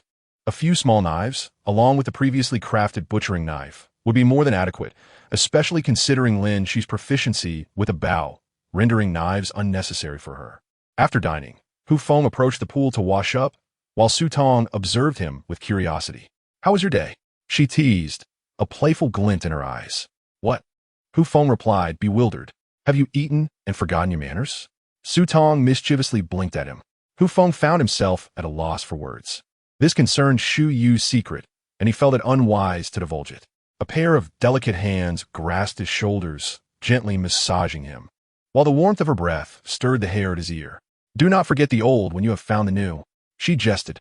Feng could only manage an awkward smile. Sometimes, feigning ignorance was the wisest course. "A pair of scoundrels." A sudden voice interjected from behind them. Su Tong turned to see Shu Yu, who provocatively blinked at her in response. "Humph." Shu Yu scoffed, then turned on her heel toward the restroom. Unbeknownst to Feng, the night sky had begun to weep with a gentle rain. He finally returned to his bed, the lessons imparted to Shu Yu evidently yielding results. As he listened to the soothing sound of rain outside, he gradually succumbed to slumber. Meanwhile, on the far side of the deserted island, a man sat upon a stone beneath a rain shelter, gazing out into the stormy night with a furrowed brow. "How many days have passed? They have yet to return?" Upon hearing the youth's words, a burly man beside him immediately replied, "Young Master Wu, they have been gone for 5 days." "5 days?" The young man pondered for a moment before turning to the man beside him and saying, "Tomorrow, take a few people and follow the traces they left behind. If they are alive, we must see them, and if they are dead, we must see their bodies." "Understood," the man promptly replied, lowering his head. Suddenly, a woman's piercing scream rang out. The young man turned around, his expression devoid of emotion, and shouted, "Can you not be so reckless? If you play around like that, someone might get hurt." Upon hearing his words, the group of men nearby dared not breathe a word but silently covered the mouth of the woman beneath them. Returning to his bed, Feng felt particularly at ease as he touched the withered grass beneath, reassured to find something still there. Observing the women around him still lost in slumber, Feng cautiously rose and exited the dwelling. As he pushed open the door, he found the gentle rain from the night before it had left the morning air refreshingly cool. "How long has it been?" Feng mused to himself. "Over a month, I suppose. The cruise incident occurred in March, so it should be around April now. This tropical monsoon climate shouldn't be cooling down. What could be happening?" He felt perplexed, having excelled in the sciences during his studies, yet remaining utterly clueless about geography. The knife he had forged the night before had yet to be sharpened. So taking advantage of the others still being asleep, he decided to head to the waterfall for some quiet time to grind the blade. Upon his return, he found the women had already risen. Even Shu Yu, who had been lazy before, was yawning as she got up. This prompted Feng to regard her with newfound respect. As the saying goes, from the rod comes the filial child. What puzzled Feng, however, was that for reasons unknown, Xiao Bao had been sporting dark circles under her eyes for the past couple of days, yawning incessantly as if she hadn't slept at all. After breakfast, Feng made a point to remind Su Tong about it, only to receive an exasperated look in return. Upon further inquiry, he discovered that Xiao Bao had gone 2 nights without sleep. Try to uncover what her mother had been sneaking. In the blink of an eye, 2 days had passed. During this time, Feng had settled into a routine of traversing the wild wheat fields, patrolling the area, and alternating between eating and sleeping. Following the lessons learned from previous days, Shu Yu seemed to have become more diligent, helping with tasks each morning and trailing behind Lin Shi to assist. Those unfamiliar with her might have thought Shu Yu had transformed, but Feng sensed something amiss. After all, she had done her homework for intelligence purposes in the past. Moreover, her daily companionship with Lin Shi involved either learning to craft poisoned arrows or practicing archery, indicating she was up to something significant. Indeed, at dinner the following evening, Shu Yu unexpectedly proposed a plan to rescue the girls who had been captured alongside her. Her bold declaration startled the other women, who had been deliberately avoiding this topic for days. They were acutely aware of the suffering those girls endured, yet this was not a society governed by law. Their adversaries were a dozen robust men. And what were they? Aside from the unparalleled archery skills of Lin Shi, only Hu Feng remained, a mere half-hearted contender. It was already a stroke of fortune that others did not seek trouble with them. Yet Shu Yu dared to contemplate an offensive maneuver? Observing Shu Yu championing a cause of salvation with an air of self-righteousness, Hu Feng felt an urge to chastise her further. 2 against 10? The last encounter with those three occurred under circumstances of complete surprise. Even with Shu Yu joining, the odds of 3 against 10 remained dismal. Such matters were best left unacknowledged. Saving others could wait. Self-preservation took precedence. Shu Yu was evidently aware that her proposal would face rejection, yet she remained unfazed, gazing at Hu Feng with a knowing smirk, as if she had him firmly in her grasp. That night, as Hu Feng soaked in the pool, a shadow stealthily approached. "I know you won't give up. Speak. What scheme are you concocting now?" Shu Yu cheerfully emerged from the darkness, stepping to the poolside, shedding her soiled shoes, and submerging her dainty feet in the water. "I possess a secret that I believe will pique your interest," she remarked with a calm demeanor, relishing the warm water. She understood Hu Feng's role well enough, and, stranded on this deserted island, had no intention of holding past grievances against him. With food and drink available, her thoughts inevitably began to flourish. Chapter 56. Flights of fancy. That fellow named Pai Kuan is the son of a high-ranking official in the military. The reason he is here is to connect with the drug traffickers from your nation, Shu Yu stated earnestly. "Does that concern me?" Hu Feng replied dismissively. "Does it not?" Shu Yu grinned mischievously. "You've spent 5 years in Thailand to uncover how the narcotics from the Golden Triangle flow inland. Haven to you? An opportunity stands before you." Shu Yu regarded Hu Feng with an air of nonchalance. Indeed, Hu Feng had been investigating this matter for years. It would be disingenuous to claim he was not tempted, as it had become a haunting obsession. However, despite Shu Yu's words, Hu Feng did not succumb to reckless enthusiasm. Investigating was one thing, but confronting that group was another matter entirely. Given Shu Yu's assertion of their military backing, it was plausible that they possessed formidable weaponry. After all, the military in Thailand was well informed. Although he had that small box in his possession, facing a multitude of adversaries left him with little hope. When Hu Feng arrived in Thailand, he had been advised that it was better to be served meals in prison than to have a clear conscience while attending one's own funeral. The disparity in strength was insurmountable, unless he could dismantle them one by one, yet they were not foolish enough to grant him such an opportunity. After much discourse, "It seemed you were not concerned about that list?" Upon hearing Shu Yu's remark, Hu Feng suddenly chuckled. "What list are you referring to?" Shu Yu feigned calmness, though her heart raced. How did he know about the list? Who had divulged such information to him? Noticing her expression, Hu Feng had merely intended to provoke her, recalling that a deceased comrade had entrusted him with fragmented information regarding the list. "Indeed, there's a list?" Hu Feng mused internally. "I do not comprehend what you are speaking of." Shu Yu, with her characteristic nonchalance, remarked before slipping on her shoes and preparing to depart. Just as she was about to leave, Hu Feng suddenly interjected, "Shu Yu, have you ever considered what we would do if we were unable to escape this deserted island?" Taken aback by Hu Feng's words, Shu Yu faltered. Escape? She had never contemplated the notion that there might exist a place from which she could not depart. Observing the expression on his face, Hu Feng quickly realized that it was futile to speak further, for Shu Yu's background had shaped her perception. Indeed, what would they do if they could not escape? This was a question Hu Feng had posed to himself on numerous occasions, yet he had never found an answer. Thus, he continued to live with the resources at hand, merely existing for the sake of existence. The following day, Hu Feng did not venture to inspect the wild wheat. Instead, he was busy weaving a sun-drying mat from bamboo strips. The wild wheat was nearing maturity, and he anticipated that the drying process would pose a challenge. So he resolved to create a mat. The sun-drying mat was quite similar to a bamboo mat, differing only in the thickness of the bamboo strips. As a child from the countryside, it was common to possess various skills. However, just as Hu Feng had woven a small portion of the mat, he saw Lin Shi hurriedly shouting from above the enclosure of their encampment. "Hu Feng, this is terrible. Someone has captured Suzhou." Upon hearing Lin Shi's words, Hu Feng froze, bamboo strips suspended in midair. Su Bingyan had been taken. By whom? Was it the group Shu Yu had mentioned? Should he attempt a rescue or not? Hu Feng hesitated, knowing that confronting them would be foolish. At that moment, two figures flanked Hu Feng's shoulders. The one on the left urged, "We must rescue her. If we cannot escape this island, she could be one of your future wives." The one on the right scoffed dismissively. "Future wife? With so many people here, you think you can just win over this Su Tong? She's a married woman. Quite the catch. That's called playing it safe. You're just daydreaming." The left figure, puzzled, asked, "Who is Fei?" The right figure, uninterested in the inquiry, regarded him as a filthy fool and turned to Hu Feng. "You need to think this through. Rescuing Su Bingyan might cost you dearly, and they outnumber you. Can you truly defeat them?" The left figure retorted arrogantly, "I never said we should go to their camp. We just need to catch up with the ones who took Su Bingyan and handle them with poison arrows. You think too simply." The right figure sneered in disdain. In a moment of rage, the left figure drew an axe and hurled it at the right figure, instantly killing him. Hu Feng realized he must intervene. He could not allow these women to regard him with disdain for failing to rescue a fellow human. Yet, there were various ways to execute a rescue.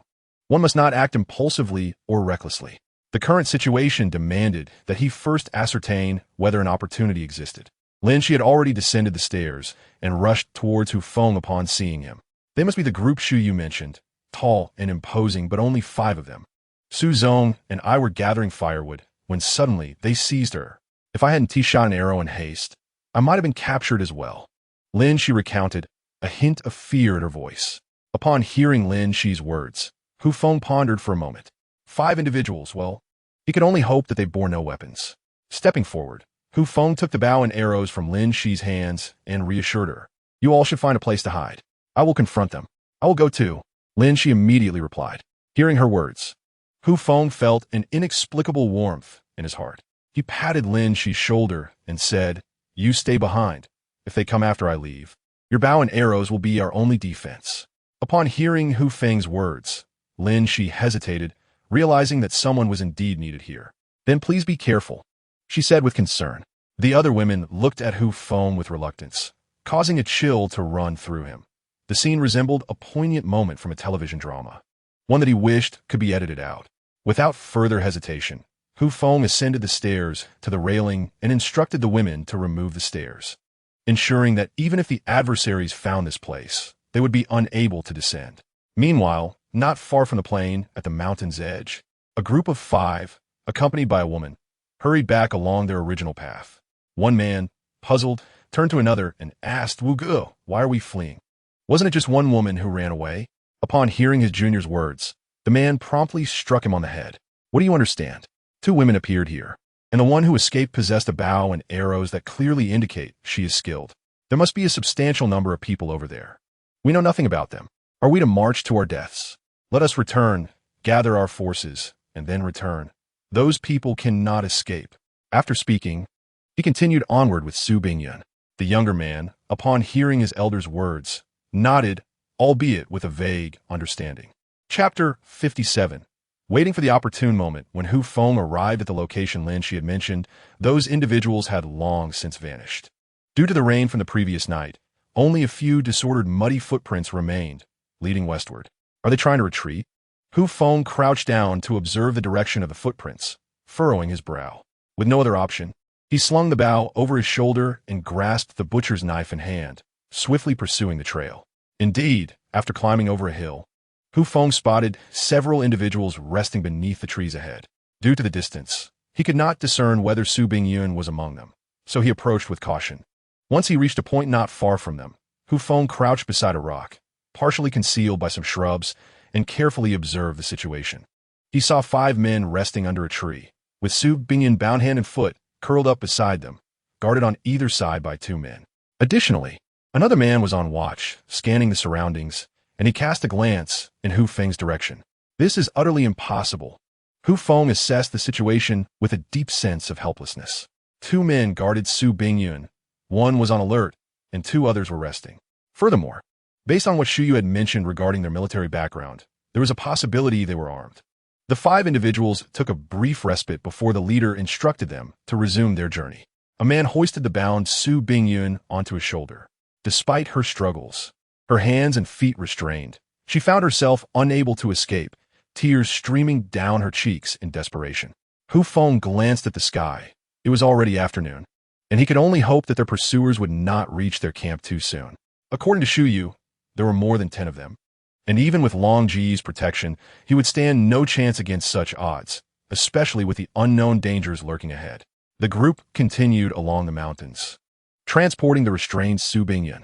Hu Feng stealthily trailed behind, hoping that night would present an opportunity for them to make their move. After a long day of travel, they took turns carrying Su Bingyun, who was nauseated from the ordeal. Nightfall arrived as anticipated. The group sought refuge in a wooded area, finding a sizable tree hollow. 2 members began gathering firewood, while one kept watch over Su Bingyun, and the remaining 2 prepared a meal. Soon enough, they had eaten a bit and settled down to rest, leaving 2 to keep the night watch. They had initially planned to feed Su Bingyun, but after a day of vomiting, she had lost her appetite. Even if she had felt hungry, she would not dare eat, uncertain if anything had been tampered with. Noticing her refusal, the others shrugged it off, reasoning that once they reached the camp, food might be scarce anyway. In the darkness, Hu Feng observed the 2 sentinels by the fire, lost in contemplation. Earlier, when the others had gone to gather firewood, he had a fleeting chance to eliminate one of them. However, he reasoned that in broad daylight, taking out one would only alert the remaining 4, forcing him to flee and potentially alarming them. Now, with 2 on watch, his predicament was even more precarious. Their vigilance was formidable. If only one were on guard, he might have had a fighting chance. Patience, he consoled himself, watching the 2 by the fire. Bound and unable to sleep, Su Bingyun was consumed by dread over her capture and the potential repercussions. Shu Yu had been clear about the dangers she faced. Would Hu Feng come to her rescue? This question plagued her repeatedly, and she found herself praying for his arrival. Yet, as she observed the 5 captors, a new fear arose. What if Hu Feng came and was captured as well? In that moment, Su Bingyun was torn between wishing for Hu Feng's arrival and hoping he would stay away. The night deepened, filled with the sounds of chirping insects and croaking frogs. Hu Feng, hidden at a distance, had endured countless mosquito bites, only able to swat them away cautiously to avoid making any noise. He mentally calculated the time, watching the 2 by the fire, who were beginning to doze off. Deciding to draw nearer, he crept closer to their camp, cloaked by the sounds of the night. Suddenly, a dry twig snapped underfoot, producing a sharp crack. One of the sentinels opened his eyes and looked in Hu Feng's direction, but the dim light from the fire rendered him oblivious to Hu Feng's presence, concealed behind a tree. What did he fail to see? The man awoke, glancing at his companion, who was dozing off with his head propped up by his hand. With a dismissive glare, he rose and made his way towards Hu Feng. Upon seeing the approaching figure, Hu Feng was momentarily startled. Had the other discovered his presence? No, that couldn't be right. If so, why did he not call for help? What audacity propelled him forward alone? Was it inspired by Liang Jingru? Cautiously, Hu Feng concealed himself behind a tree, gripping his long knife tightly, prepared to strike should the individual draw near. However, the man approached the very tree that hid Hu Feng, surveying the surroundings to no avail, and unexpectedly began to lower his trousers. From his hiding place, Hu Feng quickly grasped the situation. This was a stroke of fortune from the heavens. He cautiously maneuvered from behind the tree, positioning his knife threateningly at the man's throat. Oblivious to the impending danger, the man continued his business until, upon completion, he felt an involuntary shiver. Suddenly, hands clasped over his mouth, he sensed a sharp pain in his neck and attempted to scream, only to have a torrent of blood gush from his mouth and nose. Struggling, the man's feet thudded against the ground, rousing the slumbering individual by the fire, who turned to stare in Hu Feng's direction. "What's going on?" the man inquired, rising to assess the darkened surroundings. Seeing the other man's struggle, Hu Feng acted without hesitation, lunging atop the thrashing figure to prevent any further movement. Yet, as he noticed the man by the fire standing to approach, an idea struck Hu Feng, and he whistled. Upon hearing the whistle, the man halted in his tracks, cursing towards Hu Feng. At this hour, whistling while taking a leak. Got a prostate issue? He returned to the fire, dismissing the matter entirely. As the man beneath him fell still, Hu Feng gradually loosened his grip over the man's mouth and glanced at his clothes, now stained with blood. A sudden thought crossed his mind. Swiftly, he stripped the deceased of his garments. The collar bore traces of blood, though not easily discernible in the darkness. Next, Hu Feng donned the man's attire and resumed whistling. The other man, hearing the sound, paid little mind, merely continuing to curse. Those with prostate problems should seek medical attention, you know? You'd think they'd have the sense to go somewhere far away. With that, he returned to his slumber, propping his head with his hand, as dawn approached, the hour when fatigue is most profound. Chapter 58. Rescuing a life. Observing the man by the fire drift back to sleep brought Hu Feng a measure of relief. He then cautiously stepped out of the shadows. The man, hearing the rustle, glanced up at Hu Feng. However, shrouded in darkness, he merely regarded the silhouette before him and returned to his rest. For who else could be present besides them? Realizing that his disguise remained intact, Hu Feng concealed his knife behind his back and gradually approached the fire. Remarkably, the man did not even open his eyes, mumbling, "You keep watch for a bit. I'll just take a quick nap." Having spoken, she leaned against the stone slab that had been prepared earlier and succumbed to slumber. Hu Feng, vigilant, cast a wary glance around. The three of them, alongside Su Bingyun, were situated near the tree hollow, with the leader from earlier in the day positioned centrally, while one individual by the fire had already begun to snore. Su Bingyun, who had been unable to sleep, was abruptly awakened by the sound and noticed one person standing and another half reclining by the fire, both scanning their surroundings, praying for an opportunity to escape. However, her hands were tightly bound, rendering any attempt to break free futile. Upon noticing the man by the fire who was surveying the area, she nearly let out a scream. Hu Feng, realizing that Su Bingyun had spotted him, quickly gestured for her to remain silent. Upon confirming it was indeed Hu Feng, her eyes brimmed with tears, overwhelmed with emotion. He had come to rescue her. After signaling her to be quiet, Hu Feng cautiously approached, using his knife to cut the ropes binding Su Bingyun's hands and feet, then pointed in a direction, urging her to flee. Su Bingyun understood Hu Feng's intentions and gestured for everyone to leave together. But Hu Feng shook his head, indicating that they could not escape without dealing with these individuals first. Otherwise, they might inadvertently lead the adversaries back to their base, turning themselves into lambs for slaughter when their larger group arrived. Yet, before Su Bingyun could make her escape, the man by the fire suddenly opened his eyes, staring blankly at Su Bingyun in disbelief, momentarily unable to process how she ended up there. As realization dawned upon him, he turned to alert others. However, the quick-thinking Hu Feng swiftly struck the man's neck with his knife. A piercing scream erupted. The three individuals resting in the tree hollow were immediately startled awake, glancing towards the fire. The unexpected turn of events left Hu Feng no time to ponder. He kicked away the man grasping his knife and, seizing Su Bingyun, fled. It was only then that the three began to react, with the leader suddenly drawing a handgun from behind and firing in the direction where Hu Feng had vanished. The shot echoed loudly in the night. Hearing the noise, Hu Feng nearly stumbled in fright. Did they truly possess a firearm? The thought sent shivers down his spine. He was relieved he hadn't acted rashly during the day, or he would have certainly faced dire consequences. Nevertheless, it was nearly too late now. With Su Bingyun in tow, Hu Feng dashed through the woods, heedless of danger under the cover of darkness. "Pursue," commanded the man, wielding the gun, realizing his shot had missed, hastily instructing his companions, cloaked in night, with only the faint moonlight illuminating the path. The two pursuers struggled to make out the terrain beneath their feet, but regardless of what lay ahead, Hu Feng dragged Su Bingyun onward in a frantic sprint. In the face of death, what did a little exhaustion matter? The three following them, watching the pair fade into the darkness, were left astonished. Were these two akin to rabbits, running with such speed? Left with no choice, they continued their pursuit, unaware that this was a chase akin to predator and prey. The predator sought merely a meal, while the prey fought for its very life. After running for a considerable time, dawn began to break, and Su Bingyun was left gasping for breath. "Hu Feng, you should go on without me," she panted, addressing him. "What are you saying? I came to save you, and now you expect me to sacrifice myself for your escape?" Hu Feng comforted Su Bingyun while leaning against a tree. Upon hearing his words, Su Bingyun nodded.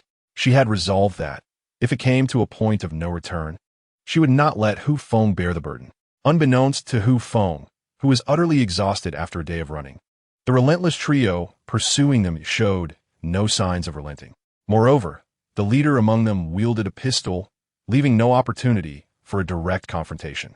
Hearing voices approaching from behind, Hu Feng quickly urged Su Bingyun to continue running. Where are they coming from? Hu Feng pondered, opting to veer away from their original path. He had initially considered returning to their residence, but upon realizing that their pursuers were armed, he dismissed the thought, knowing it would only endanger the others. Following the mountain range, Hu Feng suddenly spotted a stream ahead, and an idea struck him. The pursuers were tracking them by following their footprints. However, if they walked along the river, their trail would be obscured.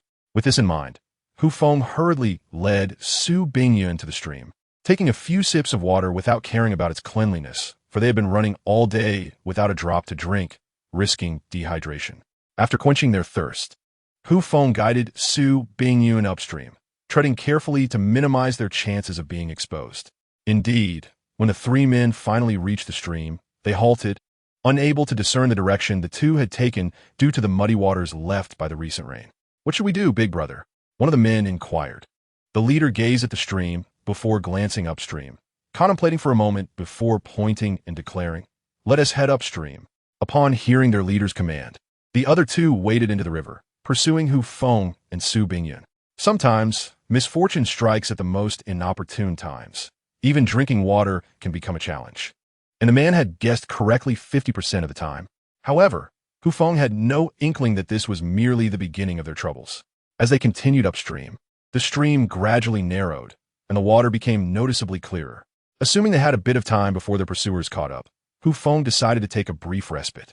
He produced the jerky that Wang Xiaomei had packed for him before he left and offered it to Su Bingyun. Both were ravenously hungry, and soon half of the jerky had been consumed. Suddenly, Hu Feng heard voices from the valley downstream and cursed under his breath, urging Su Bingyun to resume their flight after hastily consuming their snack. "Big brother, why are we chasing upstream?" one of the younger men asked.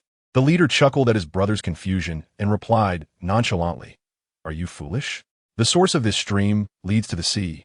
If they run towards the sea, where else can they go?" "Ah, I see." The younger brother quickly grasped the logic, realizing that a capable leader is not one to be underestimated. "Big brother, look at the footprints," the younger brother suddenly exclaimed, noticing several clear tracks by the stream's edge. Upon hearing the sound, the elder brother hastily rushed over. Upon seeing the footprints, he couldn't help but chuckle, thinking that they might actually escape. Chapter 59. Perilous Encounters. As they journeyed further, the stream dwindled until it was reduced to a mere puddle. Scattered around were a few indistinct footprints, and Hu Feng had no time to discern them. The three pursuers would soon be upon them. Left with no choice, Hu Feng grasped Su Bingyun's hand and led her deeper into the thicket. Suddenly, Hu Feng yanked Su Bingyun, who was still moving forward, and signaled for her to crouch down. Confused and gripped by fear of the wilderness, Su Bingyun complied. Hu Feng fixed his gaze on the nearby woods, not daring to move an inch. Following his line of sight, Su Bingyun nearly screamed, but Hu Feng quickly covered her mouth. Before them, several desiccated corpses hung grotesquely from the tree branches, their attire unmistakably identifying them as individuals from the ill-fated cruise. What could this possibly mean? Hu Feng was incredulous. Were these bodies a warning, or something more sinister? In that moment, he found himself in a quandary. With unknown dangers ahead and pursuers behind, was fate conspiring against him? Observing Su Bingyun's terrified expression, Hu Feng subtly tightened his grip on her hand, offering a reassuring glance. It was time to fight for survival. Hu Feng contemplated. Su Bingyun, already in a state of panic, was at a loss, having encountered a female corpse before. She was utterly unprepared for the horrifying scene before her. As the sounds of their pursuers grew ever closer, Hu Feng summoned his courage and urged Su Bingyun forward into the underbrush. Life and death were fated, and wealth was in the hands of destiny. Compared to the unknown threats ahead, the imminent danger posed by the three chasing them was far more lethal. Not long after Hu Feng departed, the three pursuers arrived at the same spot. The leader, upon seeing the bodies hanging from the tree, staggered back in shock. Despite their malevolent deeds, such a sight was still repulsive.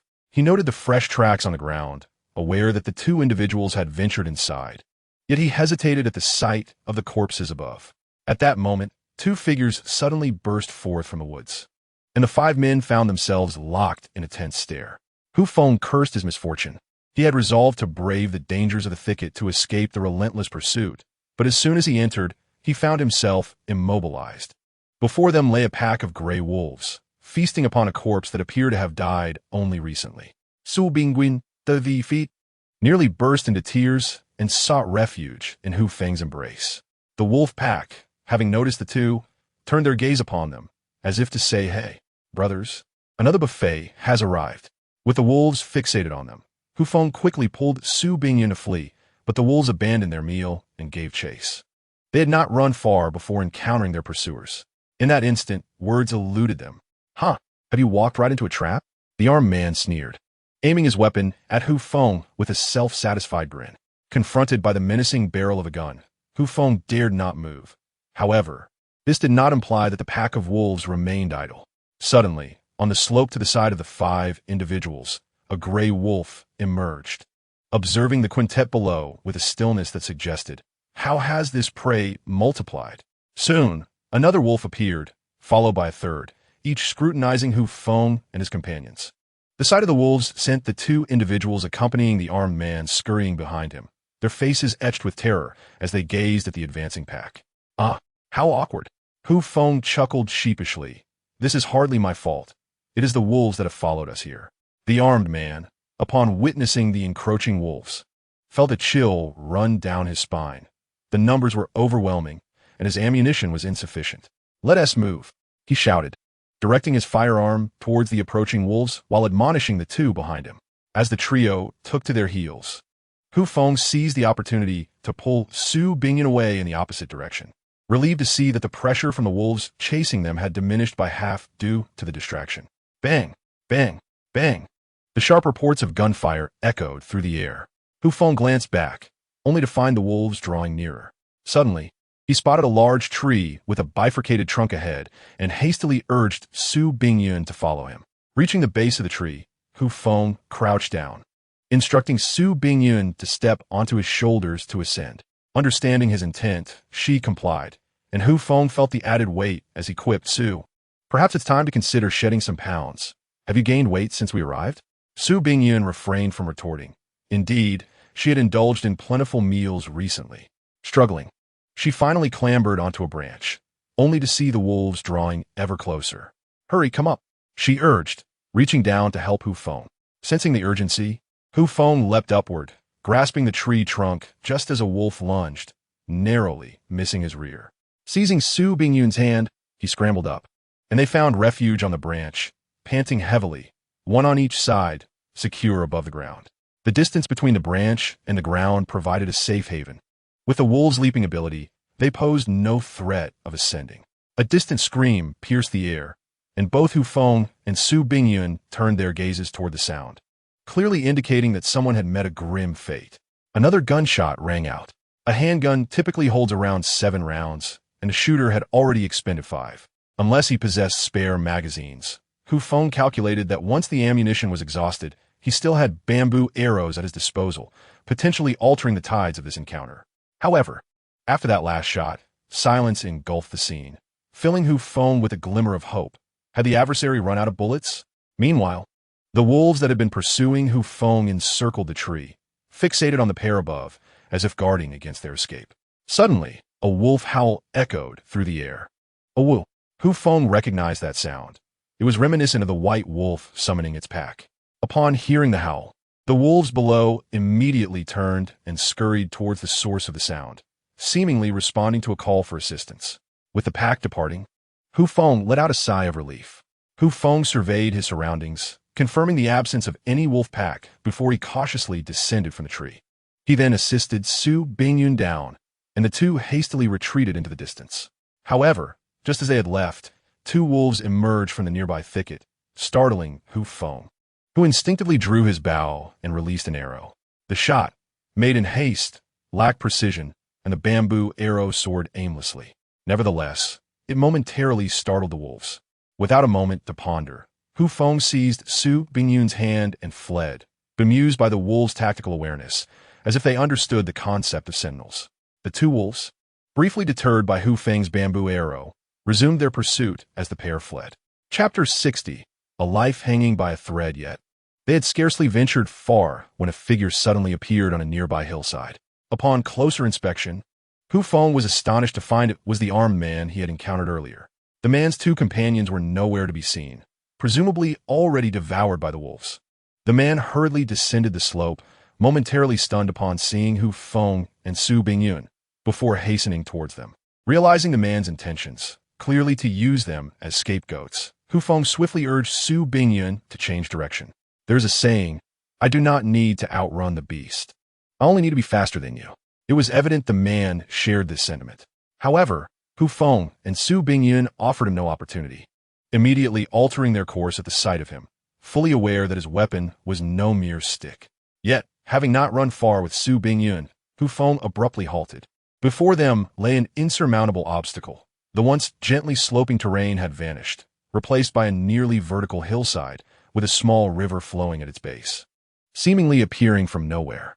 With the armed man and the pursuing wolves drawing ever closer, Hu Feng hesitated for a moment before grasping Su Bingyun and leaping down. The descent was exhilarating. With a long knife in one hand and Su Bingyun in the other, Hu Feng landed on his backside, gliding down the slope. Su Bingyun's cry pierced the air. My backside, isn't it quite thrilling? Hu Feng remarked half-jokingly, though the friction against the hillside's coarse grass stung enough for him to grit his teeth.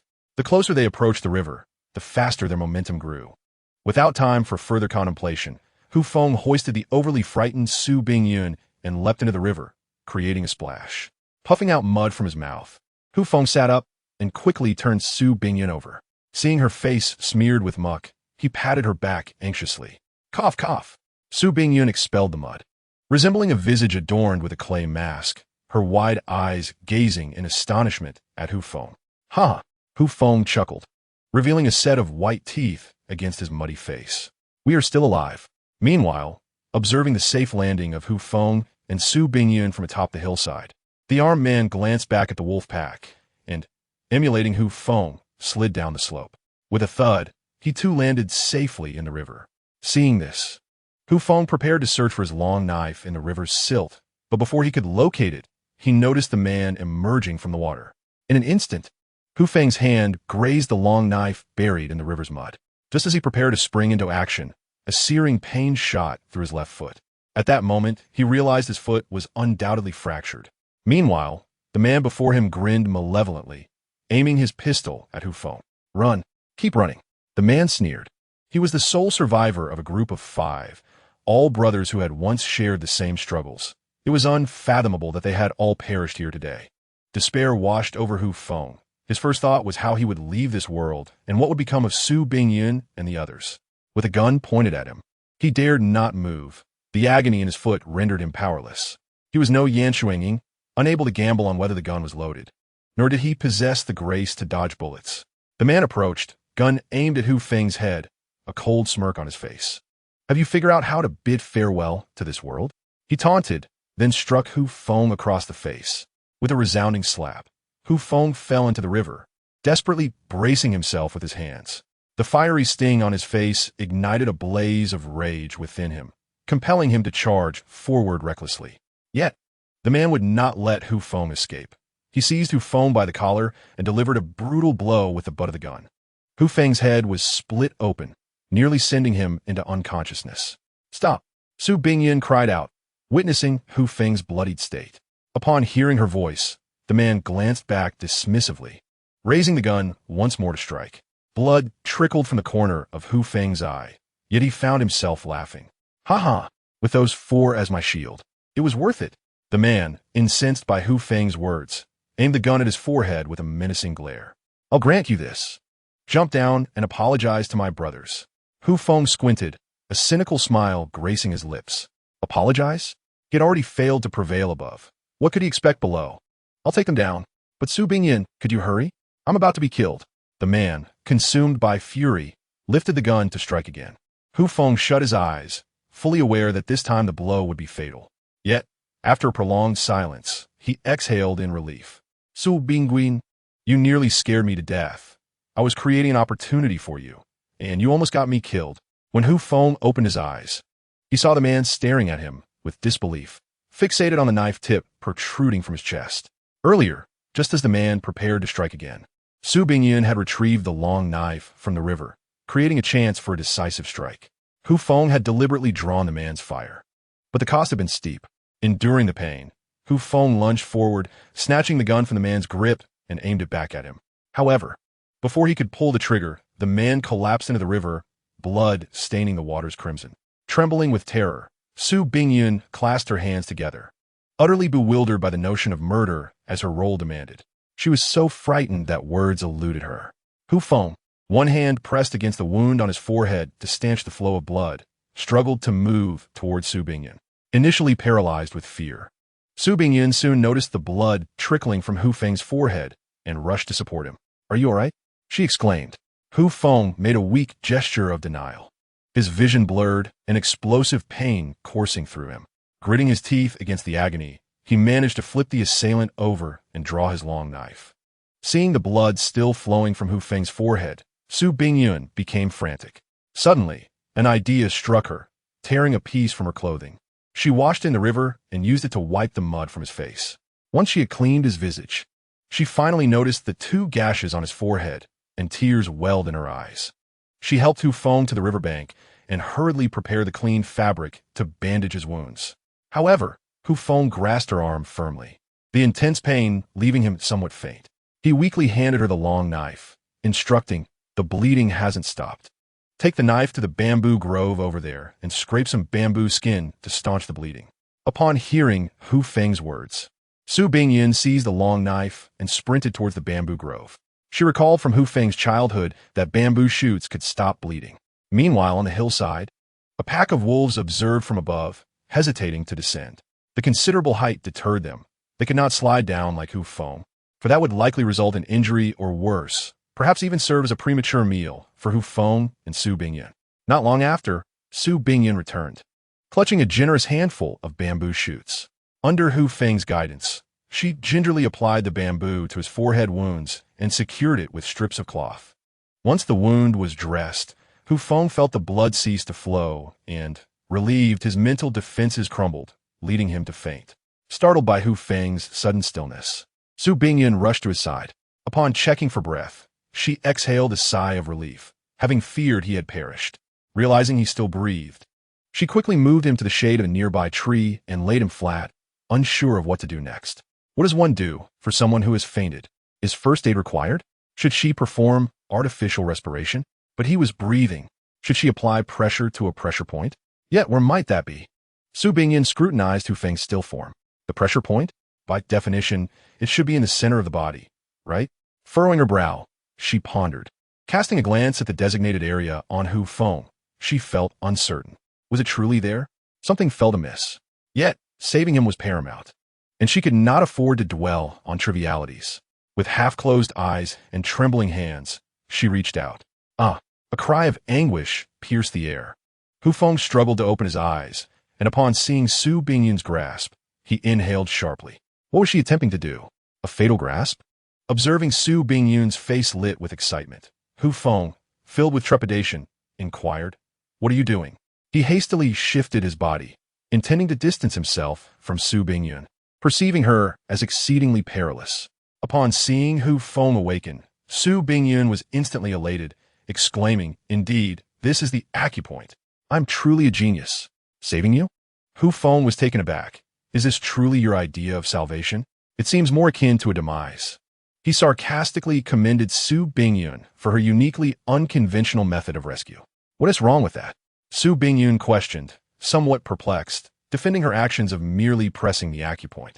Upon hearing her words, Hu Feng was utterly defeated, his mind racing with disbelief.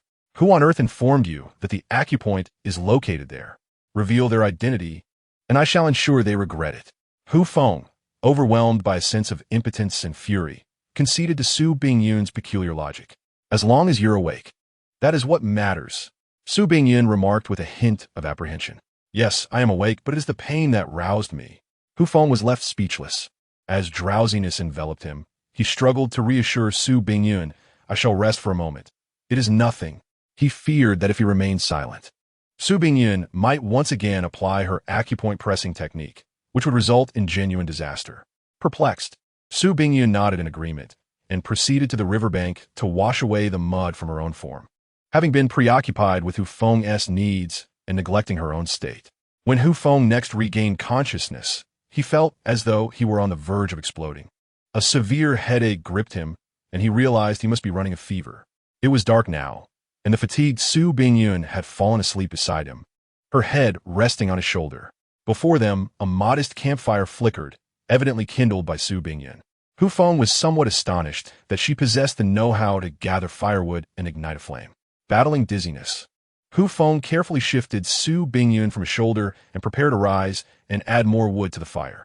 Elevating his body temperature during this fever seemed a prudent strategy. His immune system had already declared war.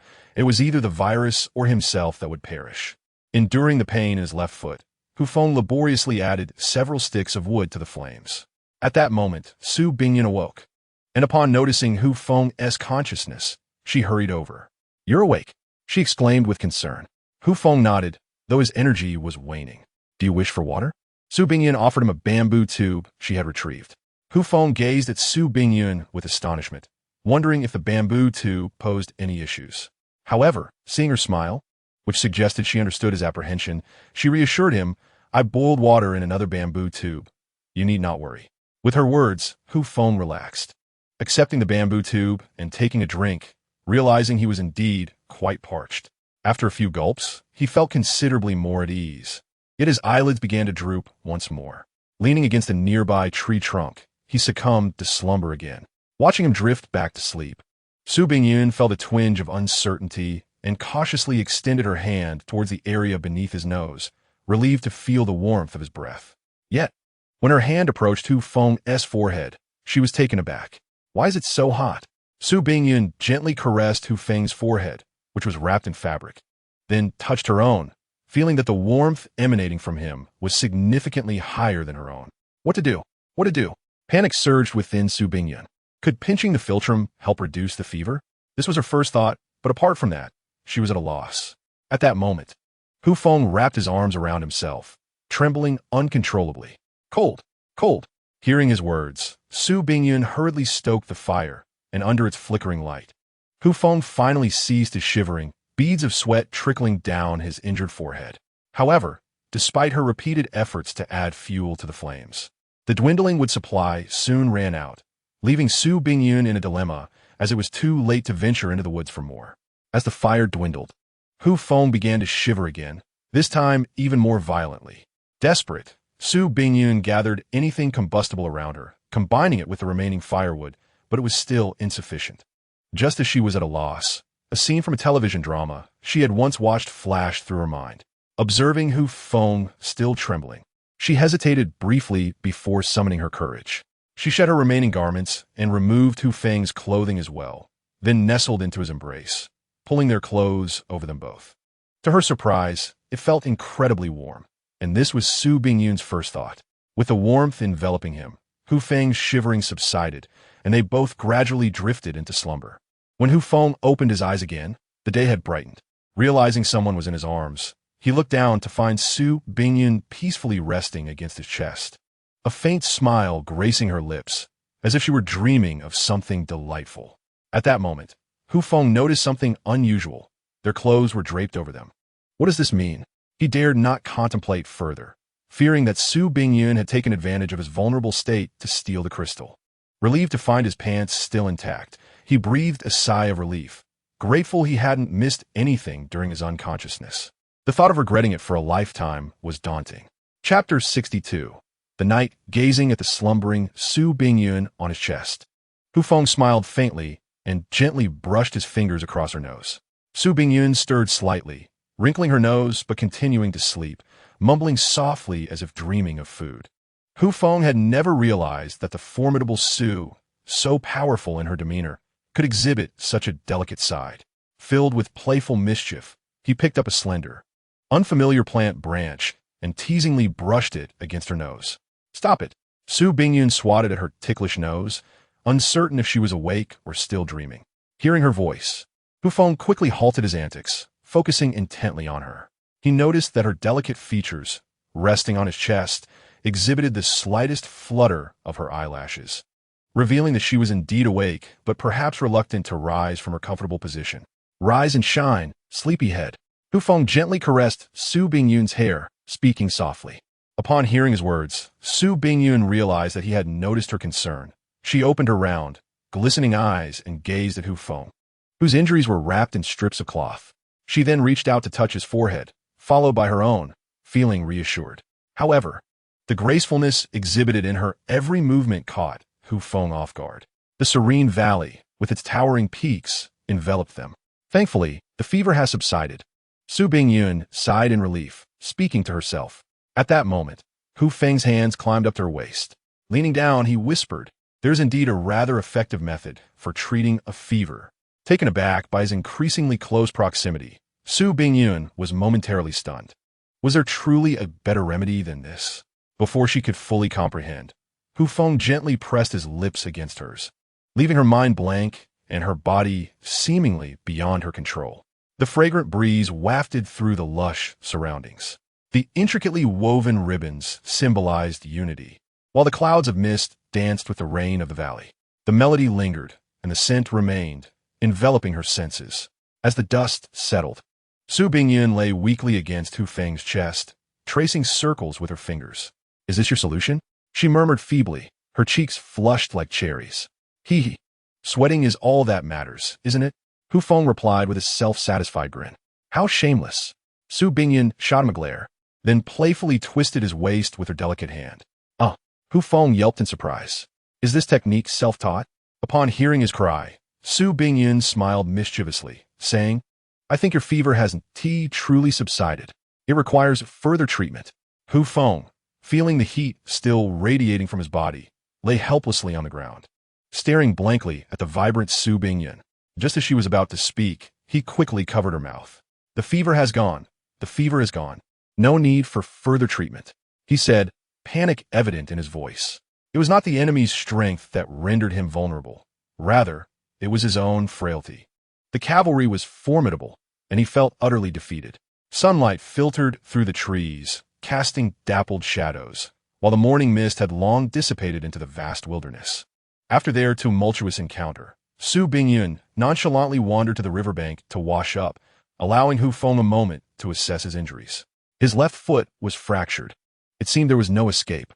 The wound on his forehead still throbbed, but as long as it remained infection-free, it was manageable. Yet, the question loomed: how would he return home? The most pressing concern was that the path back was blocked by a pack of wolves on the mountain, leaving him without options.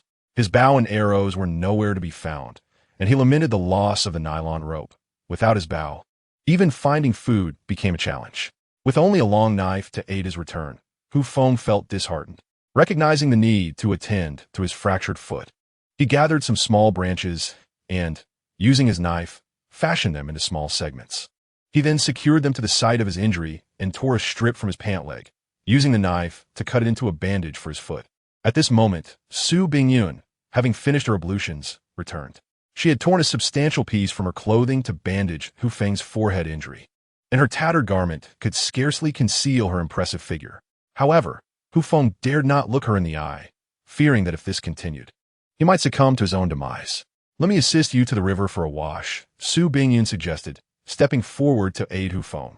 In response, he hastily shook his head. He was a sage now, avoiding all temptations of the flesh.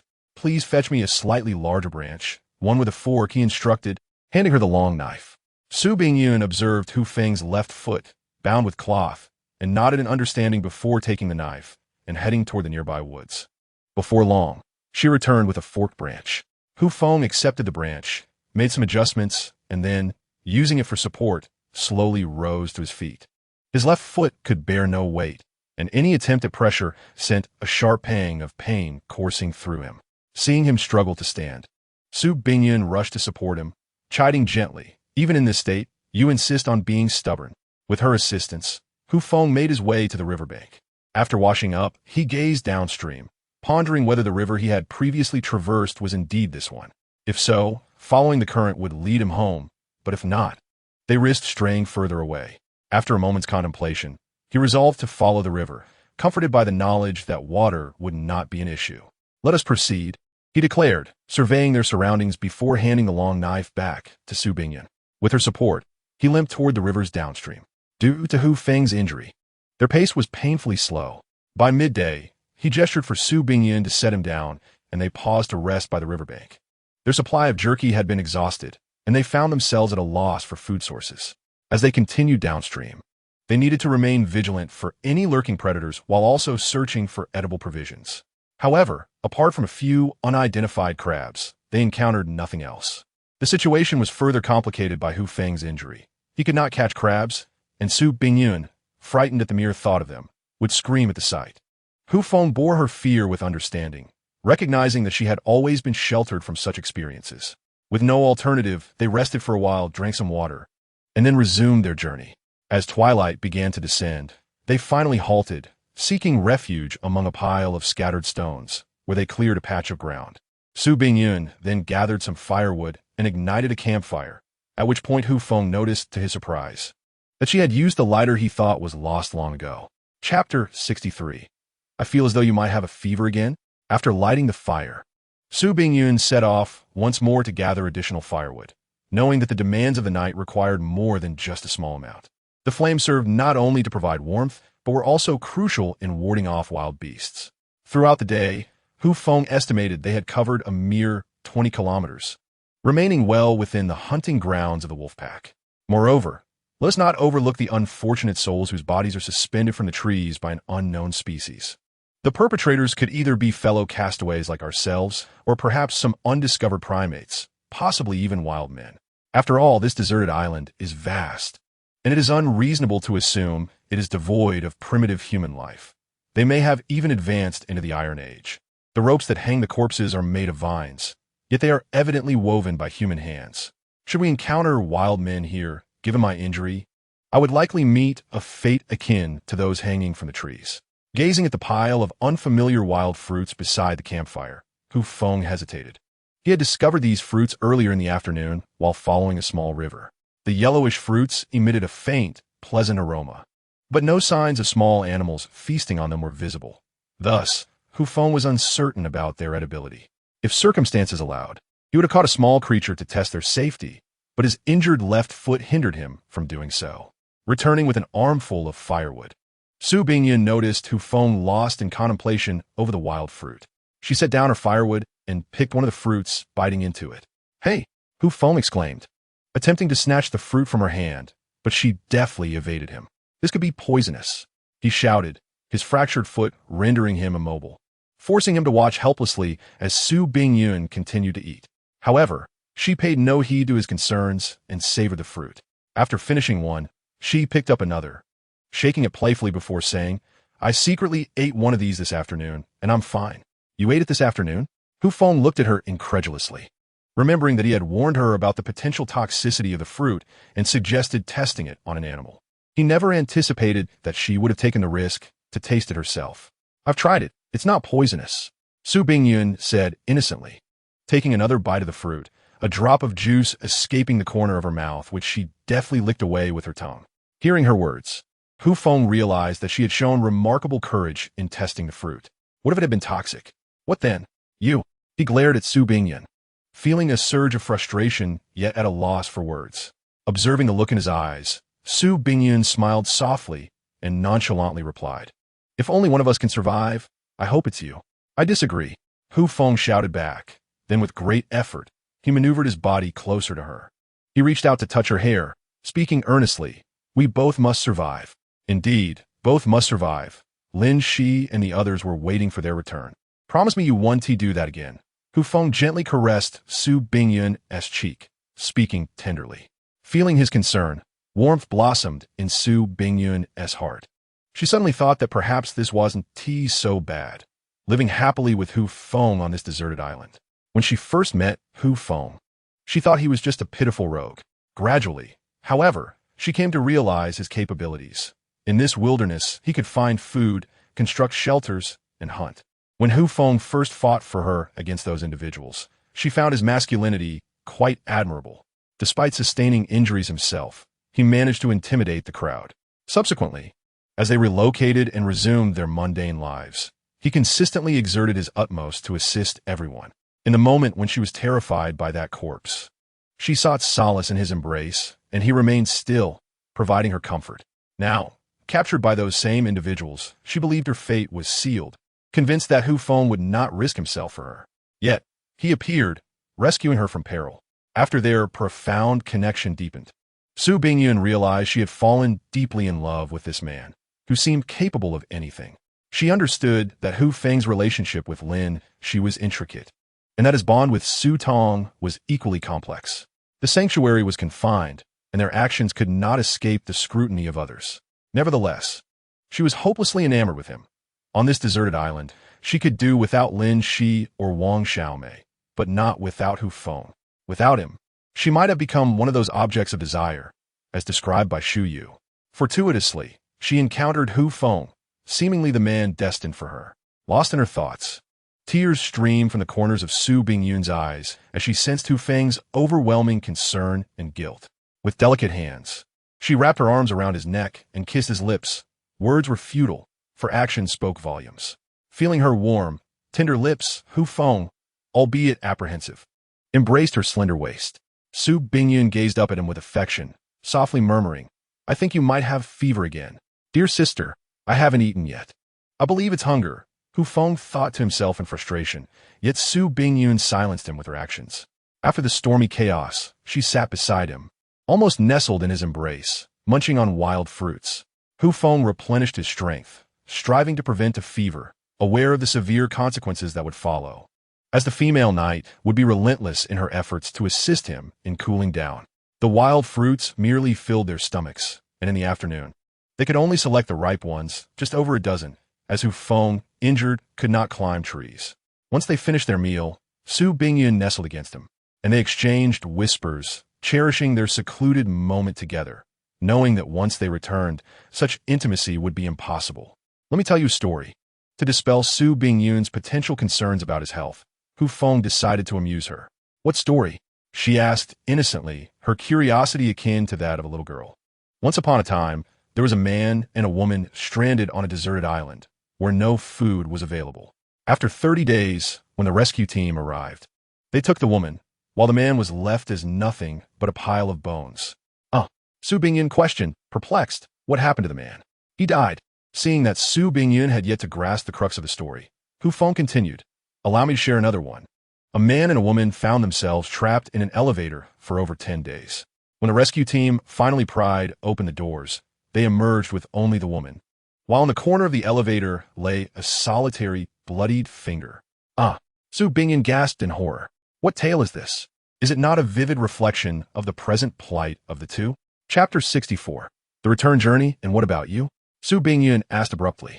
Gazing into her sincere eyes, Hu Feng gently caressed her pristine cheek. "I am a man of great caliber, akin to Bear Grylls. How could that be possible?"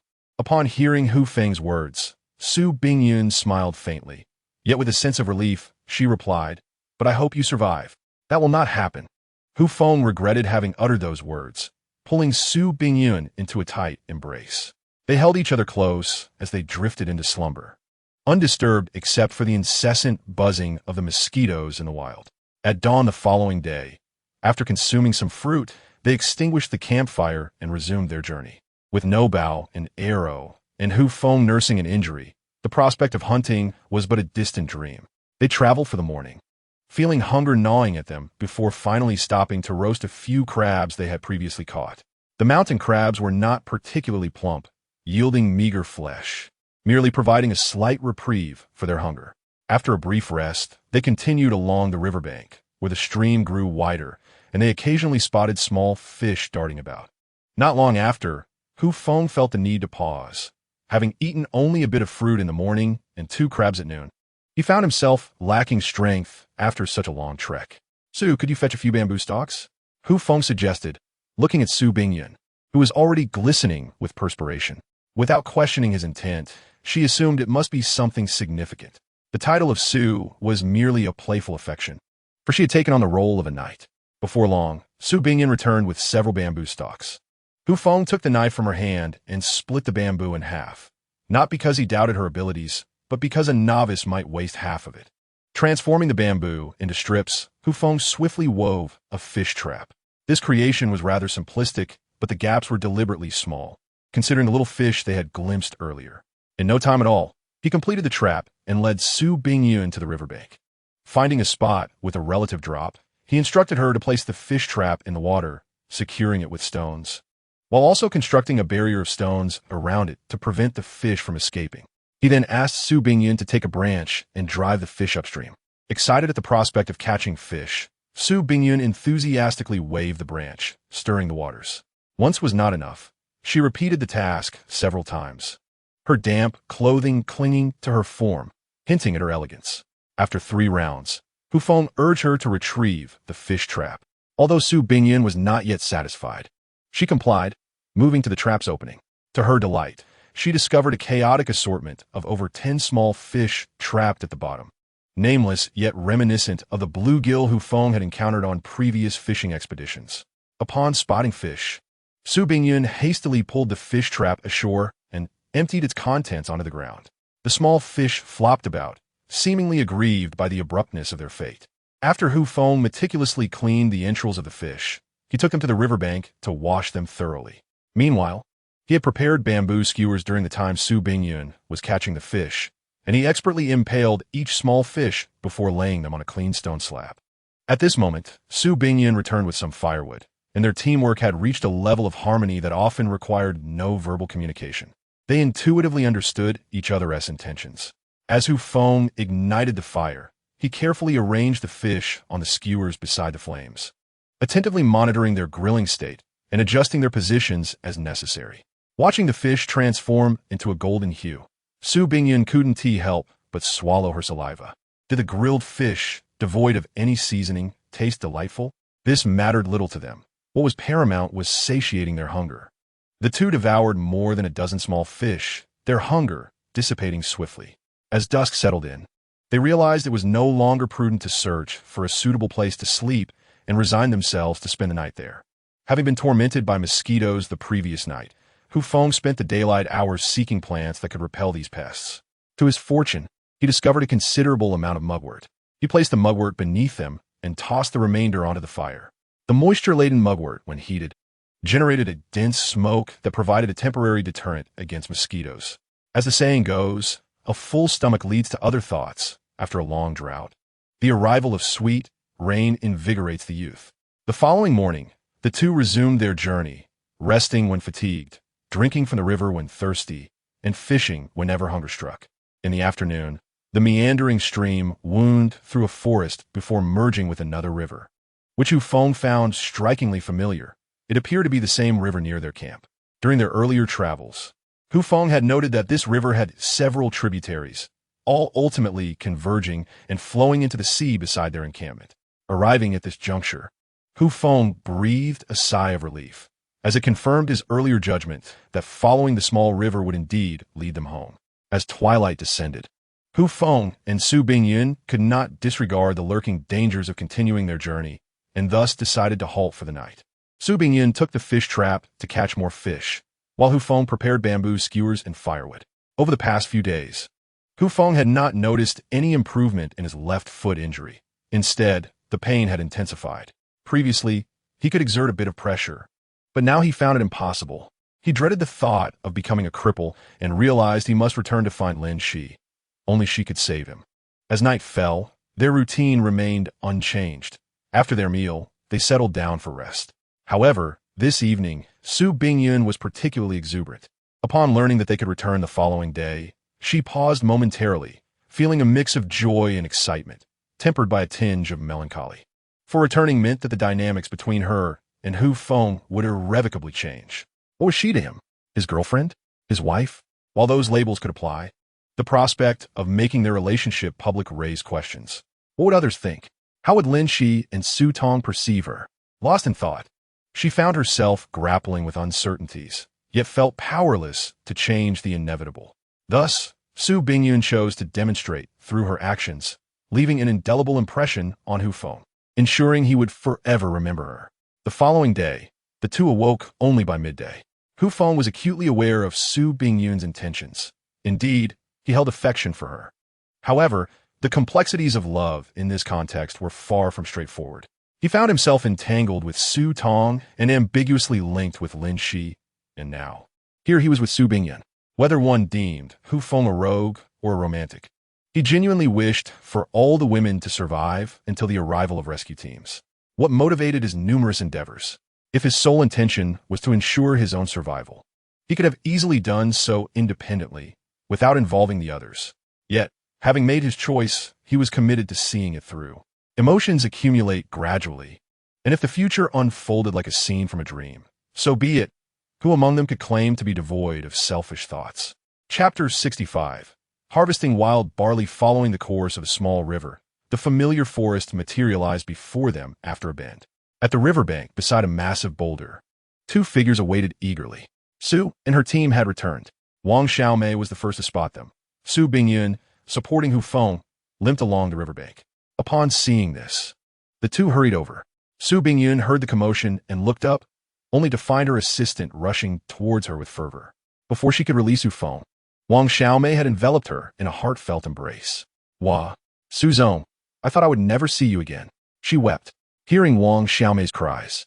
Su Bingyun gently stroked her hair. There. See, I am back now. Wang Xiaomei gazed up at Su Bingyun, her tear-filled eyes attempting to form a smile. She then turned to Hu Feng, who leaned on his cane, wiping away her tears with a sense of solace.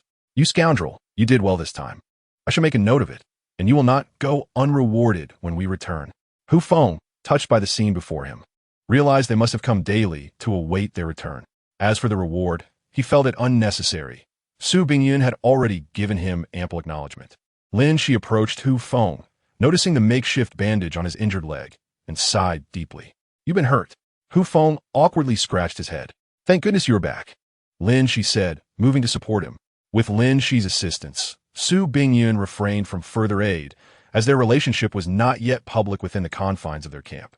Upon returning to the base, the women gathered around, particularly Su Tong, who felt an indescribable pain at the sight of Hu Feng's limp. Yet, amidst so many onlookers, she could not display her feelings too overtly, feeling a sense of grievance. Meanwhile, Shu Yu was taken aback to see Hu Feng return with 5 women, having previously warned him about his identity. It was indeed astonishing that he had managed to bring them all back safely. Lin Shi carefully assisted Hu Feng into the small dwelling, subsequently using a small knife to cut the cloth strips that had previously secured him. It was then that she noticed the severity of the fracture in his left foot, which had already begun to swell. In a flurry, she grabbed a nearby first aid kit to disinfect, reduce the swelling, and combat inflammation. Lacking plaster, she could only resort to bandaging. Just as Lin Shi was about to commence the bandaging process, Hu Feng interjected, a hint of trepidation in his voice, suggesting they leave the bandage intact for potential future use. At Hu Feng's words, Lin Shi's temper flared.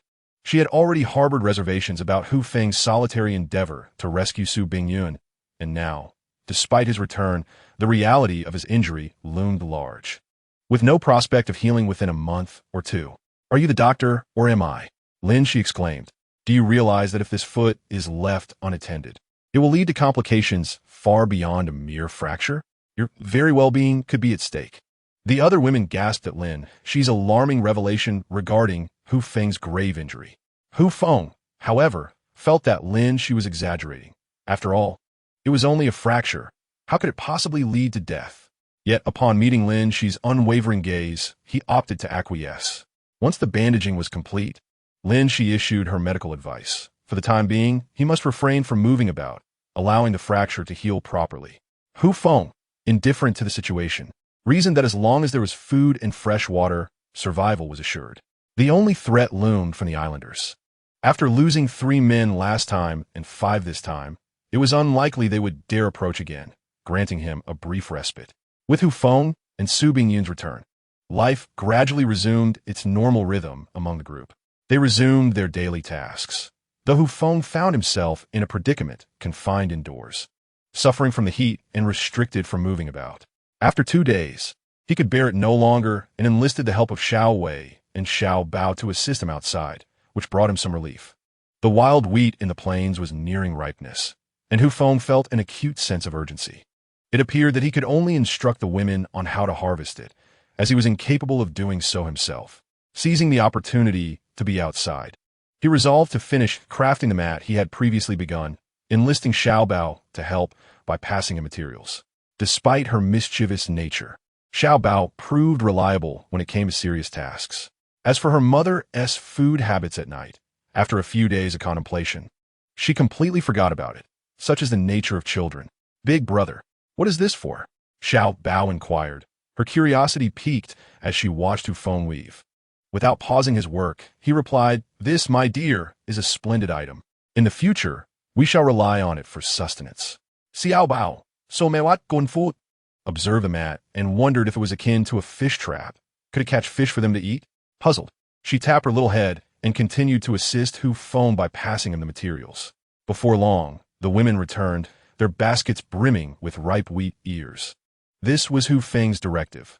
Once the wheat had matured, to prevent birds from feasting upon it, he had instructed the women to gather all the wild wheat. With only 2 baskets available, they had to make several trips back and forth. In the afternoon, Hu Feng finally completed the weaving of the drying mat and subsequently poured all the harvested wheat ears onto it, taking advantage of the scorching sun to dry them. Naturally, under such intense sunlight, the women refrained from venturing outside, preferring to wait until the sun's wrath subsided before resuming the harvesting of wild wheat. After several days of diligent labor, the wild wheat was finally gathered in its entirety, forming a substantial pile on the drying mat. Hu Feng, not wishing to dampen the spirits of the women, felt that with this harvest, 50 pounds of wheat would indeed be a cause for celebration.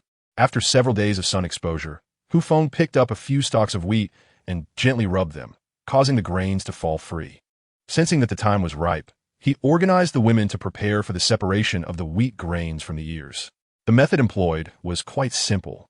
Lacking any technical complexity, they merely propped up the sides of the drying mat and secured it with bamboo poles, then used sticks to strike the ears.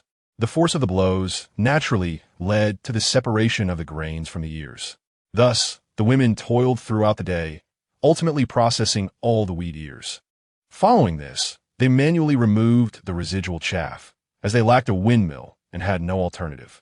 As Hu Feng had anticipated, the yield of separated wheat ears amounted to around 50 pounds, though it contained some inferior grains.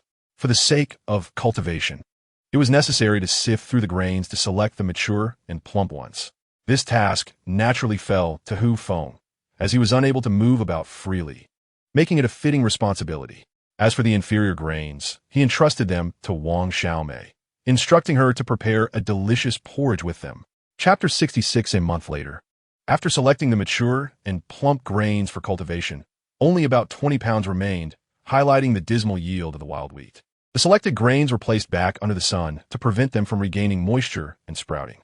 Although the seasons were not distinctly marked here, Hu Feng's injury rendered it an unsuitable time for sowing, compounded by the fact that the land was yet to be cultivated, necessitating a delay. In the evening, everyone enjoyed a hearty meal of wheat porridge, thanks to Wang Xiaomei's culinary skills. The small grains in her hands transformed into delightful dishes, complemented by seafood, wild vegetables, and the antelope meat hunted by Lin Shi. The antelope population on the plains had been increasing due to the absence of natural predators. Although their breeding rate was not rapid, rather, it was the influx of nearby herds. After dinner, the women retired for the night, while Hu Feng, unable to move, remained lying in place, with the meal being delivered earlier by Wang Xiaomei and the others. The iron pot had become completely unusable, and they resorted to using a ceramic pot for cooking, which did not diminish Wang Xiaomei's culinary prowess. Hu Feng still had plans for the iron pot, so he asked Wang Xiaomei to set the damaged pot aside for later repair when he was well. As the night deepened and silence enveloped the surroundings, Hu Feng found it difficult to sleep. After lying there for several days, feeling an unsettling discomfort throughout his body, he noticed that the women had all drifted off to sleep. Slowly and quietly, he maneuvered his body, striving to make no sound, and made his way outside the house. In the darkness, leaning on his cane, Hu Feng stepped out of the dwelling and approached the water basin. Days had passed without a shower, and Hu Feng felt an overwhelming discomfort enveloping him, his perspiration likely capable of being molded into strands. Casting a glance towards the house, he noticed an absence of movement, prompting him to slowly disrobe and approach the basin. Lin Shi had previously advised him against allowing his wound to come into contact with water during this period, as the medication was limited and could not be replaced once wet. Hu Feng was well aware of this. Hence he carefully placed his injured foot aside and seated himself upon a stone slab in the pool, allowing him to bathe without concern. After watching for a short while, Hu Feng suddenly sensed an approaching presence and turned to look. In the darkness, a graceful female figure was advancing towards him, step by step. Upon recognizing her, he breathed a sigh of relief. As long as it wasn't anyone other than Su Tong or Su Bingyun, he was at ease. Su Tong slowly approached and sat beside him on the bank, her bare feet submerged in the water. Unfazed by his own bathing, Hu Feng felt no need to conceal anything, for Su Tong was not like the others. "Why are you still awake at this hour?" Hu Feng inquired casually. "Bored. Can't sleep," Su Tong replied, playfully splashing water with her feet, droplets landing on Hu Feng. He paid little mind, continuing his washing, aware that he was sneaking out. Should Lin Shi discover him, he would surely face a reprimand. "Don't you dare tell Lin Shi." Hu Feng shot a glance at Su Tong. Upon hearing his words, Su Tong smirked mischievously, rising to his side, her delicate hand gliding gently across his chest in the darkness. "What do I gain from this?" she teased, gazing at him with playful eyes. "Gains?" Hu Feng was taken aback for a moment, then shrugged and replied, "I've got 100 or so pounds right here. What do you want?" However, Su Tong's gaze drifted downward, wearing an expression that suggested a deeper understanding. The seasoned driver indeed lived up to her reputation, as even a gesture or a glance could convey a wealth of meaning. Noticing her expression, Hu Feng nervously looked towards the distant cabin and cautioned, "Have you lost your mind? They are right over there." Yet, Su Tong seemed unfazed, gently brushing aside her outer garment, whispering in his ear, "You're injured. Let me treat you." Later, Hu Feng lay on his bed inside the house, closing his eyes to rest. Su Tong and Su Bingyun represented two distinct styles, one exuberant and passionate, the other graceful and refined. While Hu Feng reveled in the duality of their affections, he found himself in a predicament. As the saying goes, one must carefully consider which foot to place first when attempting to straddle two boats. Days passed, and a month slipped by in the blink of an eye. Hu Feng's left foot had nearly healed. He could run again, thanks to Lin Shi's medical expertise and Wang Xiaomei's insistence on him consuming bone broth. The individuals who had previously sought him out had yet to arrive, seemingly deterred by the mystery of 8 disappearances. With only 5 or 6 men remaining, they possessed weapons but lacked the courage to return. Hu Feng had not anticipated this outcome. His concern that they might strike while he was vulnerable lingered. However, as time passed without any sign of them, he felt a sense of relief, albeit caution remained paramount. Thus, in good health, Hu Feng arrived at the location where Lin Shi and Wang Xiaomei had previously met him and Su Bingyun. This place was a gorge, through which a small river flowed. It represented the most convenient route to the plains. Although it was not the only way, the steep mountains on either side posed little challenge to humanity. Nevertheless, the expediency of this route remained unparalleled. Sitting upon the stone where Wang Xiaomei had stood to greet him, Hu Feng gazed at the meandering river ahead. A thought flickered in his mind. This was the sole passage in and out of the plains. If he were to construct a dam here, blocking the river and thereby severing the roadway, would it not render his side considerably safer? Furthermore, establishing a watchtower here would enable immediate detection of any unusual occurrences, thus affording the group precious time to prepare. After all, danger lurked everywhere on this desolate island, with those individuals over there and the ominous presence of corpses hanging from trees posing significant threats. However, the construction of a dam was not a task Hu Feng could accomplish alone. Even with the assistance of the women, it would likely take several months, a reality he understood all too well. Yet, what did this time frame signify in the face of peril? To resolve the issue, one must progress step by step, for a dam cannot be built merely by desire. Lacking tools rendered such aspirations mere folly. This was but a temporary notion, and its actual implementation would depend on future circumstances.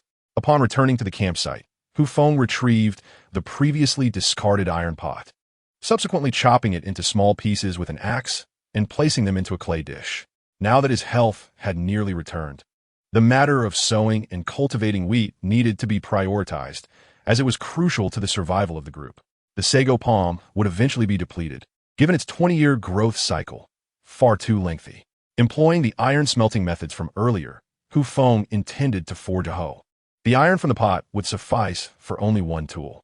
As for iron ore, he had yet to discover any, and even if he did, he had never smelted iron from ore and was uncertain how to proceed. Perhaps one day if he stumbled upon it, he could give it a try. With the water wheel operating alongside the blower, after some time, Feng used bamboo tongs to extract the clay dish, pouring the molten iron into the pre-shaped clay mold. Chapter 67.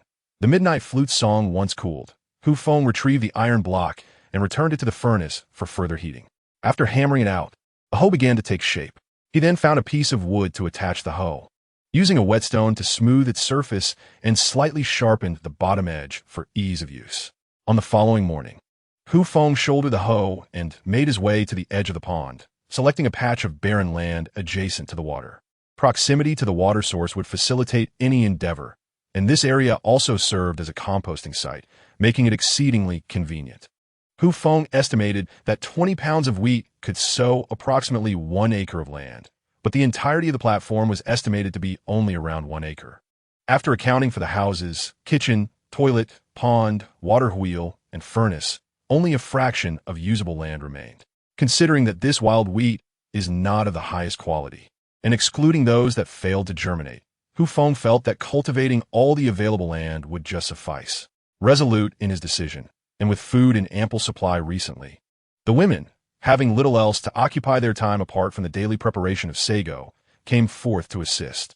First, they cleared all the weeds from the platform, gathering them into a heap, which Feng subsequently set ablaze, as the ash would serve as fertilizer.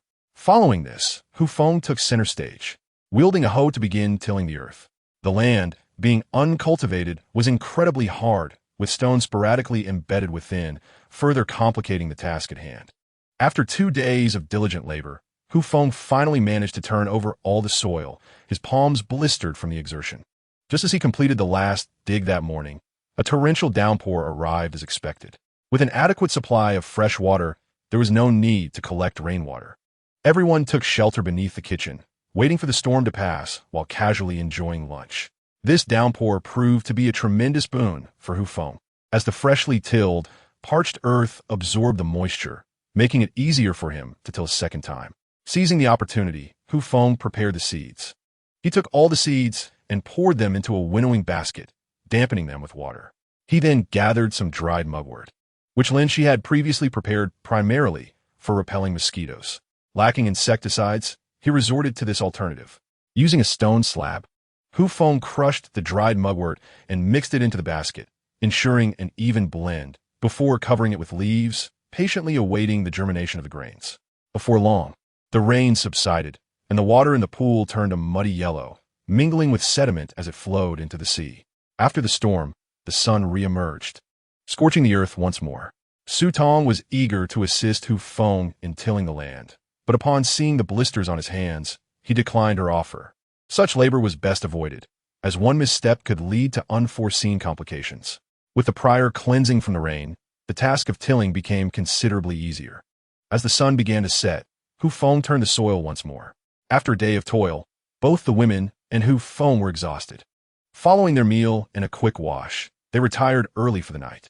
However, in the dead of night, Feng suddenly felt a warm body nestled against him. Startled, he quickly calmed himself. Su Tong had grown bolder in recent nights, often slipping into his bed, and he was nearly accustomed to it. Although the dark night obscured the identity of a newcomer, Feng felt a distinct tremor as his hand rested on the person's back. It was then he realized that the visitor was not Su Tong, but rather Ms. Su. "Ms. Su, what brings you here?" Feng whispered uncertainly. Suddenly, a pair of delicate hands gently covered his mouth, warm breath brushing against his ear. "Why is it that Su Tong is allowed to come, but I am not?" Su Bingyun softly spoke, her words laced with a hint of bitterness, while her gaze continuously surveyed the surroundings. It was at this moment that Feng understood. She was aware of the events that transpired between him and Su Tong during the night.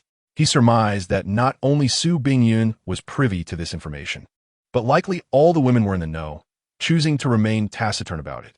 After all, such matters are often shrouded in a veil of discretion. Upon hearing Su Bingyun's words, Feng dared not pursue the topic further. It was no wonder he had sensed a peculiar shift in Su Bingyun's demeanor towards him lately. It became clear that once a woman savors the taste of meat, she is loath to relinquish such a delightful indulgence presented before her. To assuage the melancholic glint in Su Bingyun's eyes, Hu Feng felt compelled to demonstrate through his actions that his affections for her remained steadfast. As the first rays of dawn pierced through the gaps in the bamboo wall, Hu Feng awakened. He was startled to find Su Bingyun nestled in his embrace. The previous night had been quite wild, and she had drifted off to sleep without a care. Quickly, he scanned the room and sighed in relief upon noticing that the other women had yet to rise. Gently pinching her nose, Su Bingyun stirred awake, only to be startled by the realization of her position. In a flurry, she rose and, after surveying the surroundings like Hu Feng, felt reassured. She hastily gathered her clothes and darted out of the room. With that, Hu Feng got up, intending to check on the wheat seeds from the previous day. Lifting the leaves that covered them, he grasped a handful of seeds and was relieved to discover that many had begun to show white sprouts. Satisfied, he moved to the water basin to wash up. Shortly thereafter, Su Tong emerged, her playful smile illuminating her face as she approached Hu Feng at the basin. "You two made quite the ruckus last night. Xiao Wei and Xiao Bao are still here." At her words, Hu Feng felt a wave of embarrassment wash over him. It was hardly his fault. Who could have anticipated Su Bingyun's wildness? Stammering, he found himself at a loss for words. Just then, Wang Xiaomei joined them at the basin, casting a sharp glare at Hu Feng. "You lecher," she scolded, washing her face before departing. Realizing the implications, Hu Feng understood that they had likely provided the women with an unexpected live broadcast of their escapades. The thought made him wish he could disappear into a crack in the wall. Naturally, he refrained from mentioning this to Su Bingyun. Should she discover the truth, it would surely devastate her. After breakfast, Hu Feng organized the women to assist with the planting. Su Tong and Shu Yu were tasked with digging holes, while Xiao Wei and Wang Xiaomei handled the sowing, placing approximately 10 seeds in each hole. Hu Feng was responsible for fertilizing, as the foul-smelling task was one only he was willing to undertake. The others were reluctant to engage. Lin Shi and Nan Xiao took charge of covering the seeds, ensuring they were shielded from the air. Working in harmony, the women managed to complete the task by midday, and after a brief respite, they resumed their efforts in the afternoon. Finally, as the sun began its descent, all the seeds were sown, leaving them to await the sprout's emergence and growth. Chapter 68. Little Bao has disappeared after a long day of bustling activity. The women were drenched in sweat, their alluring figures on full display. They paid little heed to Hu Feng's presence, rushing towards the nearby water pool to wash up. During this period, under the guidance of Su Tong and Su Bingyun, Hu Feng's ability to resist temptation had markedly improved. However, confronted by such enchanting company, it was impossible for him not to feel a stir of emotions. Consequently, he found himself curling up in a corner, too timid to move. Once the women had finished washing, they busied themselves with preparations for a meal, leaving Hu Feng alone by the water's edge. It was only after they departed that he dared to shift his position, fearing the laughter of the women if they were to discover him in such a state. Yet, before he could complete his own washing, he noticed Su Tong rushing towards him, her face etched with concern. "Hu Feng, have you seen little Bao?" she implored, her eyes wide with anxiety. Taken aback, Hu Feng stammered, "What do you mean? Little Bao? What's wrong? Please, remain calm. What has happened to little Bao?" At that moment, Su Tong's eyes glimmered with unshed tears. "I don't know. Little Bao is missing."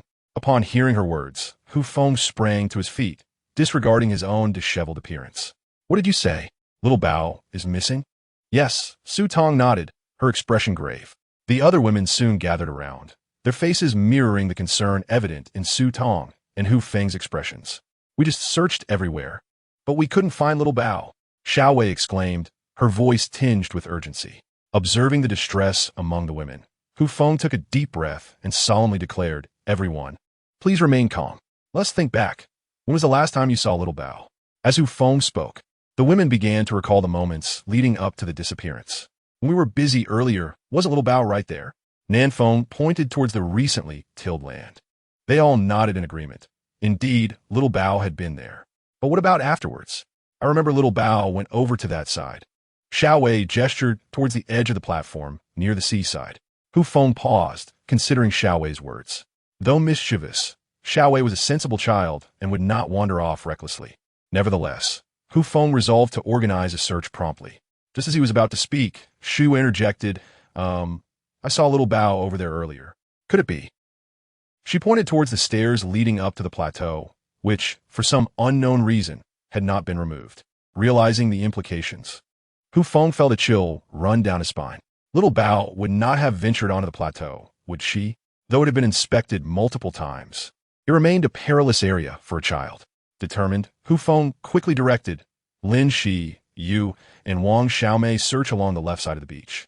Su Dong, Yu, and Xiao Wei check the right side. I will go with Su to search the plateau, while the rest of you search this area again. Upon receiving Hu Feng's orders, the women prepared to set off, but Xiao Wei timidly spoke up. Big brother, I want to go with you to the plateau.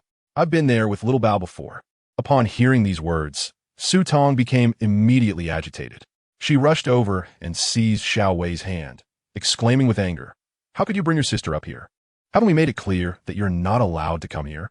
Xiao Wei, overwhelmed by Su Tong's reprimand, lowered her head in distress, too disheartened to respond.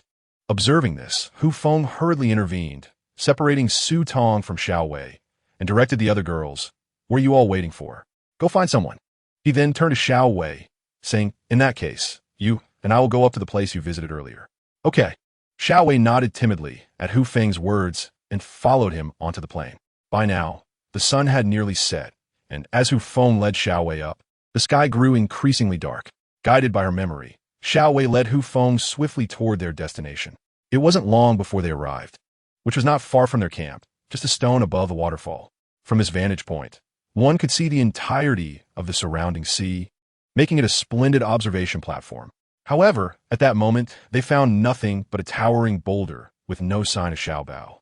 In her desperation to find Xiao Bao, Xiao Wei sank to the ground and began to weep. "Whoa!" Hu Feng approached and gently patted her back, offering comfort. "It's all right. It's okay. Xiao Bao is not here. She must be down below. Perhaps they have already found her." Yet, Xiao Wei paid no heed to Hu Feng's words, continuing to cry. For a moment, Hu Feng was at a loss for how to console her. Given his bond with Su Tong, Xiao Wei felt like a daughter to him. But in this desolate place, with their relationship still unspoken, it was difficult to address. Amidst her tears, Xiao Wei lamented, "I know I am not her biological daughter. I know I am superfluous." This revelation stunned Hu Feng. Xiao Wei was not Su Tong's biological child. It made sense. Su Tong was just over 30, and it was improbable for her to have a child of 15 or 16. "I am just a burden. She has never regarded me as her daughter. In her heart, only Xiao Bao matters." "Woo!" Xiao Wei continued to cry, her tears streaming down her cheeks and soaking her sleeves. Hu Feng persisted in gently patting Xiao Wei's shoulder, offering reassurance. "How could that be? Look at how your mother cares for you here on this deserted island. She shares all the good food with you." At his words, Xiao Wei lifted her tear-filled gaze toward Hu Feng. "Big brother, do you know? Although Xiao Bao and I do not share the same mother or father, I have always treated her as my own sister. How could I ever wish her harm?" Understanding her sincerity, Hu Feng nodded, aware that the dynamics of blended families can be complex and often misunderstood. Yet, he recalled how worried Xiao Wei had been when Su Tong fell ill. Her concern was genuine, having kept vigil throughout the night. At that moment, Xiao Wei wiped her tears and looked at Hu Feng with her glistening eyes. "Big brother, I know about you and my mother. Would you consider being my father?" In a sudden leap of thought, Xiao Wei nearly frightened Hu Feng half to death. How could she possibly know about this? He pondered. It made sense, given the information explosion of this era, that children of 15 or 16 possess considerable knowledge. Hu Feng hesitated. Although he indeed had a connection with Su Tong, the unexpected revelation of having a daughter caught him completely off guard. "Is that not permissible?" Xiao Wei inquired, her large, glistening eyes gazing innocently at Hu Feng. Chapter 69. Night Search. Is it not feasible? Hu Feng wrestled with his thoughts. After all, the age difference between him and Xiao Wei was merely around 10 years. What an unexpected blessing to have such a daughter. Observing the expression on Hu Feng's face, tears of grievance began to well up in Xiao Wei's eyes. Seeing this, Hu Feng hastily clarified, "Xiao Wei, it's not that your older brother disallows it. You must understand, this matter requires your mother's consent, does it not? Although she is not your biological mother, she is your guardian." With no alternative, Hu Feng felt compelled to defer the decision to Su Tong, unable to agree or disagree himself. "All right, little treasure, since we are not in the right place, let's return home for now." Xiao Wei nodded. The sky had fully darkened by now. As they made their way back, Hu Feng held Xiao Wei's hand, carefully navigating the path, for the extreme heat of the day made nightfall the prime time for serpents to emerge. Fortunately, their return journey was devoid of danger, though it left Hu Feng somewhat on edge. Not long after they arrived at their dwelling, Lin Shi and Su Tong returned as well, and upon noticing their empty hands, Hu Feng understood that they had not located Xiao Bao. Where could Xiao Bao have gone? This made little sense. Hu Feng dared not imagine, nor could he voice his concerns. It was late at night, and without any means of illumination, it was impossible to venture out in search of him. Upon returning, Su Tong sat numbly in a corner of the kitchen, leaning against a pillar, staring vacantly at the sea. Everyone understood that failing to find Xiao Bao now could lead to dire consequences if they waited until tomorrow. Moreover, with serpents and insects lurking at night, Su Tong could hardly persuade anyone to risk their lives to aid in the search. A sense of helplessness enveloped her, mingling with regret for not having taken better care of Xiao Bao. Meanwhile, Xiao Wei quietly hid on the other side of the kitchen, her head bowed in silence. Seeing this, Hu Feng sighed. There was no choice but to prioritize finding Xiao Bao. Everyone had exerted themselves throughout the day, so they should eat first. Hu Feng gathered some sticks and salvaged some torn clothing from the previous occupants, adhering to the principle of utilizing waste. In the kitchen, Wang Xiaomei observed Hu Feng approaching to take a can of animal fat, but she said nothing, likely understanding his intentions. Before long, Hu Feng fashioned a small brush from fine grass, poured some animal fat onto the tattered cloth, and began to brush it on. Once the cloth was thoroughly saturated, he wound it around the sticks, thus creating a rudimentary torch. After successfully making one, the subsequent ones were simpler to craft. Given that the illumination time of a torch is limited, Hu Feng endeavored to create several. Before long, Wang Xiaomei had prepared the meal and gathered everyone to dine. However, Su Tong remained curled up in a corner, utterly silent. Observing this, Hu Feng felt compelled to approach her. "Sister Su, come and have something to eat," he gently urged, placing a hand on her shoulder. Yet, Su Tong shook her head in refusal. "I cannot eat. You all go ahead."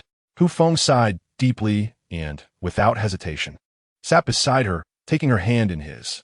"After a long day, how can you not be hungry? Please eat a little. Afterward, we shall go find Xiao Bao together." Upon hearing Hu Feng's words, a glimmer of hope sparked in Su Tong's eyes. At that moment, Lin Shi also approached, offering her comfort. "Yes, Sister Su, Hu Feng is right. After you eat, we will all search together. Look, Hu Feng even made torches for us."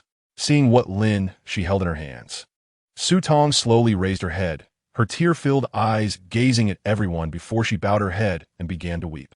"Thank you all." After much persuasion, Su Tong finally managed to eat a little. Once they finished their meal, the group prepared to light the torches and venture into the plains to search for Xiao Bao. The beach had been scoured previously without finding anything amiss, so this time they set out directly to the plains.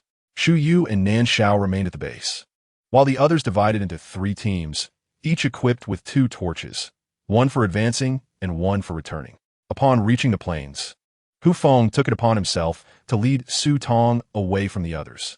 Given her current state, it was prudent for him to stay close to ensure her safety. "Xiao Bao, where are you?" Hu Feng called out as they stepped onto the plains. In the stillness of the night, sound was far more effective than sight, yet one still had to be mindful of the ground beneath their feet. Sure enough, after not walking far, Hu Feng struck down a long snake with a bamboo pole. Casting it aside, "Xiao Bao, where are you?" "Mommy's here," Su Tong cried out, her voice strained and hoarse. Hu Feng gently clasped her hand, offering a reassuring smile. "Xiao Bao, where are you?" The calls for Xiao Bao echoed across the vast plains, resonating in the night air. Hu Feng and Su Tong wandered farther, the flame of their first torch beginning to flicker and weaken. The absence of other voices suggested that the rest had moved on some distance away. Noticing the diminishing light of the torch, Hu Feng quickly grasped Su Tong, who was still moving forward. "Su Tong, we should head back." Yet, Su Tong ignored his words, continuing onward. "Su Tong, we must return." Hu Feng grasped her firmly. Hearing his plea, Su Tong halted, mechanically turning to face him. "Let's search a bit more. Perhaps Xiao Bao is just ahead." Upon hearing her words and seeing her anguished expression, Hu Feng stepped forward and embraced Su Tong tightly. "Rest assured, Xiao Bao is safe. We should return. Perhaps they have already found her and are waiting for us." Su Tong, cradled in Hu Feng's arms, burst into tears upon hearing his words. She understood that Feng was trying to comfort her, but after searching for so long without success, it was evident how distressing it would be for a little girl to spend a night alone outside, holding the sobbing Su Tong. Feng found himself at a loss for words, merely patting her back in a futile attempt to soothe her. "It's all my fault. If only I had been more vigilant, she might not have gone missing," Su Tong lamented.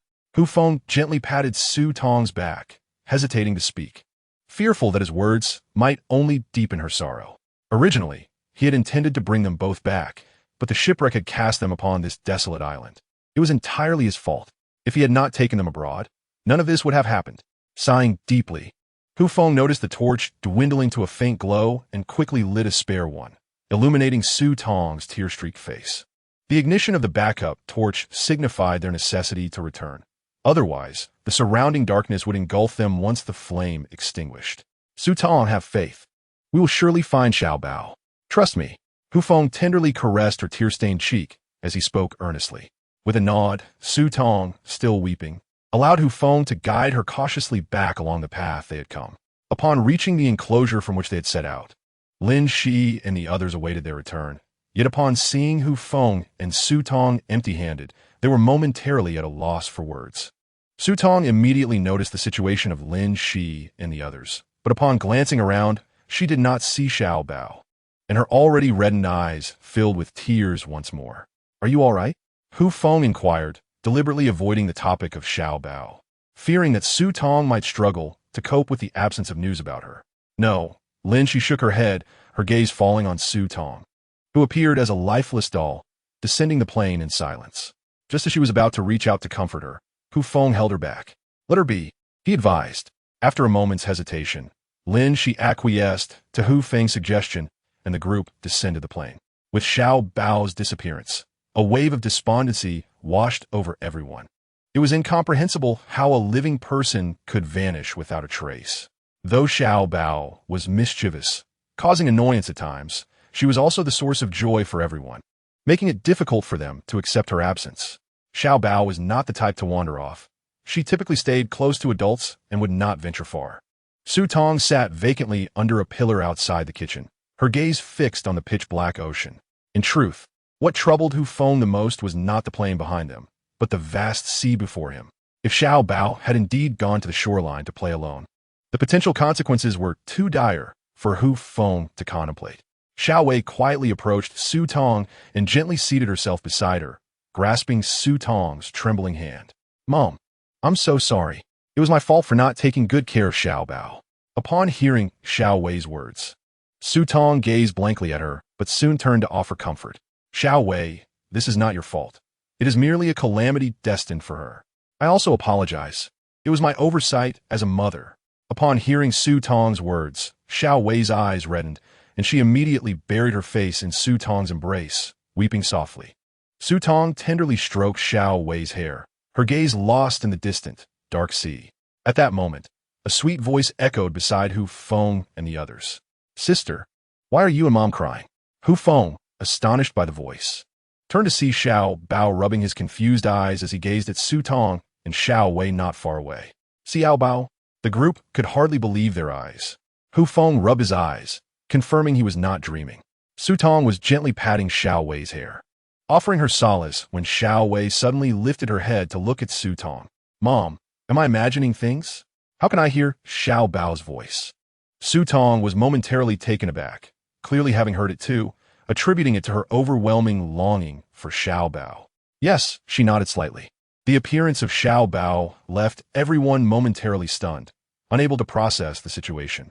However, Feng quickly reacted, urgently calling out to Su Tong and Xiao Wei.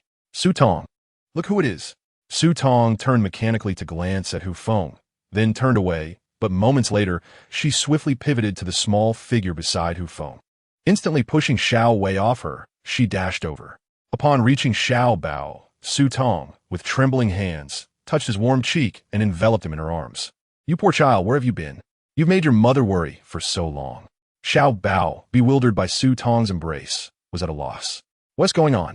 Wasn't I just sleeping in my room?" As Xiao Wei, pushed aside by her mother, witnessed her mother rush towards the house. She finally noticed Xiao Bao standing beside Hu Feng, unable to believe her eyes as she rubbed them in disbelief. "Mom, please let go. I can't breathe," Xiao Bao struggled to say while in Su Tong's grasp. Hearing her son's words, Su Tong's expression shifted, and she released him, her face pale with concern. "You unfortunate child, tell me, where have you been?" Xiao Bao, taken aback by his mother's inquiry, rubbed his dazed head and looked at Su Tong in confusion. I was just sleeping in my room." The moment those words were spoken, everyone was left dumbfounded. Xiao Bao had been sleeping in his room? Then would check the house.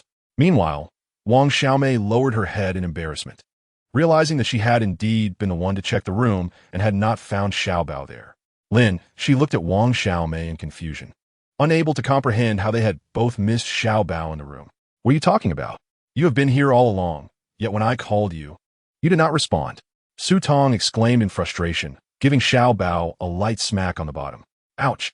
Xiao Bao, feeling a bit wronged, rubbed her sore backside and pouted, attempting to explain. "I didn't hear you calling me Mama." Upon hearing this, Su Tong was nearly beside herself with anger. She had been shouting frantically outside, yet this girl had slept so soundly indoors that she hadn't heard a thing. Infuriated, Su Tong raised her hand to strike Xiao Bao again, but Hu Feng quickly intervened. Indeed, Xiao Bao hadn't heard anyone calling her. But the crux of the matter lay in the fact that everyone had failed to thoroughly check the house. Never mind, as long as the child is safe. Hu Feng's words caused Su Tong to lower her hand slowly. Indeed, the child's well-being was the most important thing. Hu Feng squatted down beside Xiao Bao, inquiring with genuine concern, "Lil Bao, would you show me where you were sleeping just now?" Hu Feng had some thoughts in mind, though he was uncertain, and he did not wish to cast suspicion on any of the girls. After all, they were all, in a way, temporary family. Xiao Bao took Hu Feng's pinky and led him to a corner of the house, pointing to a shadowy spot. With the faint glow of a torch at the doorway, Hu Feng finally discerned that Xiao Bao's sleeping area was in a dark corner of the room. The absence of windows rendered that spot perpetually dim, even in broad daylight. Furthermore, there was a small pit in that location, which clarified for Hu Feng that Xiao Bao had burrowed under the withered grass as she dozed off. Her diminutive stature made her nearly undetectable even from a short distance. With the misunderstanding resolved, Hu Feng cast an apologetic glance at one of the girls before cheerfully proclaiming, "All right, everything is fine now. Everyone, please take note." Upon hearing Hu Feng's words, the girls felt a wave of relief wash over them. After a long day of labor, they were indeed quite fatigued, especially having stayed up so late. However, Xiao Bao timidly raised her hand and asked, "What about if I want something to eat?" Chapter 71. Guess what? Upon hearing Xiao Bao's request, Su Tong felt a twinge of embarrassment as she glanced at the others. This child. Not only had she not pressed charges for the mistake, but she was also being insistent. Nevertheless, Hu Feng smiled gently and suggested, "How about this? You all go rest, and I will prepare something for Xiao Bao to eat." The girls paused for a moment before agreeing, as they were indeed weary after a long day.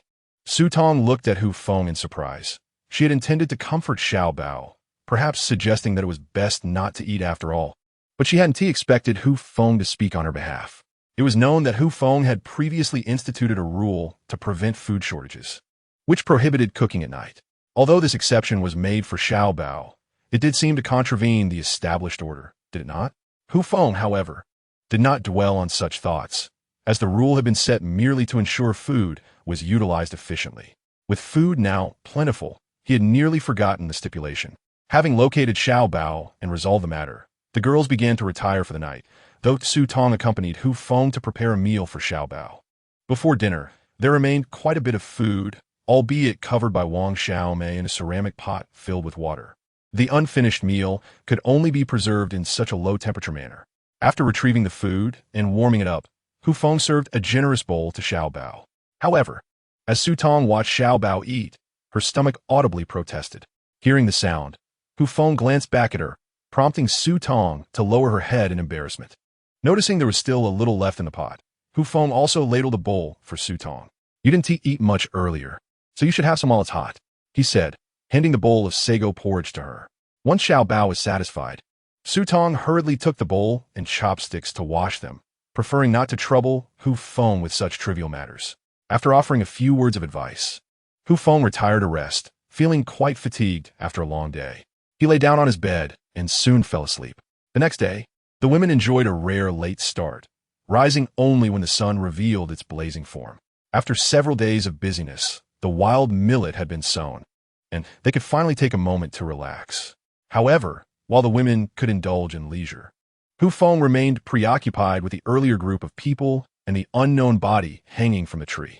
The supply of sago palms at their location had been exhausted, prompting Feng to plan a trip to cut down another. Additionally, the bow and arrows he had lost earlier meant that only Lin Shi possessed a bow, so Feng intended to craft a few more. Unfortunately, he was hindered by the lack of suitable string material. Some tree bark fibers were too fragile. Thus, he resolved to seek out alternatives. At the water wheel, there was a nylon rope, but Feng was reluctant to use it, as dismantling it would complicate future use of the blast furnace. Lin Shi chose to accompany Feng, not because he had arranged it, but because she, too, needed to search the mountains for supplies.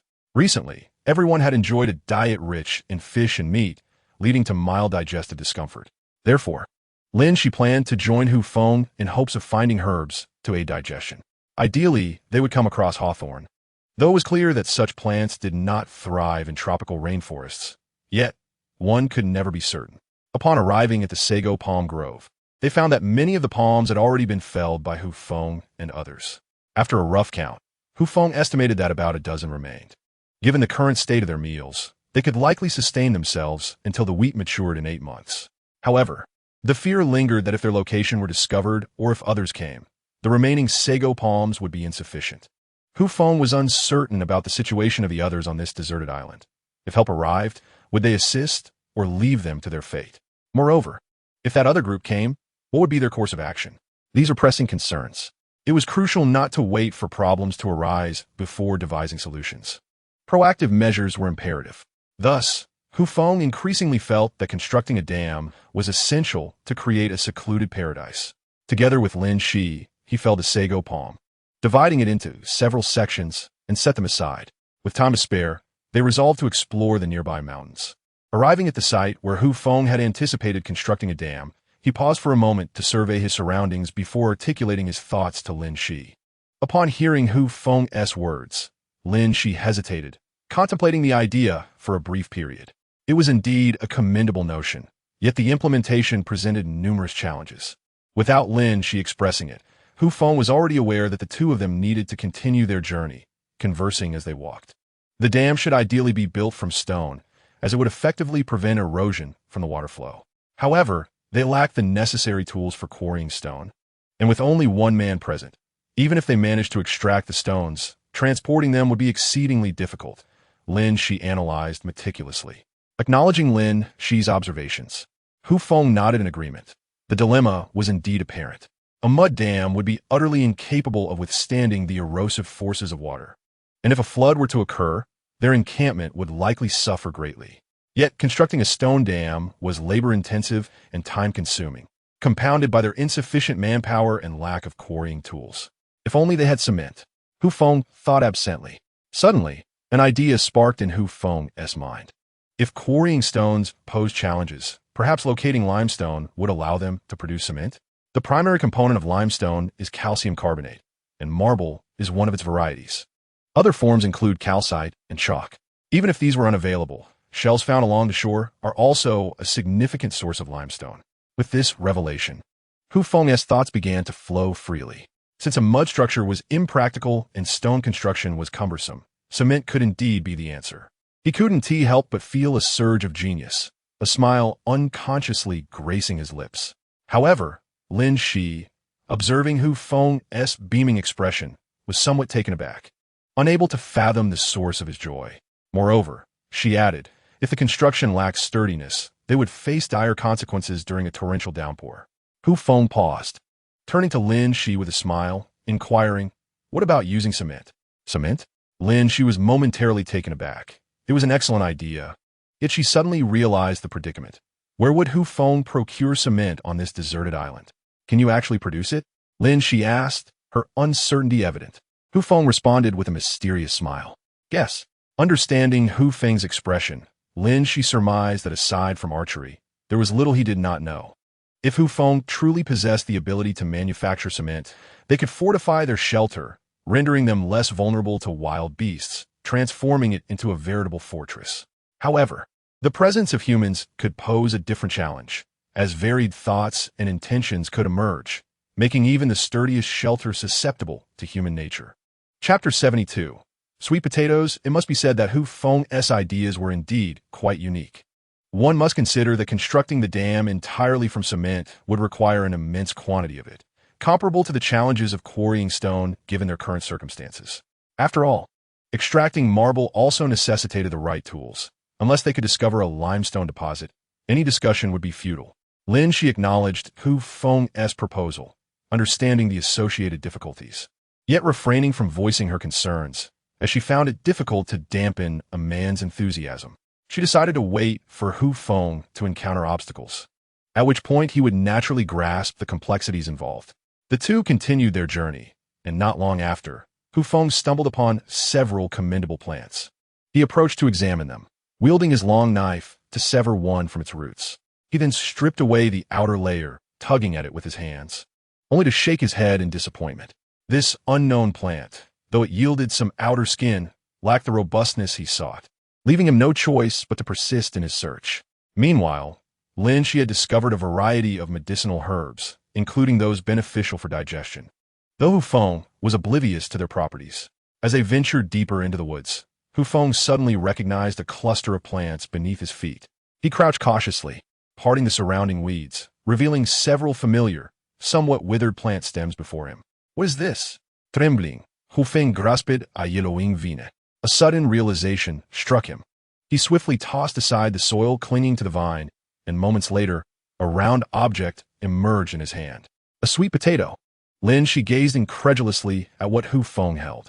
She certainly recognized it, having savored it in her childhood, yet the sweet potato in Feng's grasp appeared remarkably small, scarcely the size of an adult thumb. Feng laughed excitedly at the find.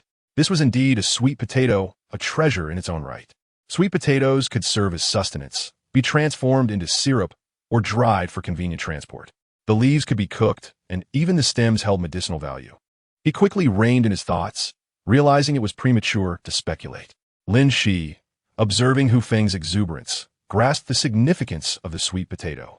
Although she lacked knowledge on cultivation, Feng's enthusiasm assured her that the task would not daunt him. Coming back to his senses, Feng took the axe from Shi and began to collect the sweet potatoes with both hands and feet. The area yielded few sweet potatoes, and soon enough, Feng had scoured the vicinity, ensuring he left no stone unturned. In the end, he had gathered merely 7 or 8 diminutive sweet potatoes, hardly enough for a meal, and he was aware that the withered vines could not be replanted. Stashing the sweet potatoes into his pants pocket, Feng patted his trousers contentedly. If he could cultivate these, food would no longer pose a challenge. Shi, witnessing his smug demeanor, couldn't help but roll her eyes. It was merely a sweet potato. One might think he'd discovered treasure. If he were to find rice, would he not soar to the heavens? With everything tidied up, the two continued onward. As they delved deeper into the jungle, the diversity of wildlife began to increase. Within a short distance, they encountered various edible game, including wild boars. Were it not for the circumstances, Feng would have relished the idea of raising a couple of wild boars for the festivities. After traversing a further stretch, Feng finally spotted the plant he sought, the rami tree, a source for making hemp thread. In my childhood, my family cultivated these trees, and I witnessed my grandmother using them to make hemp ropes. Therefore, for Feng, this material is undoubtedly the ideal choice for bowstrings. Feng seized a long knife and began to chop down the hemp stalks, finding an abundance of them in the area. After cutting down a bundle, he paused, aware that he had a considerable distance to return home. This amount would suffice for his needs, and if it proved insufficient, he could always come back. As he now knew the location well, Feng then uprooted several plants, intending to transplant them to the camp. Once cultivated, he would no longer need to travel such a long way to harvest them, especially since the growth cycle of the hemp stalks is relatively short. After bundling the stalks, the two prepared to return, having spent a significant amount of time in the area. They retraced their steps and soon arrived back at the camp in the afternoon. Everyone had risen late that morning, and given the lesson learned the previous day, Xiao Bao was instructed to stay close to Xiao Wei. Should he stray too far, he would be reprimanded. For the entire morning, Xiao Bao pouted, appearing quite displeased. Yet he could not resist, which only added to his charm. Upon returning, Hu Feng stripped the bark from the hemp stalks, binding them together before submerging them in a pool of water to soak. This step was essential, as the bark and fibers needed to be separated for effective use. Fortunately, this task was not arduous. He had observed his grandmother performing it many times in his youth. As for the remaining uprooted hemp stalks, Hu Feng planted them in a small patch of soil beside the water wheel, removing the leaves and tops before placing them directly into the ground, leaving the outcome to fate. If they thrived, it would be wonderful. If not, he could always uproot more later without any concern. With these tasks completed, it was time for dinner. Hearing Wang Xiaomei call for the meal, Hu Feng returned to the dining table. Upon arrival, he noticed Xiao Bao clutching a small, dark red object, which caused him to pause in surprise. He then glanced at a bamboo basket on the table containing 5 or 6 similar items, nearly choking on his own shock. Hu Feng exclaimed in despair. Hearing his exclamation, everyone turned their attention to him, momentarily puzzled by the commotion. However, Lin Shi, who had just washed her hands, approached and gasped upon seeing the sweet potatoes in the bamboo basket. "My sweet potatoes!" Hu Feng exclaimed, grabbing one from the table and gently squeezing it, noting how soft it had become from cooking. "Who made these?" he shouted in frustration. Wang Xiaomei, hearing his outburst, was immediately displeased. "What's the big deal about a few sweet potatoes? They were left at the door for eating, weren't they?" she retorted. "What do you mean?" Wang Xiaomei questioned, confused. "You." Hu Feng pointed at her, momentarily at a loss for words. He knew right away that it was Wang Xiaomei who had cooked the sweet potatoes. "Could you have asked before cooking? Were they for cultivation or for eating? After all the effort to find them, you've cooked them all. What is wrong with making food?" Wang Xiaomei replied, bewildered. "Do you even know what this is?" Hu Feng exclaimed. "Did you not even ask before cooking it?" Hu Feng questioned angrily. "I know. It's just sweet potatoes. It's not like I've never eaten them before," Wang Xiaomei retorted with a glare. Upon hearing this, Hu Feng was immediately infuriated, raising his hand as if to strike her. Chapter 73. A twist of fate. Lin Shi, witnessing the scene, promptly intervened, restraining Hu Feng's arm. "Hu Feng, what are you doing?" she shouted. Wang Xiaomei, astonished, looked at Hu Feng in disbelief. Was he really going to hit her? What had she done wrong? After tirelessly preparing meals for everyone, what had she received in return? He intended to strike her? "You really want to hit me?" Wang Xiaomei asked, bewildered. Hu Feng, undeterred, yelled back, "Yes, I do. Do you even realize what you've done? I work hard every day to cook for you, and you dare to hit me." With that, Wang Xiaomei covered her mouth, turned, and ran into the house, soon followed by the sound of her sobs. Hearing the commotion, Hu Feng glanced at Lin Shi, who was still holding on to him, and asked, perplexed, "Did I do something wrong?" Lin, she was momentarily at a loss for words. Wrong? Whose fault was it? At that moment, Su Tong, startled by the earlier incident, hurriedly attempted to mediate, saying, all right, let us just eat." Yet Hu Feng, still consumed by anger, shouted, "Eat? What is there to eat? I'm too angry to even think about food." With that, he turned his back on the group and left. "Why are you taking your anger out on me?" Su Tong expressed her displeasure, muttering as she watched Hu Feng walk away. Sighing in frustration, Lin Shi could only stand by anxiously. "What mess this is! Let us eat! Let us eat!" With Hu Feng gone, Lin Shi, clearly the eldest among the women, had no choice but to direct everyone to start their meal. Xiao Bao clutched a sweet potato, hesitating to move, still shaken by Hu Feng's earlier outburst. Thinking the sweet potato might be inedible, seeing her mother eat a sweet potato, Xiao Bao felt reassured, realizing that it was indeed edible. Lin Shi glanced at the sweet potatoes in the bamboo basket, sighing. Hu Feng had tossed them around a few times, and all that remained were those that Wang Xiaomei had cooked. As for the cultivation discussion, that could wait for another time. Among the women, Su Bingyun shared the closest relationship with Wang Xiaomei, having always been her secretary. She too was taken aback by the earlier incident, unable to comprehend why Hu Feng had suddenly lost his temper over a few sweet potatoes. Noticing the confusion among the others, Lin Shi sighed and slowly explained. Upon hearing Lin Shi's words, the women finally understood the situation. The sweet potatoes were intended for cultivation, but Wang Xiaomei had taken them all for cooking. Who could be blamed in this scenario? Was it Wang Xiaomei for not asking before cooking, or Hu Feng for not storing the sweet potatoes properly? Suddenly, they all found themselves in a quandary. The two had always had a playful banter, and it seemed this incident would not be easily resolved. Lin Shi gazed at the sweet potatoes in the bamboo basket, deep in thought. It was a dilemma that needed addressing, for how could they coexist otherwise? Suddenly, she noticed something was amiss with the number of sweet potatoes in the basket. She looked up at the group of girls and hurriedly inquired, "Have you all eaten sweet potatoes?" Upon hearing she's somewhat bewildering question, the girls were momentarily taken aback. "I just had one." Su Tong was the first to respond.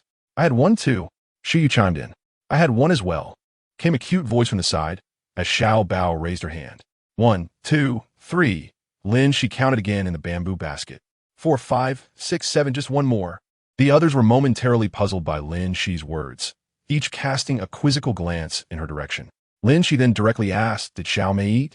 At this, the group began to recollect, pondering, "Did she eat? I didn't pay attention. Did she not eat? I can't remember. Why don't you go ask her?" Yu suggested. The group fell silent, and upon hearing the muffled sobs from within the room, they collectively decided it was better to let it be. "Sister Xiao, Mei didn't eat." "I know," Xiao Bao suddenly exclaimed. "Xiao Bao, are you certain that Sister Xiao Mei didn't eat?" She inquired once more for confirmation. Xiao Bao, with a serious nod, replied cutely, "When Sister Xiao Mei was cooking, she asked me if I wanted to eat sweet potatoes. I said I would wait for everyone to eat together, and she praised me for being considerate. She said it tastes better when roasted." Upon hearing Xiao Bao's words, the others understood that since Xiao Mei had said such a thing, it indicated she had not eaten. "But why is one missing?" She remarked in confusion. "What do you mean by missing?" Su Bingyan asked, puzzled. She quickly clarified, "I remember distinctly that Feng tossed out 8 sweet potatoes. He counted them several times." 8? Su Tong was taken aback. "What I mean is, aside from the 7 here, there might be one that hasn't been cooked."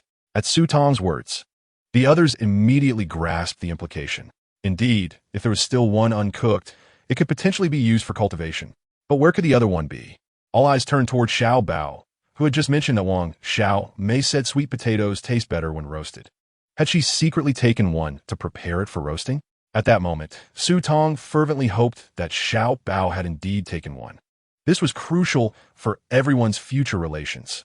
Under the collective gaze of her friends, Xiao Bao couldn't meet their eyes and timidly lowered her head. "Is it with you?" Su Tong eagerly asked. However, Xiao Bao lowered her head even further, signaling that it was indeed the case. "Where is it?" Then, Xiao Bao, fidgeting, pulled a sweet potato from the pocket of her trousers. Originally bracing for reprimands, Xiao Bao bowed her head, awaiting the storm. Instead, Su Tong swept her up in a half-hug, her face alight with excitement as she showered kisses upon her. "That's wonderful, my darling." Upon hearing Su Tong's words, Xiao Bao was visibly stunned. "I took something without permission, and it's okay?" Shi, witnessing this, swiftly turned to Xiao Bao and said this time, "By a twist of fate, you managed to keep the sweet potato, but please don't do this again, all right?" Upon hearing Shi's words, Su Tong finally realized that her daughter had indeed taken something without permission, and it was necessary to address the matter. "Indeed, Xiao Bao, you must not do this again. Do you understand?" Xiao Bao not det, ao sets li. Shi took the sweet potato that Su Tong handed her and then turned to the side where Su Bingyan stood. "All right. With this, the issue can be resolved. You go comfort Xiao Mei, and I will head over there." Su Bingyan, fully aware of Shi's intentions, nodded in acknowledgement, gathered some food, and entered the house. Meanwhile, Shi observed Feng, who was by the water basin tossing stones, and walked over with a sweet potato in hand. As Feng calmed down, he began to reflect on his earlier attitude. "It's just a sweet potato, isn't it? If it's gone, I can always find another. Why should I be as petty as Xiao Mei?" He realized he had even contemplated striking her. Acknowledging that the fault lay with him for not communicating beforehand and for carelessly leaving the sweet potatoes scattered about. With this thought, Feng absent-mindedly picked up a nearby pebble and tossed it into the water. Should I apologize? He hesitated internally. Just as he was about to rise, he noticed Shi approaching quietly. Instantly, he feigned indifference. After all, he was a man with a strong sense of pride. "If you're here to plead on behalf of Xiao Mei, then please leave," Feng said coldly, while inwardly he pleaded, "Hurry, give me a way out." Upon witnessing Feng's demeanor, Shi smiled softly and slowly revealed the lone sweet potato she held. "In that case, this one is probably of no use to you." "What?" Feng was taken aback, glancing over his shoulder. He was momentarily frozen by the sight of the sweet potato in Lin Shi's hand. Didn't they all disappear? How is there still one? He swiftly snatched the sweet potato from Lin Shi, handling it delicately as if it were a cherished child. How can there still be one? Hu Feng asked, a childlike joy illuminating his face. Lin Shi chuckled and remained silent. Isn't one enough? Must they all be gone for you to be happy? Are you content now? Lin Shi asked abruptly. Upon hearing this, Hu Feng's expression shifted again as he shot Lin Shi a glare. I'm merely stating the facts. Originally, there were 8. Surely that would have sufficed for us. But now there's just one, and I don't even know if it can be cultivated. In light of Hu Feng's remarks, Lin Shi found it difficult to respond, yet was his readiness to resort to violence justified? Just then, the door swung open, and Su Bingyun emerged, supporting Wang Xiaomei, who had red eyes. Upon seeing Hu Feng, Wang Xiaomei approached him slowly. Seeing her tear-stained face, Hu Feng felt a pang of guilt. How frustratingly stubborn his pride could be. Em Sully. At that moment, Hu Feng and Wang Xiaomei spoke in unison. Wang Xiaomei looked at Hu Feng in surprise, still processing the situation, while Hu Feng himself was astonished, wondering when Wang Xiaomei had learned to apologize. Beside them, Lin Shi and Su Bingyun exhaled in relief, as the issue had been resolved, bringing joy to all. However, the mood shifted abruptly when Wang Xiaomei bluntly declared, well, I accept your apology. Hu Feng was momentarily taken aback by her sudden leap in logic. What? Isn't that a bit too fast? He remarked, furrowing his brow. What's wrong? Wang Xiaomei replied, her demeanor suggesting that her acceptance was a matter of course. You apologized, and I accepted it. So what? All right then. Hu Feng could only console himself internally, acknowledging, you are a woman, and a beautiful one at that. Your word carries weight. Engaging in reasoning with a woman is a losing battle from the outset. Women thrive on persuasion rather than logic. With a dismissive glance at Wang Xiaomei, Hu Feng picked up the only sweet potato and ventured to the back of the house, where he found a previously shattered clay pot. He filled it with soil, carefully burying the sweet potato within, and added a bit of water. Unsure if this method would yield any results, he resigned himself to fate, hoping it wouldn't simply rot away. Returning to the kitchen, Hu Feng had a light meal before heading to the wash basin for a bath. While he was planting the sweet potato, the women had already headed to the waterfall. After Hu Feng discarded the hemp tree bark into the wash basin, they opted not to wash there anymore, preferring the waterfall instead. After his bath, Hu Feng lay comfortably on his bed, contemplating the prospect of the wheat and sweet potatoes sprouting. If only he could acquire some small animals to raise, perhaps he could live a self-sufficient agrarian life. The thought brought him immense joy. A farmer, a mountain spring, a plot of land, a wife, children, a touch of sweetness. Before the women returned, Hu Feng drifted into a blissful sleep, dreaming of cultivating land and growing crops on a deserted island, leading a leisurely life with the women. The idyllic vision of men plowing and women weaving, with warmth and comfort at home, filled him with contentment. After 3 days of soaking, Hu Feng retrieved the hemp tree bark, using a long knife to fashion a small bamboo knife, scraping off the residual bark. He opted against using the long knife for fear of breaking the delicate piece. The women spent 4 days weeding the wheat field, as the absence of herbicides allowed weeds to flourish. Hu Feng had no choice but to resort to manual labor. Once the women were free, they diligently hoed the weeds, eagerly awaiting the wheat's germination. As for the sweet potato, Hu Feng had no idea of its condition. It was unthinkable to unearth it just to check. After scraping the hemp tree bark, he was left with a substantial bundle of hemp fibers. He found a small bamboo stick to tie them, waiting for them to dry before twisting them into hemp rope. Having been here for over 2 months, Hu Feng had noticed no significant seasonal changes. The sun remained relentless. The women, having toiled all morning, were drenched in sweat, yet they were wise enough to protect themselves from the sun, wearing hats woven from coconut leaves and long-sleeve garments on their arms and thighs. Consequently, despite their laborious days under the sun, their skin had not darkened as Hu Feng's had. Although there was some change, it was hardly noticeable. In recent days, the relationship between Wang Xiaomei and Hu Feng has returned to its former state. Hu Feng, however, harbors no extravagant desires. He merely wishes for peace and the absence of opposition from her. Casting a glance at the condition of the sweet potatoes and wheat, Hu Feng's thoughts drifted back to the topic of Samet. The production of cement necessitates limestone, and although he has yet to find any, this does not deter his contemplation. The construction of a dam, however, demands a substantial quantity, posing a significant challenge. Practice is the only criterion for verifying truth, and Feng believes it prudent to take some preliminary actions.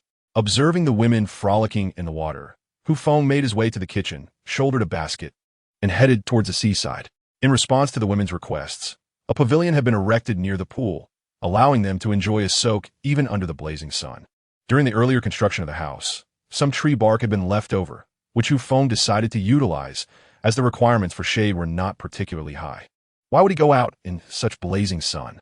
Wang Xiaomei mused aloud as she lounged in the water, her head peeking out. Why worry about him? Su Tong teased from his side. Uffed. Wang Xiaomei scoffed, casting a disdainful glance at Feng's retreating figure. What he does is of no concern to me. Oh. Su Tong observed Wang Xiaomei with a teasing smile. Feeling a bit flustered under Su Tong's gaze, Wang Xiaomei abruptly changed the subject. Sister Su, I've noticed that you've grown quite a bit lately, she exclaimed, reaching out to poke playfully, prompting a fit of giggles from Su Tong. Chapter 75, A New Danger, Part 1. The enchanting scene of the women reveling in the pool was a pleasure Feng could not partake in.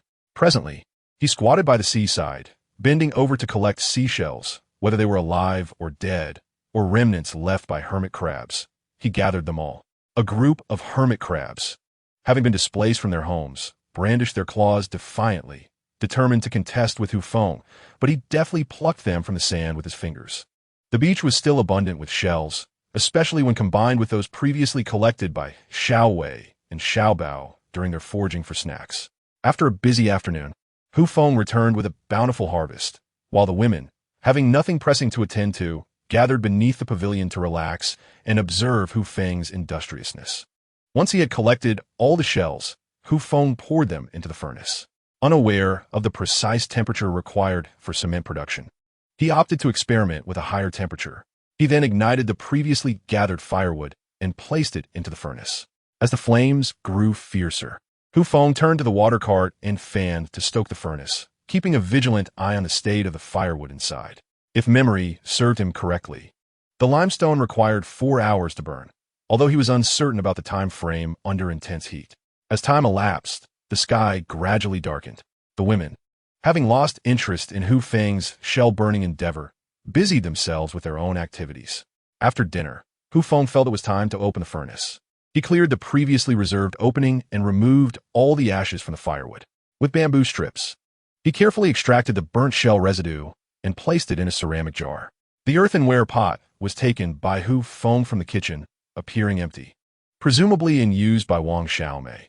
Nonetheless, it could be cleaned and repurposed later. After filling it halfway with shell residue, Feng paused, eager to test whether the limestone had been successfully fired. Approaching the water basin, he filled a bamboo tube with water and poured it directly into the pot.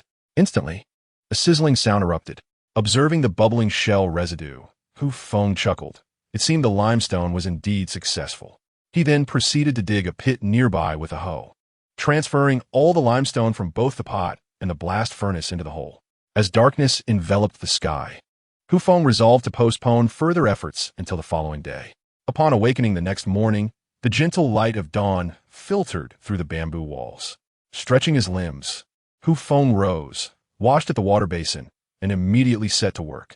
He poured the previously prepared sand and gravel into the limestone pit, added water, and began to mix. Once thoroughly blended, he filled the earthenware pot and transported it to the kitchen, where he emptied it onto the ground. This endeavor aimed to test the hardness of the solidified limestone, so he decided to experiment with a small amount in water. Unlike the usual gray of standard cement, Feng's mixture appeared starkly white, which seemed somewhat abnormal. As he diligently spread the mixture on the ground, the women began to awaken and emerge from their rooms, casting a glance of disapproval at Feng's industriousness in the kitchen. Unperturbed, Feng continued his labor. After all, only those lacking purpose in society would indulge in sleep. He was destined to be a king of the deserted island. After laying down the product of the fired limestone in the kitchen, Feng took a moment to remind the women of a few things, then awaited the mixture's solidification.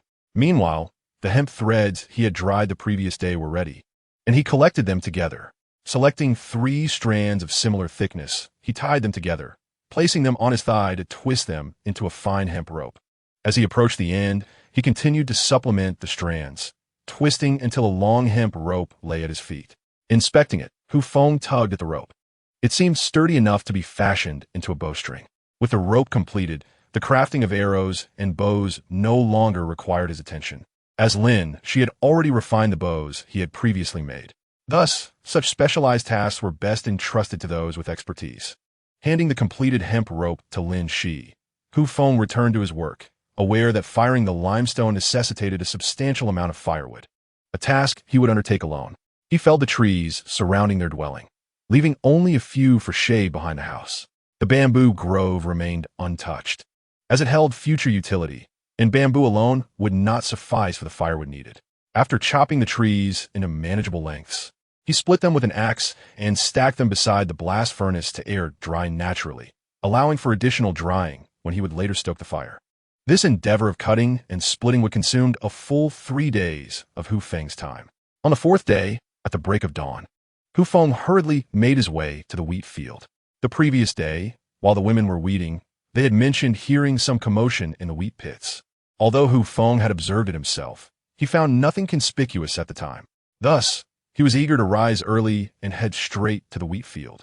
As he wandered through, he discovered that several wheat pits had begun to sprout, signifying the first successful step in his wheat cultivation endeavor.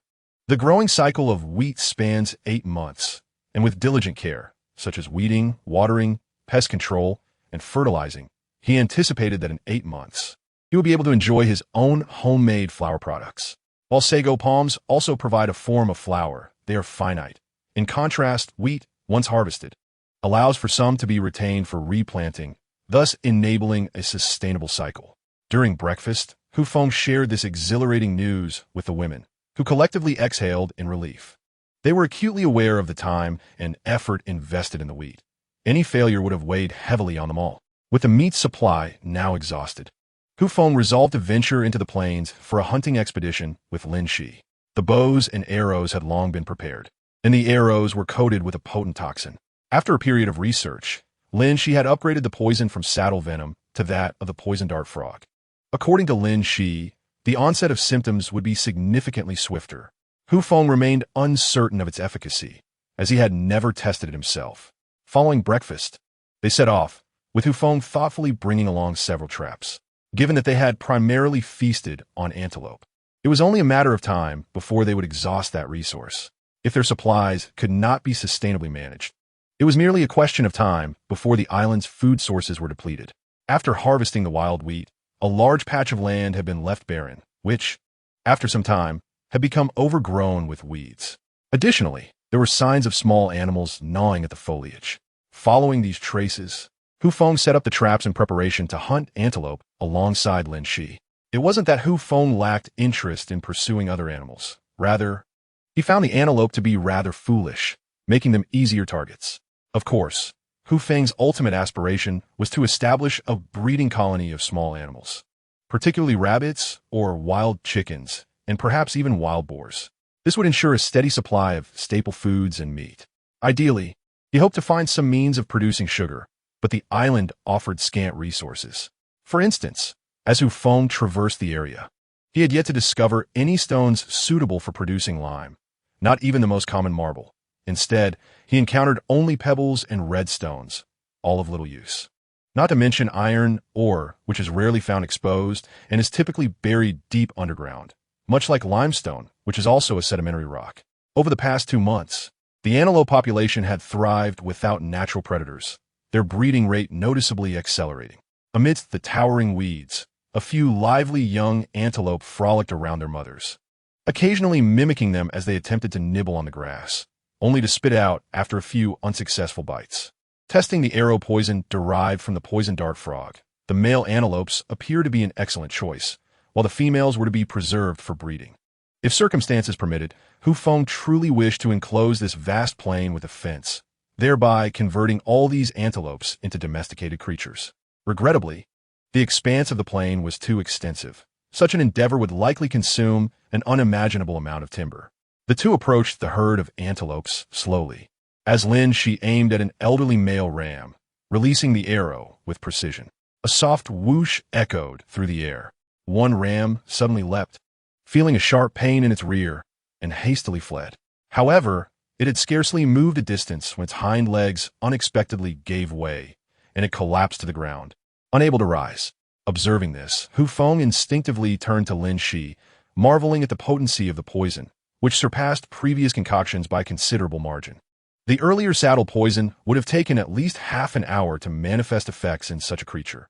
Yet now, it was less than a minute, and the toxicity was astonishing. But was this meat still consumable? Watching the antelope succumb, Lin Shi glanced at the remaining bamboo arrows in her hand, pleasantly surprised by the efficacy of the poison from the dart frog. Moreover, the toxin was a neurotoxin that lost its potency upon exposure to high temperatures and only affected the circulatory systems of animals. This explained why indigenous peoples in Africa and Australia employed such venom to hunt animals. It was economical, durable, and remarkably effective. Before long, the once-breathing antelope lay still, set to become sustenance for many. The surrounding antelopes seemed unfazed by the occurrence. The older ones approached curiously before wandering off, perceiving it merely as a natural cycle of life and death. Feng moved to drag the antelope's carcass back, preparing to return as the sun grew increasingly oppressive, threatening to scorch them. This concern was primarily for the women, as Feng had long since toughened his skin against the sun's rays. At that moment, the tranquil forest was abruptly pierced by several sharp gunshots. Bang, bang, bang. Dragging the antelope's body, Feng's reflexes kicked in as he swiftly retrieved his handgun, which still had a bullet left, while cautiously surveying the surroundings. Lin Shi, startled by the unexpected gunfire, hurriedly sought refuge behind a nearby tree trunk. Anxiously observing the direction of the shots, Feng gripped his pistol tightly, signaling Lin Shi to remain silent before stealthily moving beside her. It came from that direction. Lin Shi pointed toward a specific area. Feng nodded in understanding. That direction led upstream to a small river, the only passage into the plain. It was the same route taken by Shu Yue and her companions previously, although they had since ascended the mountain. Estimating the distance of the gunfire, Feng slung his bow and arrows onto his back, preparing to investigate. However, just as he stood, Lin Shi pulled him back. "They have guns," she urged urgently. Feng comfortingly patted Lin Shi's hand and extended the object he held. "I have one too, and, judging by the gunfire, the adversaries are not far from the plain. If we do not investigate, we may find ourselves in peril." After contemplating for a moment, Lin Shi ultimately chose to accompany Feng. The two ascended the mountainside, easily encountering one another as they followed the stream upward. From a higher vantage point, retreat would be exceedingly difficult, making it an excellent choice to observe from above. They traversed the mountainside for quite some time until they finally spotted around 10 individuals on a stretch of riverbank upstream. Upon seeing them, Feng hurriedly pulled Lin Shi to conceal themselves in the thicket along the slope. Through the foliage, he cautiously surveyed the unfolding scene. On the riverbank, 4 men had surrounded 3 men and 3 women. 3 of them wielded rudimentary bamboo spears, while a comparatively youthful man brandished a pistol, pressing it against the forehead of one of the kneeling men. "Damn it. Run, keep running. You think you can enjoy the good life following me? You must run." The man gripping the gun berated the kneeling individual. Yet, the latter remained silent, glaring fiercely at his assailant. "Is it him?" Lin Shi, hiding on a mountainside, recognized the man instantly as he lifted his head. Feng was equally puzzled, wondering if he was someone Lin Shi knew, perhaps a boyfriend? Before he could voice his inquiry, Lin Shi whispered again, "The sailor from the cruise. Kneeling behind him is his wife, the attendant from the cruise. Remember those people from the beach?" Upon hearing Lin Shi's words, Feng pondered for a moment. Those individuals from the beach? He indeed had no recollection, with 40 or 50 people present. It was improbable he would remember them all, unless they were strikingly beautiful. Suddenly, a horrifying realization dawned upon Feng.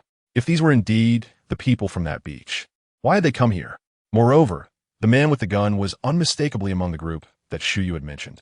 What if this group had not just stumbled upon our location, but had actually found the people from the beach instead? The outcome would be terrifying, the bully and his self-righteous companions. Observing the fearless demeanor of the young man, he burst into laughter. "Oh, another soul unafraid of death. I've encountered many tough nuts like you, Let me see just how hard your shell is.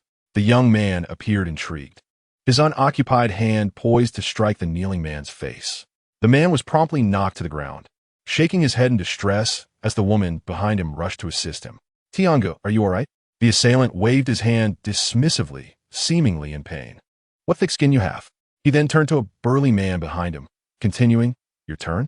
All right, boss. The brawny man passed his bamboo spear to another individual and approached the fallen man. Seizing him from the woman's grasp, he lifted him as an eagle would a chick, then delivered a punch to his abdomen, casting him back to the earth. The man instantly transformed into a shrimp, hunched over and writhing in agony. Tianyi, a woman beside him, was about to step forward when one of the four men blocked her with a bamboo spear. Chapter 77, A New Danger, Part 2. Hasn't eaten? He quite stubborn, a young man shouted from the side. The burly man who struck the victim glanced at the writhing figure on the ground and then kicked him hard. The man, struck in the back, rolled 2 meters away, gasping for breath as if he were suffocating. Tiango, the woman, held back, cried out in despair, her anguish seemingly a delightful seasoning for the young man. He stepped forward, holstered his pistol, seized the fallen man by the collar, and unleashed a flurry of blows. Slap, slap, slap. The sounds echoed through the mountains. Blood trickled from the man's mouth, yet he regarded his assailant with disdain. With a sudden motion, he spat a mouthful of blood onto the young man's face. Ah! The young man roared in fury, swiftly kicking his opponent to the ground while bellowing at the burly man, beat him. Do not hold back. At the command from their leader, the burly man unleashed a barrage of strikes on the man lying on the ground. Meanwhile, Feng and Lin Shi, hiding halfway up the hill, were utterly shocked by the scene unfolding before them. Bastard! Lin Shi muttered furiously, ready to reveal herself. Fortunately, Feng grabbed her, reminding her that their adversaries were no trifles and armed to the teeth. Any rash move could make them targets. Stay calm, Feng reassured Lin Shi, then resumed, watching intently. He observed the young man stepping into the small river to wash the blood and phlegm from his face. After cleansing himself, the young man approached the weeping woman, casually gripping her hair and scrutinizing her closely before sneering. You fled for this? There's nothing special about her. She is not even that attractive. The woman, in pain from having her hair pulled, cried out, while the beaten man, squinting to see his wife being tormented, struggled to crawl toward her but was yanked back by the burly man. Seeing this, the young man smirked, gesturing for the burly man to cease his assault. As the burly man halted, the injured man slowly crawled toward the woman. Wow, how touching. I'm almost in tears. The young man mocked with a disdainful grin. He exchanged a glance with the burly man and commanded, no need to continue hitting him. Just keep him firmly controlled. Upon hearing his boss's words, the burly man planted his foot on the man, rendering him immobile. The young man then seized the woman's hair again, dragging her to the side of the beaten man, laughing unabashedly. With such a lowly creature, it's no wonder you cherish him. In the past, I wouldn't even want to look at him. Let me show you how I can make her willingly submit to me. Subsequently, the man forcefully pulled the weeping woman aside and, with a sinister grin, presented her with 2 choices. Either he would continue to beat the man until death, or... The man left his statement unfinished, yet the implications were abundantly clear to the woman. No, the man, pinned to the ground by the burly figure, bore a face streaked with blood and struggled to articulate something. The woman, her tear-filled eyes fixed on him, discerned the word no from the man's desperate gestures.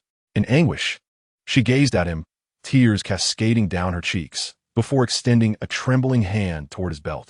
No, the man on the ground, witnessing this, writhed in torment. But the heavy-set assailant kept him firmly subdued, forcing him to clench his fists, his nails digging into his palms as he audibly uttered 2 words. The young man seemed to revel in the spectacle before him.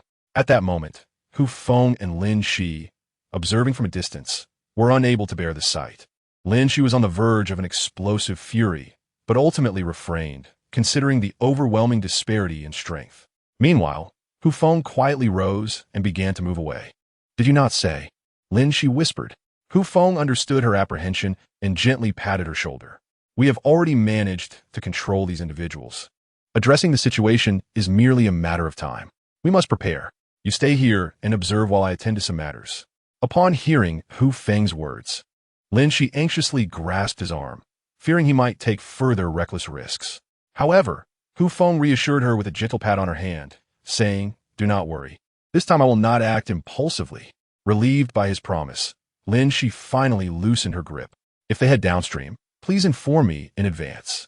As Hu Feng prepared to depart, a sudden thought struck him, and he hurriedly instructed, "How will you notify me?" Lin Shi asked, perplexed. Hu Feng pondered for a moment before responding. "Learn to mimic a bird's call, like a cuckoo." Lin Shi nodded, half understanding. It was indeed a reluctant decision to leave Lin Shi behind, as Hu Feng intended to prepare some traps downstream by the river to confront their adversaries. Someone needed to remain to observe, and naturally, Lin Shi became the sole candidate. Though the scene by the river was rather distressing, it was a necessary measure. After all, one could not wait for the enemy to strike before confirming whether their weapons were loaded. After bidding farewell to Lin Shi, Hu Feng cautioned her against acting rashly before carefully exiting the area. Meanwhile, by the riverbank, the young man, brimming with arrogance, gazed at the man who lay in agony with closed eyes. He turned to the only remaining accomplice and commanded, "Go, help him open his eyes. How can he see his wife's willingness if he keeps them shut?" Hearing his boss's words, the man approached and forcibly pried open the other's eyelids. The man, confronted with the scene before him, let out a pained scream. "Ha ha ha!" The young man erupted into gleeful laughter. Meanwhile, the other two men and two women, who had been restrained nearby, sat on the ground, trembling in fear.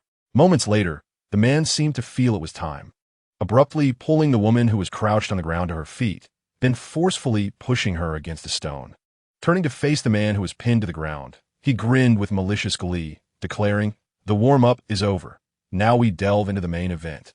The young man seized the woman's clothing, yanking it with great force. The sound of tearing fabric echoed, accompanied by the woman's anguished scream. "No, please," she cried out in pain. Yet, the youth clutched her hair, dragging her towards the man beneath him, tauntingly stating, "Are you sure you don't want me to? Then I shall kill him."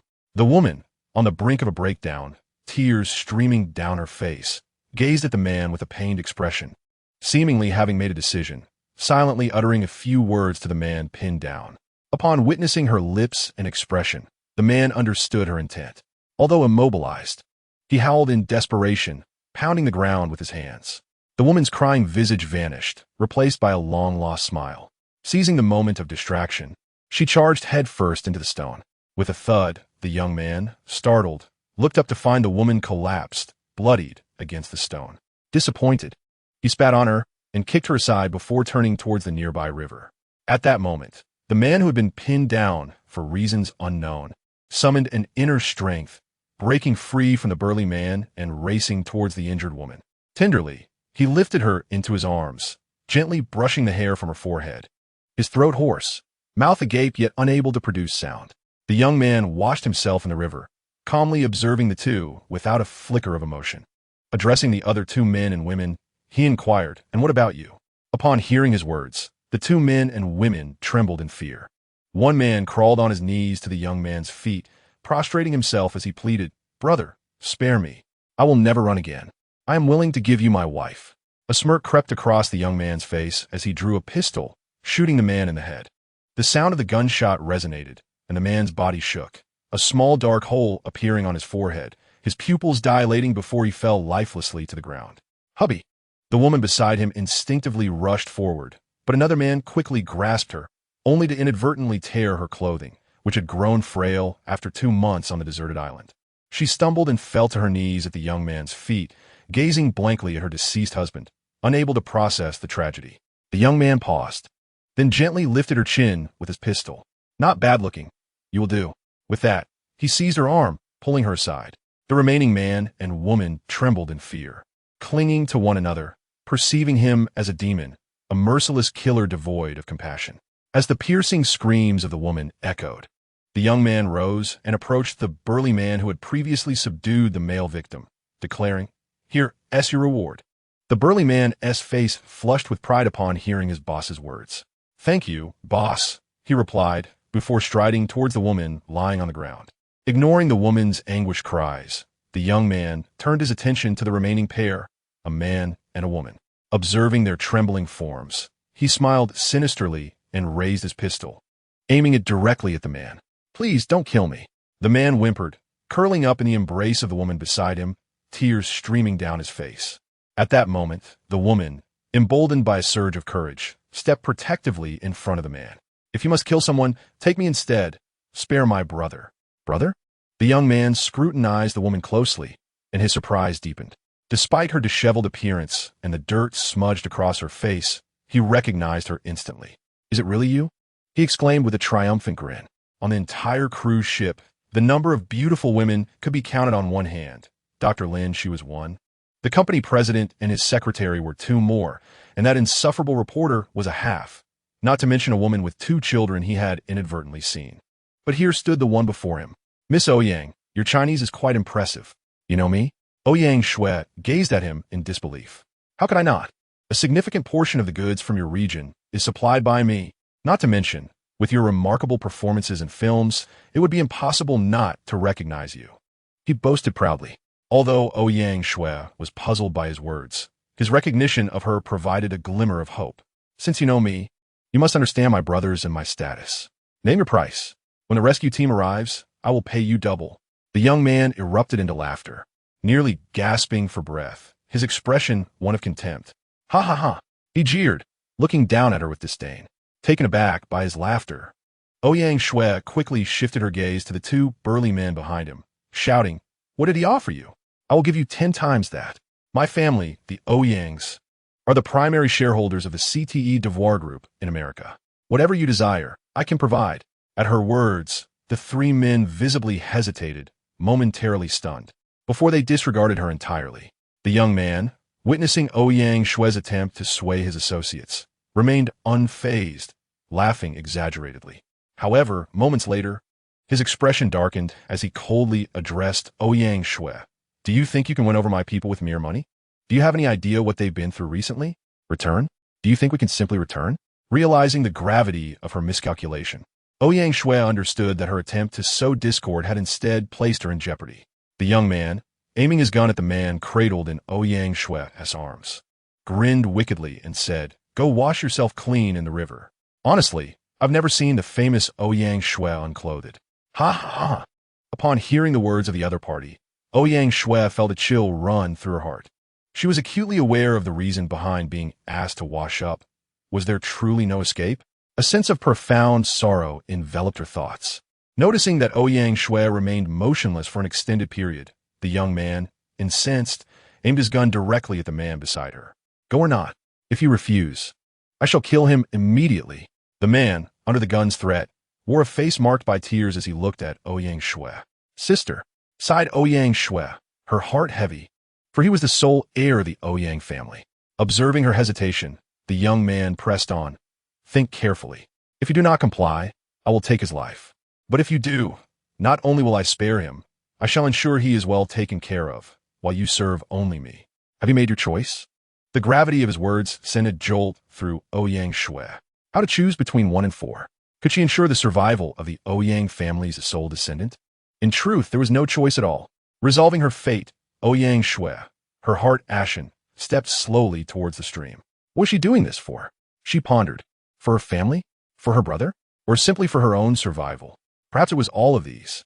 As she mechanically cleaned her body, the stream glided over her face, revealing a flawless visage to the onlookers. The young man and his companions were entranced. Indeed, she was a star, her beauty beyond reproach. There's a saying, in Korea, one may doubt the character of the chaebols, but one cannot help but admire their discerning taste. The water trickled down Ouyang Shui's neck, caressing her unblemished skin. Aptly described as, spring water smooths the delicate skin. Meanwhile, having departed from Lin Shi, Feng hastened towards the downstream of the river. If these individuals intended to traverse the plains, the valley along the river was the only route. Cautiously, Feng scouted for suitable locations to set his traps. Lacking hemp rope, he resorted to bamboo strips instead. He was acutely aware that the noise of cutting trees and bamboo must be kept to a minimum. Even the slightest oversight could alert the adversaries. Thus, with each tree he felled, he turned back anxiously, fearing any unforeseen issues. Once the tree trunks and bamboo strips were prepared, Feng began constructing traps along the path his foes would inevitably take. He lopped off the tops of trees, binding them to bamboo strips, bending them into a bow shape and affixing a long bamboo spear. He then removed the arrowhead from the bamboo arrow, reattaching it securely. Hu Feng had no lofty aspirations. Even if the traps merely injured the adversaries upon activation, he would consider it a success. With the traps in the trees set, he turned his attention to those on the ground. The process was straightforward. Dig a pit, bury the bamboo arrowheads, cover them well, and erase any traces. To be prudent, Hu Feng excavated additional pits along the way, knowing that people often walk without paying heed to the ground. Once the pits were dug, he crafted some tripwire traps, having previously observed the height of those individuals, ensuring that poisonous arrowheads were strategically placed ahead of the trip points. The aim was not to kill, but merely to wound, with further poisoned arrowheads prepared for subsequent harm. After meticulously setting up over a dozen traps of various sizes, Hu Feng felt a sense of satisfaction and prepared to return to fetch Lin Shi. After all, the scene there had likely become unsuitable for children. During the time Hu Feng was occupied with the traps, Ouyang Shui, who had been washing for half the day, emerged from the small river, her clothes still damp. As she approached, 3 of the 4 men could not tear their gaze away, their eyes glinting with a predatory light, as if they were ready to pounce. The young man, though maintaining a calm demeanor, felt his body betraying him as it instinctively moved forward, attempting to mask his embarrassment. It must be said that the drenched Ouyang Shui exuded a unique allure. Even Lin Shi, who was hiding halfway up the hill, couldn't help but find her irresistibly captivating. Ouyang Shui's younger brother looked on in disbelief at his sister. He had always regarded her as just that, his sister, but upon witnessing this scene, his jaw dropped in shock. The young man, concealing his awkwardness, drew Ouyang Shui into his embrace and gently caressed her chin with his finger. She was indeed a rare beauty. Though Ouyang Shui struggled internally, the sight of her younger brother and the flicker of hope for survival rendered her unable to resist. The young man, captivated by the exquisite Ouyang Shui, refrained from rushing towards her, for displaying such an extraordinary beauty to others felt akin to squandering a treasure. Good things, after all, should be kept behind closed doors for one's private admiration. Meanwhile, the woman who had been tormented by the 3 men lay slumped to the side, tears glistening on her cheeks, motionless as if lifeless. The man who had been beaten clung desperately to the unconscious woman, his eyes reflecting despair, remaining oblivious to the chaos around him. Seeing that their plans were nearing completion, the young man cast a glance at the beaten man before addressing a burly companion. "You stay here and keep an eye on them. I will take these 2 and continue to follow the trail left by my brother." I refused to believe he would vanish without a trace. The burly man nodded, acknowledging that they had indeed come to pursue the fleeing individuals, but had stumbled upon the trail left by the boss's brother, prompting their pursuit. After speaking, the young man holstered his weapon and, accompanied by the remaining 2, moved downstream along the river. Meanwhile, Lin Shi, perched halfway up the hill, felt a surge of anxiety. Suddenly, she recalled Hu Feng's words from earlier, and a plan began to form in her mind. "Cuckoo, cuckoo, cuckoo." Lin Shi attempted to mimic the call as best as she could, aware that any misstep could expose her. The young man, hearing the birds call in the forest, paid it no mind, as the woods were teeming with various birds. Meanwhile, Hu Feng, who was setting traps downstream, suddenly heard the call of the cuckoo and quickly understood. He hurriedly cleared the traces he had just left behind with leaves. After surveying the traps he had set, he promptly made his way up the hill, prioritizing meeting Lin Shi. As he traveled along the slope, he soon spotted the young man approaching with 2 burly men and quickly concealed himself. As the group moved further away, Hu Feng felt an overwhelming urge to observe the predicament of those caught in the trap. However, considering that Lin Shi was still awaiting his return, he ultimately dismissed the notion. After all, if the trap was triggered, there would be little difference in returning later. Upon returning to the hiding place where Lin Shi was concealed, Hu Feng exchanged a meaningful glance with her before directing his attention to the riverbank. The scene at the riverbank had transformed significantly since his departure. 3 men and 3 women were gathered together, with a burly man indifferent to the fate of the living or the dead, squatting on the ground. His gaze occasionally darted toward Ouyang Shui, revealing the scheming thoughts brewing in his mind. "I just saw those 3 move away. There's only 1 left here. Let's take him out." Hu Feng whispered urgently to Lin Shi. Upon hearing his words, Lin Shi could no longer contain herself. She swiftly grasped her bow and arrow and cautiously maneuvered her way closer, remaining outside the giant's line of sight. Hu Feng, taken aback by Lin Shi's eagerness, had not finished his sentence. Yet, seeing her already on her way, he felt it futile to call her back. Instead, he drew his handgun, prepared for any unforeseen circumstances. Although it contained only a single bullet and would expose their position, it was a trivial consideration compared to the necessity of saving Lin Shi. Lin Shi was undoubtedly a hidden prodigy, skillfully descending the hillside, pausing intermittently, until she found herself not far behind the burly man. Just as Lin Shi stood to draw her bow and release her arrow, Ouyang Shue's brother spotted her. "Is someone there?" he exclaimed, directing his gaze toward the giant's rear. The burly man seemed to sense impending danger and rolled away hastily. Lin Shi's arrow narrowly grazed his neck, leaving a small wound in its wake. The sudden appearance of Lin Shi startled the group. Had it not been for Ouyang Shue's brother's warning, the burly man might have fallen victim to her shot. Lin Shi shot a fierce glare at Ouyang Shue's brother and quickly readied her bow once more, aiming at her target. Chapter 80. The moment of ambush, however. The burly man would not afford Lin Shi another opportunity. With a burst of speed, he lunged directly at her. "There's even a woman," he thought with a smirk, considering it a divine gift. Just then, a figure burst forth, pushing Lin Shi aside and pressing a handgun against the giant's forehead. The burly man was instantly paralyzed with fear, unable to move. "Hey, brother, let's talk this out," he pleaded earnestly. Yet, Hu Feng pretended not to hear, maintaining the pressure of the gun against his adversary's temple, forcing him back towards the riverbank. "Is it you?" Ouyang Shue exclaimed in disbelief as she recognized Hu Feng. At that moment, Lin Shi clambered to her feet after being shoved by Hu Feng, still processing what had just happened. She hurried over to the side of the woman who had resolutely faced death, gazing at the vacant expression of the man cradling her. Lin Shi promptly assessed the woman's condition. In that instant, the man holding the woman also recognized Lin Shi and, with a look of astonishment, asked, "Are you Dr. Lin?" Lin Shi nodded and, after a quick examination, rushed to provide aid. Lin Shi carried hemostatic medicine and clean cloth strips with her, just in case of emergencies. After stopping the woman's bleeding, she promptly commenced artificial respiration and performed cardiopulmonary resuscitation. "You must be mentally prepared," Lin Shi said with resignation. The man, hearing her words, smiled faintly, then picked up the bamboo spear that the burly man had dropped earlier and rose to leave. The burly man, still under the threat of the gun, was desperately trying to speak well of Hu Feng, but suddenly felt his body growing weak. At that moment, a bamboo spear emerged from his chest.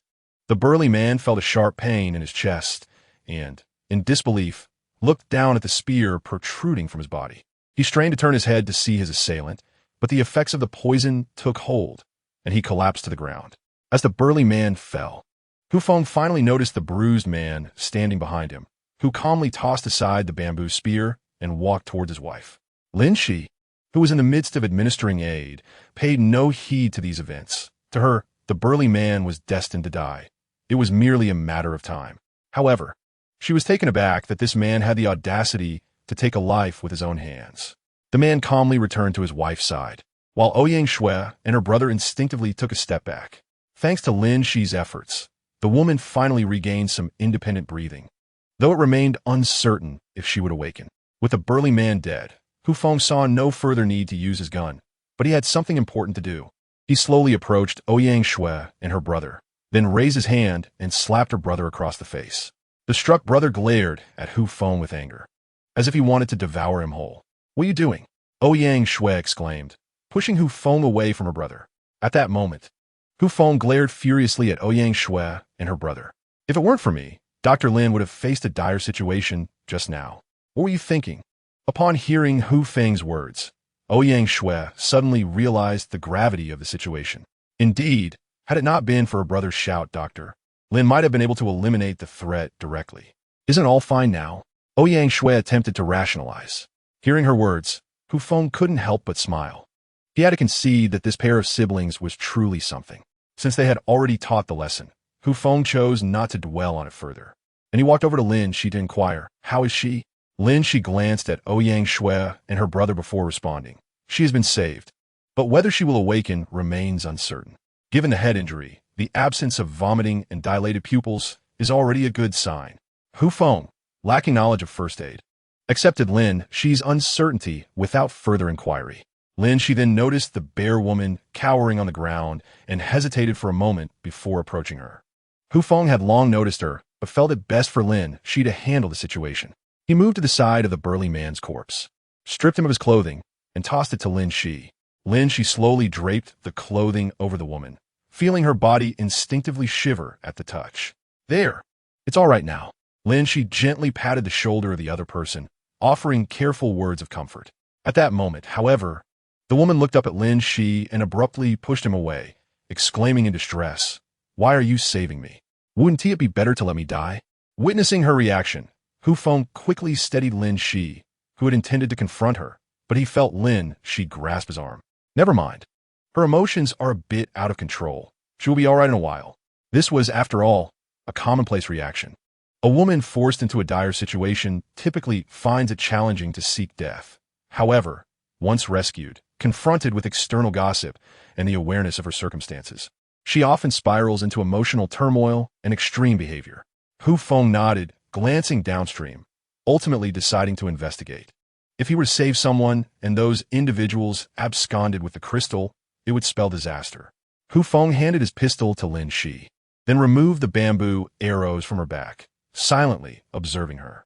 "You take care of them. I will go check things out. We cannot allow them to reach the camp." Upon hearing Hu Feng's words, Lin Shi finally comprehended the situation and returned the pistol to him. "You need it more than I do." Indeed, possessing a firearm would make it considerably easier for Hu Feng to handle matters. Lin Shi gently took 2 bamboo arrows from Hu Feng's hand and smiled lightly. "This will suffice for me." Seeing Lin Shi's actions, Hu Feng hesitated no longer. He cast a glance back at Ouyang Shui and her brother before departing. It wasn't that Lin Shi did not wish to accompany Hu Feng. The unconscious woman could unexpectedly awaken, and as a medical professional, Lin Shi chose to remain behind and await Hu Feng's return. Ouyang Shui's brother watched Hu Feng leave, his eyes filled with malice. Some individuals behave this way, bullying the weak and fearing the strong. Give them a little sunshine, and they blossom, but offer them charcoal, and they may resort to crafting explosives. Hu Feng's slap had not awakened Ouyang Shui's brother. Instead, it instilled in him a deep-seated resentment towards Hu Feng, which almost led to significant trouble later on, though that is a tale for another time. Meanwhile, following the path his brother had taken, the young man advanced step by step. Suddenly, the ground gave way beneath a burly man ahead, causing him to tumble down. Came the cry of despair. The burly man, in agony, pulled his foot free, revealing several sharp bamboo spikes embedded within. "Attention! There are signs of movement here. Everyone be cautious," the young man promptly commanded. The others turned their gazes to their surroundings, remaining vigilant of their situation. Chapter 81. An unexpected turn of events. The man who had stepped into the trap crouched in pain, extracting the bamboo spikes from his foot and angrily casting them aside. One of the men rushed forward to support him, but after only a few steps, he suddenly weakened and collapsed. Second, the man supporting him urgently shouted. The young man turned swiftly, only to see the man convulsing and frothing at the mouth. "Is it poison?" the young man exclaimed in shock. However, the poison from the arrow frog did not afflict the man for long. Shortly thereafter, he ceased convulsing, but his breathing also stopped. A life was lost, and yet the youth had not even laid eyes on the identity of the deceased, igniting within him a profound fury. This path was traced along the remnants left by his younger brother. He was acutely aware of his brother's capabilities, and it was evident that he could not have orchestrated this. Thus, it became clear that they were now facing an individual adept in the art of crafting traps and poisons, and it was highly probable that this very person had also slain his brother. The mere thought sent a chill down the youth's spine. After all, his brother always carried a firearm, accompanied by a group of 5. How could this happen? Through traps alone? The youth scrutinized the trap that had ensnared the man. Gripping his handgun tightly, he turned to the only remaining companion by his side and declared, "Let us proceed. I'm determined to uncover the identity of this individual." With that, he took the lead, vigilantly observing the traces on the ground, prepared to divert his path at the slightest hint of danger. At that moment, Hu Feng arrived hastily, witnessing the poisoned man taking his last breath. With 3 reduced to 2, Hu Feng felt a surge of confidence. Departing from halfway up the mountain, he cautiously positioned himself ahead of the 2 adversaries, mindful that several traps required his intervention to trigger. In a race against time, Hu Feng successfully reached the trap's location before the adversary's arrival. Observing the two wary figures by the riverside, he calculated the moment they would reach the trap. The youth, examining the leaves scattered on the ground, carefully brushed them aside and uncovered a pit adorned with bamboo spikes. A derisive smile crossed his face. One could not stumble in the same place twice. However, as he traversed past the trap, a sudden, sharp sound echoed. Crack! Instantly, the tree trunk, armed with a bamboo spear, shot towards him. The youth swiftly dropped to the ground, narrowly evading the assault. Yet, while he escaped, the unguarded brute behind him was struck squarely in the abdomen by the trunk, launching him a full meter away. As the fallen man attempted to rise, he felt a sharp prick on his hand. It was then he noticed several bamboo thorns protruding from his right hand. Realizing these thorns were laced with poison, he scrambled towards the river, yanking the thorns from his skin and vigorously washing the wound with water. At that juncture, the youth approached, catching sight of the man's injury, and his heart sank. He leveled his firearm skyward and fired a shot. Bang! Who goes there? Step forward, you sneaky wretch. Hu Feng, concealed behind a tree, remained silent. Biding his time. Come out, the youth shouted, taken aback by how, despite his caution, he still fell victim to this ambush. He had a gun, after all. How could this be? Hiding nearby, Hu Feng heard the commotion but remained motionless. Did he think him a fool? He had a firearm. Why would he emerge only to meet his demise? Meanwhile, Lin Shi, upstream on the river, froze at the sound of gunfire, silently praying for Hu Feng's safety. Beside her, Ouyang Shue's brother instinctively drew closer to her, his heart filled with a similar prayer. He wished for Hu Feng and the adversaries to engage in mutual destruction, envisioning himself as the sole man remaining in this place. You mentioned that the man weeping while holding his wife should be left alone, considering the severity of his injuries. He might not survive for long. After Lin Shi had tended to the man's wounds, he gazed at the still unconscious woman, contemplating that Hu Feng might require assistance. Gritting his teeth, Lin Shi addressed the man.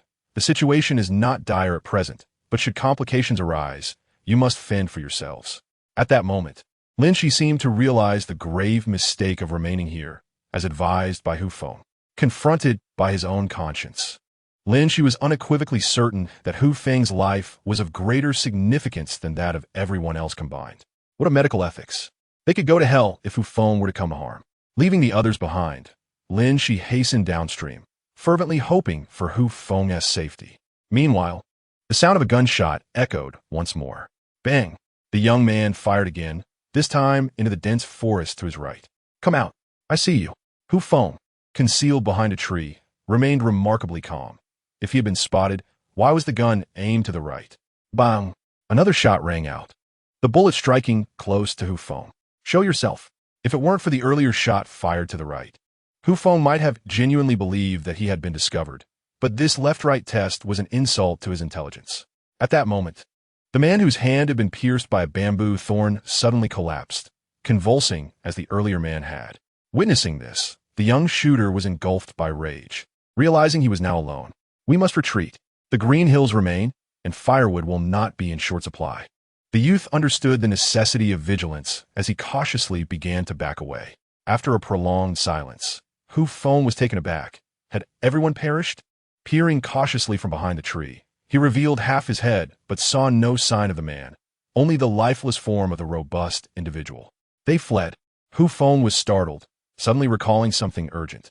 He hurried upstream toward the river, where Lin Shi and the others were located.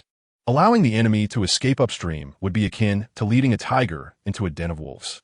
At that very moment, Lin Shi was also making her way downstream. The youth and Lin Shi unexpectedly crossed paths at a bend, each startled by the other's presence. Lin Shi initially mistook him for Hu Feng, but upon closer inspection, she realized it was the armed youth, and quickly readied her bamboo arrow. However, he was quicker, aiming his pistol at Lin Shi. Is there still another? The young man exclaimed in surprise, then abruptly recalled something. Since this individual had come from upstream, what had happened to the person he had left behind? The answer was glaringly obvious. With the gun trained on her, Lin Shi had no choice but to lower her bow. The urgency with which he had returned indicated that Hu Feng was unharmed. Move, the youth commanded, forcing Lin Shi to step backward toward the upstream. At that moment, Hu Feng arrived just in time to witness this scene, letting out a resigned sigh. Chapter 82. A critical moment. Was it too late?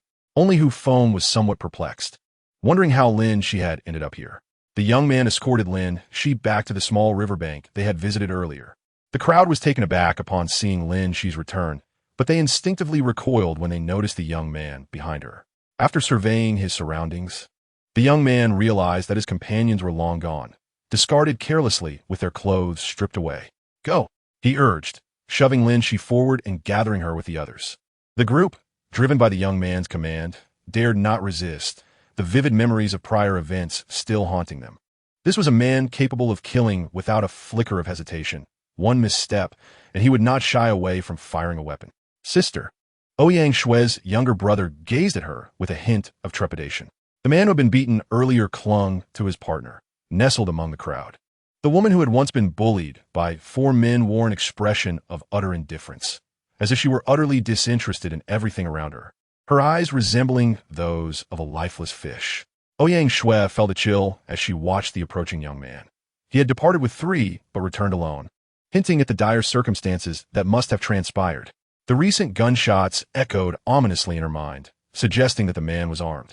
The young man approached Lin Shi, pressing the gun against her chin. He was all too aware of what had transpired. His own men had been dealt with, and it was evident that the opposition was not limited to just one individual. I'll give you a chance. Summon your companions, he demanded menacingly. Though Lin Shi recognized that Hu Feng was armed, she was unwilling to put him at risk. I have no accomplices. It's just me, she asserted resolutely. Upon hearing this, the young man's face darkened with disbelief. Do you take me for a fool? Just you alone? You could have killed my men and still set a trap over there? Gazing into Lin Shi's eyes, he realized she shared the same foul temperament as the man from earlier. It seems you have no intention of cooperating, he said, his expression shifting as he glanced at the others. He then aimed his pistol at Ouyang Shue's younger brother, disdain etched on his face. Weren't you eager to save them? Then I shall kill them one by one. The boy, threatened by the gun, crumpled to the ground in fear, exclaiming, I know. She has another accomplice. A man. Shortly after you left, he followed you. Please don't kill me. I can't tell you anything. Upon hearing this, the young man turned to Lin Shi with a mocking grin. Is this the person you sought to rescue? He jeered. Lin Shi remained unfazed, understanding that in a state of fear, individuals could say anything. She was aware that even if she remained silent, others would divulge information. With the knowledge of another person, the young man felt a sense of relief wash over him.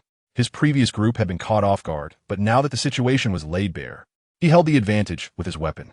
Fortunately, Ouyang Shue's brother was unaware that Hu Feng possessed a gun as well. Had he known, it surely would have altered the young man's perspective. Upon this realization, the young man swiftly extricated Lin Shi from the crowd, brandishing a firearm against the nape of her neck. He called out to the desolate surroundings, the one hiding, cease your concealment and step forth. Having returned earlier, Hu Feng was concealed behind a distant tree, witnessing Lin Shi being apprehended. It dawned upon him that there was no other recourse. He had to act audaciously.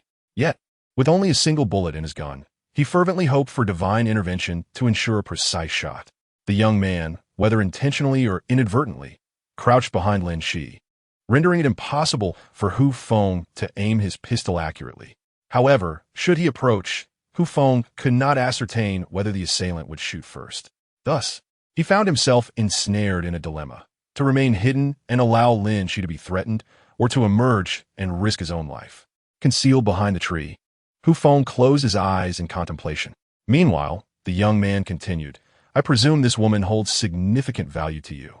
If you do not reveal yourself, I shall proceed to strip her of her garments.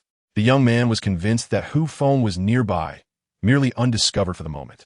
With no sign of movement in the vicinity, he steeled himself and forcibly removed Lin Shi's outer garment, exposing her delicate lavender undergarments to the open air. Lin Shi hastily covered her chest with her hands, rendered powerless in that moment. She contemplated a fierce struggle, recalling a concealed, poisoned arrow she had hidden away, vowing that if the situation grew dire, she would strike. Yet, she hesitated, for she had yet to ascertain Hu Feng's safety. After a moment of reflection, Hu Feng suddenly called out, Go ahead, strip her bare. You might as well kill them both. Ultimately, he resolved not to reveal himself. Recognizing that survival was paramount to rescuing Lin Shi, he hesitated briefly before continuing. But consider this. Should you kill them, will you be able to return alive? The jungle is fraught with peril. You must tread carefully. Upon hearing Hu Feng's voice resonating before him, the young man was reminded of the fear he had just experienced. Indeed, even if he were to kill these individuals, could he truly escape? The other's experience in the jungle was evidently far superior to his own. If Hu Feng were to ambush him, the outcome was all too predictable. As his fear mounted, the young man, without further deliberation, shoved Lin Shi aside, gripping his pistol tightly, and fired in the direction of Hu Feng's voice. In his mind, he estimated Hu Feng's maximum range to be that of a bow and arrow, believing that in the open expanse he would pose no threat. He had, however, forgotten that his brother was also armed, and he had not anticipated that his brother's weapon would now be in Hu Feng's possession. Bang, bang, bang. Bullets ricocheted around, striking the bark of trees in Hu Feng's vicinity. 5, 6, 7. Hu Feng counted silently, recalling that the young man's pistol, like his own, had a magazine capacity of 7 rounds. Thus, after this volley, the assailant would either be out of ammunition or required to reload. It was a gamble for his life. Hu Feng exhaled deeply.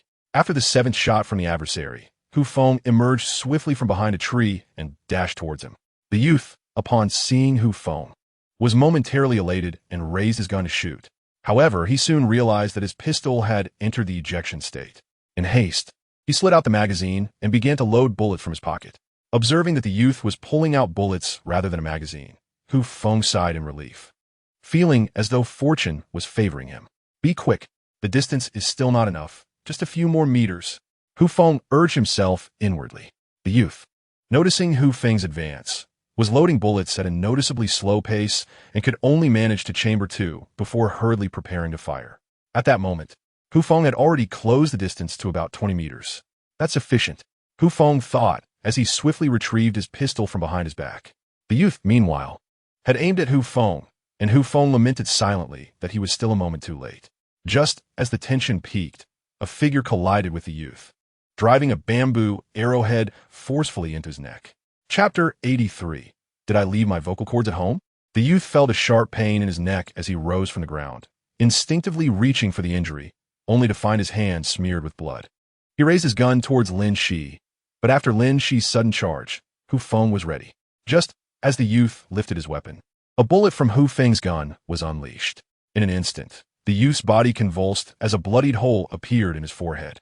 Though archery was not Hu Feng's forte, he excelled at shooting, especially since the young man had not wielded a firearm before. The youth fell begrudgingly, blood streaming from his forehead and neck.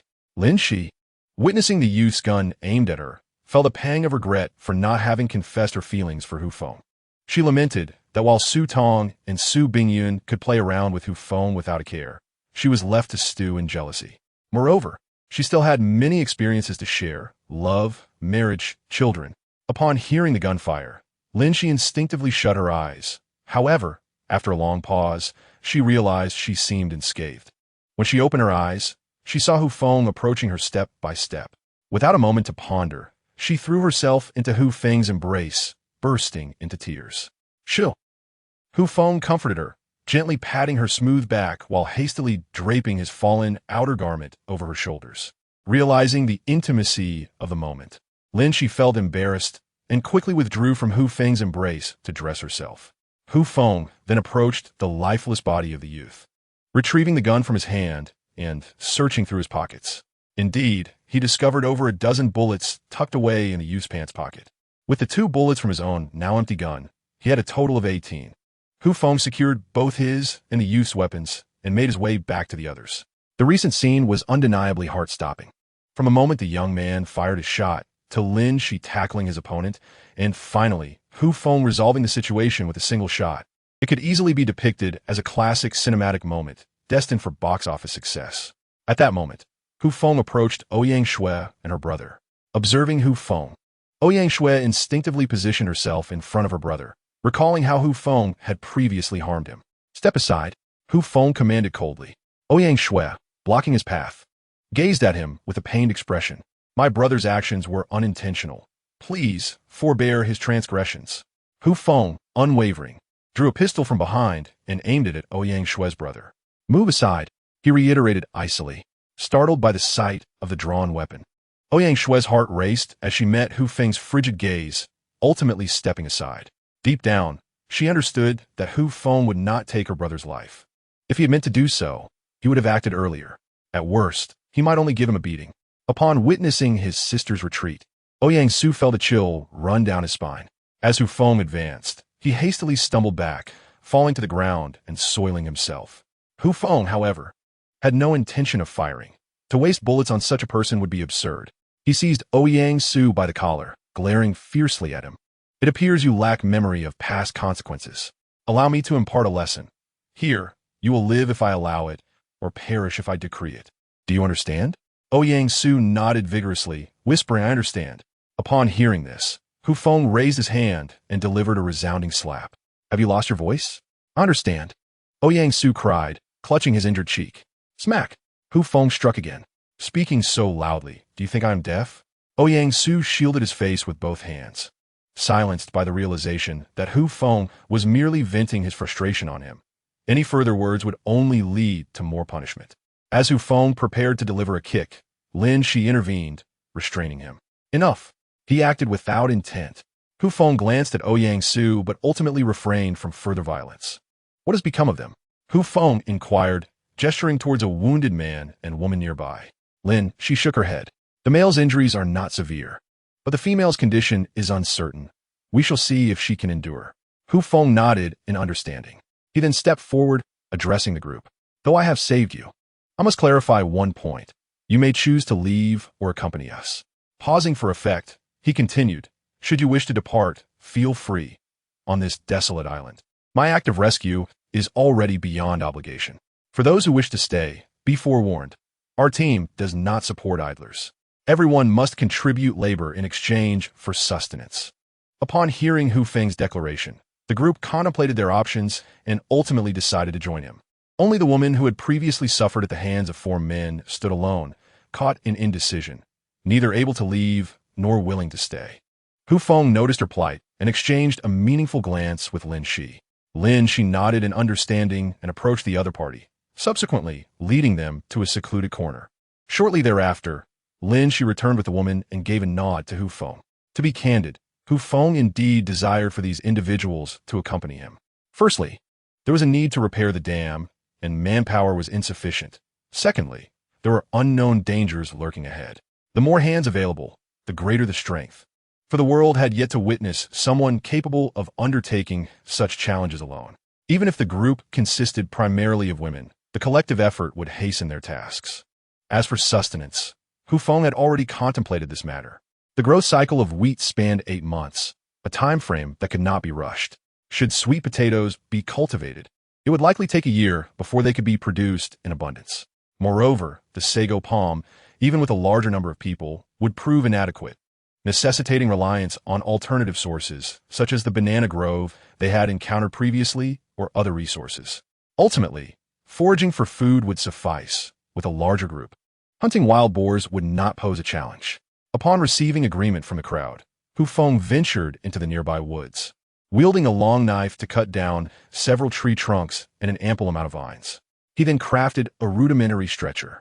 The man, upon witnessing Hu Feng's handiwork, hurriedly assisted Lin Shi in lifting his wife onto the stretcher.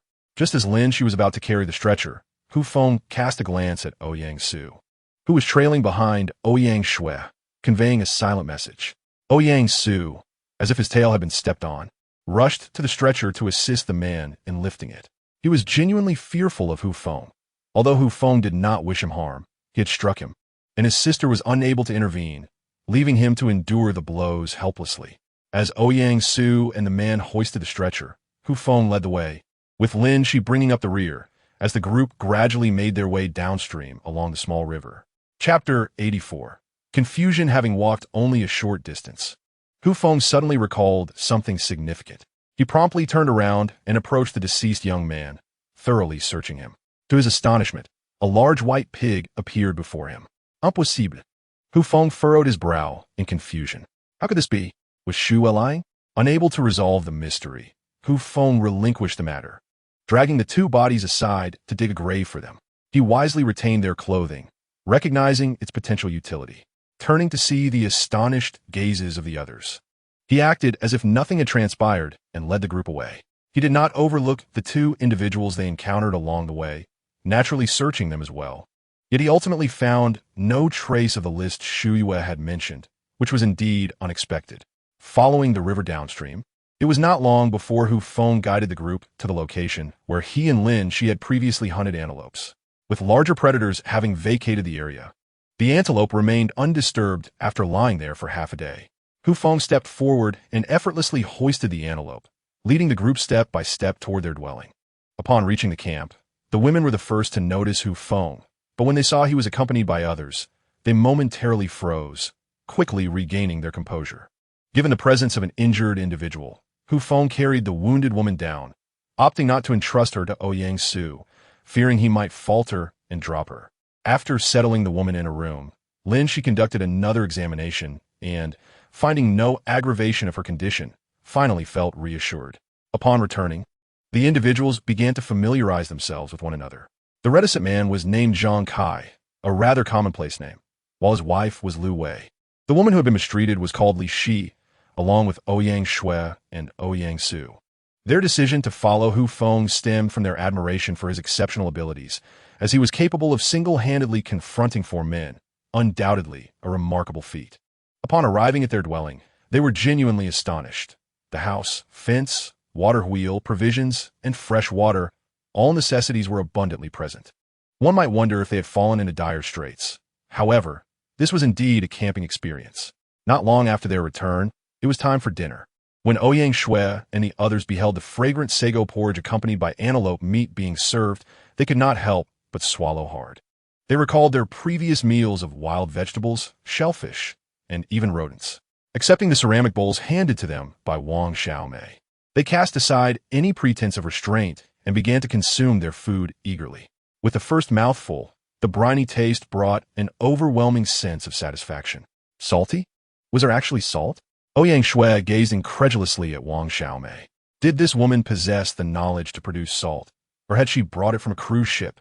Yet, upon reflection, it seemed implausible. She had not appeared extraordinary on the beach. Ouyang Su swiftly finished his bowl of sago porridge, looking at Wang Xiaomei with hopeful anticipation. However, Wang Xiaomei, with an awkward smile, explained, "Each person is allotted only one bowl per meal. Once it's gone, it's gone." Upon hearing this, Ouyang Shui found no fault in the statement, but Feng was perplexed. Was there not an abundance of food before? Why the sudden limitation? Observing Su Bingyun's knowing glance, Feng began to comprehend. It appeared the women were displeased with the presence of newcomers. Nevertheless, he dismissed the matter, accepting that one bowl was sufficient. After all, one would not starve. Ouyang Su hesitated, casting a furtive glance at Feng, and ultimately placed his ceramic bowl down in resignation. Yet, Ouyang Shui, noticing her brother had not eaten his fill, generously poured half of her porridge into his bowl and continued to eat on her own. The others chose to overlook this act of sharing. Their willingness to divide their sustenance was a personal matter. After their meal, as nightfall gradually enveloped the surroundings, the inclusion of new members necessitated a mixed-gender accommodation.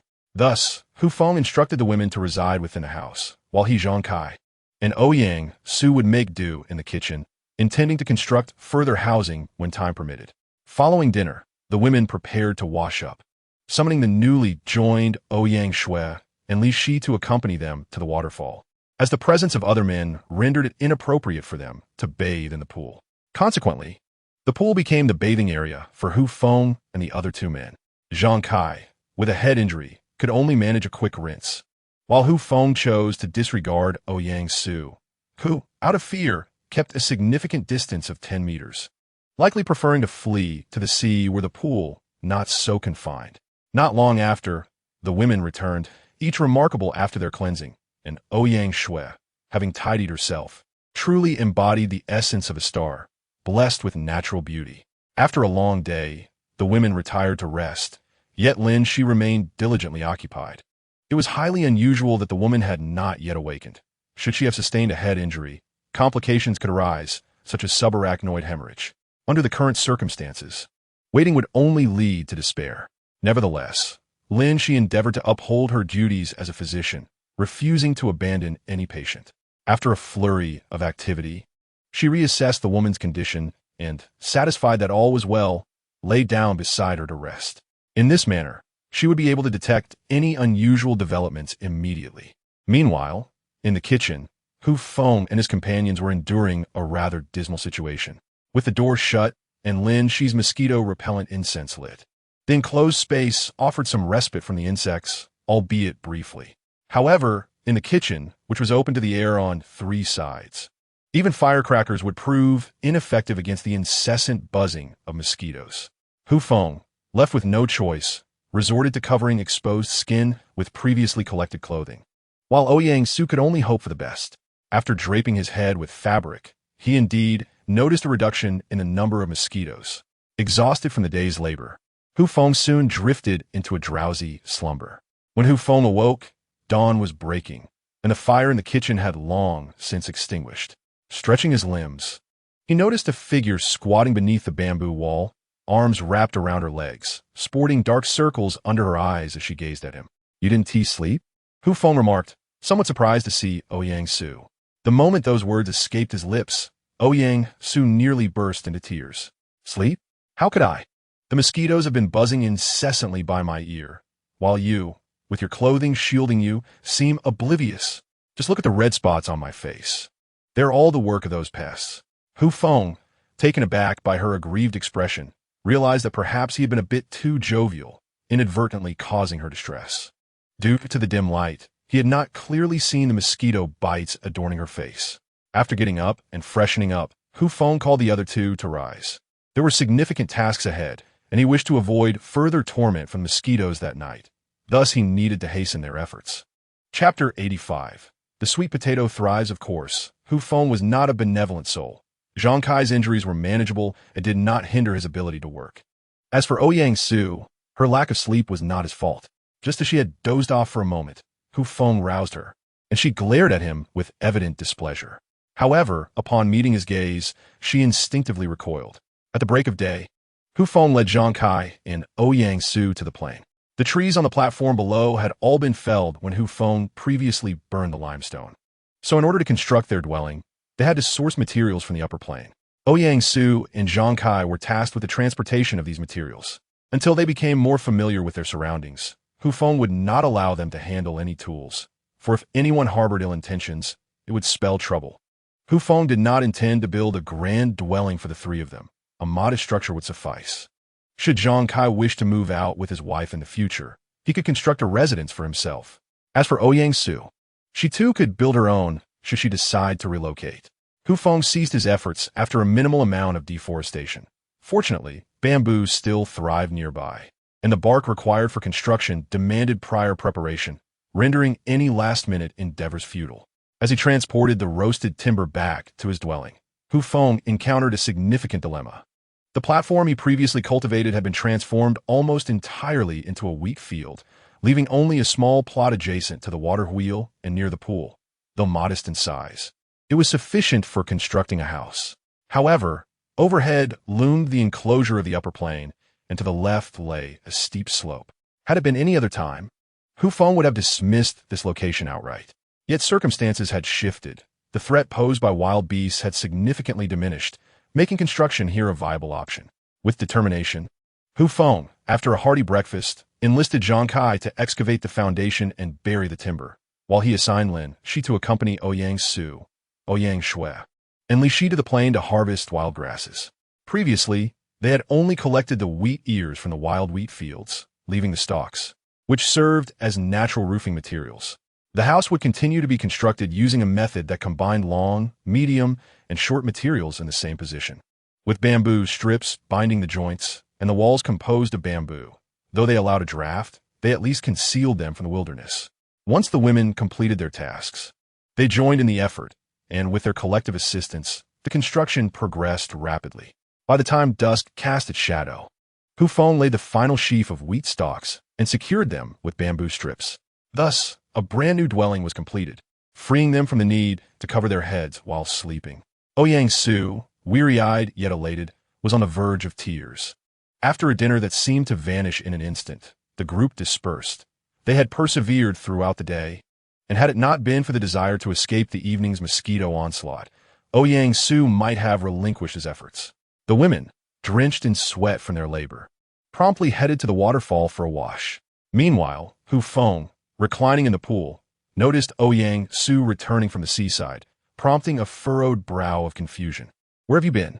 Feng inquired, perplexed. Hadn't this fellow gone to sleep? Why was he now appearing here? Wing Su's dam.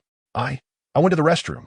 He lowered his gaze, unable to meet Feng's eyes. Feng scrutinized Ouyang Su, questioning the logic of his claim. As the restroom was situated near the kitchen, why venture to the seaside for such a necessity? Perhaps sensing disbelief, Ouyang Su hastily clarified, the restroom was too foul. So I opted to resolve my needs outside. Is that so? Feng regarded him with skepticism. Such a tale might deceive a child, but here, even Xiao Bao would doubt your words. However, lacking concrete evidence, Feng could only harbor suspicion regarding Ouyang Su's actions. Ouyang Su seemed to grasp this, mustering the courage to pass by Feng and retreat into the newly constructed house. Watching him depart, Feng closed his eyes in contemplation. This lad had toiled throughout the day, visibly exhausted. Feng had hoped he might have gained some understanding, yet it appeared that character was indeed difficult to alter. He resolved not to hold any expectations for him. A scoundrel would forever remain a scoundrel.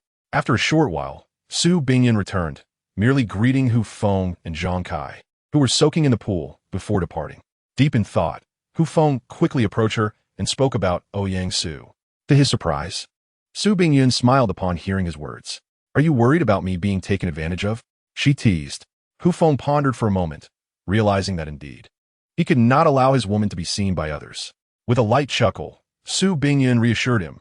"Rest assured, Lin Shi previously mentioned that with new arrivals, we cannot proceed as we did before." Understanding her words, Feng recognized that Lin Shi was well acquainted with Ouyang Su's background and had evidently prepared in advance. After bidding Su Bingyan farewell, Feng inspected the cement floor of the kitchen. 2 days had passed, and it still felt somewhat soft, which made him question if he had made an error. There was nothing to be done but wait, as it was not genuine cement. Its slow drying was somewhat justifiable. As days swiftly passed, the newcomers gradually acclimated to their surroundings, but one individual, Ouyang Su, grew increasingly intriguing. At some point, he had become quite close to Shu Yu, often sharing laughter and engaging in tasks together. While Ouyang Su still exhibited timidity around Feng, he no longer shrank away. He complied with tasks, albeit often finding ways to dawdle. Once the cement in the kitchen had fully dried, Feng took the liberty of striking it with a hammer. Although its hardness did not meet the standard for cement, it was sufficient for practical use. Now, he merely needed to procure a substantial amount of limestone. Without it, the production of cement would be indefinitely delayed if relying solely on shells. Nervously, Feng gazed at the broken pottery jar containing sweet potatoes. The previous day, he had noticed something emerging from the soil beneath. Early in the morning, neglecting his personal grooming, he rushed to check if the tender shoots of the sweet potatoes had broken through the surface. Indeed, he observed that the signs of soil being disturbed were accurate. A vibrant green shoot had emerged, greeting the dawn's first light. They were alive. Feng breathed a sigh of relief upon seeing the sweet potatoes in the shattered jar. Since Wang Xiaomei had cooked the sweet potatoes, they had hardly communicated, primarily due to this very concern. Had the sweet potatoes perished, he would have been at a loss for what to do. As Feng leaned down to inspect the sweet potatoes, a small head peeked out beside him. "Indeed, they have come back to life. They've sprouted." Hearing this voice, Feng turned his head uncertainly. Standing calmly beside him was Wang Xiaomei, observing the sprouted sweet potatoes in the broken jar. Had this girl come to a realization? Feng regarded her with curiosity. Meeting his gaze, Wang Xiaomei rolled her eyes at him, stating, "Do you think your sweet potatoes survived on their own? If it weren't for my diligent care, they would have rotted long ago." With a dismissive huff, she turned away, leaving him in contemplation. Soon after, the other women began to rise as well. After several days of unconsciousness, the woman, sustained solely by the nourishment of sago porridge, had yet to awaken. Lin Shi felt a profound sense of helplessness, contemplating the grim possibility that she might become a vegetable. If that were to occur, it would mean an additional burden for him. Consequently, Zhang Kai worked exceptionally hard during these days, mentally preparing himself for the reality that if his wife were to become incapacitated, he would have to support her. Relying solely on himself was not feasible. Thus he exerted himself, striving for the approval of others. After breakfast, Lin Shi checked the woman's condition once more. Without any medical instruments, he could only rely on his pulse diagnosis, and he found no apparent issues, leaving him perplexed. Meanwhile, Zhang Kai, wielding a handmade bamboo spoon, gently fed the woman the sago porridge. Noticing Lin Shi's silence, he felt somewhat reassured. His concern was less about Lu Wei's potential awakening and more about the possibility of her condition deteriorating. His silence was, in fact, the best news he could offer. Once the feeding was complete, Zhang Kai assisted in cleaning his wife's body and managing her waste, all performed with a serene demeanor. After the meal, the women busied themselves with their tasks, preparing more sago, a process devoid of complexity. Su Tong, Xiao Wei, and Nan Xiao collaborated diligently on this endeavor. However, Hu Feng was taken aback to discover that the women had been discreetly hoarding salt since Wang Xiaomei's arrival. She hadn't tea-cooked with salt in the kitchen, but had instead moved the cooking tools for salt to another location with Su Bingyun and Lin Shi, leaving even Hu Feng in the dark. Nonetheless, given the continued usage of salt without noticeable depletion, it was evident that the trio had procured a substantial amount elsewhere. Shu Yu was accompanied by Ouyang Su. The two engaged in light-hearted banter. To an outsider, it might appear as though they were romantically involved. However, Hu Feng, familiar with Shu Yu's character, saw the situation clearly. He observed Ouyang Su catering to her every demand, promptly fulfilling her requests. This phenomenon could aptly be described with the term sycophant. In Thailand, such sycophants were abundant, often left with nothing in the end. Swallowtail, may you find happiness. Hu Feng harbored no concerns regarding this, as Ouyang Su was merely a Na'vi youth, unacquainted with the harsher realities of life. In comparison, Shu Yu posed a significant complication. A few days prior, upon learning that the youth who had pursued Ouyang Shui was the same individual who had intended to mistreat her, she approached Hu Feng, insisting he provide her with that list. Little did she know that Hu Feng had searched extensively on the individual and his accomplices, finding nothing. Initially, he suspected Shu Yu of fabricating her claims. However, observing her earnest demeanor, he began to doubt whether the list was not in the possession of the individual or had been given to someone else. Shu Yu, however, was not inclined to trust him, believing he sought the list for himself and was simply unwilling to share. Thus, in recent days, she had grown closer to Ouyang Su, the two whispering secrets to each other. Among the multitude present, Ouyang Su was the only one harboring resentment towards Hu Feng. Yet, Hu Feng remained indifferent to the unfolding drama. He considered Ouyang Su inconsequential and incapable of posing any real threat. Had it not been for Ouyang Shui's diligent and charming presence, Hu Feng might have cast her into the sea to feed the fishes, allowing himself to frolic freely. Young man, you are fortunate to have such a wonderful sister. Do not take her for granted. As the crowd grew, the supply of antelope meat dwindled, prompting Hu Feng to contemplate another hunt. Is anyone willing to accompany me? He inquired. Lin Shi, the skilled archer, had yet to speak, but beside her, Su Tong eagerly volunteered. I shall join you. I wish to learn archery. What a feeble excuse. Shui Bingyun, slightly slower, observed the eager Su Tong and ultimately chose to abstain. She lacked Su Tong's boldness. Lin Shi glanced at Su Tong and then at Hu Feng, who was absorbed in his meal, casting him a pointed look. Are you certain that your intention is to hunt? The girls fell silent, and Su Tong felt a pang of embarrassment, questioning if her eagerness was too transparent. Hu Feng, with his head lowered in his food, wished he could dig a hole and bury himself. Why had he asked? Wasn't he merely inviting trouble? Yet, having heard Su Tong's declaration, he feared rejecting her would hurt her feelings. Coughing lightly, Hu Feng finally relented. Very well, let us all learn archery. It may prove useful in the future. He regarded the girls earnestly, even if he himself found the reasoning somewhat contrived. Upon hearing his words, Su Tong beamed and playfully blinked at him. Hu Feng hastily returned to his meal, thinking, Sister, please do not signal any further. Do you not see the murderous glances from the others? After their meal, Hu Feng set off with Su Tong. However, just as they departed, Wang Xiaomei's voice rang out sarcastically from below. Take care of yourselves. Oh no, be safe and return soon. Hu Feng, acutely aware of the public nature of his relationship with Su Tong, quickly distanced himself, knowing that the final veil of secrecy had yet to be lifted. In the early morning, before the sun had risen, Hu Feng led Su Tong to a locale frequented by antelopes. Spotting a few grazing in the distance, he prepared to teach her archery. "Gulme, give it a try," he said, extending his bow to her. However, Su Tong regarded him with a bemused expression. "I do not wish to shoot at antelopes." Hu Feng was taken aback. Was the antelope not a worthy target, so large and conspicuous? Before he could inquire further, Su Tong unexpectedly wrapped her arms around his neck. Resting her head against him and exhaling warmly, "I want to learn to shoot at wild chickens." The group had lost their chance for intimacy. Previously, Hu Feng had been confined to his room, and even during the night, opportunities were limited. Now, having ventured out, they could not escape the pressing eyes of the world. Emphasizing the truth of absence makes the heart grow fonder. Surrounding them, the sounds of insects filled the air as the antelope lifted its head, bewildered, before resuming its grazing. The last one. "No, that's impossible. With Lin Shi here, what is there to fear?" Yet, not far from them, a pair of eyes glared fiercely at the two. Chapter 87. A flicker of hope when Hu Feng and his companion returned. It was already midday. Wang Xiaomei was busy in the kitchen. Upon noticing the items strapped to their backs, she hurriedly dragged them to the sink to process. She discarded the entrails, carefully burying them rather than tossing them about. Once she had finished, she prepared a congee with tapioca. The meals in recent days had become monotonous, lacking in variety. The catch from the fish traps was hardly sufficient, barely meeting the needs of the two. Thus, whenever there was a catch, Wang Xiaomei would turn the fish into dried fish, saving them for a larger meal later.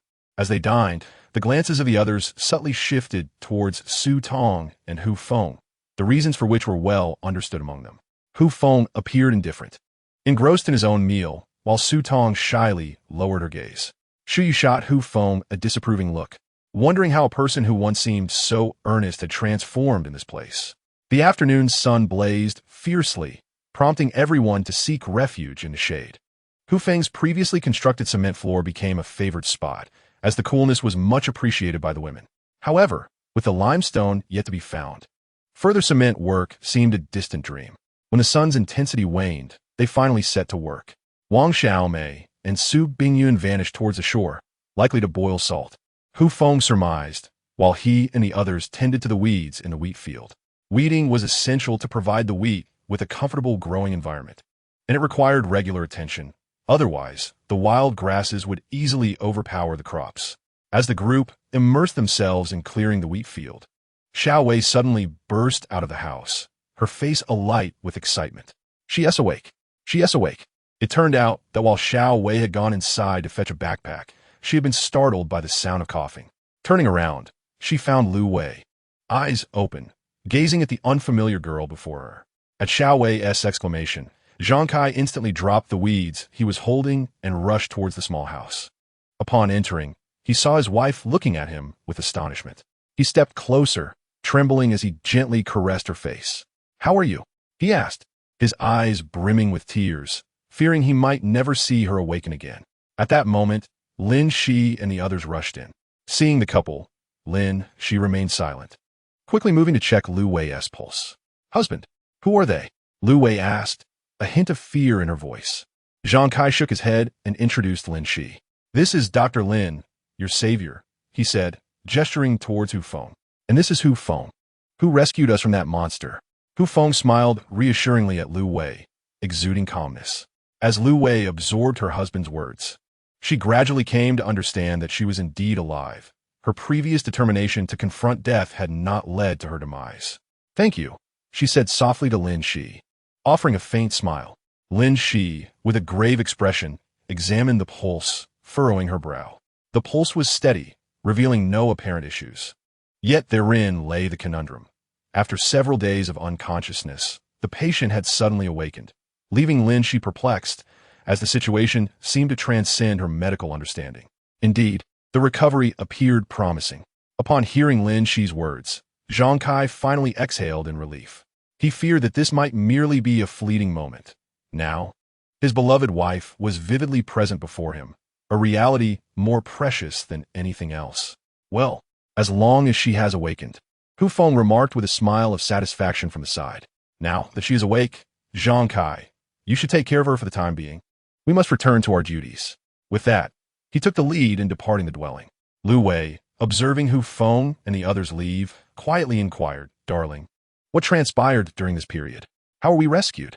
Faced with his wife's bewildered expression, Zhang Kai gradually explained the circumstances. After exiting the house, Lin Shi discreetly approached Hu Feng's side, uncertainly stating, "I suspect this may be a case of transient lucidity." Upon hearing Lin Shi's words, Hu Feng turned to her. Puzzled. Transient lucidity? He questioned. Although he had encountered the term before, he had never fully grasped its meaning. "Isn't Lu Wei awake now? Did you not just examine her pulse, which was steady?" Noticing Hu Feng's expression of confusion, Lin Shi quickly pulled him aside, continuing, "Her pulse does not resemble that of someone recovering from a severe illness. Rather, it resembles that of a healthy individual." "Isn't that a good sign?" Hu Feng asked, still perplexed. "Good? How could that be?" Lin Shi replied anxiously.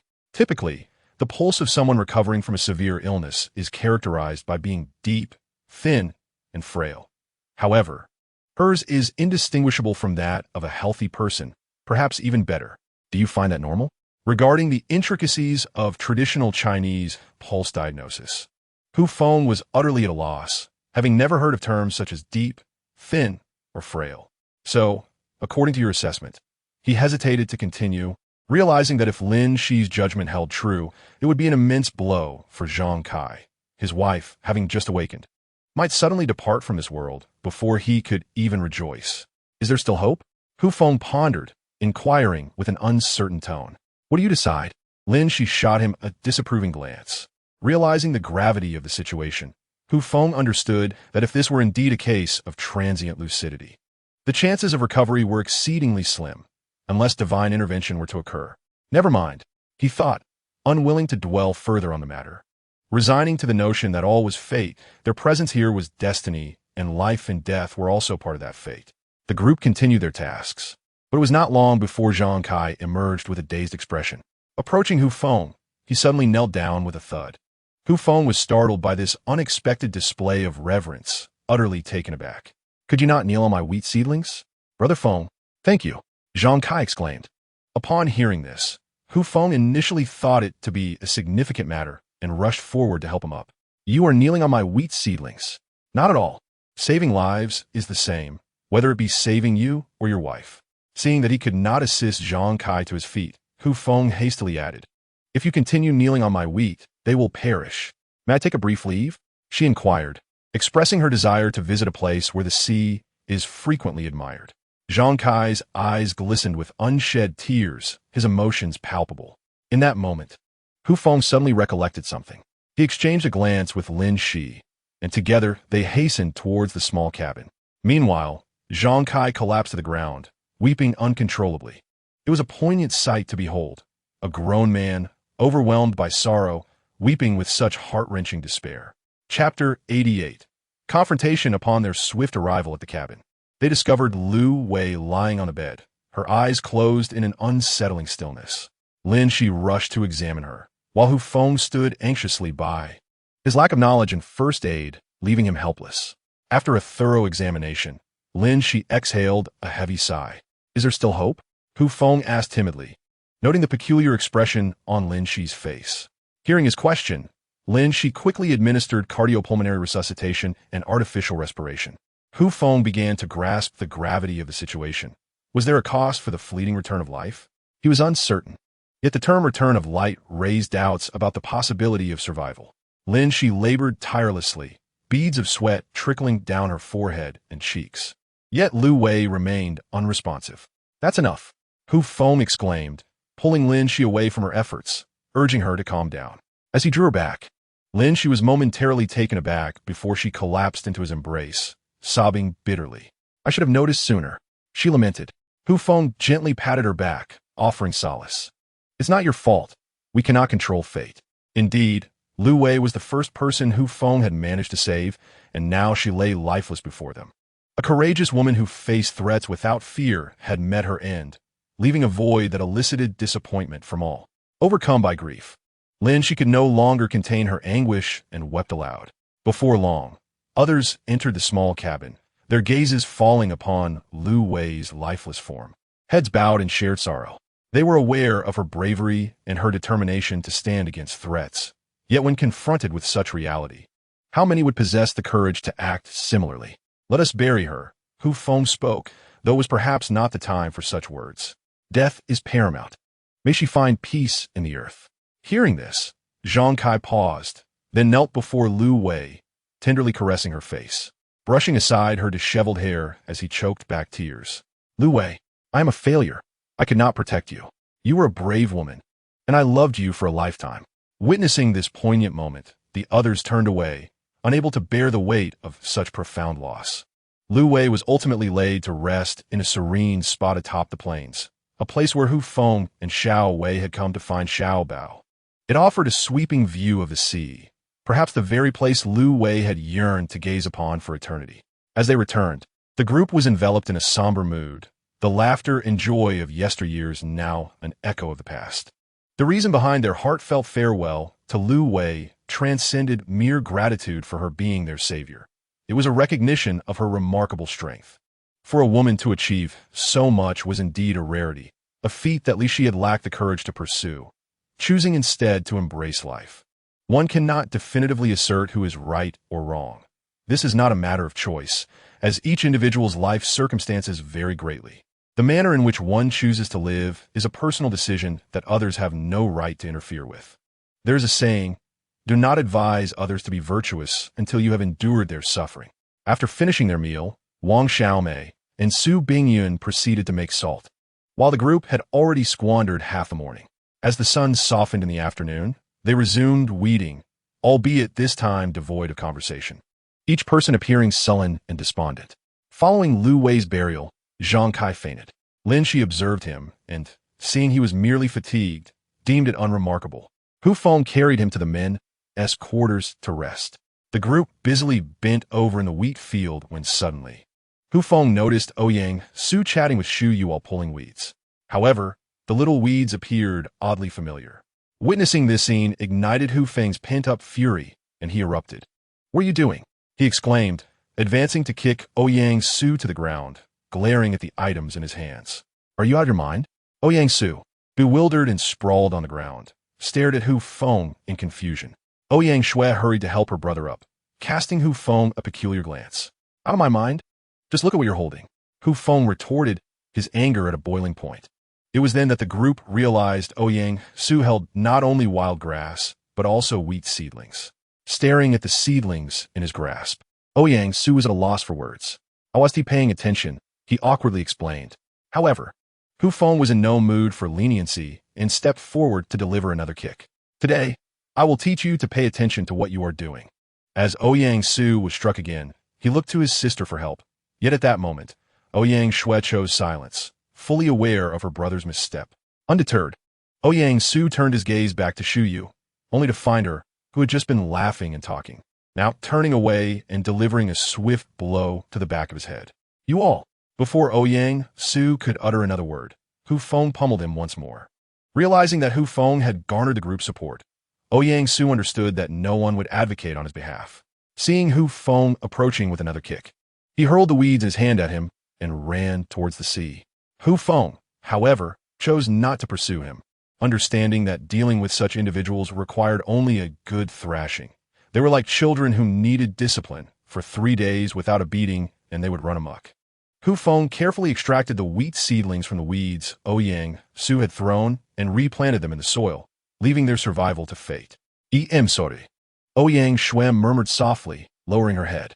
Hu Feng waved her off, ignoring her, and continued planting the seedlings, yet remarked, "I sent Feng Su 20 now. He is an adult. Why must you, as his sister, always resolve his troubles?" After a brief pause, he felt compelled to advise her. "You must also contemplate why you live. Is it solely for your irresponsible brother?" He cast her a glance before returning to his tasks. After clearing all the weeds from the wheat field, there was little else to do, and everyone dispersed to attend to their own matters.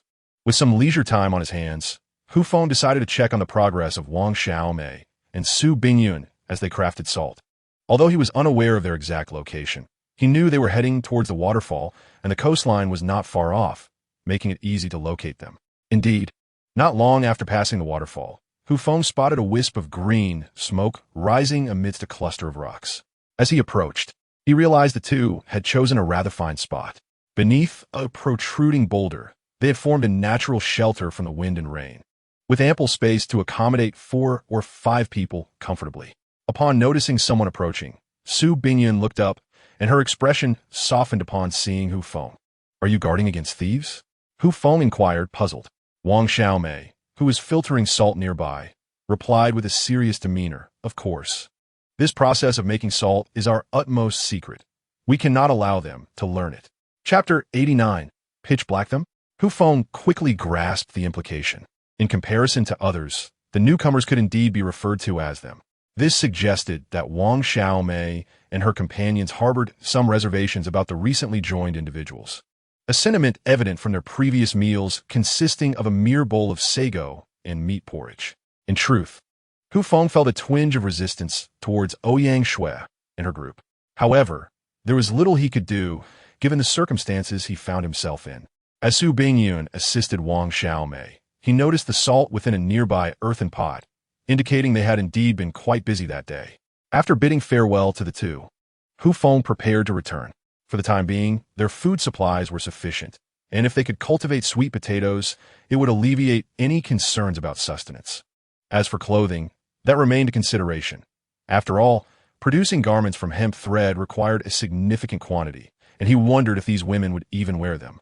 If their clothes were all tattered, what was there to deliver it? They would have to wear something, or else the thought of it was exhilarating. Suddenly, Hu Feng stumbled over a stone, nearly landing in an undignified position. Fortunately, he managed to catch himself with his hands. Having just enjoyed a bout of relief after dealing with Ouyang Su, he was less inclined to tolerate the stone's affront. Rising, he kicked at it in frustration, only to immediately hop up, clutching his right foot. Su Bingyun stifled a laugh at his antics, never having witnessed such foolishness. Thankfully, his shoes remained intact as he examined his right foot, bewildered by the stone before him. It was dark and roughly the size of a bowl, seemingly heavy. Perplexed, Hu Feng sat down and attempted to move the stone, exerting all of his strength, yet remained utterly immobile. What? He was utterly flummoxed. It made no sense that he could not budge it. Clearing away the sand surrounding the stone, he soon discovered that it merely revealed a bowl-sized portion above the surface, with the majority buried beneath the sand and rocks. At that moment, Hu Feng's interest shifted from the stone's size to the intriguing material it was composed of. The object is remarkably hard. Could it possibly be a meteorite? Contemplating this, Hu Feng drew the long knife he carried and struck the stone several times. The sound of clanging echoed in the air. Iron? Hu Feng was momentarily stunned, then elation washed over him. Could this be meteoric iron? Yet, despair quickly followed. If it were indeed meteoric iron, that posed a problem. He lacked the means to smelt such material.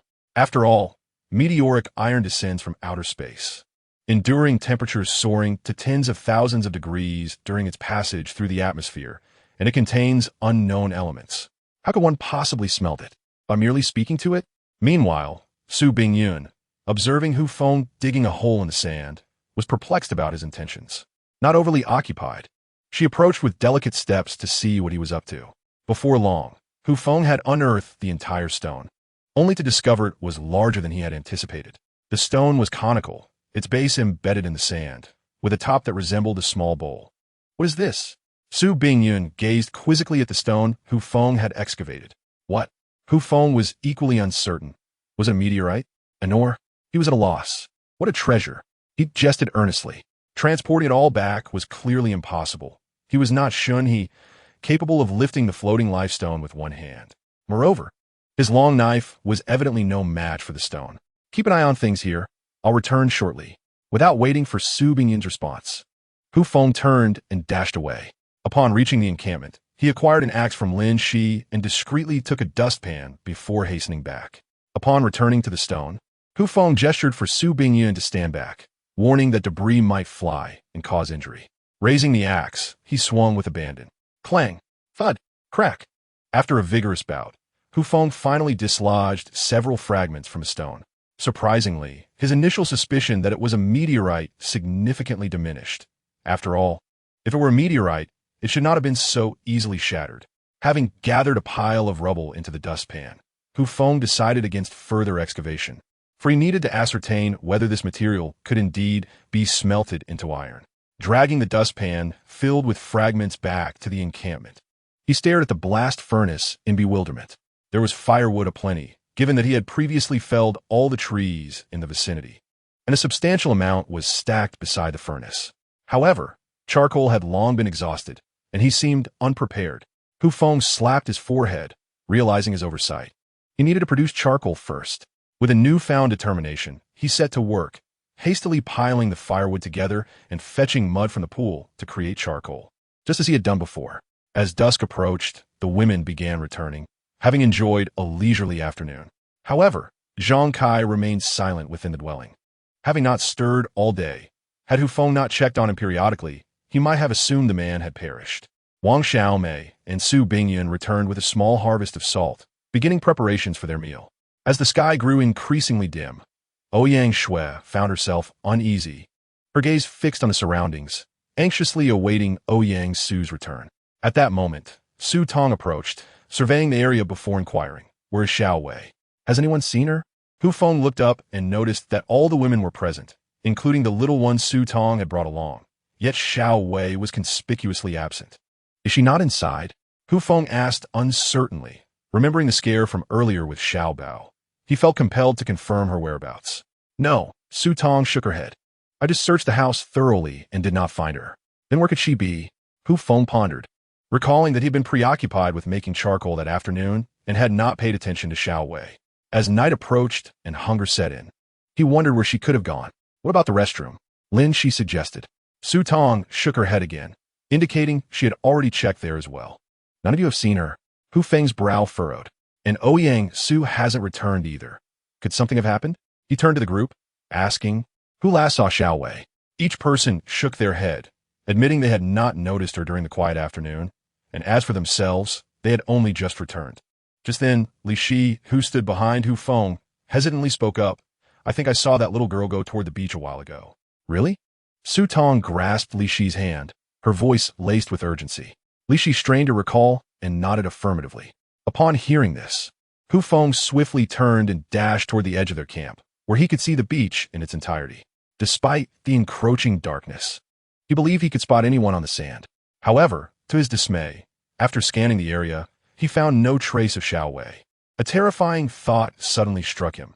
If Ouyang Su was also missing, the implications were too dreadful to contemplate. He quickly instructed Su Tong and Lin Shi. "You search to the left, and I'll check the right.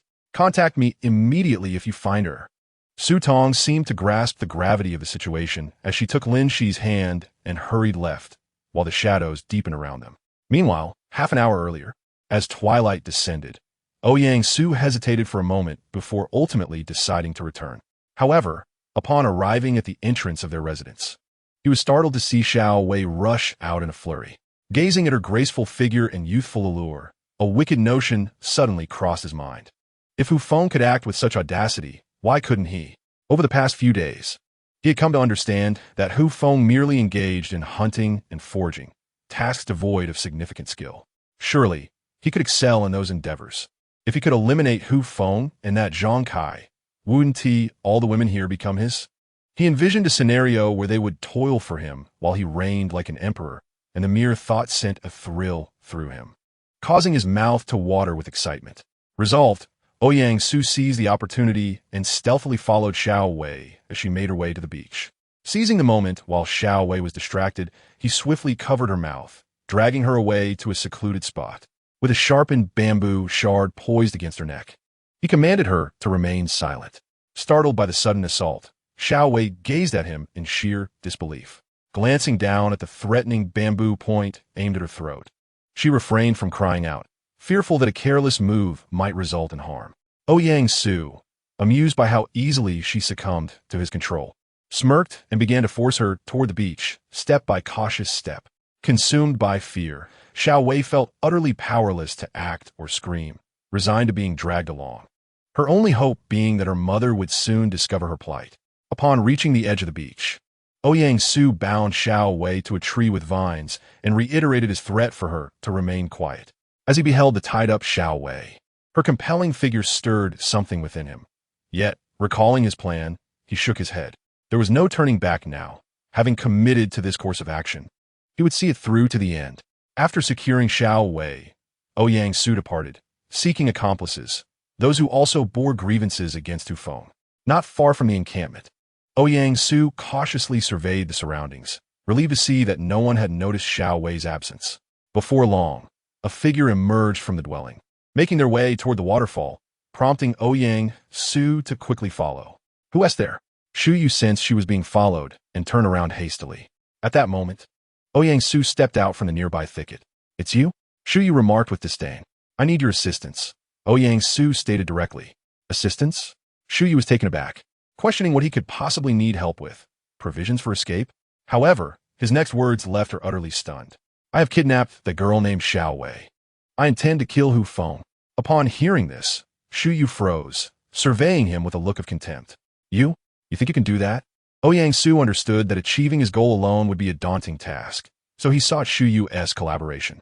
"I know you harbor hatred toward Hu Feng, which is why we can join forces." "Hate? Why would I hate him?" Shu Yu feigned ignorance. "Stop pretending."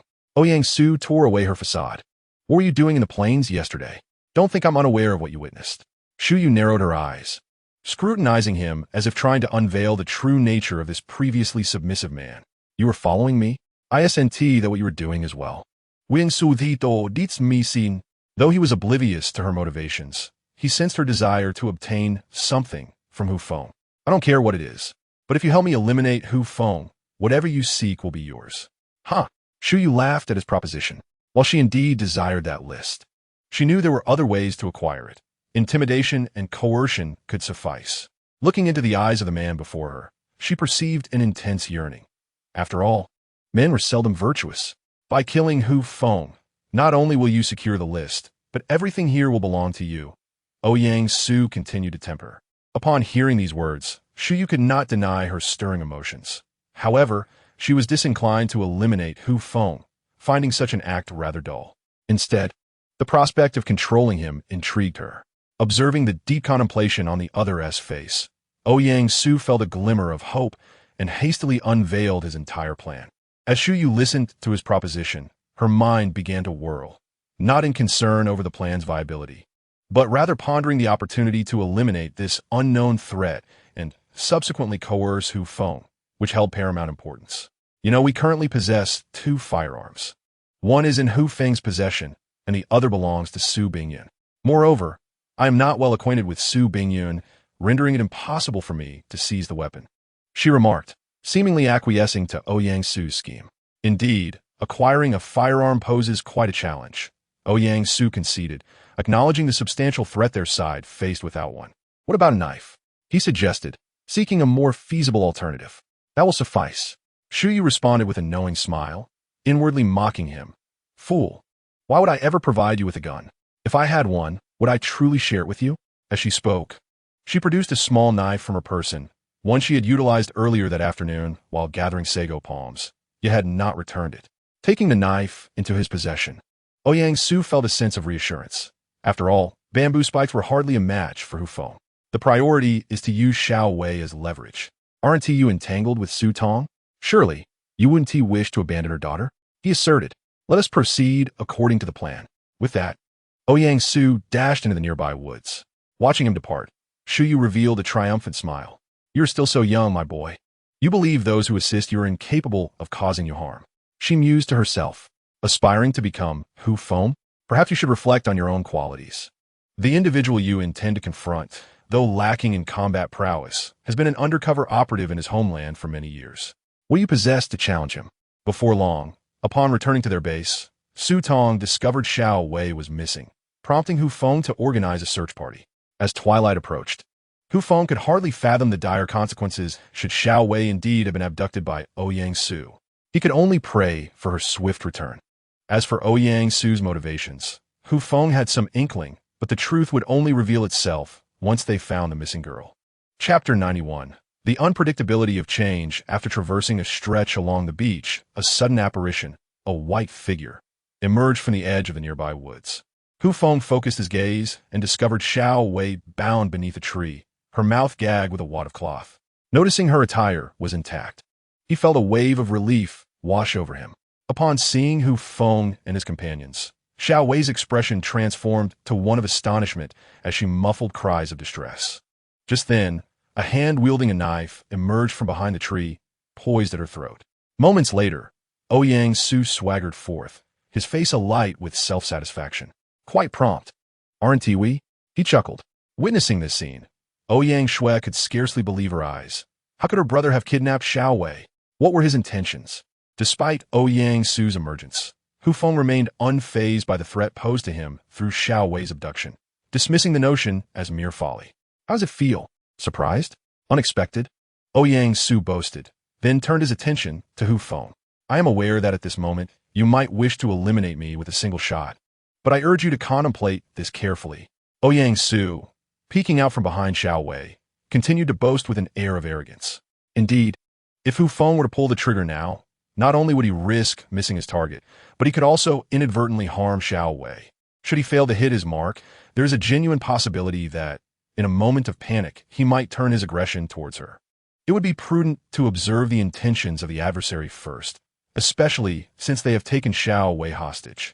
They cannot be merely flaunting their power in front of me. Seeing Hu Feng remain motionless, Ouyang Su mistakenly believed he had intimidated him. However, at this moment, Ouyang Shui was seething with rage. Ouyang Su, what do you intend to do? Release Xiao Wei. Upon hearing his sister's words, Ouyang Su visibly flinched, a reflexive response. Spotting his sister near Hu Feng, he hastily exclaimed, Sister, don't concern yourself with me. I know what I am doing. Since you still refer to me as sister, then you must let Xiao Wei go. Ouyang Shui shouted with fervor. Yet, Ouyang Su, in his obstinacy, chose to disregard her, instead shouting at Hu Feng. I know you have a gun. Toss it over. Upon hearing this, Hu Feng couldn't help but laugh. Surely, he wasn't foolish enough to comply. Handing over his weapon only to be eliminated by Ouyang Su, he glanced at Ouyang Shui and swiftly drew his handgun, aiming it at her head while directing his words at Ouyang Su. How about we have a contest to see who is quicker? The sudden turn of events sent a shiver through everyone present. What was happening? Why was Hu Feng aiming his gun at Ouyang Shui? Staring incredulously at Hu Feng, Ouyang Shui found it hard to comprehend that she had unwittingly become a bargaining chip in Hu Feng's threat against her brother. Hu Feng, are you out of your mind? What I have done has nothing to do with my sister. Ouyang Su shouted, his knife trembling against Xiao Wei's neck.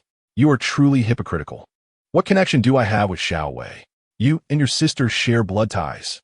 Hu Feng retorted dismissively, showing no concern for the women's gazes. I have no relationship with Xiao Wei whatsoever. You. Ouyang Su fell silent. It seemed he had miscalculated. Hu Feng was no benevolent figure. He was capable of saving lives or taking them, depending solely on his own interests. Ouyang Su instinctively glanced toward Shu Yu, who was paralyzed with fear, unable to act when Hu Feng had aimed his gun at Ouyang Shui. All along, she had believed that Hu Feng kept them around merely for their physical allure, thinking that by pleasing him, she could ensure her safety. Yet, the scene unfolding before her made her realize the harsh truth.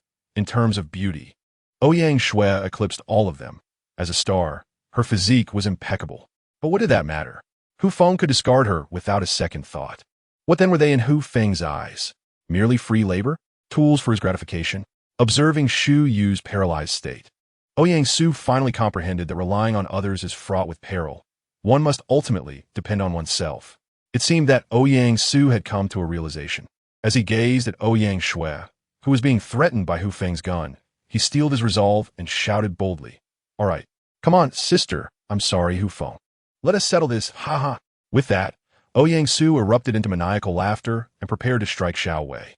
At that moment, Xiao Wei appeared to grasp the gravity of the situation.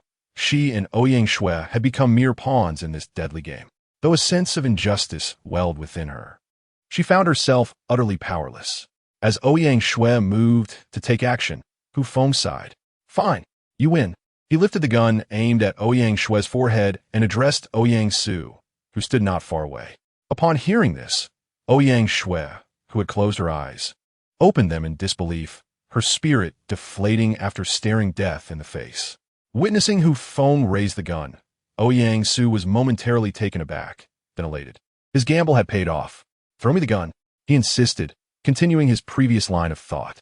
Hu Feng took a deep breath and tossed the handgun toward him.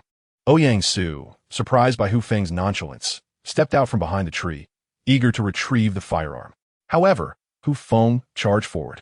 Hearing the commotion, Ouyang Su quickened his pace as he thought to himself that Hu Feng was indeed a fool. Can you outrun a bullet? As he picked up the gun, Ouyang Su felt a wave of reassurance wash over him while he watched Hu Feng approach. He raised the weapon, grinning with confidence. Do you really think you can outrun a bullet? Yet, Hu Feng showed no signs of stopping, continuing his advance toward Ouyang Su. Stop, or I will shoot. Ouyang Su was bewildered. Was this man unafraid of death? Before Ouyang Su could fully process the situation, Hu Feng stood before him, with the gun aimed at his chest. Hu Feng smirked dismissively. Kid, did you forget to disengage the safety? Ouyang Su was momentarily stunned. Did the gun have a safety? He quickly glanced down to check. In that instant, Hu Feng delivered a powerful punch, sending Ouyang Su sprawling to the ground. Gritting his teeth against the pain, Ouyang Su disengaged the safety and shouted in fury, I'll kill you right now. Just when everyone thought Hu Feng was doomed, a crisp clicking sound emanated from the gun in Ouyang Su's hand. Hu Feng seized the weapon, a look of disdain crossing his face. Did you really think there were bullets in that gun? Chapter 92. Kill? It turned out Hu Feng's firearm had never been loaded. Reflecting on this, it became clear. Everyone was aware that Hu Feng possessed a gun, and he bore no distrust toward Lin Shi, Su Bingyun, and the others, as they had all faced life and death trials together. However, newcomers were a different story. Carrying a firearm at all times posed a risk. If someone were to steal it while he slept, it would spell disaster. Thus, not only was the gun in Hu Feng's hand devoid of bullets, but even the one held by Su Bingyun was equally empty. A fact known only to the two of them. Gazing at the now empty firearm in his hand, Ouyang Su was utterly bewildered. Who could explain this perplexing situation to him? The gun was astonishingly unloaded. Without a weapon, how could he possibly contend with Hu Feng? In that moment, Ouyang Su was thoroughly at a loss. Hu Feng, however, offered no respite, cognizant that should this situation escalate, it would become problematic. He swiftly seized the gun from Ouyang Su's grip and, with a forceful kick, sent him sprawling to the ground once more. After holstering the pistol, Hu Feng regarded Ouyang Su with a calm demeanor, asserting that he had been granted an opportunity, yet had failed to capitalize on it. Seated on the ground, Ouyang Su's gaze fell upon the small knife in his left hand, and in an instant, he sprang to his feet, lunging at Hu Feng. No, I have not yet lost. How could I possibly concede? He thrust wildly at Hu Feng. However, his efforts proved futile, revealing him to be nothing more than a powerless, raging fool. After evading several of Ouyang Su's desperate stabs, Hu Feng seized the moment, swiftly grasping Ouyang Su's wrist. With a decisive twist, the knife fell from Ouyang Su's grasp into Hu Feng's hand. Instinctively, Hu Feng yanked Ouyang Su toward himself, causing him to lean against Hu Feng's shoulder, shock etched on his face. You thought the ally you sought would prove to be of any use? Hu Feng whispered softly into Ouyang Su's ear.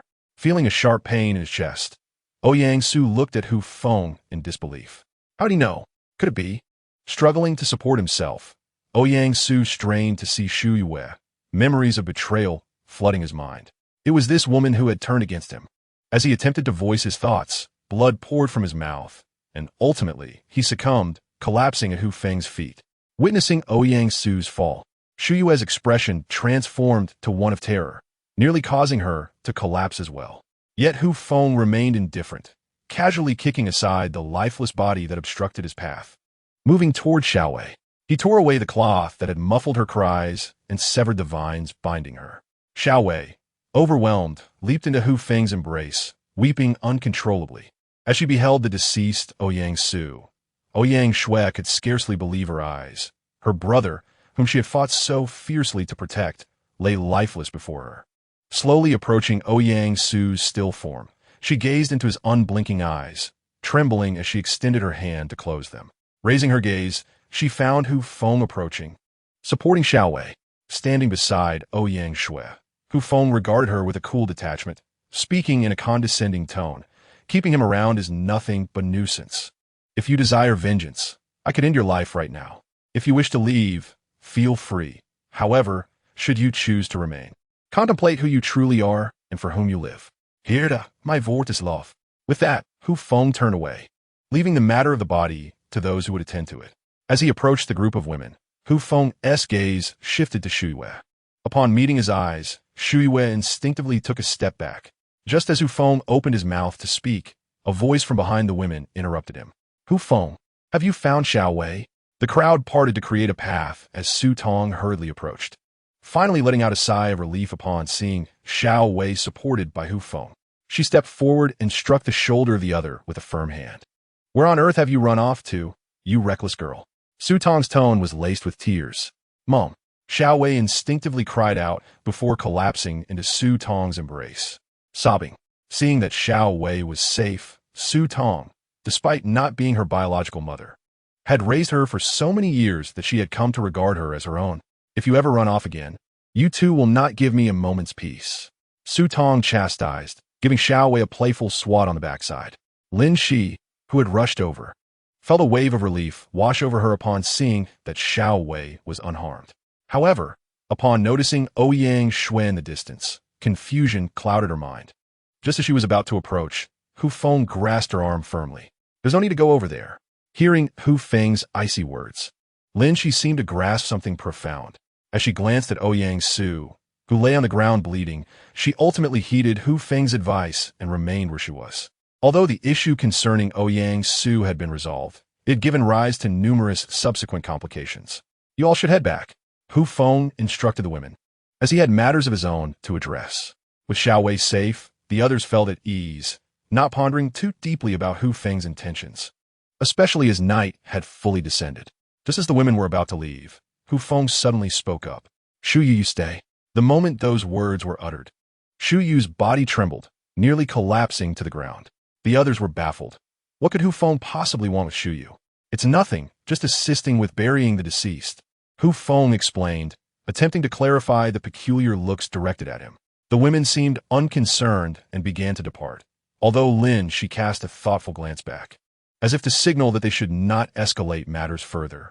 Once the women had left, Shu Yu stood awkwardly, momentarily at a loss for words. Do you truly desire that list so much? Hu Feng regarded her with a cold gaze. Upon hearing this, Shu Yu could no longer contain herself and collapsed onto the ground. I.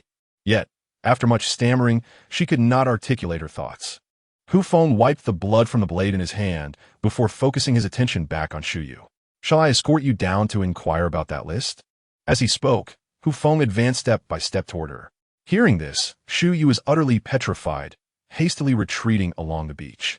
She understood that if Hu Feng dared to utter such words, he would certainly act upon them. I have never considered harming you. Shu Yu desperately attempted to clarify. Then it seems you indeed have colluded with Ouyang Su? In this moment, no one knew Shu Yu better than Hu Feng. After all, they had been acquainted for many years, and he understood her character all too well. While she lacked the courage to commit murder, she had certainly engaged in coercion and instigation. As Hu Feng continued to close the distance, Shu Yu was consumed by panic. She did not wish to meet her end. Otherwise, she would not have incited Nan Shao and Qin Shui to flee with her, nor would she have sent Qin Shui away to draw off their pursuers. Plop! Shu Yu knelt directly before Hu Feng, her tear-filled eyes pleading for forgiveness. Chapter 93. The Death of Shu Yu. Forgiveness? How could that be possible? Such matters are for the king of hell, and I am merely the one sending her to him. Did you ever consider today when you instigated Ouyang Su? Hu Feng gradually approached Shu Yu, sidestepping slightly as he brandished a small knife near her face. Dare you claim ignorance of Ouyang Su's intentions? You have sheltered him, indulged him, or perhaps profited from your actions. These are merely the deeds you often commit in your country. Upon hearing Hu Feng's words, Shu Yu finally lowered her head. Yet with a tremulous voice, she protested, But I truly never intended to kill you. Who can say? Hu Feng replied nonchalantly. Unbeknownst to them, Ouyang Shui had arrived not far from the two, clearly hearing their conversation. At that moment, she realized that her brother's actions were entirely incited by the woman before her. With a dazed gaze, Ouyang Shui stepped forward, confronting the kneeling Shu Yu. It was you, wasn't it? You're the one who caused his death, she shouted. Upon hearing this accusation, Shu Yu looked up, rendered speechless. Indeed, she had initially conspired with Ouyang Su, who had urged her on. Her sole desire was to obtain the list from Hu Feng. Observing Ouyang Shui, Hu Feng felt that perhaps some matters were better suited for her to handle than himself. Here, he said, offering the knife to Shu Yu. You can take your revenge on your brother's behalf. Having known Shu Yu for so long, Hu Feng hesitated to act against her, but Ouyang Shui would not share such sentiments. After all, she was the indirect cause of her brother's demise. Hu Feng harbored little affection for Ouyang Shui, viewing her as nothing more than a pretty face, especially since her brother had died at his hands. Shu Yu must die. Ouyang Shui was indifferent. If she could indeed kill Shu Yu, it would be a joyous outcome. Conversely, should Shu Yu succeed in killing her, Hu Feng would simply eliminate Shu Yu afterward, for the sake of ridding the world of evil. Startled by Hu Feng's words, Shu Yu trembled and gazed at him in terror, exclaiming, "You can't do this. You can't do this. She will truly kill me." Meanwhile, Ouyang Shui's expression brightened at Hu Feng's words. "Yes, revenge," she murmured, then took the knife from Hu Feng's hands. Seeing Ouyang Shui grasp the knife, Shu Yu screamed and hurriedly scrambled to her feet. However, Ouyang Shui would not let the woman who had indirectly caused her brother's death escape, gripping the knife. She charged forward. "Help! Save me!" Shu Yu cried as she ran, while Ouyang Shui relentlessly pursued her, determined to see it through. Under the moonlight, Hu Feng could still vaguely discern the silhouettes of the two figures racing across the beach. The terror of death enveloped Shu Yu, and as darkness obscured her surroundings, she stumbled over her own feet and fell to the ground. Watching the fierce-eyed Ouyang Shui approach step by step, Shu Yu could only retreat along the sand. Her eyes filled with despair. "Please don't kill me. Do not kill me. I can offer you an abundance of wealth." Shu Yu continued to fantasize about resolving her predicament with money, yet she failed to comprehend that for her and Ouyang Shui, it was a matter of life or death. Upon hearing the mention of money, Ouyang Shui displayed a disdainful expression. Did the Ouyang family lack funds? As she observed the approach of her adversary, Shu Yu placed her last glimmer of hope in Hu Feng, who was watching from a distance. "I possess information that could spare my life. Would that suffice?" Hu Feng, who had not anticipated Shu Yu's hidden card, was taken aback by her sudden revelation. Ouyang Shui momentarily froze. After all, the decision to kill or spare Shu Yu rested solely with Hu Feng. "Pray, share your secrets," Hu Feng said, gradually closing the distance and settling upon a nearby stone. "Absolutely not. You must ensure my safety."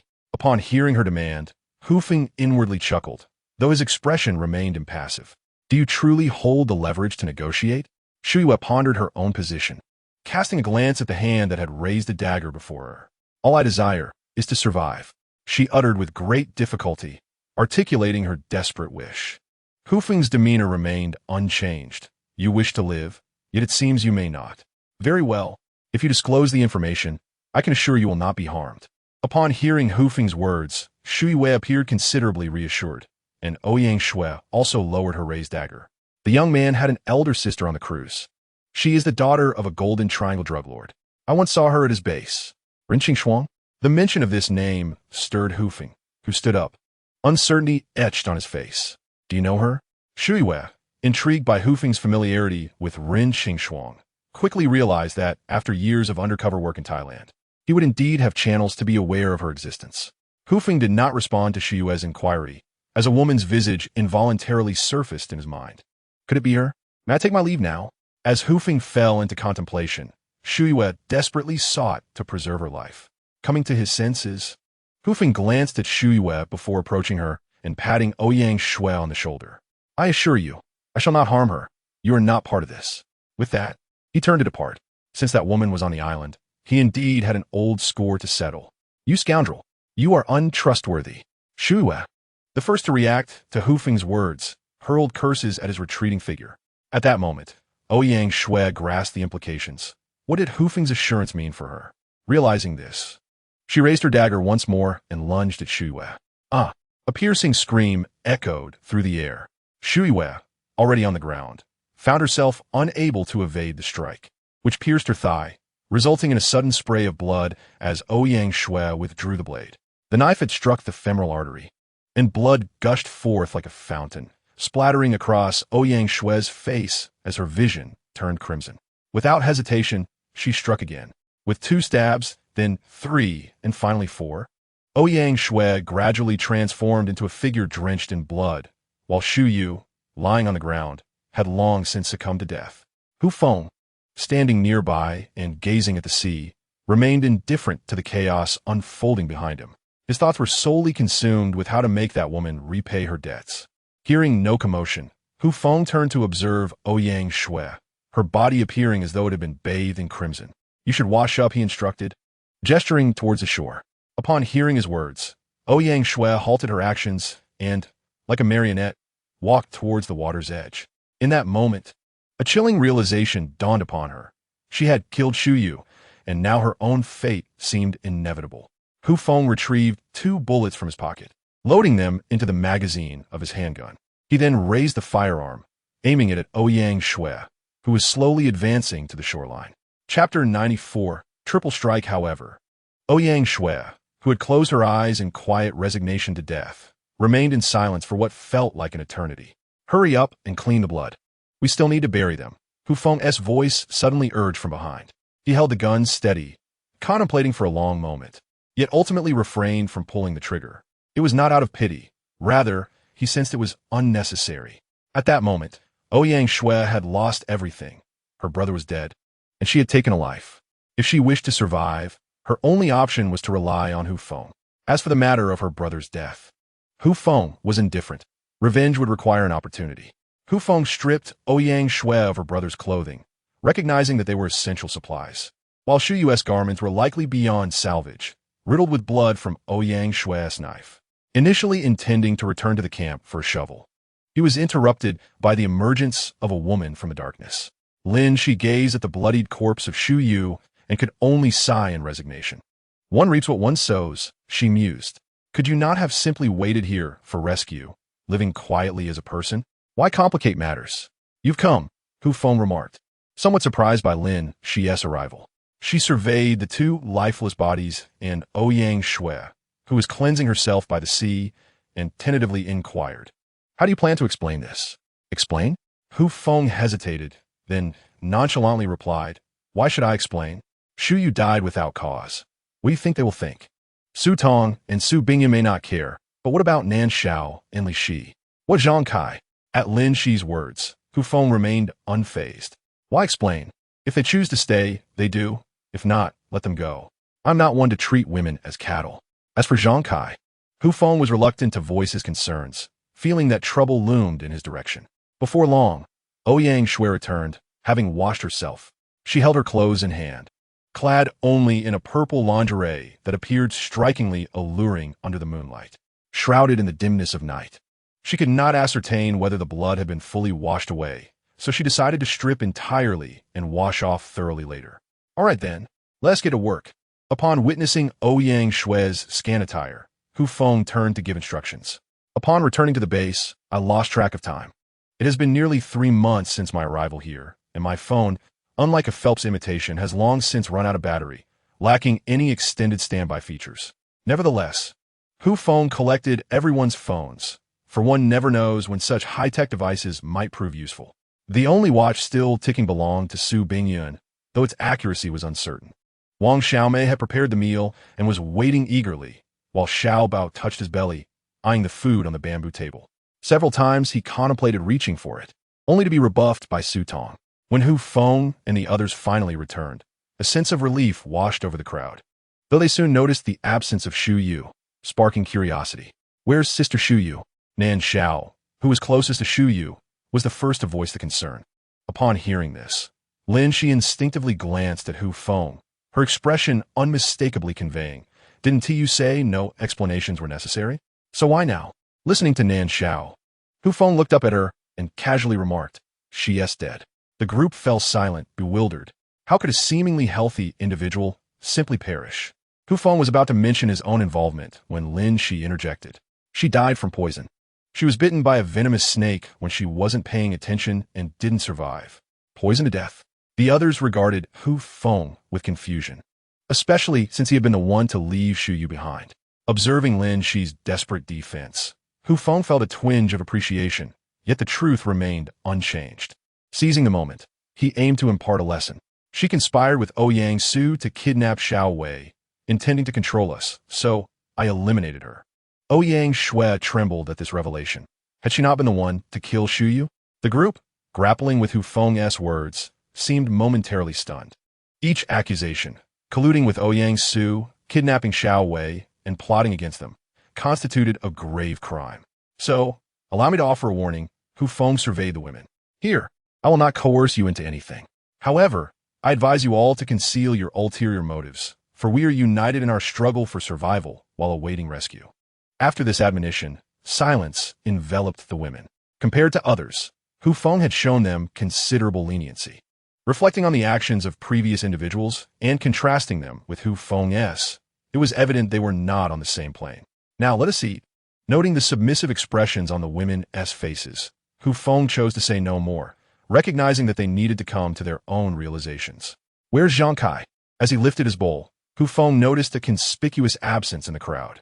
Upon hearing his question, the others glanced around, confirming, indeed, where is Zhang Kai? Recalling Zhang Kai's recent demeanor, an ominous feeling surged within Hu Feng. Setting down his bowl, he hurried toward the adjacent small room. Upon entering, he discerned a figure lying on the floor atop a sheepskin. Zhang Kai, it's time to eat. Hu Feng called out, yet received no response. Approaching cautiously, he reached out to nudge the figure, only to be taken aback by the icy coldness of the body. Hu Feng hastily turned the other person over and gently probed their nose, letting out a deep sigh. At that moment, several individuals entered the room with torches and were taken aback upon seeing Zhang Kai lying on the sheepskin. Lin, she was the first to react, rushing over with a torch in hand.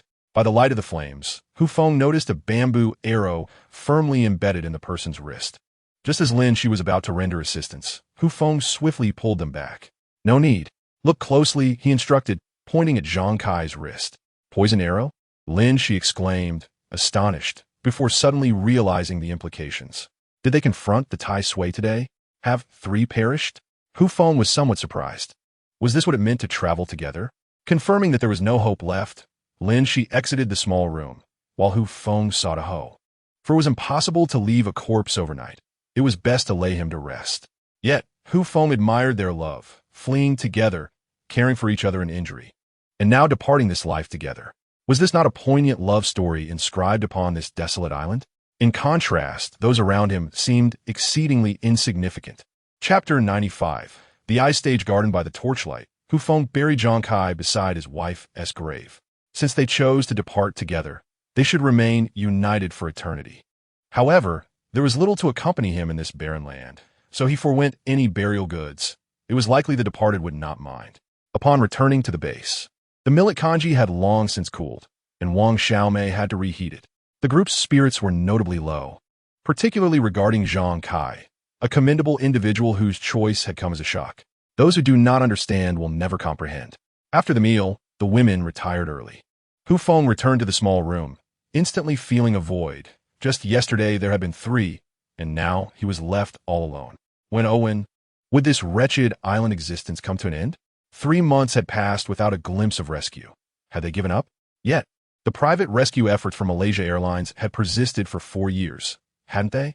With the identities of Xu Yu, Su Bingyun, and Ouyang Su, it was inconceivable for anyone to abandon hope. But why did the rescue team not arrive? Unable to fathom the reason, he chose to dismiss it and sought solace in sleep.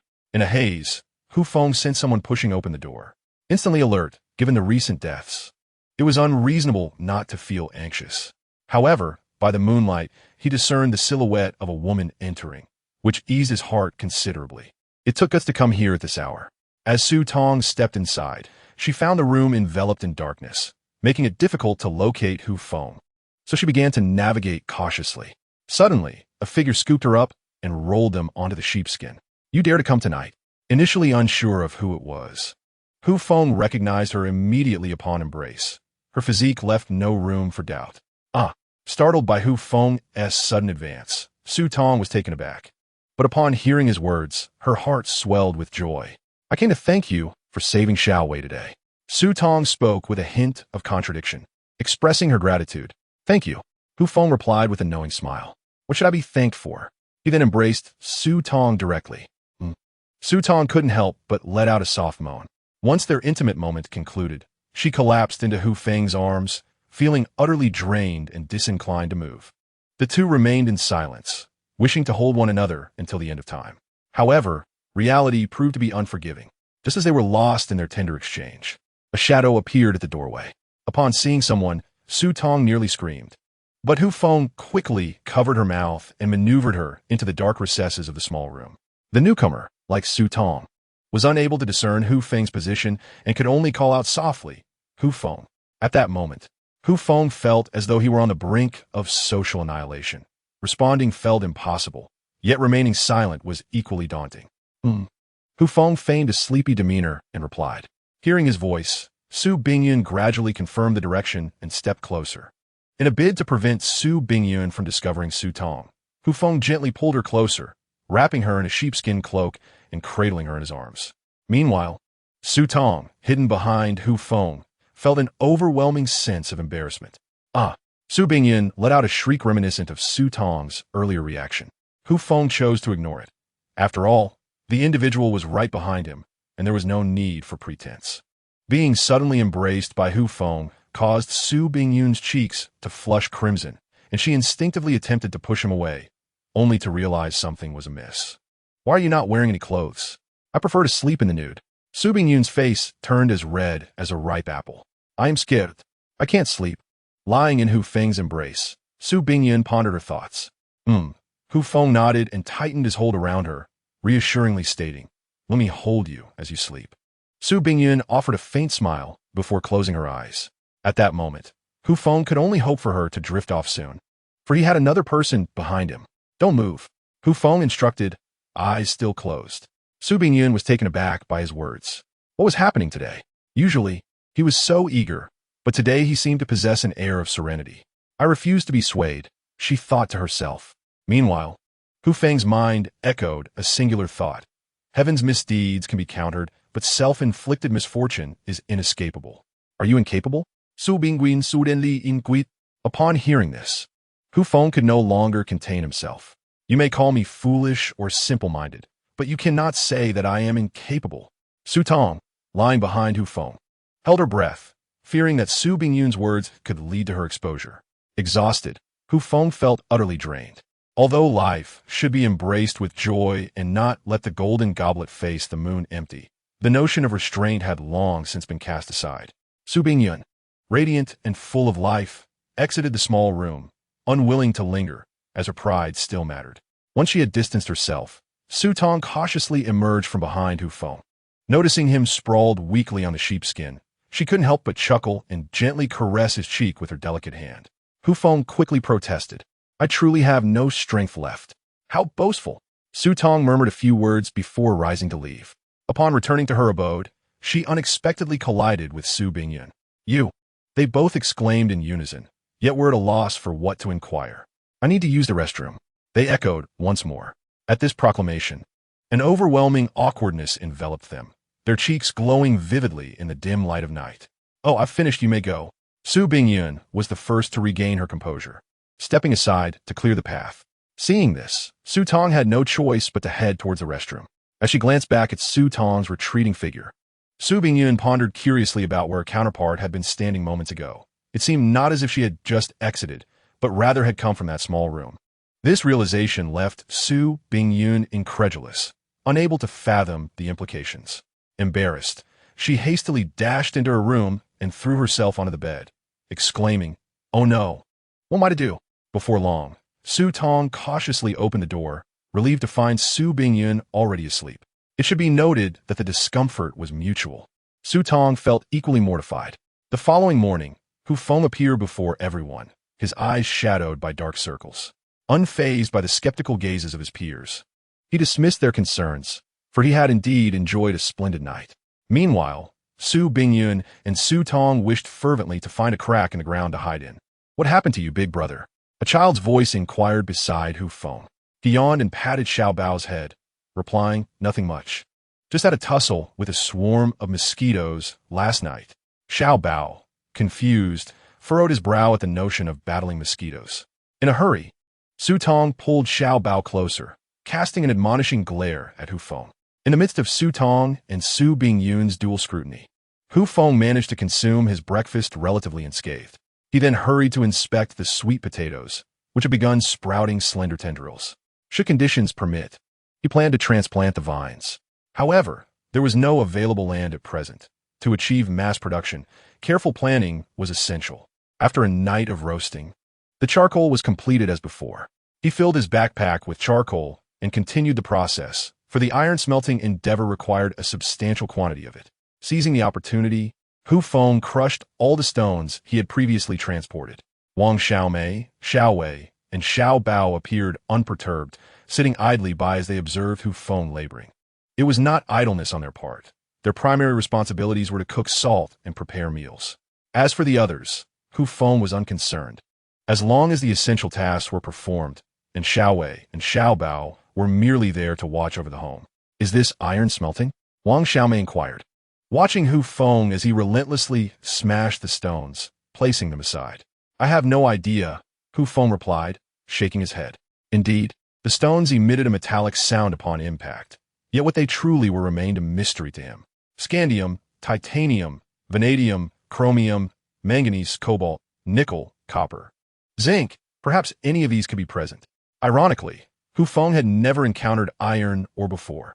Otherwise, he would not be so perplexed. You don't know?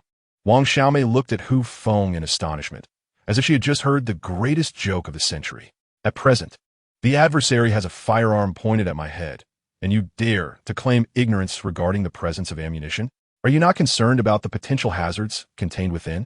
Wang Xiaomei regarded Feng with a smile that danced between amusement and irony. Upon hearing her words, Feng abruptly ceased his actions, realizing the precariousness of the situation. This object was of dubious origin, and what if it harbored some perilous substance? Observing Feng's sudden stillness, Wang Xiaomei could not contain her laughter, reveling in his naivety. Indeed, such dangers exist in nature, but the odds of encountering them are akin to winning the lottery. Moreover, the stone in Feng's possession was merely an iron or of relatively high iron content, which Wang Xiaomei recognized. Hailing from Xianhua in Hebei, a region renowned for its iron deposits in northern China, she was well acquainted with the various types of iron ore, especially considering the famed Xingang mine located there.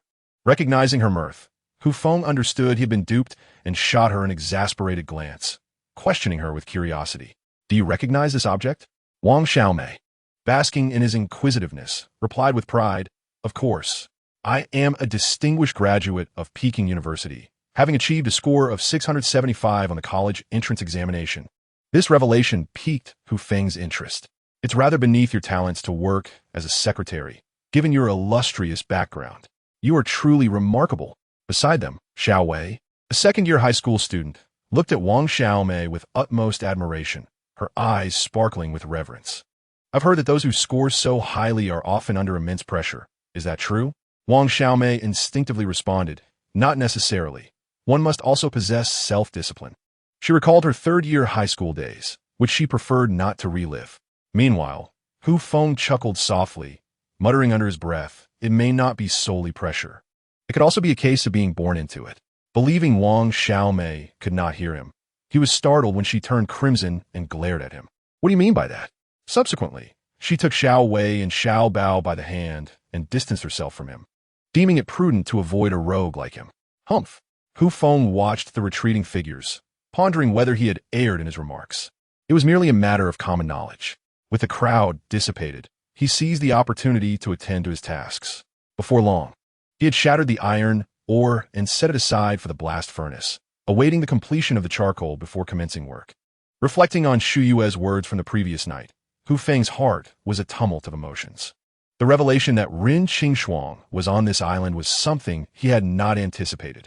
Years ago, she had deliberately provided him with misleading information, resulting in the annihilation of a border drug enforcement team, which included his fiancée, Yi, who now lay buried in her hometown of Beichuan. Feng was consumed by guilt. Had he not relayed erroneous intelligence, or had he been more diligent in verifying its accuracy, he might have averted such a tragedy. When he sought to confront her, he discovered that Rin Qingxuang had vanished without a trace. The next time he heard of her, it was through the lips of the Thai police, revealing that she was none other than the daughter of Nintendo, the notorious kingpin of the Golden Triangle drug cartel. Regretful of past decisions, Feng often reproached himself, leading him to seek vengeance against his adversary. However, throughout the years, aside from a chance encounter, he had received no further news of them. That fateful incident had nearly cost Feng his life, leaving him with a gunshot wound on his back.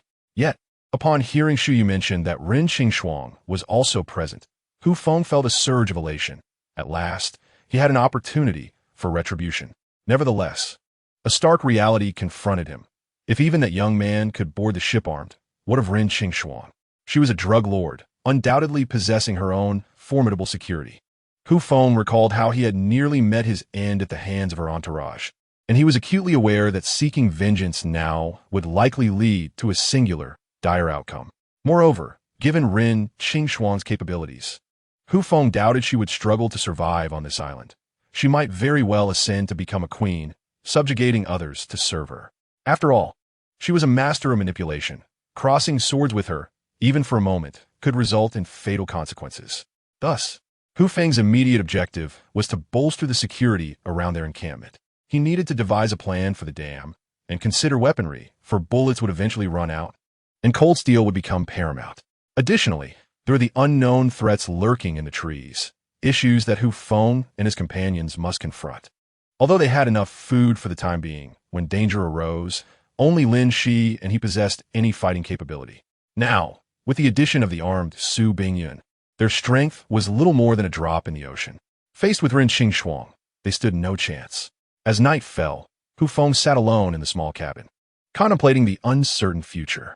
The rescue team had yet to arrive, and when they might return was still indeterminate.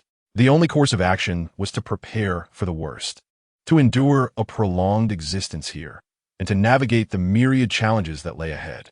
After the events of the previous night, both Su Tong and Su Bingyun felt a degree of awkwardness in their daytime encounters, and by nightfall, they dared not make any moves.